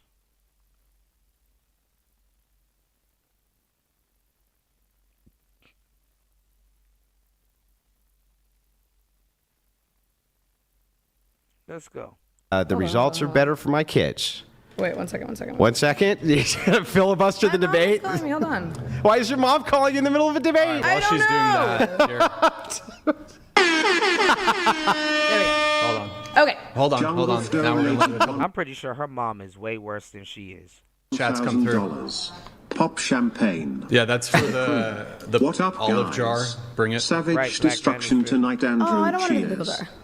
It's an olive jar, so it might be easier. We weren't able to find. Sorry, we couldn't find the pickle jar. Go ahead, put Oh, it on that's the not corner fair. there. He paid $1,000 for a pickle jar. You should get a pickle jar. You know, actually, I'll see what I can do. Okay. Can you? Do you have a source on? You got to open it. Oh, I have to open it right now? Yeah. Okay. Yes. It's easier because it's an olive jar, though. Wait, put it. She not even smart enough to put her shirt around the damn jar for some grip. Stupid. Hold on. I got y'all. Y'all hit the like button, support the show. Let's go. I'll only date a guy if he makes 6 figures. No, 7 figures. Because of inflation. Yeah, because of inflammation. Yeah, and he has to be over 6 feet tall. No, 7 feet tall. Because of inflation. Yes. And he needs to be okay with me having an OnlyFans. 2 OnlyFans. Yes. Because of inflation. This stupid. This stupid. I am not. This stupid. This is stupid. I am smarter than the hot 18-year-old. We smart, she's stupid. I spent my most valuable years allowing my body to be used because no one ever taught me what love is or how to respect myself. And all you can do is make fun of me for it. You stupid. This stupid. Oh, God. This stupid. Stupid. Is stupid. The stupidest of the. This stupid is so stupid. This stupid. This stupid. This stupid is so stupid. Leave her alone. I'm over 7 feet tall. I make 7 figures, and I do want her. Do you have a 7-pack? This stupid man. Y'all hit the like button and support the show. This stupid stuff. That's stupid. Oh my God. Nah, man. If you want to see what your girlfriend or whoever you dating is gonna grow into, go take a good look at their mama. Somehow, some way, she will find a way to grow into that. Pick me up. Yes, I do have a source for that. If you would like it, it's from the NIS. Anybody can find it. I just cited all of the statistics on it yesterday. Uh-oh. Come on, you can do it. Put it right side up. Just You so can it do doesn't it. You spill got on this. All right, bro. I can't do it. Here. All right. Oh my God. I guess, yeah, Andrew, go ahead. I'm supposed to open the pickle jar? It's like a, yeah. Oh, jeez. I do. This seems You a might little not be immature able now. to. Look, see? For $1,000. See, men are smart. You see how he uses his hand and wipes his hand off on his shirt so he can get grip. Look. $10,000. Yeah, but it seems slightly immature. It's all fucking it's just slick now. It's a little, See, it little is. I gotta grip it. Uh-oh, Andrew. If you can't open it either. Well, your hand greased the whole top of it. My hand are fine. Here, high five. It My literally, shoes are fine. it's like, feel it. Isn't that greasy? It was like that already. Oh my God. No, it wasn't. You greased the top. Use Oh your my shirt. Jesus, Use your Andrew. shirt, If you can't open the olive jar, you cannot Here, blame my while we're hand. doing the olive jar. If you're so strong, you should open it. Yeah, I gotta be able to grip it. Now she got the. See, he didn't say nothing to her when she couldn't open it. Now she got the most to say when he can't open it. Let's go. Okay, we'll grip it. Let's It's go. literally slippery. Back. Grab me a paper towel so I can dry the top of it off. Okay, once the top is dry, if you still But do can't we get it now out. need to allow her another opportunity with the Yeah, give her the paper towel so Give her that. the No, paper I think towel. you should do it, Andrew. You're the big good. No, so he can talk shit to you. Let's go. strong man. There you go. Come on. Here, I'm going to let some chats come Ungreased. through. We got some Red chats Fox while they're working on that. donated Red Fox, $200. thank you. Deontology prioritizes intent, but threshold exceptions introduce consequentialist reasoning. I'll let you go first if you want. No, Andrew, I greased it all up. There you Rules are go. absolute. Introducing a threshold is ad hoc. Red Fox, thank you for that. Appreciate it. I can't grip the fucker. Uh-oh. Like, I gotta have a way to grip it. Jungle. Andrew, I'm sorry. It's not. My fingers slip What a right off the backfire. lid.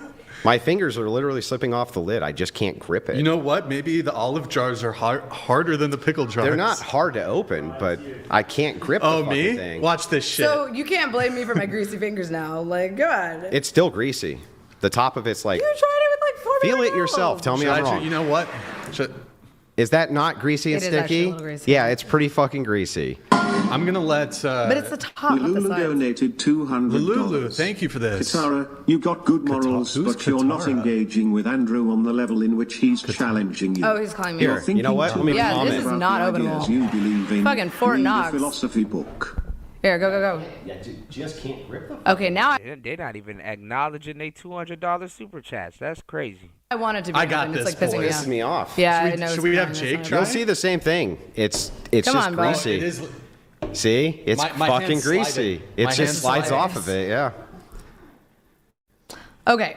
It's just too fucking greasy. Yeah, you know what? You'll get the same thing. Come in here, Jake. Come on, you'll see for yourself. You can't get your fucking hand on it. Try it. I'm military man. Nah, you fucker. That was bullshit. Bullshit. I loosened it for you. I just want to say for record. We got a little olive juice. Let's get off the table. So Get does off he the have table. does he own your free will now? Because he could open it and you couldn't, based on Forrest. Well, Wipe it up. He could at least grip it, I guess. So I don't know. Here, wipe it up, though. Yeah, I'll get it, Brian. Calm down. It's all good. Here you go. You got to keep the table clean. Oh God, is Brian gonna? I'm gonna Brian lose my freak out? mind. I'm gonna lose my mind. Is that good for you now, Brian? I just want to remind you, Andrew, that Jake just totally mogged you.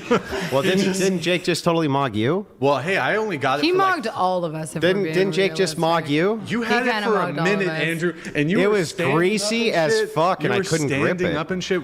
I got one more chat coming through, and let's try to bring it back to feminism. Avatar Gloctavius donated $200. Oh, that's a great question, Naima, actually. Do you think misogyny is worse than misandry? If so, why? Here's what we're gonna do, though. Yeah, I like that because question. I mean, time- I have a quick answer. I think they're one thing both really quick. equally bad. Time is limited, so we do have to kind of rapid fire through it. So Yeah, if you I guys got want to this. have a brief back and forth. This is super I don't. quick. I want to get back to the view. I agree with that.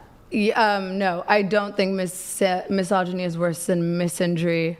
I think they are both equally bad. I think that specifically, I think that the point should be to create a society in which both sexes work together. I will acknowledge that there are differences between men and women physiologically, but at the same time, I do think that mentally both groups are an inherent net positive on our society, and I think that it is better if both groups work together. And anyone who is willing to sow divisiveness between men and women, I do not agree with. By the way, I just want to point out to the chat to go over to Jake's travel blog and watch as he couldn't cock a rifle, and I had to literally grab it from him and cock this rifle because he couldn't do it. Just want to point that out.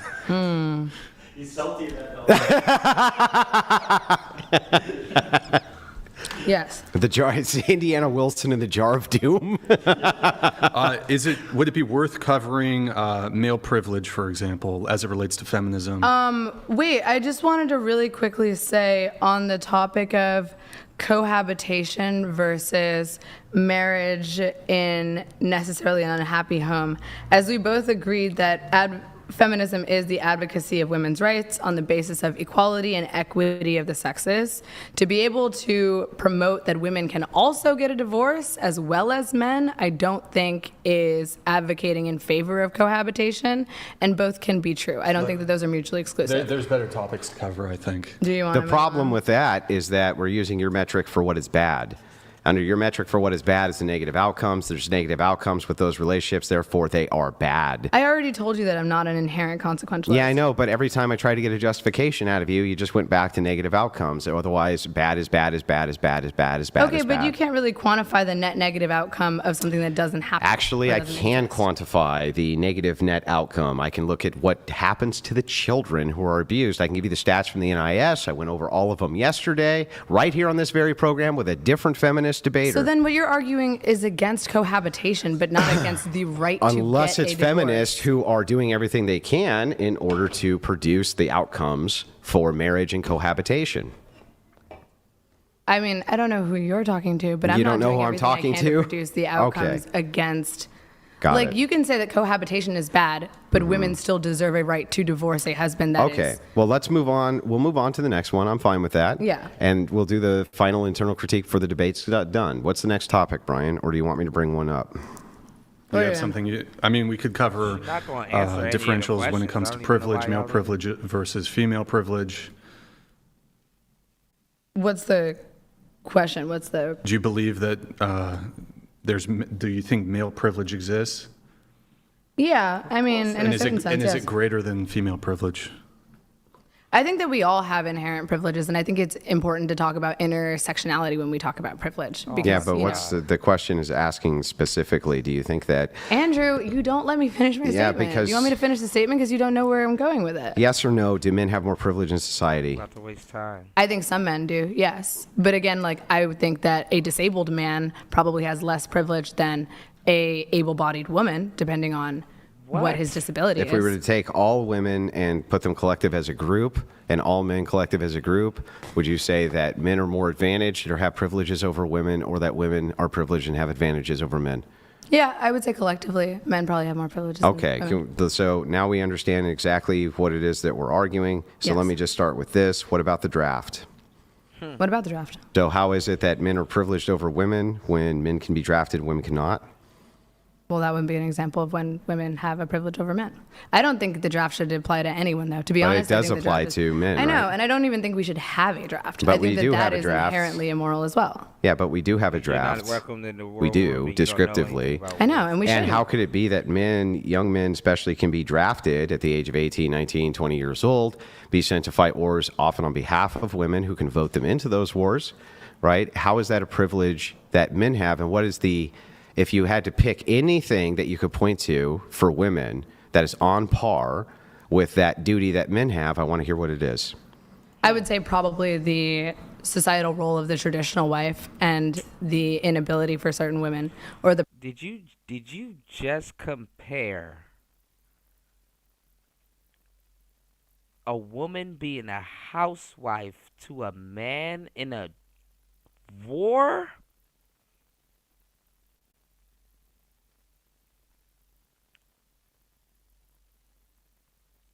Am I hearing this right, fellas? Is being a housewife a duty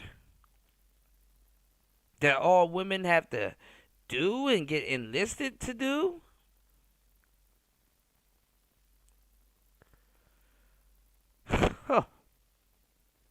The promotion of an idea that women should not be allowed to work. Who promotes that women should not be allowed to work? You do.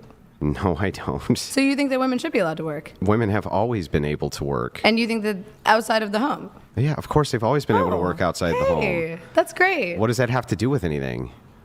I mean, part of the whole manosphere and like the promotion of these social norms and social roles. That's where you're wrong. You see, Really? Actually, you have the more misogynistic view. No, but I'm against You have the more misogynistic view. That's the irony. A lot of modern women are actually more misogynistic than think about it. When they're trying to say that, oh, you guys are red pill and you want feminists to do stuff, you know, a lot of women that claim feminism hold more of a misogynistic view than guys that are actually in the actual manosphere. Freakish, huh? The truth is that what the manosphere would say is that a lot of them say, no, those women need to fucking work. Otherwise, they're in a position of privilege being at home. So let me ask you this. Are women in a position What of privilege? manosphere podcaster is Oh, you hear them say it all the time. Are women in a position Really? of privilege? Candace Owens Hang isn't on, saying stop. that. Myron Gaines isn't saying that. Stop. Yeah, they do. But here's Andrew the Tate is thing. not saying Nah, modern women, we need y'all to be somewhere working because y'all cannot be home. A woman left to her own devices is the devil's playground. You need to be somewhere doing something.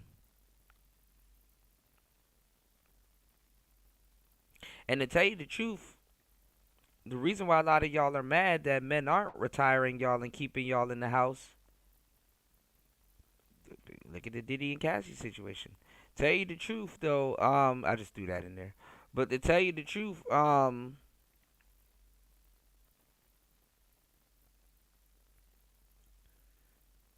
y'all don't know how to handle that. Y'all will fuck that up. Talk your way out of that. So, hey. Demonstrate it for you. None of them are Are saying women in a position of privilege when they're stay-at-home moms? No. Are they in a position of privilege when they're working? Unless I think that they're in a position of equality or equity. That's the goal. But so then that would mean, by that logic, they're oppressed by being stay-at-home. And see, and this is the thing, too. Instead of making money and just doing whatever the hell she wants to do, equality is more so a man can't tell her to do. So her whole incentive to even get a job is fucked up. Truth be told. Moms. I think that if they are not using their free will to decide whether or not they're a stay-at-home mom. Yeah, they're a stay-at-home mom. Okay. Are they privileged or not privileged? Is it a privilege to be a stay-at-home mom, or is it not a privilege to be a stay-at-home mom? Or is it a privilege for women to work, or is it not a privilege to work? I think it depends circumstantially. If a stay-at-home mom is choosing and has her free will to be a stay-at-home mom, and that is an arrangement that she made with her husband, who would also like to do that, then it can be, yes. But if a woman does not have the right to make that choice, and if you are, proposing a society in which we follow strict gender rules and societal rules in which but gender norms show women always working, always having worked. Yes. The idea is gender norms, what they don't show is that it's a good idea for women to take their reproductive years in work outside of the home. That's stupid. That makes no sense. Yes, of course. How do you establish yourself in a career if you actively have a child at home? You establish yourself in a career after your childbearing years, like everybody else would. So you have to start work at 40? Versus having children at 40? But you don't have. You can do both, though. You can but have here's the children thing. and This is what's so funny. establish a career. Do you think then that if moms split their attention between their children and their career, that their children are going to get as much attention as they would if the mom didn't have a career? But why should a mother not have the ability to have a career For if their she- children. Well, then just don't have children. if you They don't would want do them. right, exactly. This is my point. Damn, y'all just don't want to give up nothing for your kids. Good God. Oh, right? It's like, so why wouldn't But women you? make up 47% of the labor force. Literally millions of women Yeah. do this every day. Yeah, and you know what? Okay, so why do you think it's a feat for you to get your goofy ass out there and start working?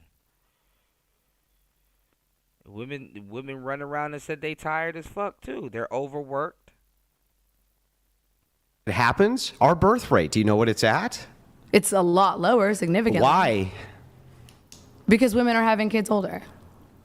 But that's free will. You can't just usurp someone's right to have free will because their job is to have a So let me baby. ask you, is it a negative thing that the birth rate is declining to the point where we can't even sustain our population? Well, we could if we'd allow immigrants to come in. But Wait. So you want to replace the population? No, I'm not a replacement theorist, but You want to replace the population? Can we go back? No. Can you answer the question? If it is the case that our population's massively decreasing, which you just conceded it is, because women are having children older, which you just conceded they are, Sure. and you say that's a good thing, I'm not. and then say it wouldn't go down if we had immigrants come in. How's that not replacing the population? I'm not saying that's a good thing, but I don't understand. Right, they're nagging like shit. They got to work, and then mad at men because no man is retiring them, but they don't want to listen to a man to retire them. Make it make sense. What your solution is? Should women not be allowed to work until It's after your they've had internal children? critique time now. Tell me Should real quick. women not be allowed to Tell work me real quick until they've had children? Why are you asking me questions instead of answering them now? It's my turn to ask the question. So Why is that? Who Because said that? We're having an open discussion. you just internally critiqued, and I allowed you for over an hour at least my position, my turn. So real quick, can you sure. tell me why it is that when you get to the point where you cannot replace your own population, and you say, well, we wouldn't have a problem with that if we opened it up to immigrants, how is that not you advocating for replacement? I'm not advocating for complete replacement. I'm not saying people should just stop working and stop having children and it should be entirely up to immigrants. But I mean, if we did have more channels for immigrants to come into this country legally, we might not be so worried about the population. And that's another thing too that's a problem with these damn jobs that women don't want to talk about. All it takes is a woman to get pregnant and boom, job abandonment. They abandon their jobs. They literally do. They get pregnant and abandon their jobs.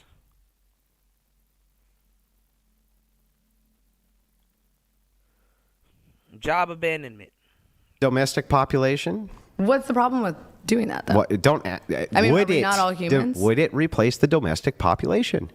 It wouldn't completely replace it. Would it mostly replace it? It would add. Why is it replace? It's adding. Because if the people who are okay, let me ask you this: is it a good thing that Native Americans don't have a lot of kids? Listening to a feminist / lesbian about population is crazy.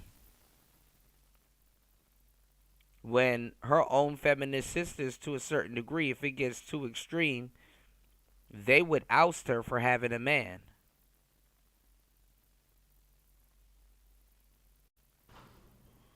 Why aren't they having kids? Well, is it a good thing that they are or are not? Would you rather see Native Americans having more kids? I mean, I don't... Like, why is it a bad thing that we came over here and took land from the Native Americans and replaced their population? Why is that bad? Well, because we killed millions of people and caused significant amounts of suffering. Actually, it was human suffering. It was a genocide. Most I of mean, most what do you hang on, like, most of what do what you mean, killed why is genocide bad? most of what killed Native Americans was not genocide; it was disease. The Trail of Tears killed millions of people. Okay, the Trail of Tears didn't kill millions of people. Yes, it did. How many millions do you think died in the Trail of Tears? Let's Google it. Google it. All right. See, she got to Google it. Didn't read it, don't know about it, but just throwing it out there in the conversation. That means she don't even care about it, and that's fucked up. And women do this all the time. That's why I said with the sisters and stuff like that. I'm not trying to hear no kumbaya story from some woman that wants you to feel sad about something. Because usually when they talk to the dumbass dudes that they like to deal with, they would leave it right there. They would leave it right there. They're not even gonna try it. Because a lot of these women, they like to date semi-dumb dudes to seem like they're smart and then forget. She talking about the Trail of Tears. Don't even know what she talking about, then talk about some Google it.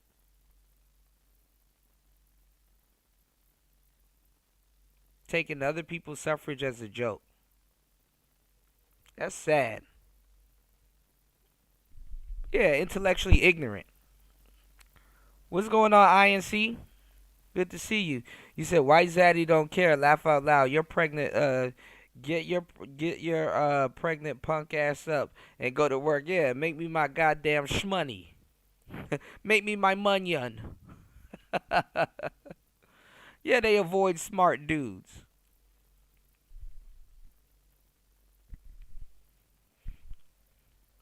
And then the real smart dudes, they avoid them because eventually the smart dudes just stop arguing with them. They'll psychologically figure them out.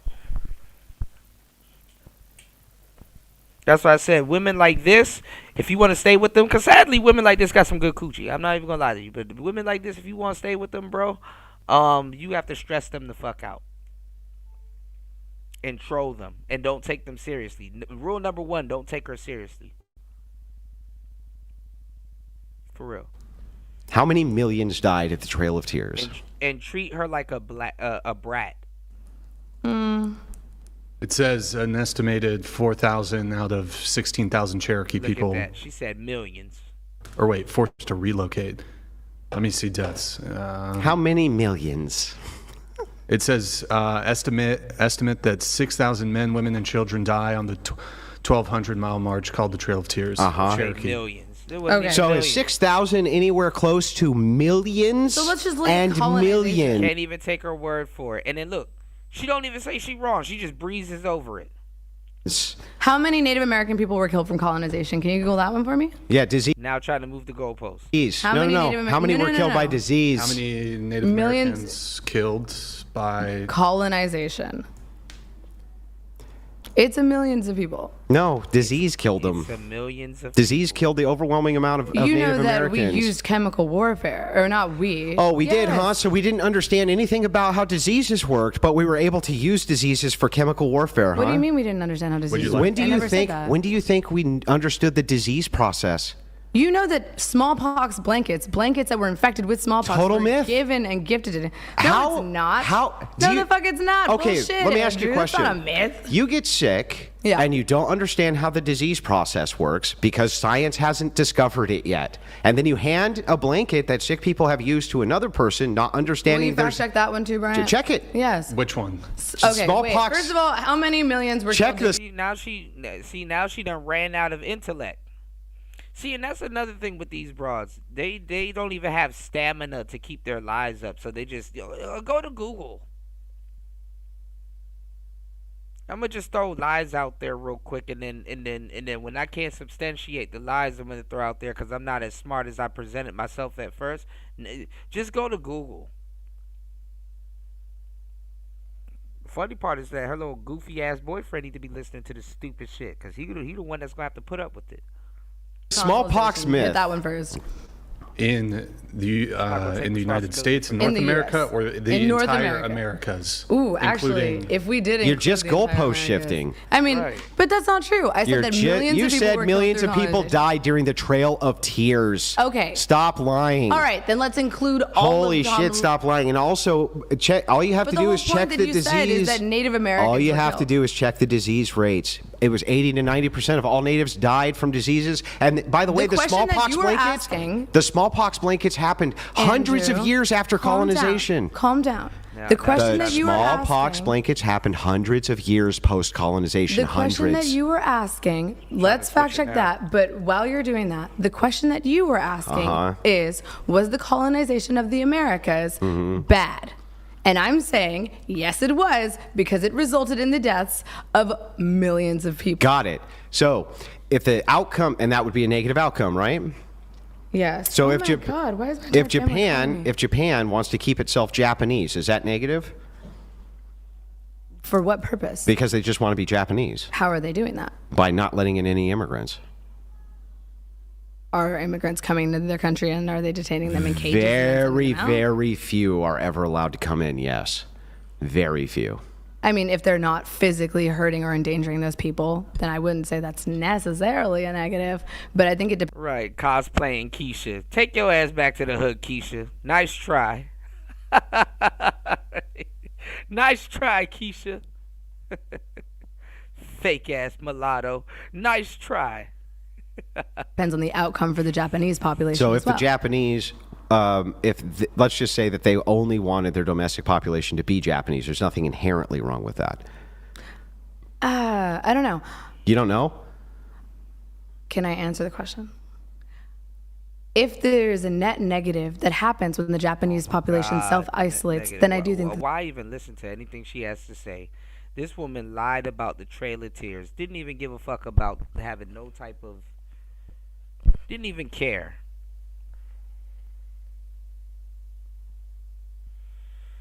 half-ass reading ass bitch. intellectually illiterate ass bitch. There's something inherently wrong with that. But I think it's hard to quantify how negative that is to that population. So, like, if the Japanese were isolating themselves and their birth rate was decreasing, you would consider that to be negative.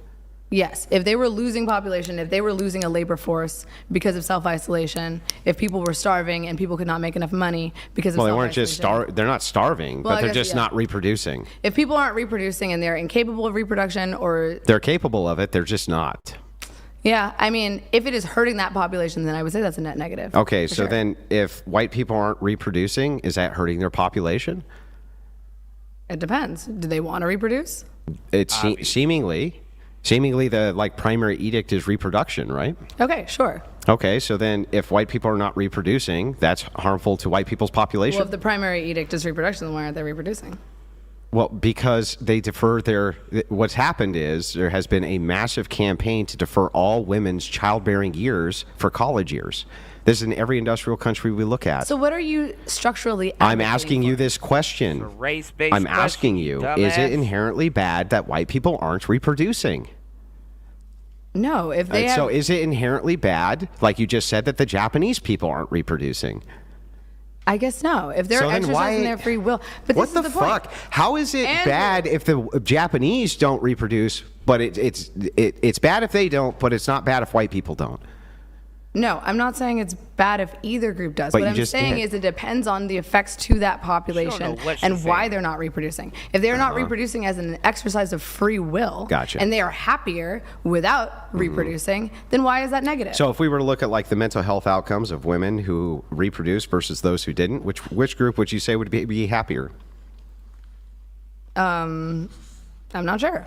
Which group do you say would be happier? Well, Statistically, which group is happier? what the group that's statistically are, happier what are am women I? who reproduce and have children. I know Okay, you but are, again, what am I? that's the whole causation correlation thing, and it feels like The thing is like everything you can say is a causation, right? We look for the primary causation for what is the correlation. We even do this with things like drinking and driving, right? So Yeah. I could always say, no, it just correlates that drinking in your car leads to more accidents, right? But if it is the case that that's the primary correlate, then we tend to say it's because drinking and driving, these accidents increase. Okay. That's how you would do it. Hang All on. right, so if let's that's the say- case, I'm just asking you again. She can't, it's not even advanced. Like, she can't,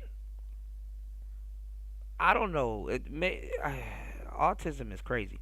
She can't grasp intermediate. Yeah, she is a damn child. Raven went from liking her to hating y'all. I told y'all it wasn't gonna last that long. Once Raven get a taste of her mindset, she can't grasp like intermediate concepts. But like she speaks as if she wants to speak on. She speaks as if she wants to talk on that level, which is crazy. And the question, right? When you say, it's just correlation causation, if the primary correlation is that they're I'm getting a gray hair listening to this. You said that he just turned into Santa Claus, LT man. He just turned into Santa Claus. having children, and that's what makes them happier, and that women who don't have children are less happy, then wouldn't you say that's a negative outcome? Look, she's scratching her wig. She might as well just take that shit off and just lay it right there on the table. Stressing herself out. yes, I would say that's a negative. Okay. But I do just want to ask. It gotta be stressful to be that dumb.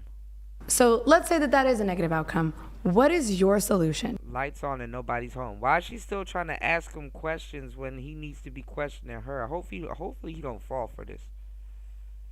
Do you think women should not be allowed to go to college? Do you think women should? I would just advocate for a national campaign which asks women to keep the traditional family intact because it's going to lead to the most amount of children, and to defer those college age years, just like we did a national campaign to try to move women into college. I would do a national campaign to say defer those years for childbearing, and you can always go to college later after your kids are grown, or you can do it from home. That's not fun. That's not the point of college. Did you go to college? The point of college is to go fuck? No. Yes. What's the point? The point of college is to learn while you are young so that you can. No, the point of college is to go fuck and do drugs. Let me tell y'all something.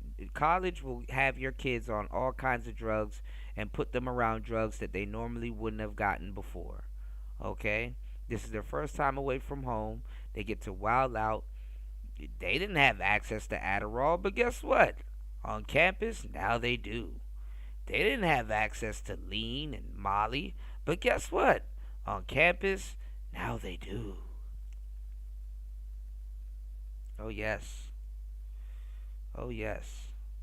College will put your kids around drugs. Gain skills that help you in the workforce and develop a career over time. It takes time to develop a career. You can develop. You can develop First of all, most of the people are getting degrees. By the way, they ain't using those fucking degrees in any of those fields, are they? What's your degree going to be in? What's it going to be in? Fucking your mom. No, I'm joking. Film production. And do you think that you're going to end up a film producer? Hopefully, that's the goal. But I mean, do you think that the chances that most people have a degree in film production are producing film? I mean, I happen to go to the best film school in the country, but you know, yeah, I'm and sure just a lot like of you I just had a woman I but- talked to yesterday who got a degree in comedy writing. Oh well, sorry.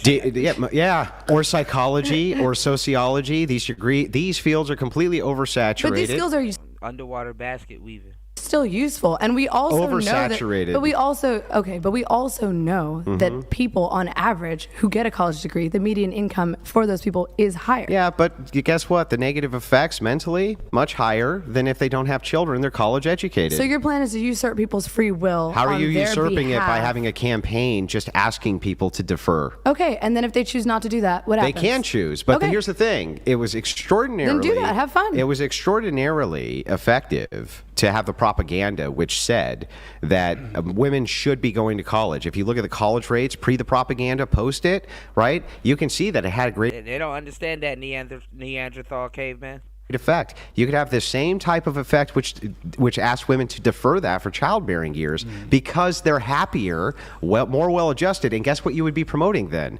The old school gender roles. Women fought an entire, I mean, not fought physically, but women had many movements on the basis of demanding the right to choose whether or not they go to college and when. Why would we do that if we didn't First want of to? all- Are you saying that the feminist revolution is No, a propaganda first of all, movement? when it came to college, First of all, y'all got a fucking laundry list of student loans when it comes to college. And y'all think that y'all treat college like y'all treat y'all jobs. You're getting it so men can't tell y'all what to do, not realizing men don't give a fuck. And then y'all not even finishing college like that. Let's keep it a bean. Y'all not even finishing college like that. Y'all are the most enrolled, but y'all don't even finish college. That's because a lot of y'all are dumb, and I hate to say it like that, but a lot of y'all are dumb, and you think college is going to be a cakewalk. Until you get in there and realize them people ain't bullshitting with you neither. And then the funny part is that y'all go for easy stuff. Like psychology and shit like that. And underwater basket weaving. I mean, there's currently more women in college When than it men. came if to we didn't want to be See, and here she go with the bullshit. Y'all are the most enrolled. Y'all don't finish. So when it came to college, there was very few. There was these Ivy League colleges. There was very few colleges ever, and most men never went to college either. That's the truth. Almost And the funny part is they keep bringing this up, and they're supposed to be smart. nobody ever went to college. It was about the best and the brightest. And what's happened is we've lowered the deviated standards so anybody can fucking go to college. Now it's become a requirement for an entry-level job to go to college, which is insane. But that's an issue with capitalism. That's It's not an issue with feminism. capitalism. Yes, It's it an is. issue with stupid. And even with that, all right, check that out, D Chicago. And we've already combated that. This is old. This is kindergarten manosphere shit. Okay, women got more degrees than men. They don't even have the jobs that they got the degree for.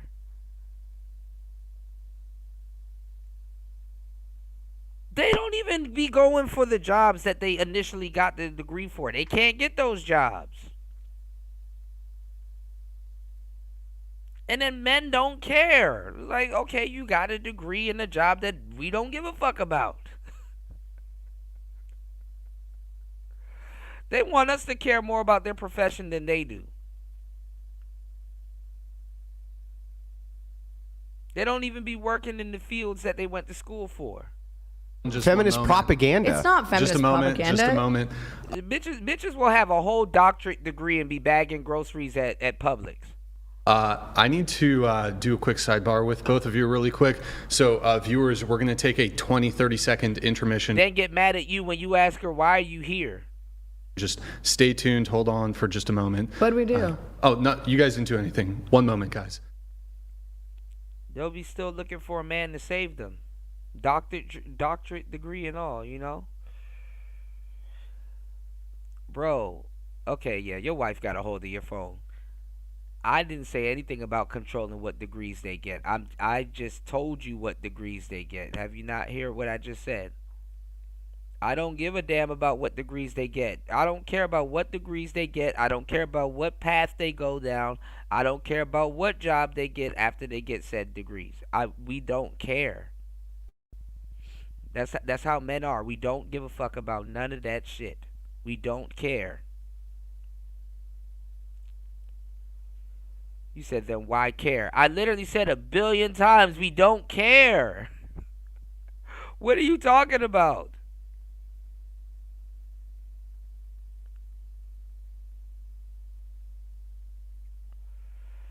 They don't even go down the rough paths to get those degrees and stuff like that. Those degrees don't mean nothing. A lot of them don't go down the job path that they originally chose when they were kids, getting into college. A lot of those jobs ain't there. Other women are taking those jobs. Y'all tend to forget that there's way more women out here than men. Do you know what that naturally causes? It causes a lottery. Yeah, gaslighting 101. It causes a lottery, meaning that it's a lottery. Your woman has to go through a lottery to even get the job that she wants. Men don't care. Men don't give a damn.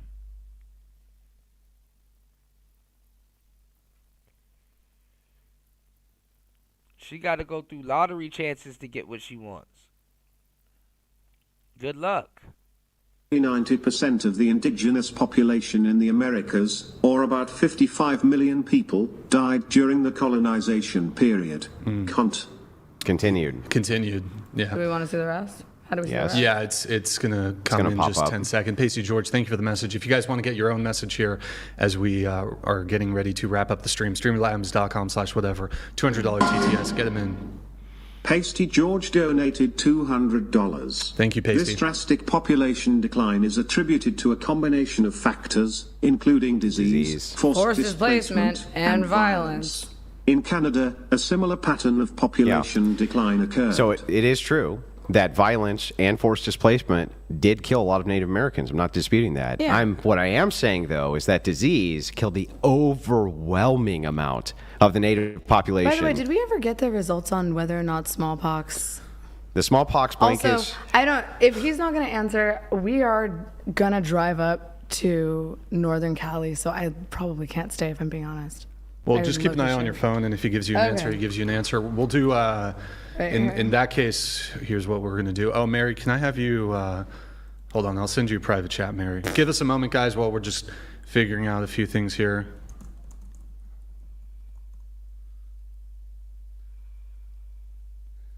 One sec, I need to bring it back to intro. I don't know.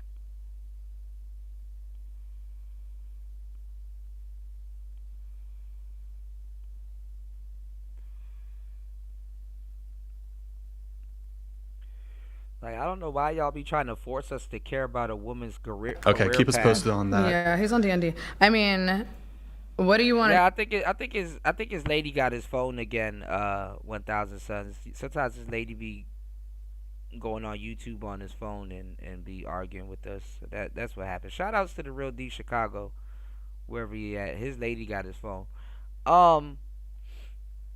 It happens every so often. What was I about to say?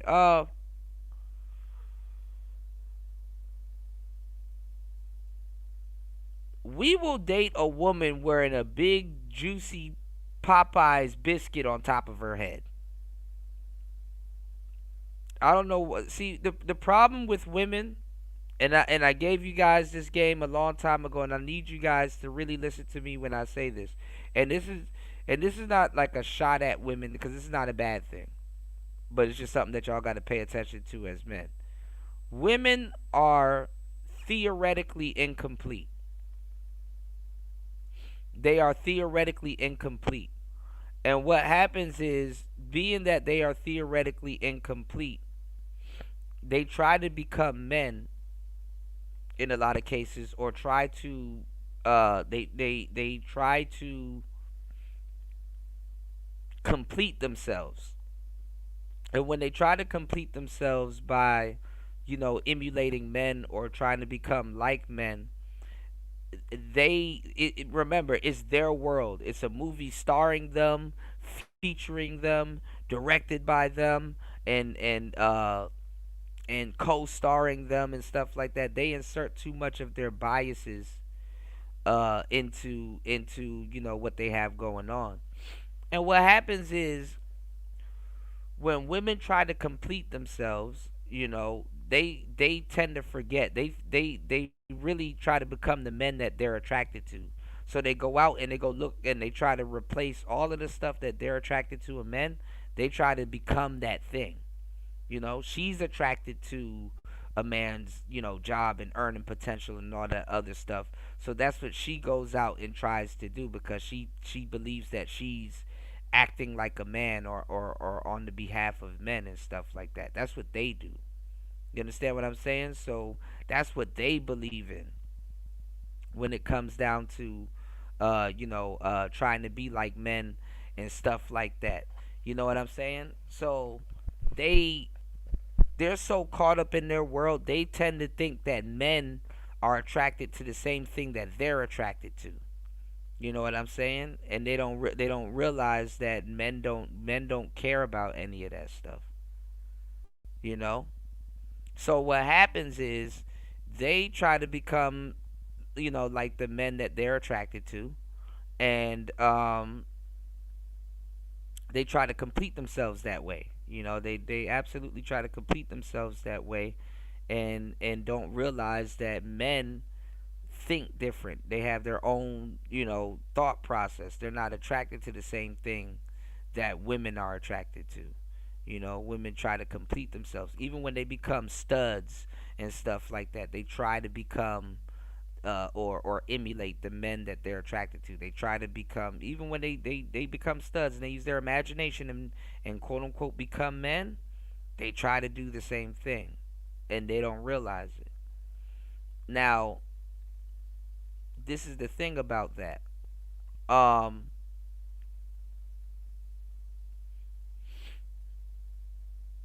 Men don't care. Men are not attracted to the same things that women inherently find attractive, or what they're attracted to. We don't care. We literally don't.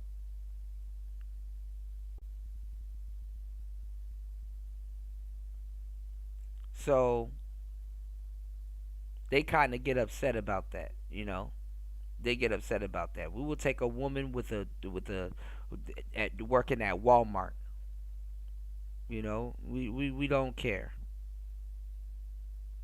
Not in the way that they want us to care about it. So they sit up there and try to show off with all those degrees and shit like that, and we're like, listen, as long as you're doing good, because none of that shit means nothing. All that degree and shit like that, if your resume ain't good, degree don't mean shit. If your attitude at work ain't good and you can't hold down a job and you have an attitude, degree don't mean shit. Like there's so much things in the world for that shit to go wrong. Men ain't sitting up there worried about no fucking woman's degree. Sometimes we do want smart women and stuff like that. They go to prestige colleges and schools and stuff like that. Sometimes, yeah, that's a plus, but we don't care. Really don't. And honestly, the more that quote unquote a man hears how quote unquote smart a woman is, it's like, oof. Oof. Because we don't measure that shit the way y'all try to measure that shit. You know. I measure a woman's useful ability and smartness on, how alert she is. Is she hip? Does she got common sense? Is she cool? Is she funny? Does she look out? Can you talk to her about some advanced stuff? Advanced concepts and stuff like that. Is she clever? Is she smart? What I call a smart woman is not what not what y'all would see on paper, honestly. And that woman will be brilliant. That woman will be brilliant. So, and I've been there, done that. You know what I'm saying? I don't, like I said, I don't go after dumb women, but I've been there, done that.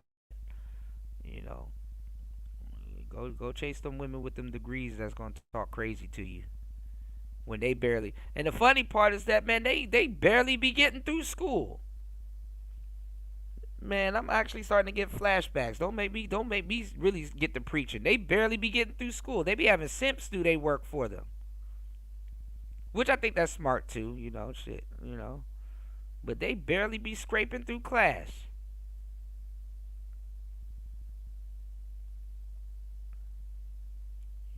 So don't let these people lie to you.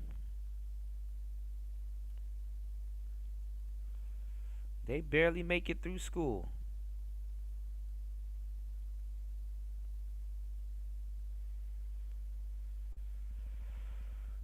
Let's go. Do if he doesn't respond by 6:30.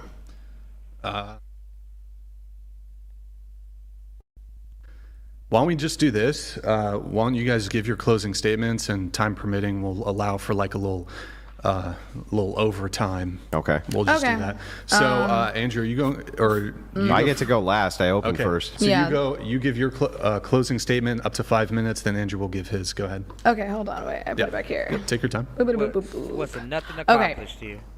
So, there were a lot of statements made today. Some of them I do agree with, some of them I don't. And I do think that there is a difference between what we can do in terms of the force doctrine and what we ought to do. I think my goal societally is to advance us towards a mutually beneficial society. And I think that a lot of the arguments made are not only negative towards men, but women as well. So socially, and I think that... Yeah, that's true, intelligent Neanderthal caveman. That's true. Alfred said, ladies helped me through school, but that was a long time ago. Yeah, you'll find something that'll help you through school too. Yeah, but the social media depiction of the quote unquote smart girl, man, that shit is cap. That there are three negative impacts of kind of hating on the goal of equality, and they're social, economic, and political. So socially, it's fair to state that people are generally happier when they have free will, and that it is, although we cannot agree on a definition of free will, it is inherently better to have a society in which all of us have a basic capacity for will over their body and bodily autonomy. I think that a lot of we didn't really talk that much about feminism. Because her stupid ass was talking about some other stupid shit. And she get on my nerves with that damn bodily autonomy bullshit, man. These bitches learn one word and just repeat that word for the rest of their lives like parrots. If I'm being honest, my closing statement is mostly about that. And first of all, can't no woman complain about no damn bodily autonomy when y'all don't even sign up. Y'all don't even get the chance to choose if you want to be a bullet bag or not. Having a kid is like, oh, wow, you're doing something that you were eventually going to do anyway. But getting grenades thrown at you and getting filled up with shots and stuff like that, nah. Talk about some damn body autonomy and shit. Like, man, if you don't get the fuck out of here.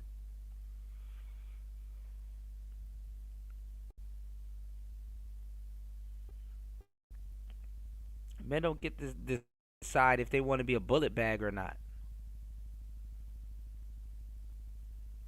But I guess what I'll say is that everyone deserves the right to free will without judgment. And that goes for men as well as women. I think that a lot of the idea that men have to... So they be trying to, I ain't gonna lie, it used to be something special like, oh my God, I can be your mother. It's the most beautiful thing ever. Until you realize hoes can have kids too.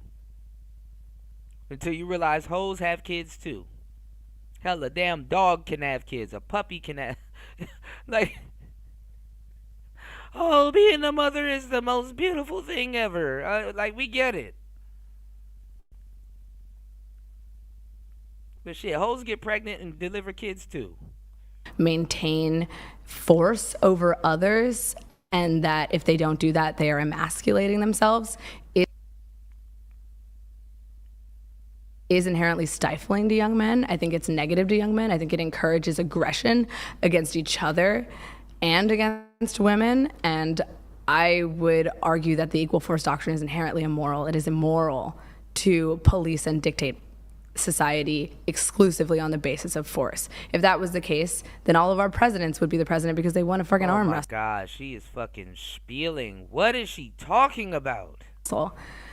I think economically, women do make up 47% of the labor force. Like it or not, women add trillions of dollars to the GDP. Who cares?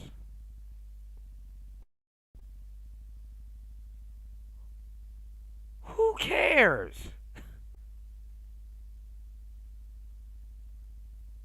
Women are in the workforce, okay? Like it or not. Who's gonna hate that? They thinking men be competing with women. Girl, the only men and people that are competing with y'all are y'all little gay friends that y'all like to defend and other women. I promise you a heterosexual man does not give two fucks. I promise you.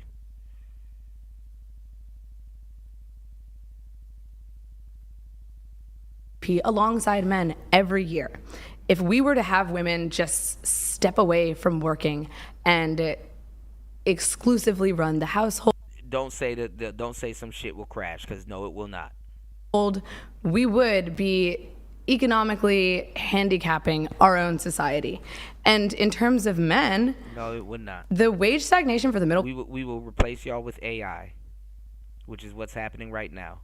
Class, which we didn't even get into. There's been incredible amounts of wage stagnation for middle class and lower income workers. According to Pew Research, after adjusting for inflation, middle class and lower income workers are making about the same now as they did in 1970. Like, she lied about so many things. Why would y'all believe anything she says right now? I wouldn't even want to listen to this. They have the same spending power. However, the cost of housing and living has gone up dramatically. From 1970, the median home price was $23,000, which, accounting for inflation, is about $180,000 to today. And in 2025, the median home price in Q1 of this year was $416,000. So it's almost 3 times as high as it was in 1978. So the average cost of raising a child is around $21,000 a year in the U.S. Of course, that depends on where you are, but that's the national average. I think it is entirely up to men to put and it puts the burden entirely on men to financially compensate for their household. You know, you're kind of disenfranchising them. Because fucking women are fucking dumb as hell when they try to talk this shit. Shout outs to the women that are smart and knows what the hell is going on. I appreciate you. But Jesus Christ. Come get your sister, please. Men need to make more than women. This is like a no-brainer. Men need to make more than women. Wanna know why? Since y'all are so smart and intelligent, y'all, you wanna know why? Because guess what? Women want men to make more than them. We do the harder jobs. Oh, and guess what? Guess what? Men have full families to raise. He has to make enough to retire his wife, to retire his, take care of his kids and everything else. Even society-wise, men need and have to make more than women, and do make more than women, and will make more than women. Men can't abandon their job like women can't just get pregnant and just ride off and skirt off. No. Men need to make more than women. Women would never find a man that makes more than them. You know, when women start making money and shit, they're not trying to make a man that makes, they're not trying to deal with a man that makes less money than them. Again, men need to make more money than women.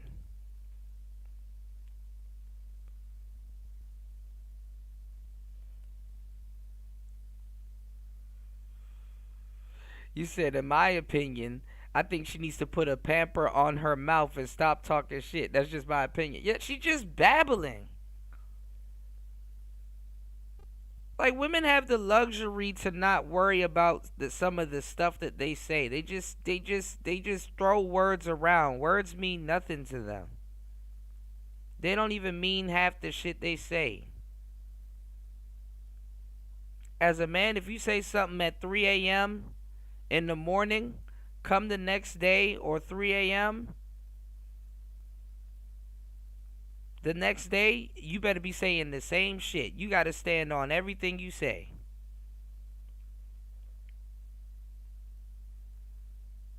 Whereas their word changes about 4, 5, 15, 18 times per day. They don't stand on nothing. They don't stand on none of the shit they say. Words don't mean nothing to them. The words are just something to do.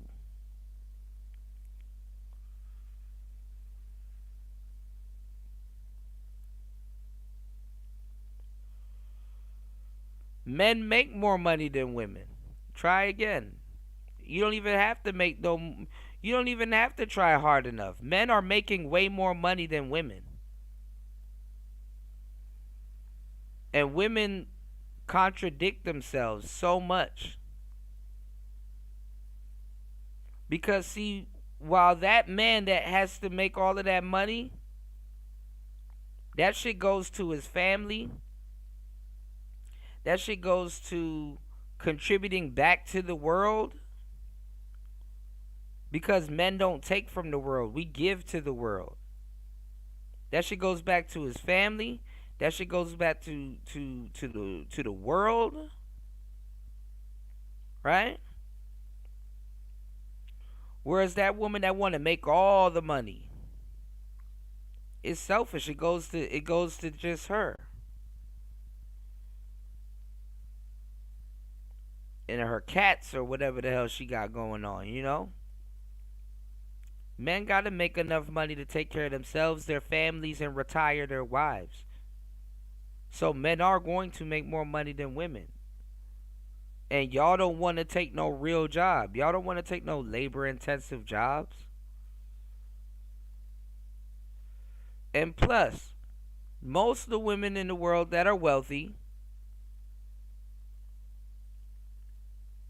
like LT Man says, and I've been saying for years, get rich through divorces. They stole from a man.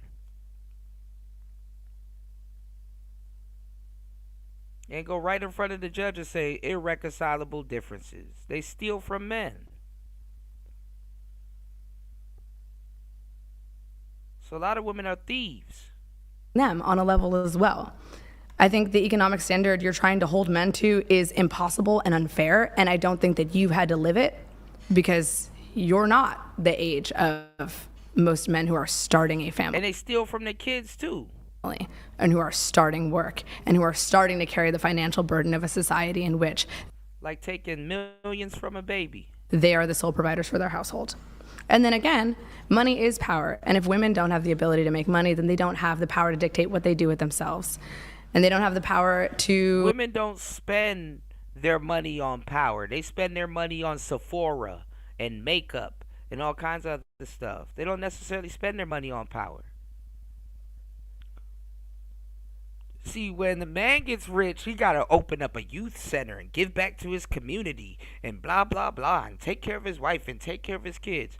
When a woman gets money in her hands, she can spend it on whatever the fuck she wants. Red Lobster, stupid shit, Gucci bag, BBLs. And then women get disposable cash because a lot of y'all fellas don't even realize that half the money that you make as a man still, by default, goes into the pocket of a woman.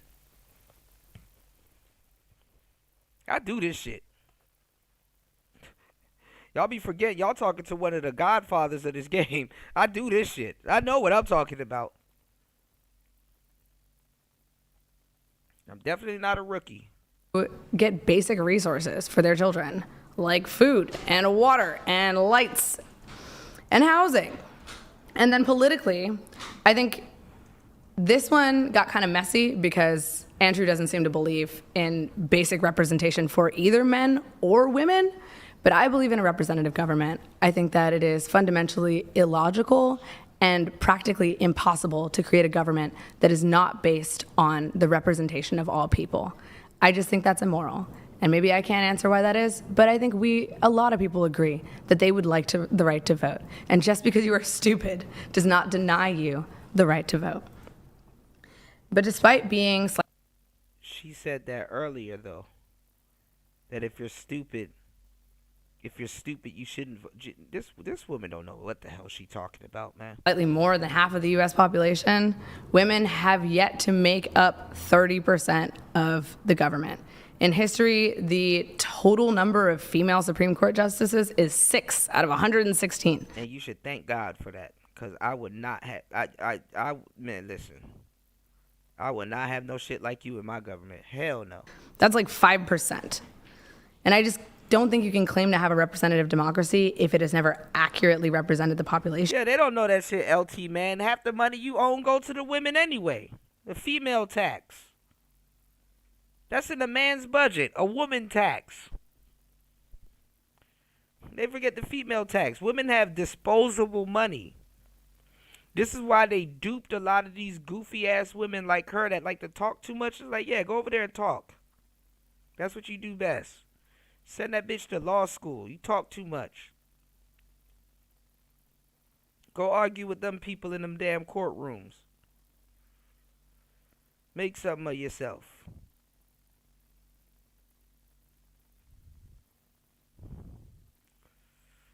That's what they do. Now these women can't be at home and working and shit like that. That's why it's lucky now that your ass can be at home and working. So if you have a husband that's going to retire you, better shut the fuck up and listen to what the hell he telling you. Cause some real shit, I'm telling you, man. A lot of y'all dudes, y'all not getting that type of cooperation from your lady where you can say, yo, quit your job. I'll pay you. That's some gangster shit. And niggas talking crazy about Donovan Sharp, man. Donovan Sharp did some gangster shit. And his girl did some gangster shit because her ass quit her job. A lot of y'all don't got that type of trust from your lady. You know, because she don't trust you. And I'm going to tell y'all some real shit, you know.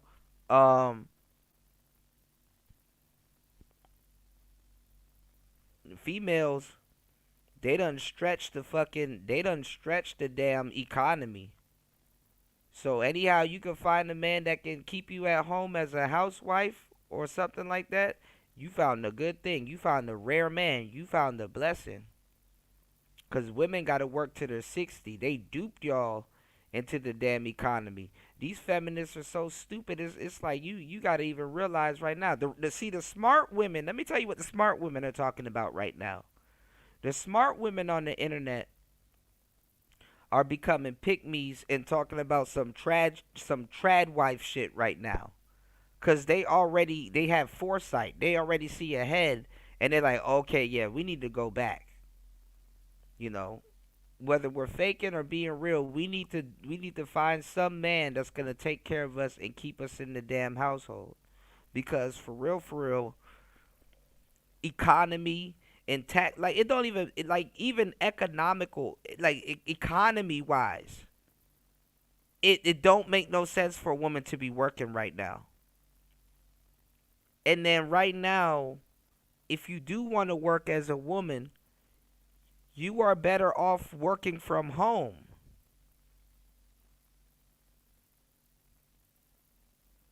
You are better off getting your education from home, in the house. You can stay in the house with your kids while you send them to school. You go to school also. You send your kids to school and then you go study and go get some certifications and stuff like that. You can sell real estate from your house. You do not have to leave your home. This is how the world is set up right now. This is how smart women are moving nowadays. They are not leaving the house. And making buku money.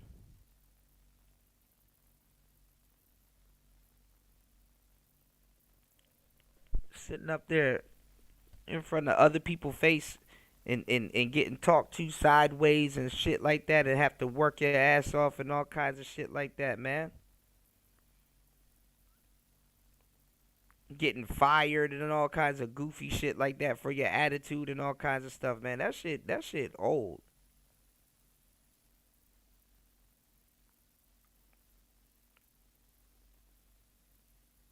Smart women are learning that they can have their kids and everything and work from the fucking house.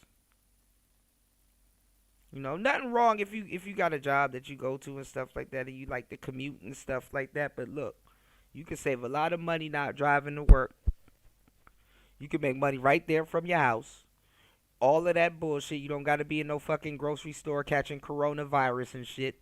You can fucking get all of that shit delivered straight to your house. Everything is automated. Like, what business does a woman have leaving her house in 2025 nowadays, other than going to the club or something like that? But Hoti, you a housewife, so you got a man. So, shit, you are welcome to stay home enough to fuck that up too, if you like. Lucky you have a damn man that'll look out for you and stuff like that. You can stay right there at the house. You don't gotta go nowhere. But knowing a lot of y'all gonna fuck that up too. You know, I don't mind the devil's playground. Y'all gonna fuck that up too. Start cheating.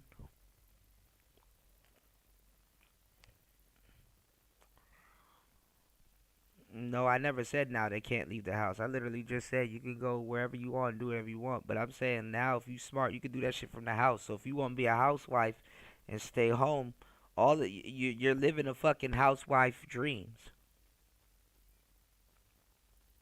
Yeah, D Chicago. Let your lady lead a house now and go on OnlyFans.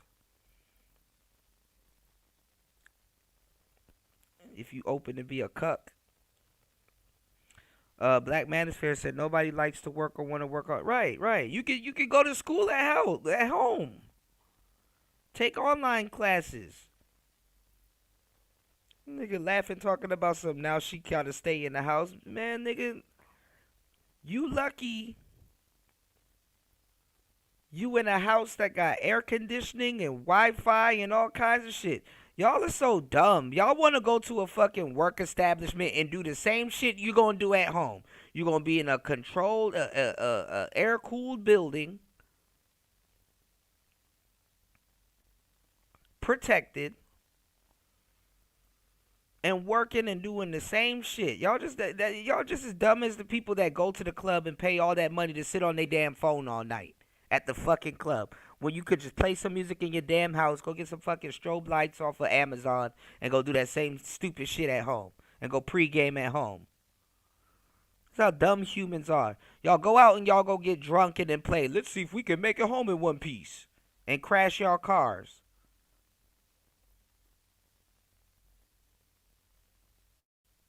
Ask me how I know. Oh, I'm a DJ. Fuck.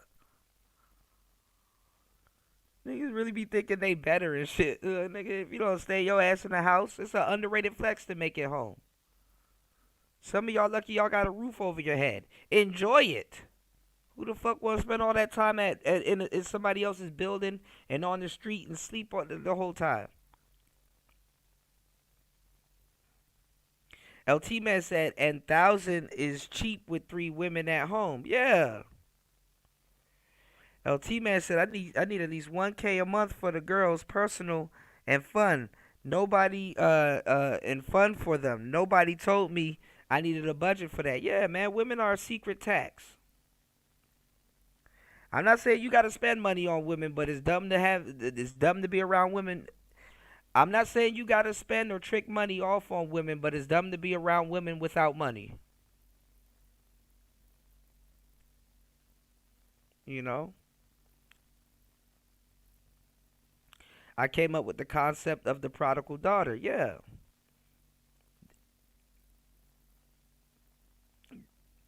Women be the only one. Men don't care. That's why I know D Chicago girl got his phone. D Chicago girl got his phone like shit. Cause ain't no man don't give a fuck. Man, a man will be like, yeah, that's right. She at home and she safe. You know?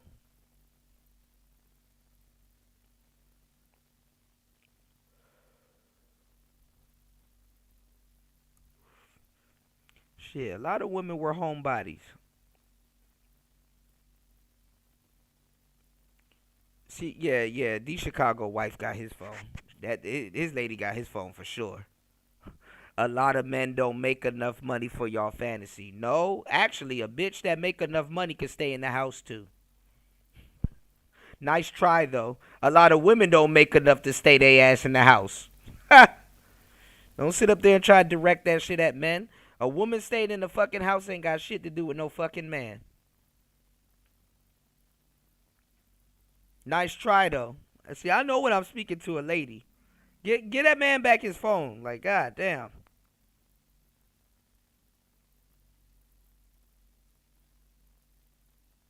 Most women on OnlyFans got a college degree too. You know that, right? Not most women, but a good percentage of women on OnlyFans got a college degree.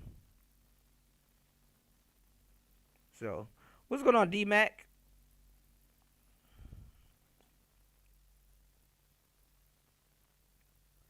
Good to see you. Yeah, we were calling her Rick James the whole time. Yeah. This man said, this woman that got D Chicago's phone, give that man back his phone, man. We don't want to sit here and argue with you all day, man. Give D Chicago back his phone.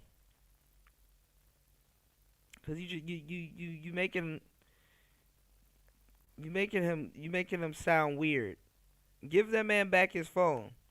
Talk about some y'all live in a fantasy world. They got articles. Literally, I've covered several articles of women saying that they're doing OnlyFans to pay back their student loans. Y'all don't go out. You don't go outside, man. If you go to a strip club, fellas, you ever go to a strip club and you talk to some of those strippers there, and the reason why they're there stripping is to pay back their student loans?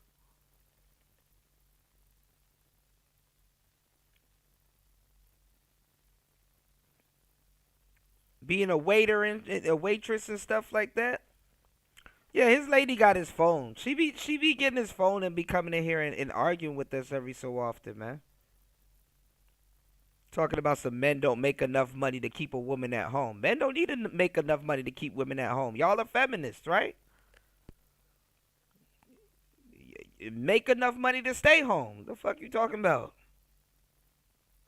How the hell you gonna try to shame a man into making enough money to keep some weird lazy bitch home?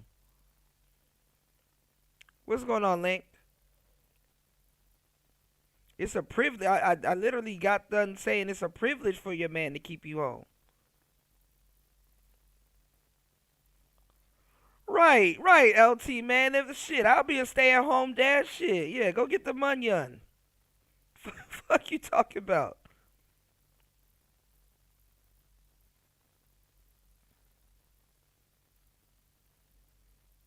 Yeah.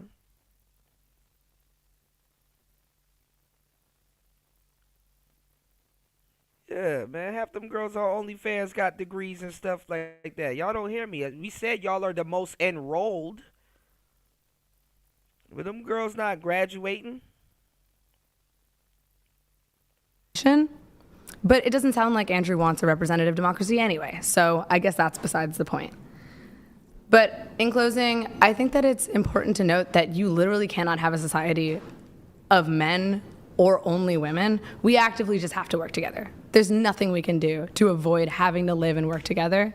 And I think that by hurting, thank you. Oh, you're talking. You're good. Sorry, how much time do I have left? Andrew will give his closing statement, so you can take your time, though, to finish up. Yeah, but anyway, I think that enforcing stringent gender norms, and I think that enforcing strict gender roles, and I think that encouraging people to fall into those roles if that's not how they would like to Right, ass out with a degree in communications and still don't know how to talk. Exercise their free will is inherently immoral. I do. It fundamentally is. To force people to do things that they do not want to do is an immoral act. And it hurts both men and women because we fundamentally cannot exist without each other. We are the same species, and we are not the same species. We just got to make it work. All good? Yep. Okay. My nose is itchy. Did you hear? You want to just check your phone, see if you heard from him? Yeah. Look, she said her nose is itchy, LT, man.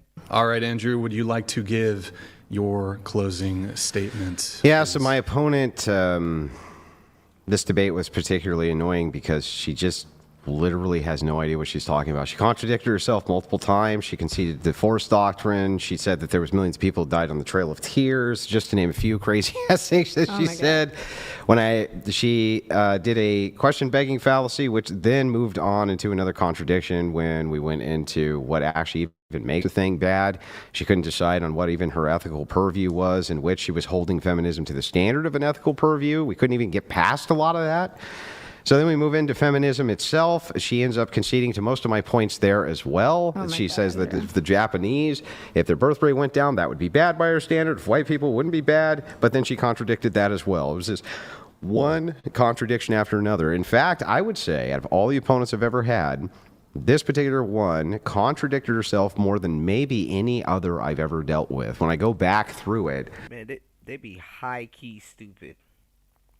This woman irritated my soul with this stupid stuff she was saying earlier today, yo. And we clip it up. I got a feeling that it's just going to be like 800 contradictions.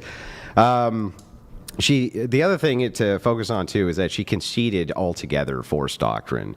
She ended up at the very end explaining that she not only agreed that it's descriptively true, but that men have no obligation whatsoever to utilize force on behalf of women. There's no moral ought for them to do that, which is exactly what Force Doctrine dictates. So she made a complete concession on that as well. She says that hating on equality is stupid, but we started to kind of dive into this. We weren't able to get to it, but bit on college when she conceded the point that the standards have been lowered to the point where now a degree is necessary to get a job. You can see this with DEI across the board. It's not an empowerment of anybody. It's a lowering of standards, which hurts everybody. And that's actually what's been going on in society for a long time, is the lowering of standards. That includes with college, right? She concedes that most of the population is stupid. That was what she said. She said, you're right. Most people are stupid. Yet, I don't think she would say most women who go to college are stupid, which is interesting, isn't it, right? Most population is stupid. Most women who go to college are not. But if you agree that most of the population is stupid, then you would probably have to concede that most of the population who goes to college is also stupid, which means the standards have been lowered there so that they can pass college, right? She says 47% of the labor force force are women. And then she acts like that's a choice, right? She's like, no, women are Powder her nose. empowered because they have the choice to do that. It's like, no, they don't actually have the choice to be stay-at-home moms in two-income economy anymore. And that is taking choice away from women. That's not empowering anybody. Right. And if you look at the mental health crisis of women, it's almost always related to their obligations at work and family, where if they could just focus on one or the other, those mental health issues tend to deteriorate. So on basically every single point my opponent lost, it was wild to see, but she mostly lost because I was willing to stand up to the internal critique of my view of force doctrine, and still got the concession out of her on what force doctrine was and the application of it. And then on top of that, every subsequent point, I basically got a concession out of. So I don't really know how much more I could have won this particular debate, but I do appreciate having it. You want to keep going?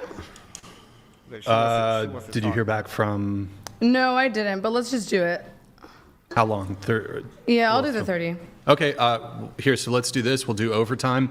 But first, we have a quick moment. Well, then here. why did we just do closings? Well, we were... Oh, fuck it. That's what I said. I didn't, because we didn't know. We'll do closing, and then there's a... Here, pickle jars, please. All right, guys, so we have pickle jars for each of you. Doesn't someone have to pay an additional $1,000 for me to open? How do you know they jar? didn't? Well, because it said it on. It says it on the screen. That doesn't mean he shows every single one of them. All right, just go ahead and give it, and we've given you, if you need to wipe it down or whatever. I can't do this with my nails on, but okay.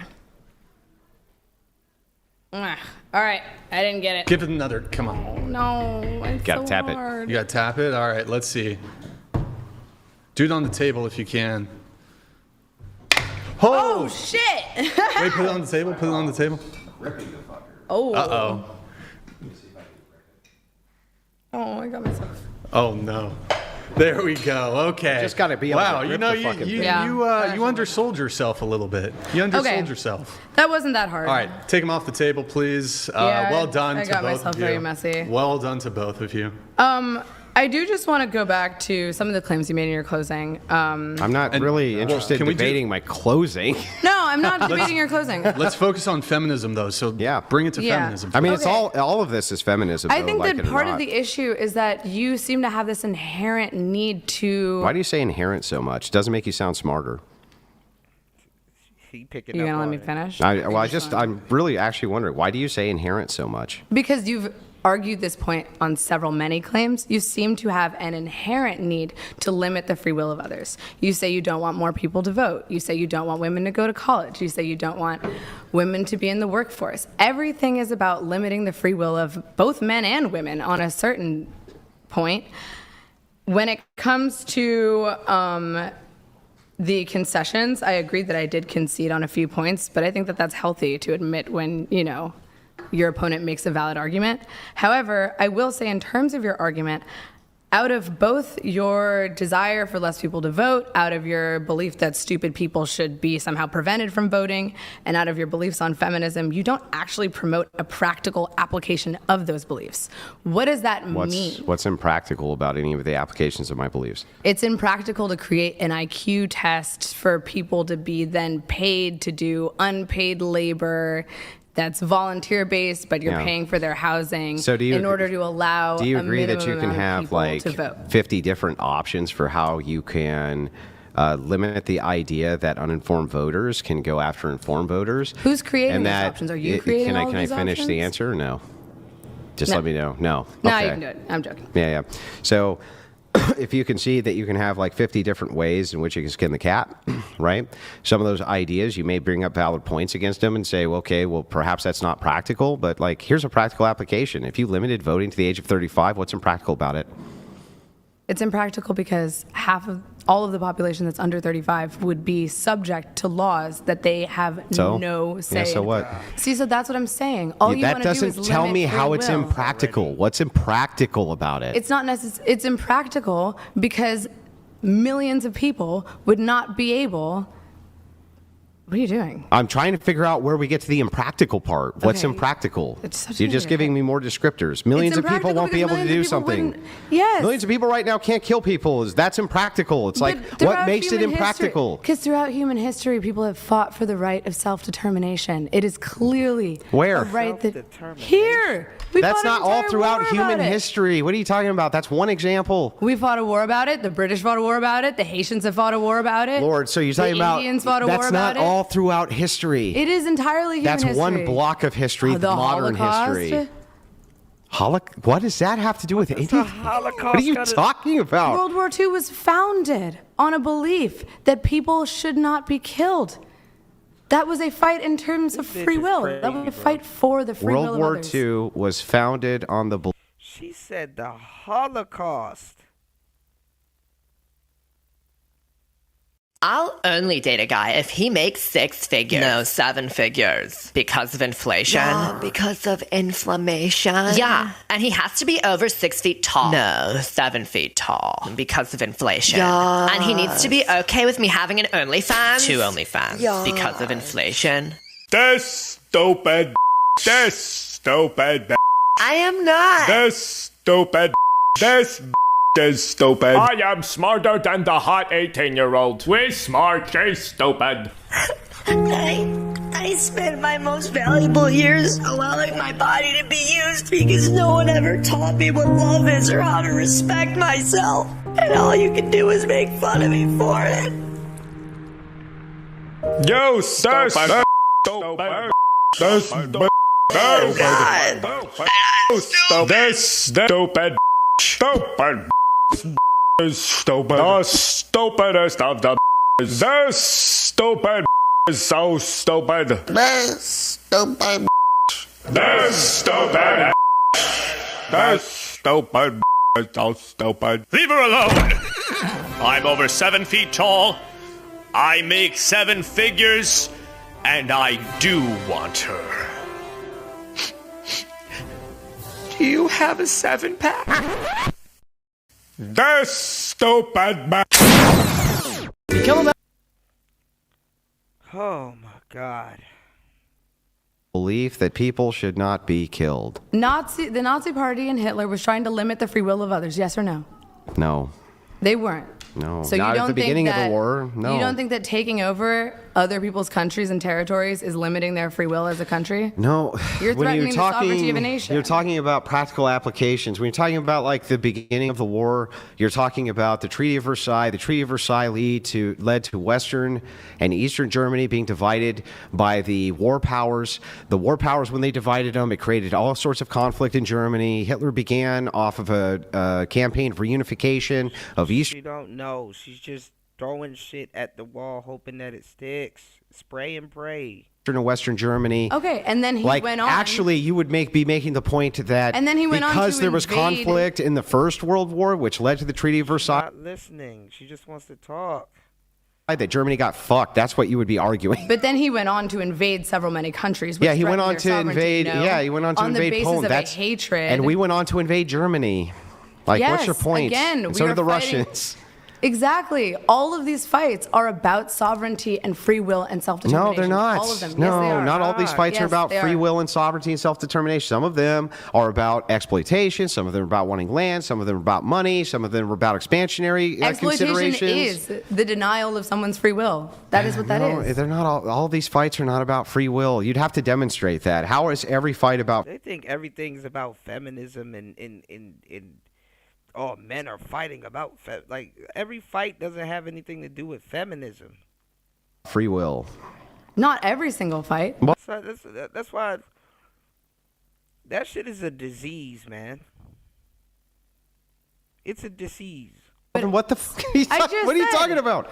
Thousands of fights throughout human history. People have fought throughout human history for their free will. Most That was the people statement I never made. fought in human history for the purposes of freedom or free will or anything Yes, else. they have. Okay, That's just I'll tell you untrue. what. Give me That's the just examples categorically before the untrue. 20th century. In fact, let's do it easy. Before the year 1700, name a single place on earth that was fighting for free will. The feudal system, we can talk about the invasion of France. The feudal system was fighting for free will. No, I'm saying those who fought against the monarchies and the overthrow of many queens and kings. The people fighting against monarchies were people who wanted to be the monarch. Not entirely. Yes, if you were basically fighting against a monarchy that is usurping waiting your for an free example. will, Give me an example. I'm waiting. if you are fighting against a monarchy that is usurping your free will, you are fighting against free will. But what I'm saying is, consistently throughout this debate, you have advocated against the free will and the sovereignty of other people. And I think that that is inherently divisive. It's inherently wrong. Why are you doing that? Yeah, so this would be the same exact answer for why it is that tribalism, I would want to divide tribalism because I don't like tribalism. So I would actually want it divided into larger blocks so that tribalism went down. So it's just bigger tribalism. I don't know. Well, you would actually at least have some sort of voting block that made sense, that wasn't completely decadent on social programs where all of us had to tribalize together to build these blocks, try to fight against everybody else. A terrible idea, always has been. You conceded that it is. You keep on saying I'm fighting against free will. But I don't think that a representative democracy You keep on saying is that I keep fighting against free will. That sounds like a two-party You system. haven't actually demonstrated for me. We don't listen. You're talking about a national system as two-party. Localized systems are not that way. Andrew, you literally said that free will is a privilege that people do not deserve. No. You literally said that. When did I say that people didn't deserve free will? When we were talking about the equal force doctrine. You don't even understand what I'm saying to you. So we'll try this again. I do understand what you're Tell saying me, to why me. is What you're it? saying to me is immoral and wrong. Let me show you. If it's immoral and wrong, tell me what makes limiting free will immoral. You are hurting other people. You are causing them pain. You are inflicting a net benefit, negative on society. So what makes And that? others. What makes that bad, though? It makes it bad because you are causing someone pain. How do you not agree with me that causing someone pain is bad?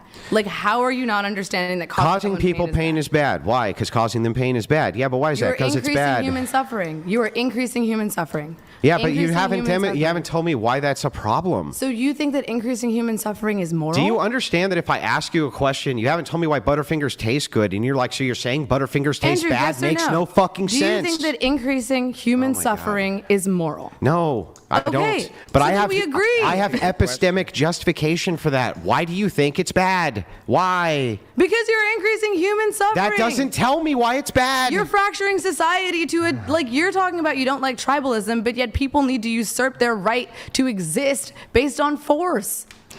That's They just need to tribalistic as it exert gets. their right to exist based on force. So then, force doctrine's true, right? By your definition. Okay, got Under it. force doctrine. So I just want to make sure I got this right. I'm just agreeing with your So definition when we start of with what it is. this thing is bad because it's bad, then let me try this. Limiting democracy is good because it's good because it's good. Ask me why it's good. Why do you think limiting democracy Because is good? it's good. But that's not what I said. I gave you multiple reasons as to why. Oh, it's I bad. think it's good because it reduces You're just not tribalism. listening to I me. think it's good because it reduces tribalism, and it actually voters then would have some sort of responsibility. And I think there's all sorts of perks which I've named for systems of limited, even monarchies. I think would be better than unfettered democracy. You're advocating for a monarchy? I think it would be better than a democracy. Are you joking? Oh no, not Are at you all. crazy? No, what? I'm sorry. So What you are trying to limit people's free will. Under a monarchy, you systematically have less free will. says who? You are not being represented by your government. Why is that bad? Because they're not acting in your interest and in the interest of the general I don't think. population. Oh, so my government's acting in my interest? Go ahead and tell me. Lie to me. My government's acting in my interest? Well, we've talked about NGOs. Is my and government acting in my interest? We would hope that it would. Is That's it? the point Is of it? representative Is democracy. it? Is my government acting in my interest? I agree that this democracy is Can you answer my flawed. question? Is my government acting in my interest? Sometimes. When? When it's not being a corrupt piece of shit. Yeah, when? What is it doing that's acting? She is unbelievably dumb. Like, if you didn't know me and I was to tell you how dumb this woman was, you wouldn't believe me. In my interest. I mean, by establishing laws that maintain So social force order. doctrine. It acts in my interest by using force That's doctrine. not force doctrine. Establishing a law. monarchy also can provide security of law using force doctrine. What But are you it's still talking not about? a representative democracy. You It's not haven't acting in your demonstrated why a interest. representative democracy is the ultimate good. Because why should you yield to a law that you have literally 0% say in who makes the law and what the law is? Again, right now, there's all kinds of people who make laws that I must obey that I had no participation in whatsoever. True or false? What laws? So you don't vote? No, even if I voted. That's the participation. So if I go to fucking Indiana, am I subject to Indiana law? Yes. Did I vote in any of them? No, but then you you're, voted then for a that president. then your whole entire argument just fell apart. If it you is become the the legal- case that people can make law, which I am subject to all over the world, which they do, including my own nation, which they do, even in a local municipality right next door to mine, which they do, and I have to adhere to them and can't vote in it, But if you become have a to legal say citizen that of that's place- immoral. But if you become a legal citizen of Indiana, then yes, you can. If Yeah, you become but- a permanent resident of Indiana, yes, you can. Okay, great. If you become part of the aristocratic But why fucking should hierarchy, you can. But why should you get to go on vacation and then vote in that place and then leave? That's the point. If you are a What do you mean? permanent resident, if you're saying if you go to Indiana, you'll be dictated to those laws. Yeah. Yes, but you're not a permanent resident. That's why you So cannot what? participate. Yeah, in you're just giving me state and descriptors. municipal But democracy. the problem with you is like you keep saying a representative democracy where everybody has an equal say in law is the best system because otherwise you're limiting their cognitive ability to have free will. And it's like, okay, but most laws you have no participation in which you follow. Almost all of them. In fact, you're following laws right now that were made before you were even fucking born. Most of them, in fact, you're following that which were made before you were even born. So you then had why would you the had response to that be to give me zero less power? participation. I don't Yes, think that which you. is why people fought for the I right don't to think vote. if one man has the right to make laws, that he has less responsibility to his kingdom I mean, than sure, you, the voter, because do. some laws were made before I was born. Almost all of them. Not almost all Almost of them. all laws New which you laws are follow made were made every before you year. were born. New laws are made every year. What's my claim, though? My claim isn't whether or not new laws are made every year, but whether or not most of the laws which you follow on this planet were made before you were even born. How do you justify a monarchy, though? That doesn't make any sense. So because I follow laws that I made just before I gave was you. born, Listen, I should get to exist you in a have not monarchy? even justified yet why a democracy is good. All you say is because we have more participation rights in law, and by not doing that, we're limited somehow. But it's like most of the laws you follow, you never participated in. It is limiting to not be able to actively participate in laws that you consistently. You don't even have political power right now. You have to bank on tribalism for political power because you have zero. So then why would removing millions of voters give me and others, Because you have the ability to hold those voters accountable like you would a monarch. That's why. But I can currently hold my congresspeople accountable through my vote. No, you can't. How do you hold a monarch accountable, Andrew? How do you hold a monarch accountable? If you think accountability is they can do whatever the fuck they want, leave multimillionaires, and you just voted them out of office, great. I don't consider that accountability. How are you holding a monarch accountable? Well, a monarch would be overthrown for having unjust laws. So then why would Do you you know what advocate happens for a when they're system in which overthrown? the only way to overthrow this powers that be is through violence? Yeah, if a monarch gets overthrown, they get killed. It sounds like you're moving us backwards. Why are you advocating for more violence? Aren't you supposed How to be is a that Christian? an advocation of more violence? You said you want a monarchy, and you said that the way in which to control a monarch is through violence. Democracy has not prevented social violence at all. In fact, it has increased it. Are you trying to tell me that in the last decade, democracy has saved us from political violence? Are you fucking serious? No. Of course not. It's But a monarchy ridiculous is not going to standard. save us from political violence. If people if are it is really the mad about the case- right that they don't have Yeah, yeah. free choice. Let's Listen, give them less. Listen, I'm not even advocating for a monarchy. Yes, you only are. You telling just you said it. that why a monarch would be worse than unfettered democracy. And you haven't justified that why a I monarch have. would be With better. limited democracy, I've shown you all the benefits for reducing tribalism, the NGOs, all the things that you hate under your current. But why stop. can't an Under NGO your still current, exist in a limited democracy? Under your current, because you can hold the voters who are in the limited democracy responsible. You How? publicize their names and their votes. You want to dox voters? Fuck yeah! What the fuck is wrong with you? I'm sorry, you don't want to know who votes in your interest? But you're like encouraging violence against those people. They're going to be harassed. I guess constantly. they better fucking vote I right. literally just signed a document saying I couldn't dox the studio. Why can't I dox the studio? You're then? entering a private contract. Is Brian representing you in government? No. Would you ever elect a politician who was anonymous? But that's how we know who the legislators are, not the voters themselves. Again, I want to hold both of them accountable. Both. That just sounds like you're increasing the amount of violence against those people. How is that increasing violence? Because if someone votes in a way that I do not disagree with, and I'm a crazy motherfucker, I can go and shoot them. It's opening so many people up to vulnerability. You can do it right now. That's how you know you or that's how you know you or other people are on bullshit. That's how you know. Caveman dropping some gems in the chat, y'all. Take a look. Anyone want to vote if they're like just? Hang on, this is real quick. Just real quick. So real quick, right now, aren't there millions of people who publicize who they voted for? Yeah. How come they're not getting shot? Because it's their choice. And they would still be their choice. We all have the right to vote, though. Lord, why would that make a difference? If we all have the right to vote, then we can't get mad at people it would for actually, voting for someone if we it don't is like. the case that you thought that political violence would increase based on how many more people have the right to vote or less people have the right to vote, if more people came out saying they voted for the political candidate you don't like, you should see an increase in political violence, and you don't. But if only a few people have the right to vote, and if like our millions politicians. Bitch, if was a fifth, we'd all be drunk. If was a goddamn fifth, we'd all be drunk. Okay. Uh-huh. But they're elected again. They're still elected officials. So? If only, we're talking about the right to vote, not the right to be a politician. Uh-huh. If only a few people have the right to vote, and the rest of us are all disenfranchised, and we see that that person votes against our interests, and we have absolutely no other way to control them. Yeah. What do you think is going to happen to those people? The same thing that would happen right now.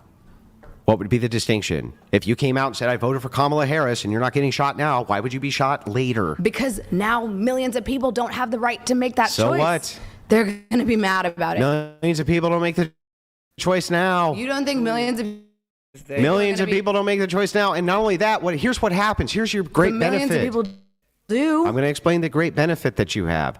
If you have it set that way for voters, right, where you have a voting which is at least somewhat elite based on the fact that the NGO and the lobbyists can bribe that electorate group, especially if it's public.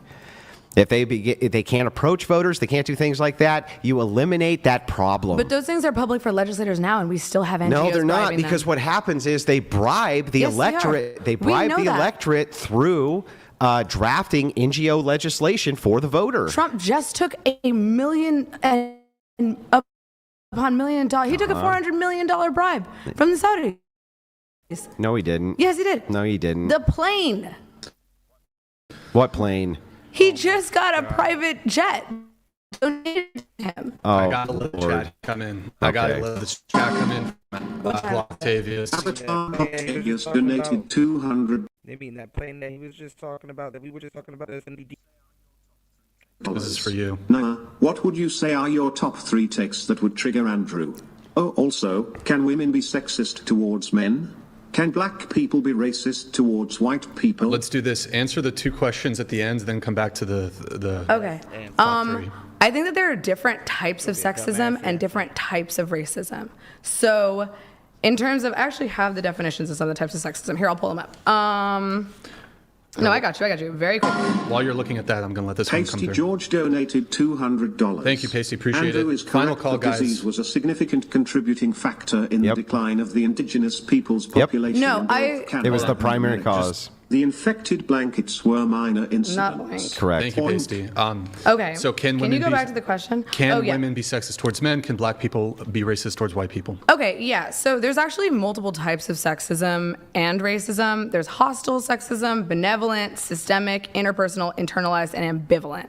Now, I think that women can be all of those except for systemic and institutional. Institutionally, if you don't have power, as in you are not the vast majority in a government and you are not actually trying to remove others from institutional power, then you can't do that, especially if you don't have the power to. But isn't... Wait. Let's just get through the whole thing. Okay. But I think that you can be hostile towards men on the basis that they are men, and that would be hostile racism. And I think that you could be interpersonally sexist towards men on the basis that they are men. And I also think you can have internalized sexist beliefs about men. And then what about, can black people be racist towards white people? Would it be the same? Basically the same, yeah. And then it seemed like Andrew wanted to bite on that really quick, but for the top 3 takes that would trigger Andrew Wilson, what would they be? Top 3 takes that would trigger Andrew Wilson. I don't know. Humans deserve free will, I guess. Okay. I didn't even think that was a triggering. I thought that was a universally And accepted two others, statement. if you have any? Honestly, I kind of like trolling Andrew and like trying to piss him off because I think he does do that to a lot of his guests, and I'm sure that that is annoying. But you know, It is what it is. Well, let me know when you succeed at it. I don't know, man. You did kind of rage quit there for a minute, but You mean I went and had a cigarette and then you went and had a cigarette? you were very upset and then you left. That to me is a rage quit. But okay. You mean you conceded the debate and I said, okay, I'm going to go have a cigarette? No, you got very, very upset, man. Oh, okay. That sounds like coke Very, from a very person who upset. lost the debate, but It okay. sounds like you're kind of lying to yourself because you Okay. don't want to feel emasculated. But Okay. So if I'm a person who every single debate that I do on this podcast at about an hour to an hour and a half mark, I stop and get up and go have a cigarette, do you think that I'm going to like change that behavior because you're here? no. Okay, so then it would follow that I just got up and went and had a cigarette because I that's think what I that said I the was going to specific do. timing of when you did that Andrew, was you- a bit specific. But anyway. Andrew, It you was a wanted bit to wanted to respond to her position on like it sounded like the Yeah, systemic she would have to. The problem with sexism. this is like when you're talking about systemic, she's very conveniently only points to hierarchical government right at the top and says, well, because that's male right at the top, then it can be systemic, but it can't be systemic unless there's at the top echelons of government. And it's like, okay, but what about like schools, which are completely inundated with women? Most of the teachers are women. Most of the institutions are women. Most of the people participating are women. Like overwhelmingly, that's a female institution. It's like, so can't teachers at the very least show sexism towards men? Systemically, if an entire school decided we are not going to hire male teachers, yeah, I'd say that's No, how about like just systemically, most of the teachers decide that they're going to institute standards which benefit little girls over little boys? Do they do that currently? Yeah. Yes. What standards? Oh, just even things like hold still for long periods of time, be very quiet in class, fold your hand, clasp your hands. When we look at studies for how boys learn versus how girls learn, boys are much more rambunctious. They need breaks for much longer periods of time. Rough and tumble play needs to be encouraged, things like that. So schools definitely favor young girls over boys. Well, I would say part of the reason why you have to sit still and be quiet in class is to maintain class order so that you can learn. And I would also say, as a young girl who's very rambunctious, that does negatively benefit some female students as well. Well, that's really silly then, because the negative outcome would be on co-ed schools, which is what feminists push for. Whereas we used to have sex-segregated schools where you could teach boys, based on how boys benefit from being taught and girls.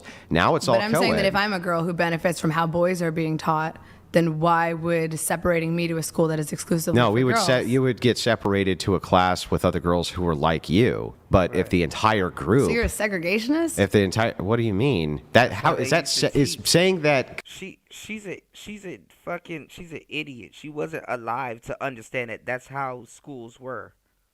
That's how they used to teach. Co-ed schools have worse outcomes than girls or boys only school. A segregationist? So what? Like, what do hang on, you answer my mean? question first. You plan on segregating boys and girls and separating them so they're not in the same schools. Yeah. And you want that universally everywhere. Yeah. But what do parents want their kids to be in classrooms? Why would with? they want that? So that they can learn how to socialize with the opposite sex, maybe? They can learn how to socialize with the opposite sex, like after school events, various things. Like if you got sisters, you would go to them the same way that we always did But before not we had all co-ed boys learn schools. the same way and not all girls learn the same way. But inside of those schools, it would be up to those schools to segregate those students who learned in different ways to put them in special education Okay, so classrooms. why not just do that in co-ed classrooms in Because- which you have students who all learn the same regardless of gender because of be in the same room? because of universalization of the rules favoring one sex over the other, which they do. Okay, but if you had a co-ed classroom in which all students who learned a specific way, regardless of their gender, were in that room, why not separate them on the basis of learning style instead of just the basis of sex? Yeah, so if you're asking me, like, why wouldn't we take X amount of these kids and separate them over here and separate them over there? It would be just a resource issue. So we're already looking at 5% GDP. If you were to have all girls schools and all boys schools, right? And you separated them on the basis of all girl, all boy, you would be able to limit resources and allocate them much better to those genders. Okay, but in public schools, That's public if there- schools. I understand that. So in public schools, there's a certain amount of schools per district. Yeah. If you were going to separate all of those schools, then there would be either double the schools for You could use the district same or just amount. half the schools You in could the use the same amount of resources to double the school. So if it's the case that right now you had a school which was co-ed, right? You could split that school in half and still make one side boys only, one side girls only if necessary. That happened many, many, many times. Why not just do it based on learning style? Because instead of, because again, it's the same amount you if have you're not X amount of allocating resources which are allocated to a group. If you begin to try to relocate every individualistic student into whatever core group you think they might learn best with, ultimately, rather than gender segregate, you know that the core, at least most of them share, and then pick those like the problematic kids. I'm gonna let y'all know most of the teachers that's teaching y'all kids in these schools are just like this woman right here. Out of that pool, you're going to save a shitload of resources. we tried that with black people, and it did not go very We're well. not talking about segregating based on race. But I mean, if you're segregating based on sex, what if one group is then funded less? And I mean, want you what to if think do that? about- So what if, let's say, what if we Yeah. did do that, and then there was a case in which teachers who were majority female were systemically discriminating against young boys. Yeah, then you should get rid of those teachers. And they defunded Yeah. the schools that were boy How would only. they defund them? Or they choose not to teach those classes, or they choose to teach those classes in a way that is not actually helpful to young boys. Yeah, you could get teachers in that would do all male, definitely do all male classrooms. They have them right now. And not only that, we always had this, by the But way. see, this is, I think, the issue. Hang on. with Let's what- get into it. Yeah. So for instance, let me give you another few core ideas here. If it is the case that you had sex segregated schools, do you think sex and sexual intercourse and teenage pregnancy and STDs in schools would go up or down? It depends on how we're teaching sex education in this No, class. just like trivially, if there's no women around, they're not going to get pregnant, right? I don't know. If people want to have sex, they can find the ability to sex. Oh, I this see. Is, So you know you what this think- is giving? so It's you- giving like the number one birth control. Is So let me abstinence. just make sure Girl. I got this right. If girls and boys go to different schools, you don't actually think that they would be having underage sex more or less. Do I have that right? I don't think that we can necessarily say if it would be more or less.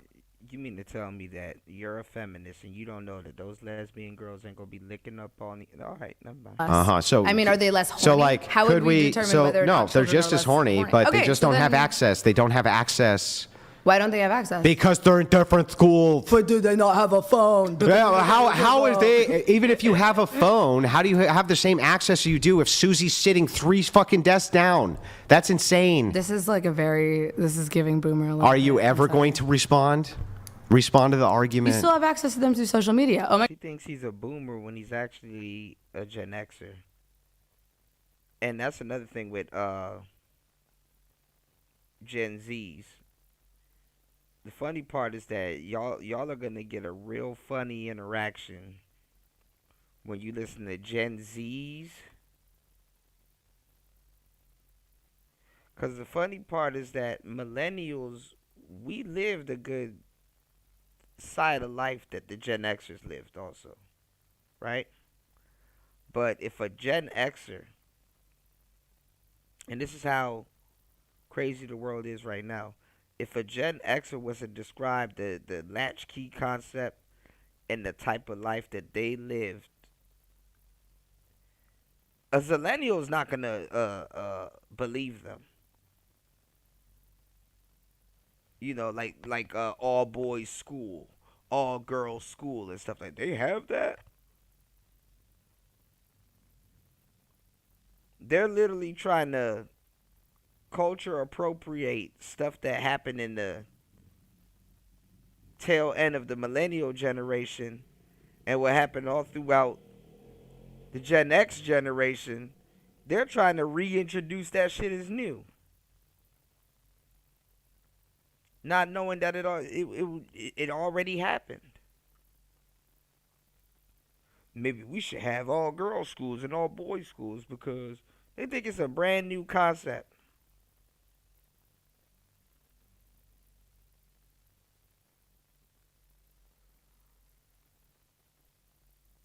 And guess where they learn it from, y'all? YouTube. YouTube told them that. Fucking dumbasses.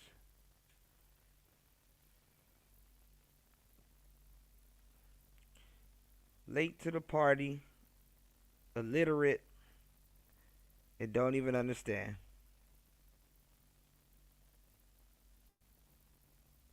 don't even know why they're using social media, honestly. You know what I'm saying? What social life are you trying to restore? You had a social media before you had a social life.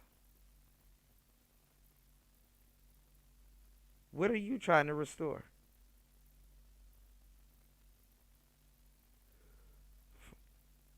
And sadly, shout outs to the real Gen Zs though.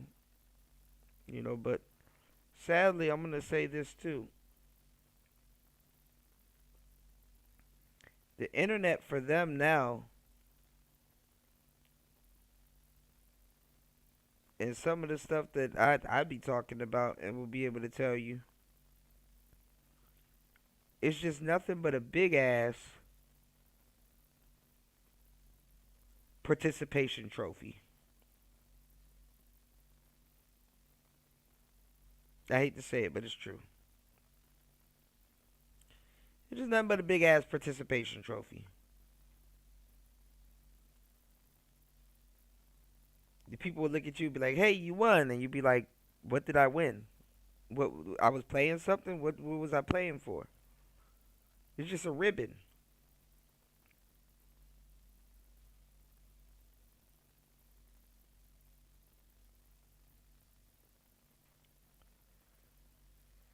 Men aren't even getting married no more. Just looked at as a big ass utility.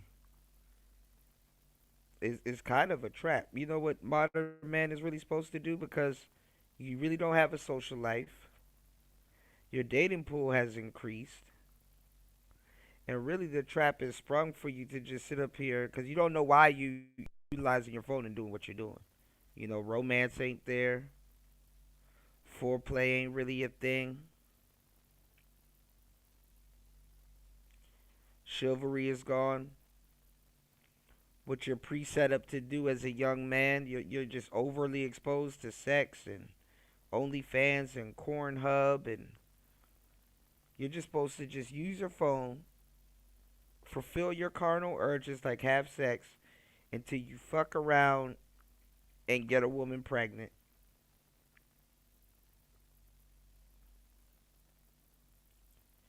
And then you get your resources took. And then that cycle starts all over again. Until you realize what you're using your phone for, restore somewhat of a social life, and realize why you need and would want a woman. On your own term. Till then, you just gonna follow society. Be duped into using your phone to get some woman knocked up and get your shit siphoned. And if you don't believe me, look around. Everybody's doing it. It's sad. I'm here to help. Y'all hit the like button and support the show. Warning the young brothers. But y'all not going to listen until it's too late. Because that's literally your itinerary. You know, I can't get more blatant than that. You gonna think I'm lying. Your phone is an external organ. That shit is just glued to your fucking hand. You feel naked without it. You don't know what to do without it. You don't have a social life. Imagine that. Feeling naked without a piece of electronic. Feeling like naked because you don't have a certain electronic on you.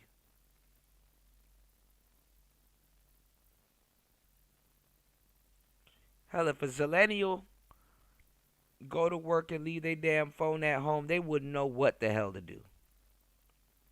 It would eat their ass up.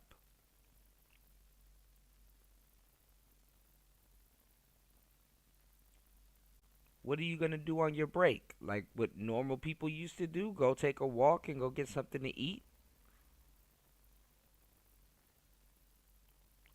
Grab a newspaper, nigga. Learn how to read.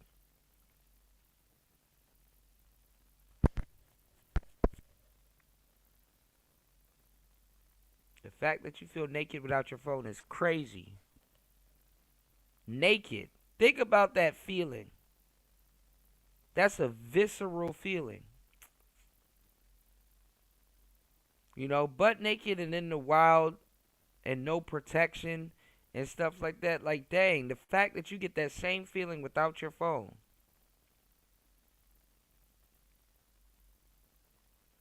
Addiction.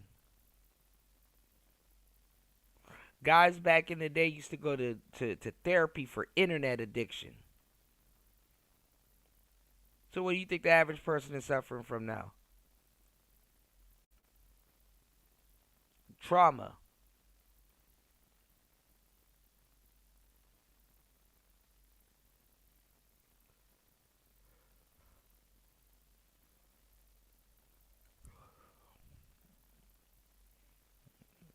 Niggas used to go to fucking therapy. Oh, he's not spending time with his family. All he does is think about that damn game, and he's on the internet, and we need to use the phone, and he's on AOL, and now that shit live in the internet live in your pocket. Honestly, it's to the point nowadays the world is so dependent on it. That phone that you have in your hand can determine whether you get rich or not. Not even necessarily some of the moves that you can make in the real world. That phone that you have in your hand can either determine if you get rich or not. As a matter of fact, the reason why a lot of y'all won't get rich. Oh, I'm going to go there. The reason why a lot of y'all won't get rich. Because some of y'all, it was your birthright to get rich. Right? But the funny thing is that the thing that can make you rich that's in your fucking hand is the reason why you won't get rich. Because if you don't know how to utilize that thing that's in your fucking hand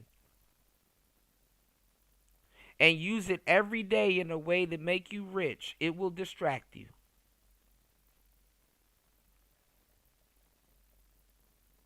Yeah, no goals, no determination, no creativity. Oh, man. LT, man, think about it. Oh, wait, I'm doing something that I shouldn't be telling you to do, which is think. You know, we're too busy to think. Oh, I got so much going on in my life. I'm just so busy doing so much. Who needs to think? When you have ChatGPT, ChatGPT can think for you. Why even think? Why don't I just become an NPC?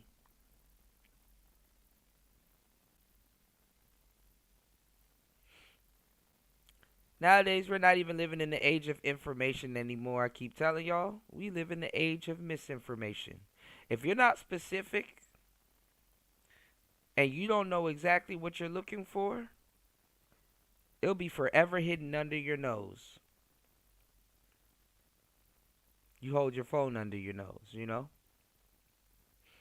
Sad, but true. Oh my God, hey, you want to meet up? There you go. And is it easy to meet up with them if you're not in the same school? No. I thought you just wanted to split schools in half. It's some. Okay, you could do they're it still gonna for be there. some. Okay, but then for the other many ones- open campus schools especially, right? A lot of y'all are doomed to sound like this lady on the screen. Especially high schools are so large, you could split them in half, and it would be like how a lot of high schools are now, where you have one here and one just down the road. Okay, and then they'd walk just down the road, and oh my God, look, here's all the bitches. You Like- still don't have the access for talking to them, for arranging it. It's not to say that wouldn't still happen, but it would necessarily reduce that, wouldn't it? Just necessarily, it would be trivially true that if they did not have as much access to each other, the chances that they're having sex is at least trivially going to go down, right? Sure, but why not just increase the level of sex education in this? Yeah, because we've done nothing but promote sex education in school, and it I don't has know, not man. done anything to reduce the idea of STDs in kids at all. I think that very much depends on the state and the district. I think that No, very I much is very dependent on the much school. don't think we do so. not have a universal And by sex the way, education let me curriculum. just ask you, in this like, country. this we is literally so, don't have that. This is such a thing that's common sense and drives me crazy with the left because they're so disingenuous about this. Do you really think, as you tell me, kids are smart and they have smartphones and they're going to fuck if they want to fuck, They are. but they're so fucking stupid they don't understand what sex is? What?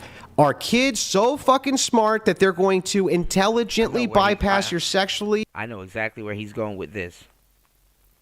segregated schools in order to find each other to have sex, but they're so fucking stupid they don't know what sex is? No one is claiming kids don't know what sex is. We're claiming Boys and girls. Here we go. that they don't know how to have sex safely. Oh, they're so smart they can do that, but they can't figure out how to put a fucking condom on. Apparently. Apparently. I mean, we see it all over the country. Uh-huh. Children who do not have access to sex education have a tendency So these little to have fucking more MacGyvers are going to figure Can't get on YouTube and learn how to put condoms on. You get on YouTube for everything else. You can go play Minecraft all fucking day, but you can't put a condom on. Okay. out how to grab their smartphones and MacGyver out how to fucking navigate to find each other. How much times during this debate she said, go on Google? Andrew never once suggested to go on Google. Fuck, but they're not going to been- be able to figure out how to slap a condom Andrew, on. you've never been a child with a phone. I have, and I can tell you, it's not that hard to find What do people you to mean? fuck if you really. Never been a child with a phone. She thinks that's a flex. Is it really hard to Google how to put a condom on? Yes, but a lot of kids just genuinely do not know or do not care. Or they're allergic to latex, or it hurts. They're or they so don't like fucking it. smart. And by the way, the idea too that religious parents don't instruct their children on what safe sex is I didn't say is religious insane. parents. I never said that. And by the way, the other problem that you have here is again, you're attributing that these kids have MacGyver-like stealth fucking, prowess where they can meet up with each other, plan all this coordinated when they're in sex segregated schools, but can't figure out Fucking dumbass woman. You never grew up with a phone. Well, oh, okay, bitch. Whatever. I wasn't a spy kid. That's a joke. If y'all don't get that joke, oh man. Go look up Spy Kids. You gonna laugh. It's like somebody saying, you never grew up with an Apple Watch. Shut up. to put on condoms or take birth control. That's fucking insane. They should, but it's not even about putting them on. It's about having access. I didn't know how to have access. They would to birth still control have. They until still I have the learned it same in- Have free clinics. access. Cool. They're just in sex segregated But schools. they just don't know. But You never grew up being a Power Ranger. Like, what the fuck?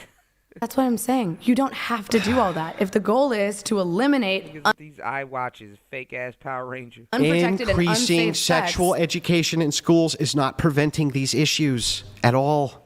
Yes. Especially not when it comes to learning and how the rules favor little girls over little boys. It's not helping with any of that. How is sex ed helping with that? Sex ed.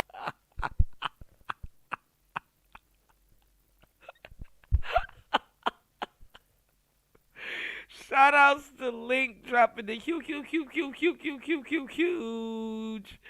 $5 on the Cash App. Link says Spy Kid niggas.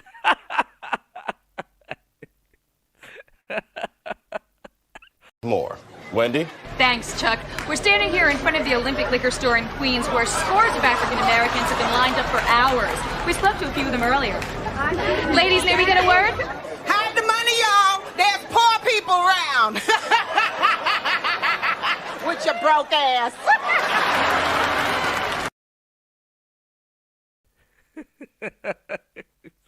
Spy Kid niggas. Oh my God.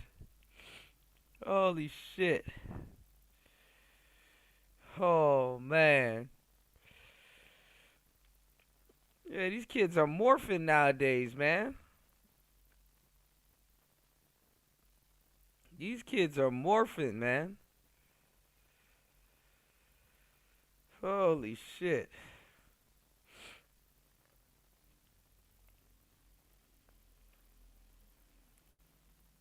I'm telling you, man. Shout outs to Link. You said you better than me. I can't watch this. I'm watching because I'm watching with you, but I can't watch. Man, this girl is annoying. And I'm not going to say I fear this, but I know it to be the truth. You know, it's like,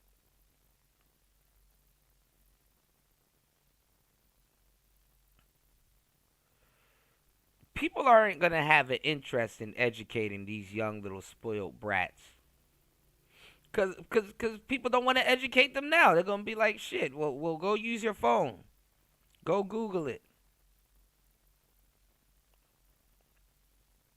In real time, leaving these kids to their own devices. You know? Leaving these kids to their own devices in real time. You know? And it's like, here we go.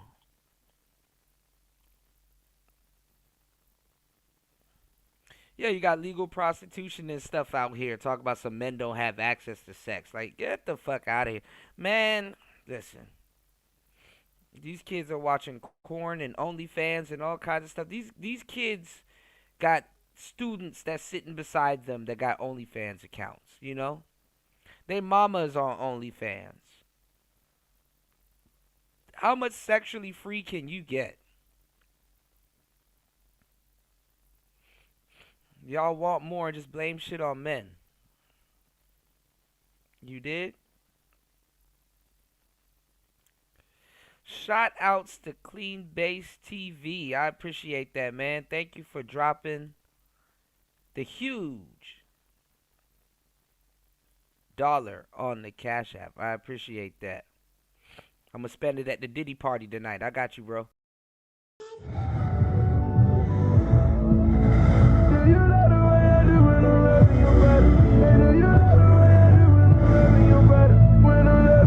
Shout outs to Clean Base TV, man. I'm going to go get me a bottle of some baby oil. Thank you, bro, for supporting the show. I appreciate you. Oh, Lord.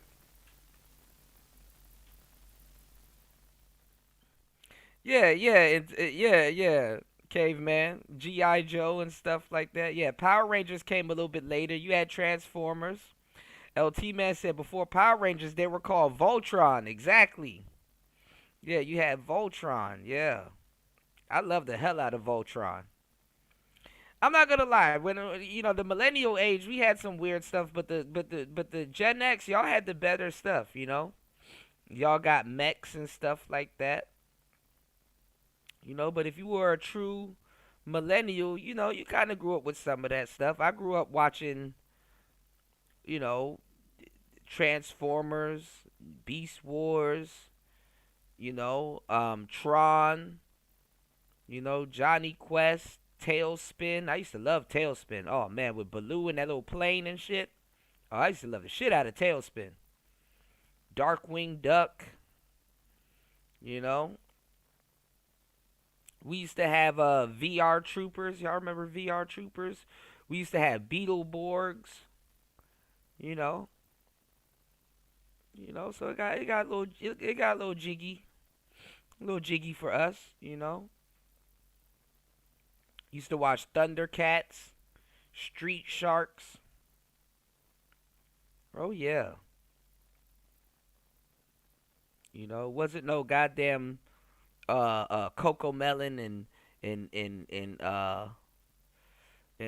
know, and all the I didn't watch that shit on a tablet. You know, we used to watch TV.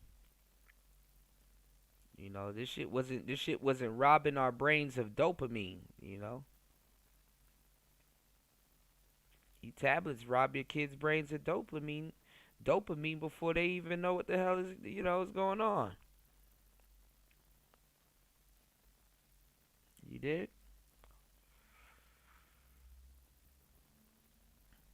I'm not gonna lie. If they put out some Baby Oil Diddy edition, what's going on, Most Man? Diddy niggas. Yes, sir. Shout outs to Most Man in the building. Yes, sir. Hold on. I got you, bro. Hold on. I got you, bro.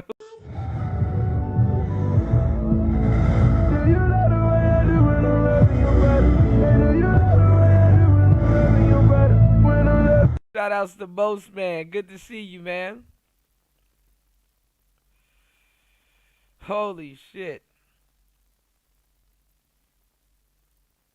Mr. Bucket, the balls pop out of my mouth. That shit is crazy.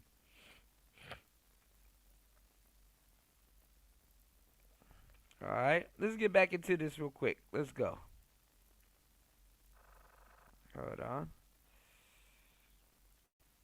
So that kids know where to go. Like, I learned what Planned Parenthood How was is that helping with the bias towards little girls over little boys in school? How? Oh, shit. Hold on. Well, hold on. I got you, LT, man. Hold on. I got too much tabs open. Hold on real quick.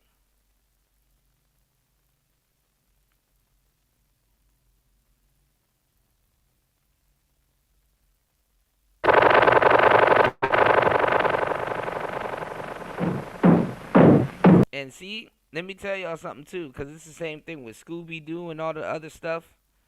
They used to use a lot of cartoons, y'all, to promote smoking. You know? Now, I know a lot of y'all don't understand this, so I'm going to throw this out there. You know, you got like beers like Budweiser, which is considered an old person's beer now. Pabst Blue Ribbon, which has always been considered an old person's beer. But we're going to use Budweiser, right? Budweiser is considered an old man's beer. So what did Budweiser have to do to make Budweiser more young, cooler, and hip to the younger people? They had to advertise it to younger people, because guess what? Who was calling it an old person's beer? Older people. Oh, my daddy used to drink that. My grandma used to drink that. My pawpaw used to drink that. So guess what Budweiser had to do? They had to advertise to younger people. Then what you start seeing in the stores? Lime-A-Ritas. Cigarettes. They had to make cigarettes cool.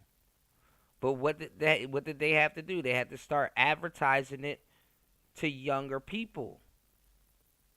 Making it cool to smoke cigarettes. And YouTube tried to fake do that shit, but they try to fake do it with cigars and stuff like that. Like younger kids are gonna smoke cigars and shit. But anyway, yeah, that's what they do. So now,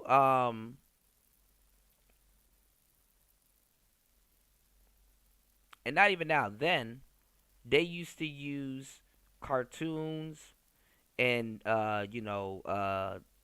advertisement with cartoons and basically cartoon characters and stuff to advertise for cigarettes. So if y'all go look back at the lore of the early 90s and 80s, you will kind of see cartoons and certain cartoon characters that were deemed cool. You will see them smoking cigarettes. Hell, you see Popeye had a pipe in his mouth.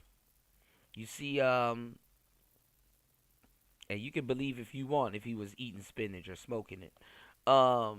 You know, a lot of those old characters, they had cigarettes and cigars in their mouth.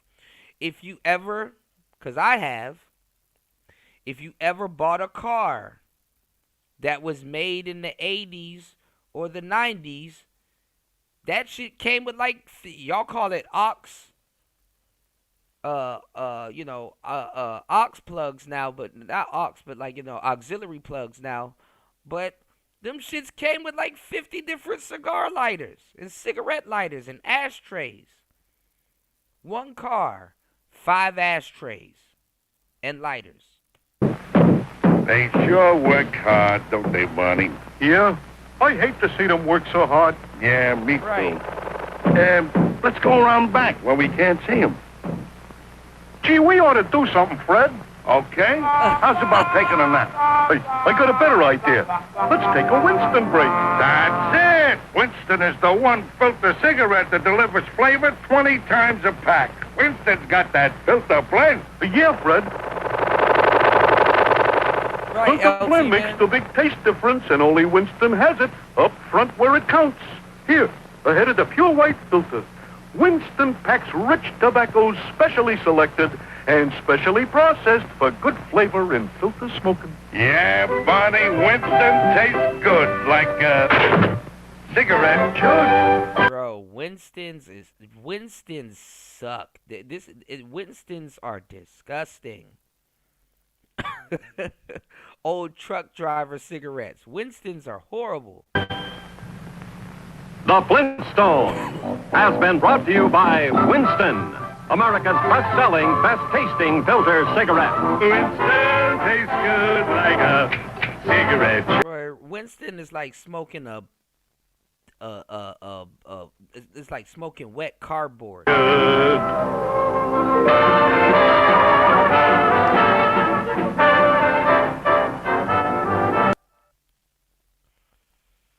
All right. Speaking of Diddy and baby oil. Is that where baby oil comes from, bro? Oh man, I didn't even know the show been going on for a long time, y'all. Y'all hit the like button. Thank you guys for supporting the show. Let's get through this real quick. We almost done. Not sex education. Yeah. Are you talking about safe sex or the bias? Yeah, towards what I'm children? telling you is that you have additional benefits with Right, sex-segregated cartoons and toys schools where on we're top connected. of the primary benefit of not having favoritism over one sex over the other. Okay, but there are a lot of ways. I feel like one thing that I'm really not loving about your Yes, absolutely, absolutely, LT man. And remember when Budweiser used to have those frogs? Budweiser.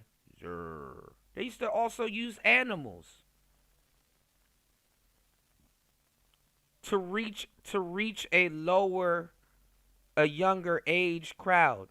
See, the thing is, the reasoning behind a lot of that too, even like wine coolers and beer companies and stuff like that, you know, the thinking behind that is that they already got the older crowd.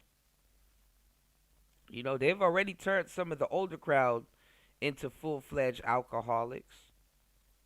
So who you go after next? The younger people. argument is how different you claim girls and boys and men and women are. They It are feels very different. They're not that different. We are 99.9% similar. And how similar are you to a chimpanzee? The same. So are you very different from a chimpanzee? Yeah, but we have multiple chromosomes different than chimpanzees. We Wait, have I'm one sorry. chromosome You off. just said we're 98. I'm sorry. How much? 98%? No, 99.9% similar. to 99.9% Actually, can you Google that? similar. How genetically similar are we to chimpanzees? Yeah, pull it now up. I kind of want to know. How genetically similar See, these people are Google scholars, bro. That's scary. are human beings to Are chimpanzees? we the same species? Yes or no? Pull it Andrew? up. Of are course we the not. same Of species? course not. No, Oh, I'm not talking men about and women, us yes. Yes. Humans and chimps share a surprising 98.8% Oh, of see, their so DNA. we're less similar to chimpanzees. 98.8%. And we're very fucking different, aren't Okay, 99.9% is the difference between one Mhm. chromosome. Yeah, but A do you singular understand chromosome. that if you're 98, or like almost, by the way, that's almost 99% similar to like one of your ancestral cousins, and you have that much of a stark difference, that a 0.1 percentile can mean a huge difference. And it does. And here's the things that it means a difference in. One sex can reproduce, the other sex cannot. One has physical characteristics that the other one does not. One has strength advantages, the other one does not. Shout outs to Most Man in the building. Most Man, what you been up to, man? Always good to see you, brother. One has emotional problems due to hormone regulation built into the body for reproduction that the other does not. The list goes on and on and on of the distinct differences between males and females, and they're huge. I actually wrote down all of the distinct differences between men and women. So in terms of the physiological, yes, men have denser and stronger bones. They're 34% denser. The difference in average, we have difference in skull shapes and jaw shapes. Men have higher muscle mass percentage than women, which attributes to the strength. Women have... You have to read that. You have to read that. You're just now finding that out. You need Google to tell you that. higher body fat percentage. Men on average are 7% taller. And then mentally, it's mostly hormonal differences. As we You can both also, agree. you missed reproduction.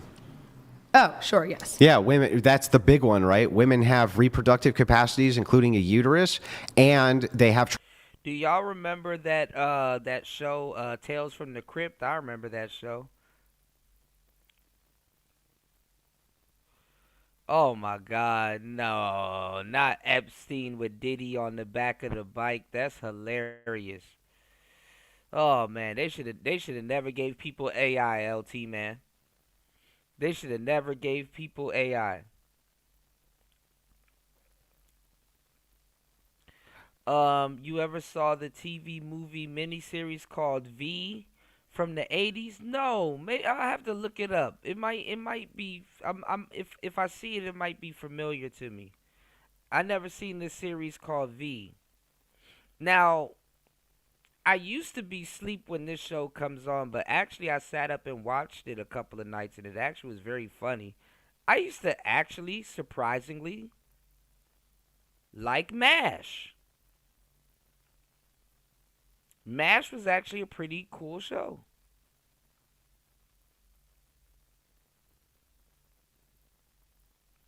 It was the the intro video that used to get me.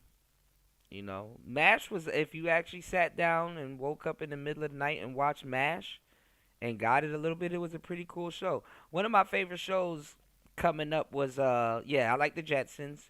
One of my favorite shows coming up was was Cheers. I used to like Kelsey Grammer's stuff. I love Seinfeld. Seinfeld was extremely underrated. I used to love the hell out of Seinfeld. King of the Hill, obviously. A lot of shows. Trouble with hormone regulation due to the fact that they engage in reproduction, It's right? so funny that you say women have trouble with hormone regulation, and all the time I hear how hard it is for men who have testosterone and how hard testosterone No, is. you don't. You don't Yes, I hear do. that. It's the fountain of youth for men. It keeps men young, and it helps with their mood. What you'll usually hear about for Is that what's wrong with you? testosterone in men is that if they have lower testosterone, they have trouble with mood regulation. Okay, yeah. So If you're men talking tend about to have- women, though, they have trouble once per month with hormone regulation due to their reproduction cycle. Sure, but that's not a ridiculously huge difference. It's a massive difference that 12 times a fucking year you have significant hormonal issues. Yeah, Seinfeld was Seinfeld was really good. It was a show about nothing. So you can do everything when the show isn't really going in a certain direction. By the way, other significant Genius. hormone issues come up with the use of birth control, the use of things like Tales from the Crypt, though. Tales from the Crypt was a good show. Hercules was a good show. I wish they really no. I don't want them to redo it because they'll fuck it up. Hercules and Xena was a good show, though. I used to watch both of them, Hercules and Xena. And then there used to be this weird show with this dude. I'm not sure if he had it was some type of F-body car. I'm pretty sure it was a Trans Am. But there was this show with this other weird dude, and he looked crazy. His name was Nightman. His name was Nightman. I don't know if y'all remember Nightman that used to be on for a little bit. I used to like the I didn't know he got shot until later on as a kid. But I used to like The Crow also. The Crow was the show. I used to fuck with The Crow. Bro was cool as hell. He remind me he remind me of Sting and stuff like that. He remind me of Sting. I'm getting flashbacks now, with wrestling. Rhea Ripley, she remind me of Sting mixed with China. And I was just watching the Wolfpack earlier, but he remind me of Sting. The Crow, what was I about to say? I was just watching a wrestling show not too long ago. And I was looking at this replay of Stone Cold. He got his own podcast. And I don't know why I think he had Goldberg on there. And Goldberg was, being not necessarily unhinged, but he was talking about like the old WCW days, and Goldberg, he said something crazy, which is true. He was like, Stone Cold kind of made him, which he kind of did, but he kind of didn't. Like, I knew what Goldberg was talking about, but it was kind of true. But it wasn't kind of true. Yeah, Caveman, I'm about to do a new show over on Rumble soon. But I'm gonna do a couple of test videos here on YouTube. I need to talk about the kayfabe, how the kayfabe changed. So I'm working on that video now. So I'm getting all the wrestling from the different eras and just kind of going over the difference of the kayfabe, being very detailed with it so YouTube won't be on my ass about it. But it's definitely for sure gonna be up on Rumble. Shout outs to War Master. But Stone Cold did kind of keep Goldberg going, you know. But Goldberg and Stone Cold, even though both industries had, their bald-headed it guy running around, Stone Cold and Goldberg were two different types of guys. Goldberg was feared. Stone Cold wasn't necessarily feared, but he was a rebel. You know what I'm saying? And then also, too, I'm going to get into other stuff, too, because I would say that WCW kind of, went downhill because they didn't have a Rock. And then their wrestling was a little bit different. Like, even their ring sounds were different.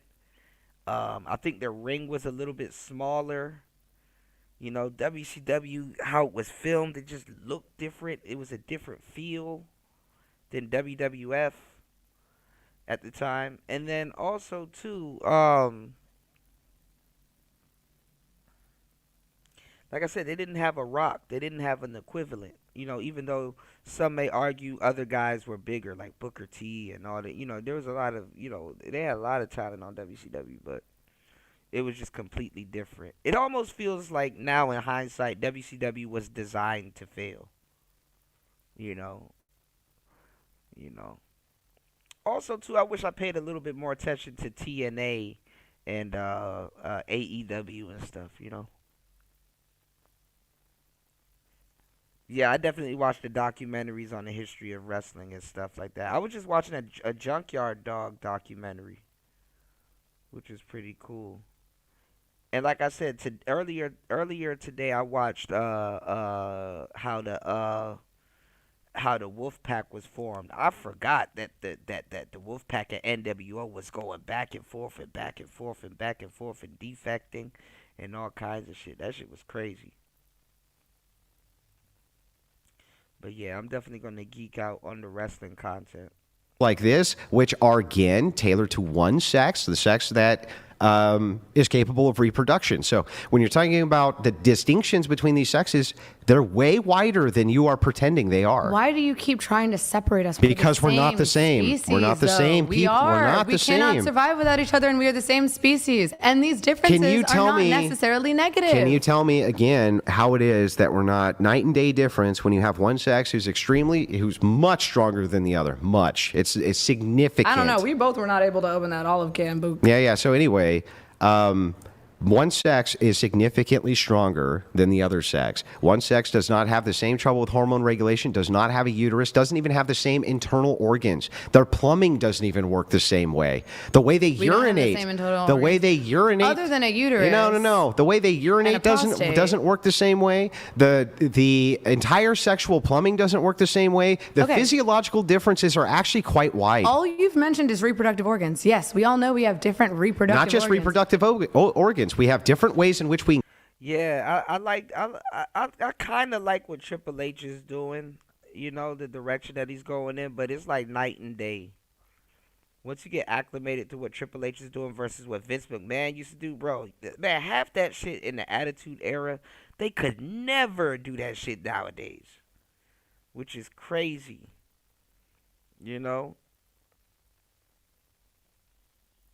I was watching some crazy shit. Like, the Attitude Era was oof. Engage with the world due to the different types of hormones we have and how they're regulated in our bodies. We even have different brain patterns of how we think. Yes, that's true, but that's not such an horrifically and exclusive and large difference that we should treat each other differently. In many cases, no, and in many cases, yes.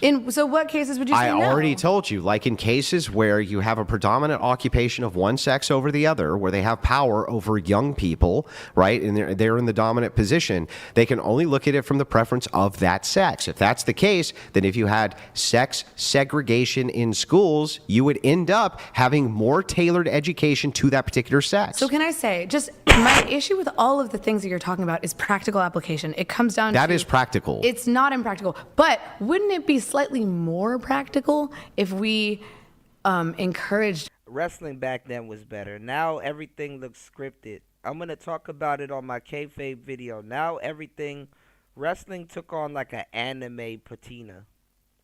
The kayfabe. Like, the shit is like Dragon Ball Z. And I get it because the younger generation, you know, Gen Z and stuff like that, they grew up watching Dragon Ball Z. So you got to, the kayfabe kind of has to match how they look at what they think fighting is. And it's like watching.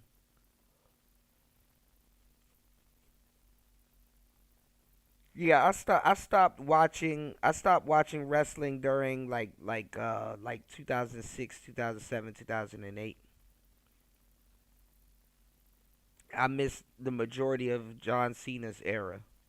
I was there for the beginning of it in like the first quarter, and then I'm like, I was going out getting women and doing all kinds of stuff. I was more into girls, man. To men to be teachers instead of having to separate both the sexes, just increasing the amount of male This teachers is a great point. so that both men and women Yeah, this is a great point. Can you explain a phenomenon which happens called male flight? Yeah, male flight is when a career or profession becomes increasingly female dominated, and then men tend to leave that profession. Why? And the pay rates go down. Yeah, why do they say that they're leaving that profession? I think there's a few reasons. What's the primary reason? I'm not sure, actually. Will you give it to me? Give me hazard a guess. Men are scared of What do you think it is? Because women are mean. Well, just hazard a guess. What do you actually think it is? In all honesty, it might just be that they don't want to be. They don't want to fucking deal with women.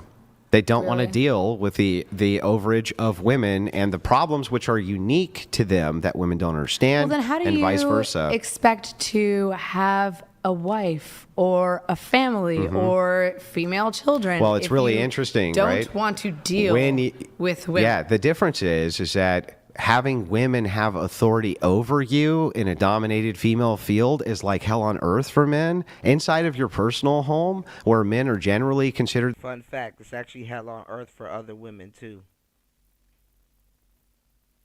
Women sit up here and lie. Women don't want to deal with other women either.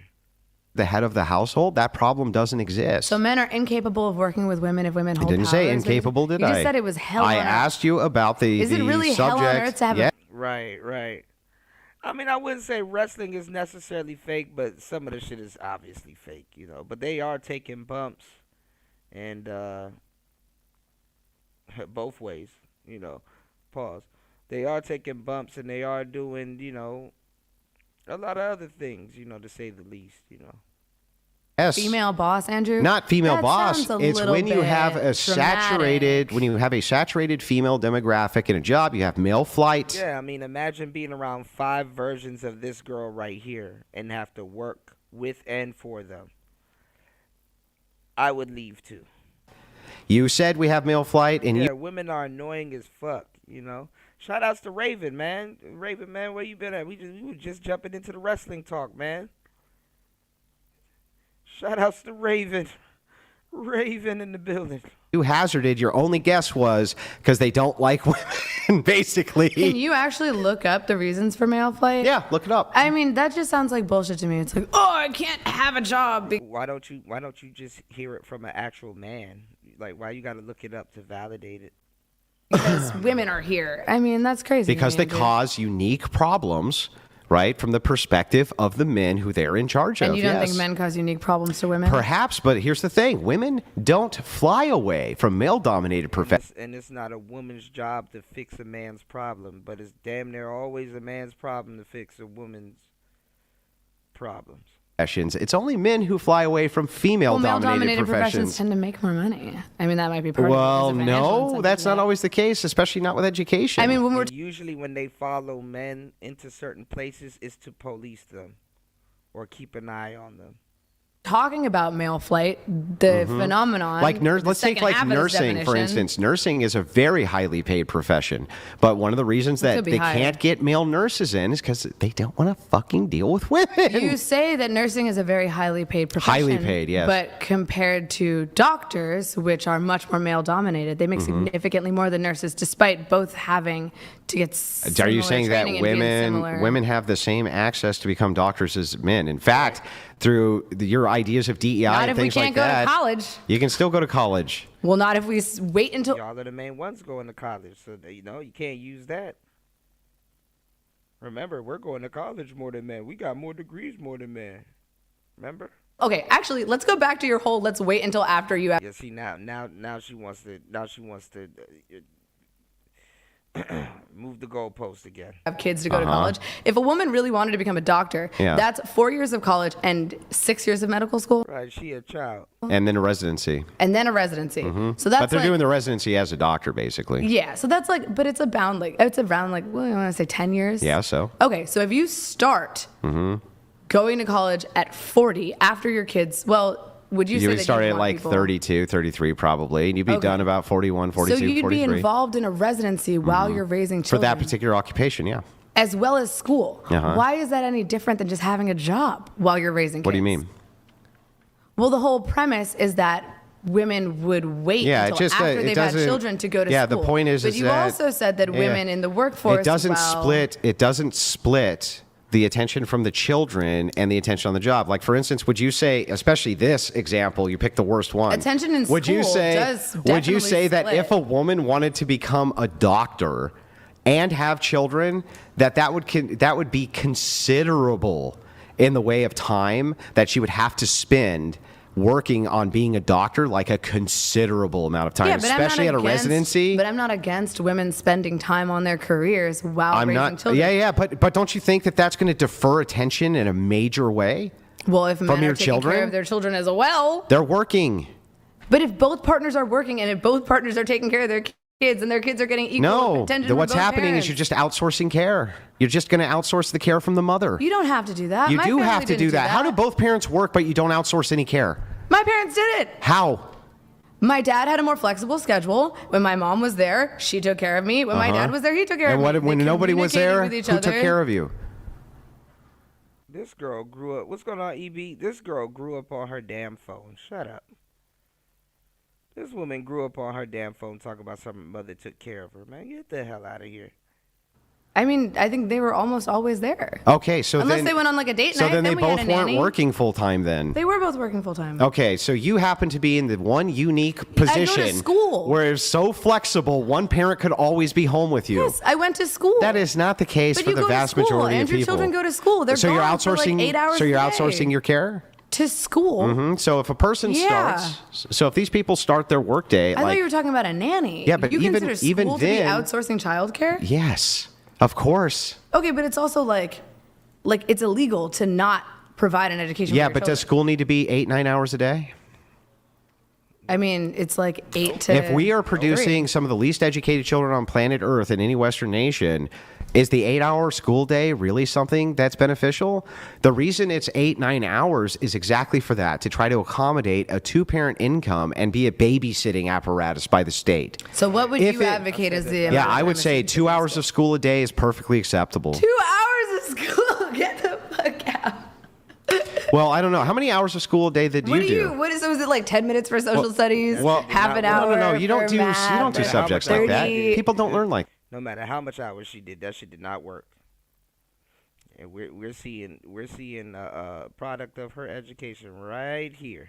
So what do? We do farming? No, What is you would it? do months on just math or months on just reading, writing, and arithmetic. And actually, 2 hours of concentrated, focused learning will actually do better for a lot of kids because they'll retain a little bit more information than they normally would have. You don't have to split So the you studies. do 2 hours a day, a month of each subject. Sure.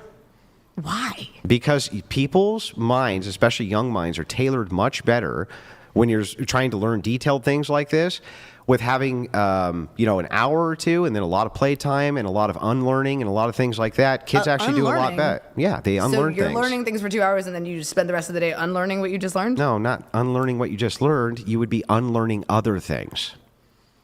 Like what? Like bad habits that you'd have. Like you can't take the cookie out of the cookie jar because Oh. you get your hand smacked. By the way, it's 7:16 and he's calling me now.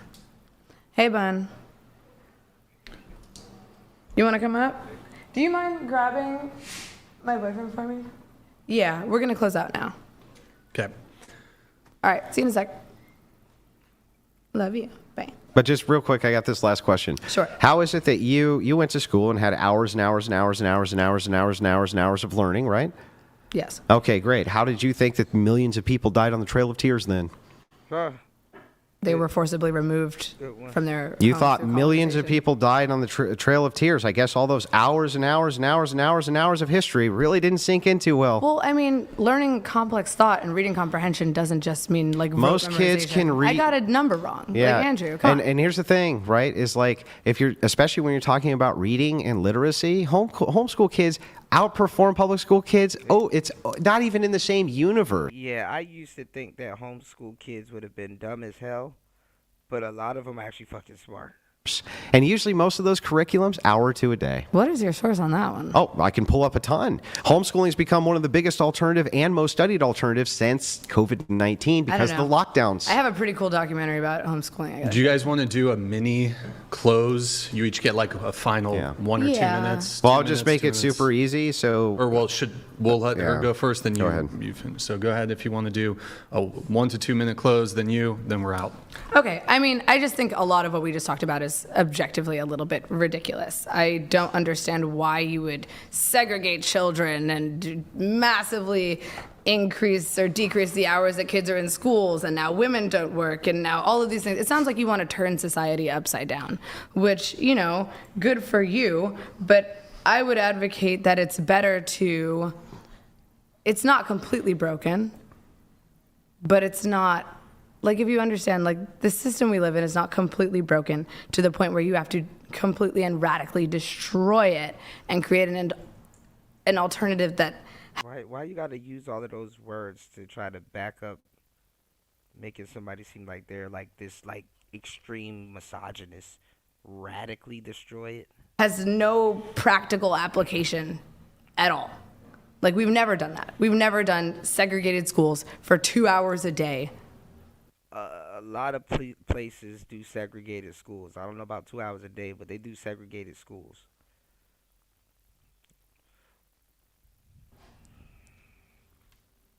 Really? When did we nationally have public schools that were 2 hours a day separated by gender? It's your close. Yeah, 'cause see, you're a zillennial. You wouldn't know. You know, there's actually a couple of them if you look hard enough. If you go into Maryland, there's one called DeMatha. Go look up DeMatha. It's an all-boys school. Okay. Yeah. I mean, to me, this just seems unrealistic. It seems unnecessary, and it doesn't seem like it's really benefiting anyone but you. And you're a feminist. You should be for all-girls schools, if anything. See, that's what I'm saying, and that's why a lot of these new feminists, they're not even welcome in these real feminist parties. Like, they will get jumped. They will get their ass whipped. They'll be like, okay, nice, yeah, just go stand over there because you really don't know what the fuck you're talking about. They'll even try to uneducate them and re-educate them and learn them. They're just a head count. And honestly, they really don't be wanting half these women to claim they shit neither. I guess. And I don't understand why you would advocate for such impossibly impractical things other than to sell your. Especially when they get around certain feminists. And they won't even, and if she get around certain feminists, they won't even like her. They will really discriminate against her because of her skin tone. And probably beat her up because they think she gonna take their man. Or a debate course. You should have taken it. So what's interesting is like your entire closing statement, just a giant fallacy. It was just an appeal to incredulity. It's just like, I just think it's like really like impractical and like Well, stuff. it doesn't make sense. It is impractical. Did I interrupt your close once? No. No. I just like think like it's impractical and stuff. It's like, well, that's not an argument for anything. And you can see it on all the descriptive points that I give for these problems. You say, I just don't like the prescriptions. That's fair. You can criticize the prescriptions. But when I ask what the criticism of the prescription is, it's just like, well, like, I just like think maybe it won't like work or whatnot. Or you know what? We've never done this before. We have. We never had sex segregated schools. We did. They never only lasted a couple hours a day. They most certainly did. Like, if we go back through history and you look at what local schools used to be, yeah, they didn't take very long. There was one single schoolmaster. These were in much smaller towns. The tailoring, by the way, if you look at what an 8th grade education was like 100 years ago, it's the equivalent of a college education today. And the literacy rate was through the roof in comparison to what it is now. It's not even the same universe. If you go back even to the 20s, 30s, 40s, 50s, it's not even in the same universe. When you're talking about co-ed schools, there's all sorts of disadvantages, which include sex, which include STD rates, which include now revenge porn, which include all sorts of things, which now technology has enabled. And it's like you can deal with a lot of those problems, especially with how kids are related to by female teachers when they're young men, by segregating out the sexes in school. It's a great idea. Most everybody does it, at least if they have a brain, and it works great. You keep separating us and sending us backwards. The closings are done. Weird, you don't want to argue after the close. It's weird, man. I'm sorry that I have prescriptions and I have arguments other than weird. I mean, if you guys want to continue the conversation, but it's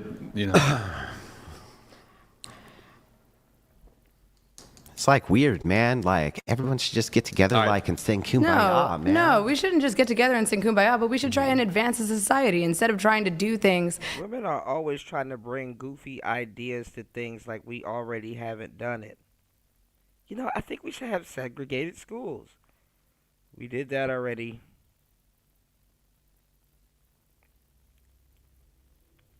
We need to reimagine what it's like to be men. No, we don't. No, we don't. That we already did thousands of years ago. The literacy rate. Right, EB. Didn't I just get done saying this a couple of shows? And last show, I'm like, people are using school as daycare. It's doing real well. Good job advancing society. The literacy rate is not doing bad because of feminism, Andrew. Get over yourself. Like, this is What is it doing bad because? Why? How can you attribute it to feminism? I asked you a question. Why is it doing bad? The literacy rate in this country is largely failing because the public education system, which is full of women teaching, is incredibly underfunded and inherently 5% of our GDP more than any other nation's underfunded. It is underfunded, and we continue to remove funding. But that's by district. It's the most overfunded, underfunded thing in the planet. It's by district. It's not funded by the federal government. And they get the same amount per district. Public schools are yes. No, they don't. Yes, they do. No, the fuck they don't. Yes. Bullshit. Public schools are funded by property taxes, which depends on the district you get live in. paid by the head for federal funding. Federal funding. Yes, but public schools do not receive the primarity of their fund or the majority of their funding through federal funding. Yes, they do. No, they don't. Yes, they do. No, they don't. All right, here's what we can do. If you guys are both open to it, we'll do a round 2 at some future date. Would you be interested in doing a second conversation? Hit me up. It depends okay, we'll talk. on when I'm coming back. Sure. Well, we can always discuss it. I want to thank both of you very much for participating in this discussion, in this debate. Thank you guys so much. GG. Well played. To the viewers, to the debaters. Last call, please hit the like button on your way out. Thank you for tuning in tonight. You could have been anywhere in the world, but you were here with us. I appreciate that. Thank you to everyone who super chats, donates, and supports the show. Our next Dating Talk podcast will be live again. Will be live Sunday, 5 p.m. Pacific. Yeah, man, this was that was grueling. That was grueling. Hold on, let's check.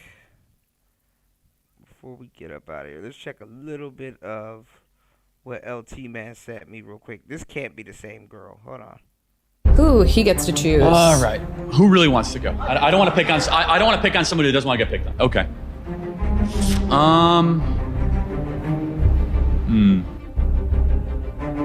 You want to debate? Wait, what is the topic? Whatever you want. So you're the affirmative. I'm the negative. Wow, it's actually very that she gets to pick whatever topic she wants. That's crazy. You know how many things you would have to be ready for if you're Charlie? If she looked just like you. One person can just pick whatever they want. That's crazy. We're good with 10 minutes. All light-skinned girls look the same. I don't want to put you in a spot you don't want to be in. No, let's do it. This one's fun. You sure? Okay. Fuck, that is her. Fuck.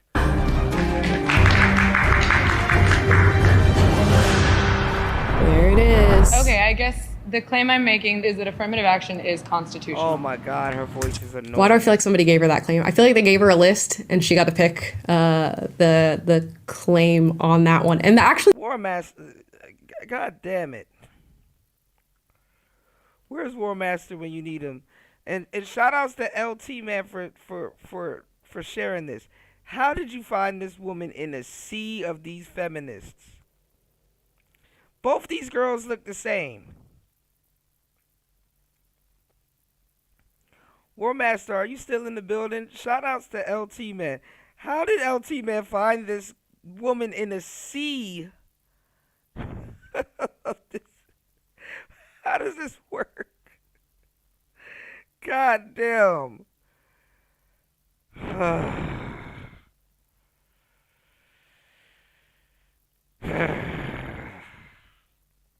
the reason I feel that is because Jubilee asked us for like prompts of like, if I did this episode, what would I put? And I do believe that was one of the ones we wrote. So that'd be interesting if they leaned on that. I wanted to talk about affirmative action because we haven't really gotten to it, and it's recently been revoked based on the new Supreme Court ruling. And I firmly believe that affirmative action is constitutional and is a right that certain American citizens deserve. And I just wanted to hear your thoughts on that. Well, the 14th Amendment allows for equal protection regardless of race, and it's a colorblind amendment. And the whole idea of affirmative action is to try to give people extra boost based on their skin color or their racial background, which by definition cuts underneath the idea of equal protection. Okay. So do you know why the 14th Amendment was founded and the Equal Protection and Equal Rights Act? Yeah, No, I don't. Please explain to me like I'm 5. Now explain to me like I'm 3. The 14th Amendment was a post. No, but it would be funny to see her debate your ass, though. Like two annoying twins. Civil War Amendment, 14, 15, 16, 17, were all during Reconstruction. So what was it in response to? Slavery. Oh, and who were slaves? Well, that's an important point. So do you think affirmative action...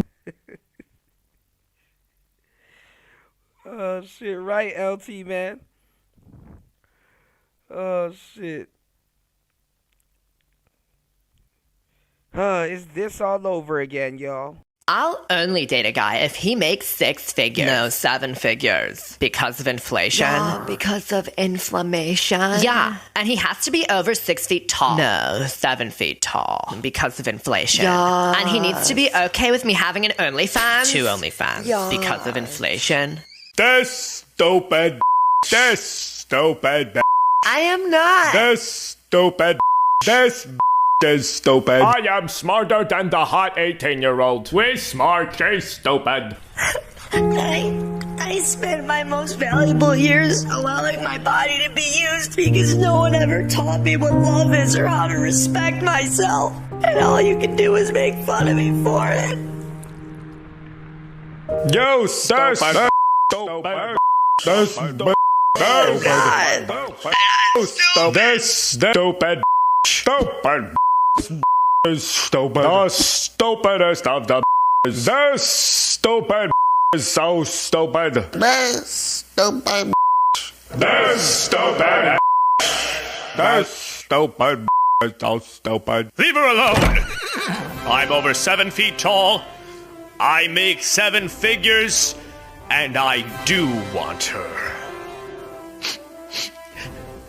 Do you have a 7-pack? This stupid. It's this shit all over again, y'all.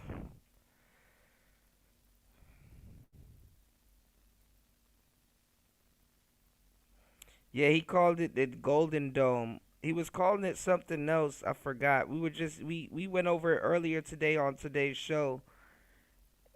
Was it the something dome that Reagan wanted, and then he changed it to the Golden Dome?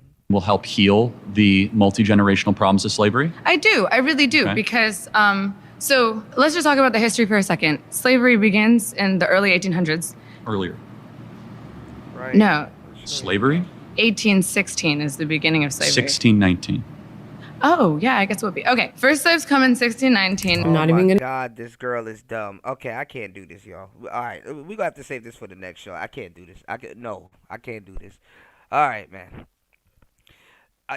black people trying to educate white people on slavery when they just found out about this shit is fucking uber ridiculous. All right.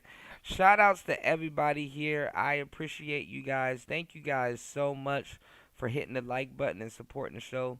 Please support the show on air, off air. You support the show because you care. I can't do this anymore. I can't do this anymore. This is ridiculous. All right.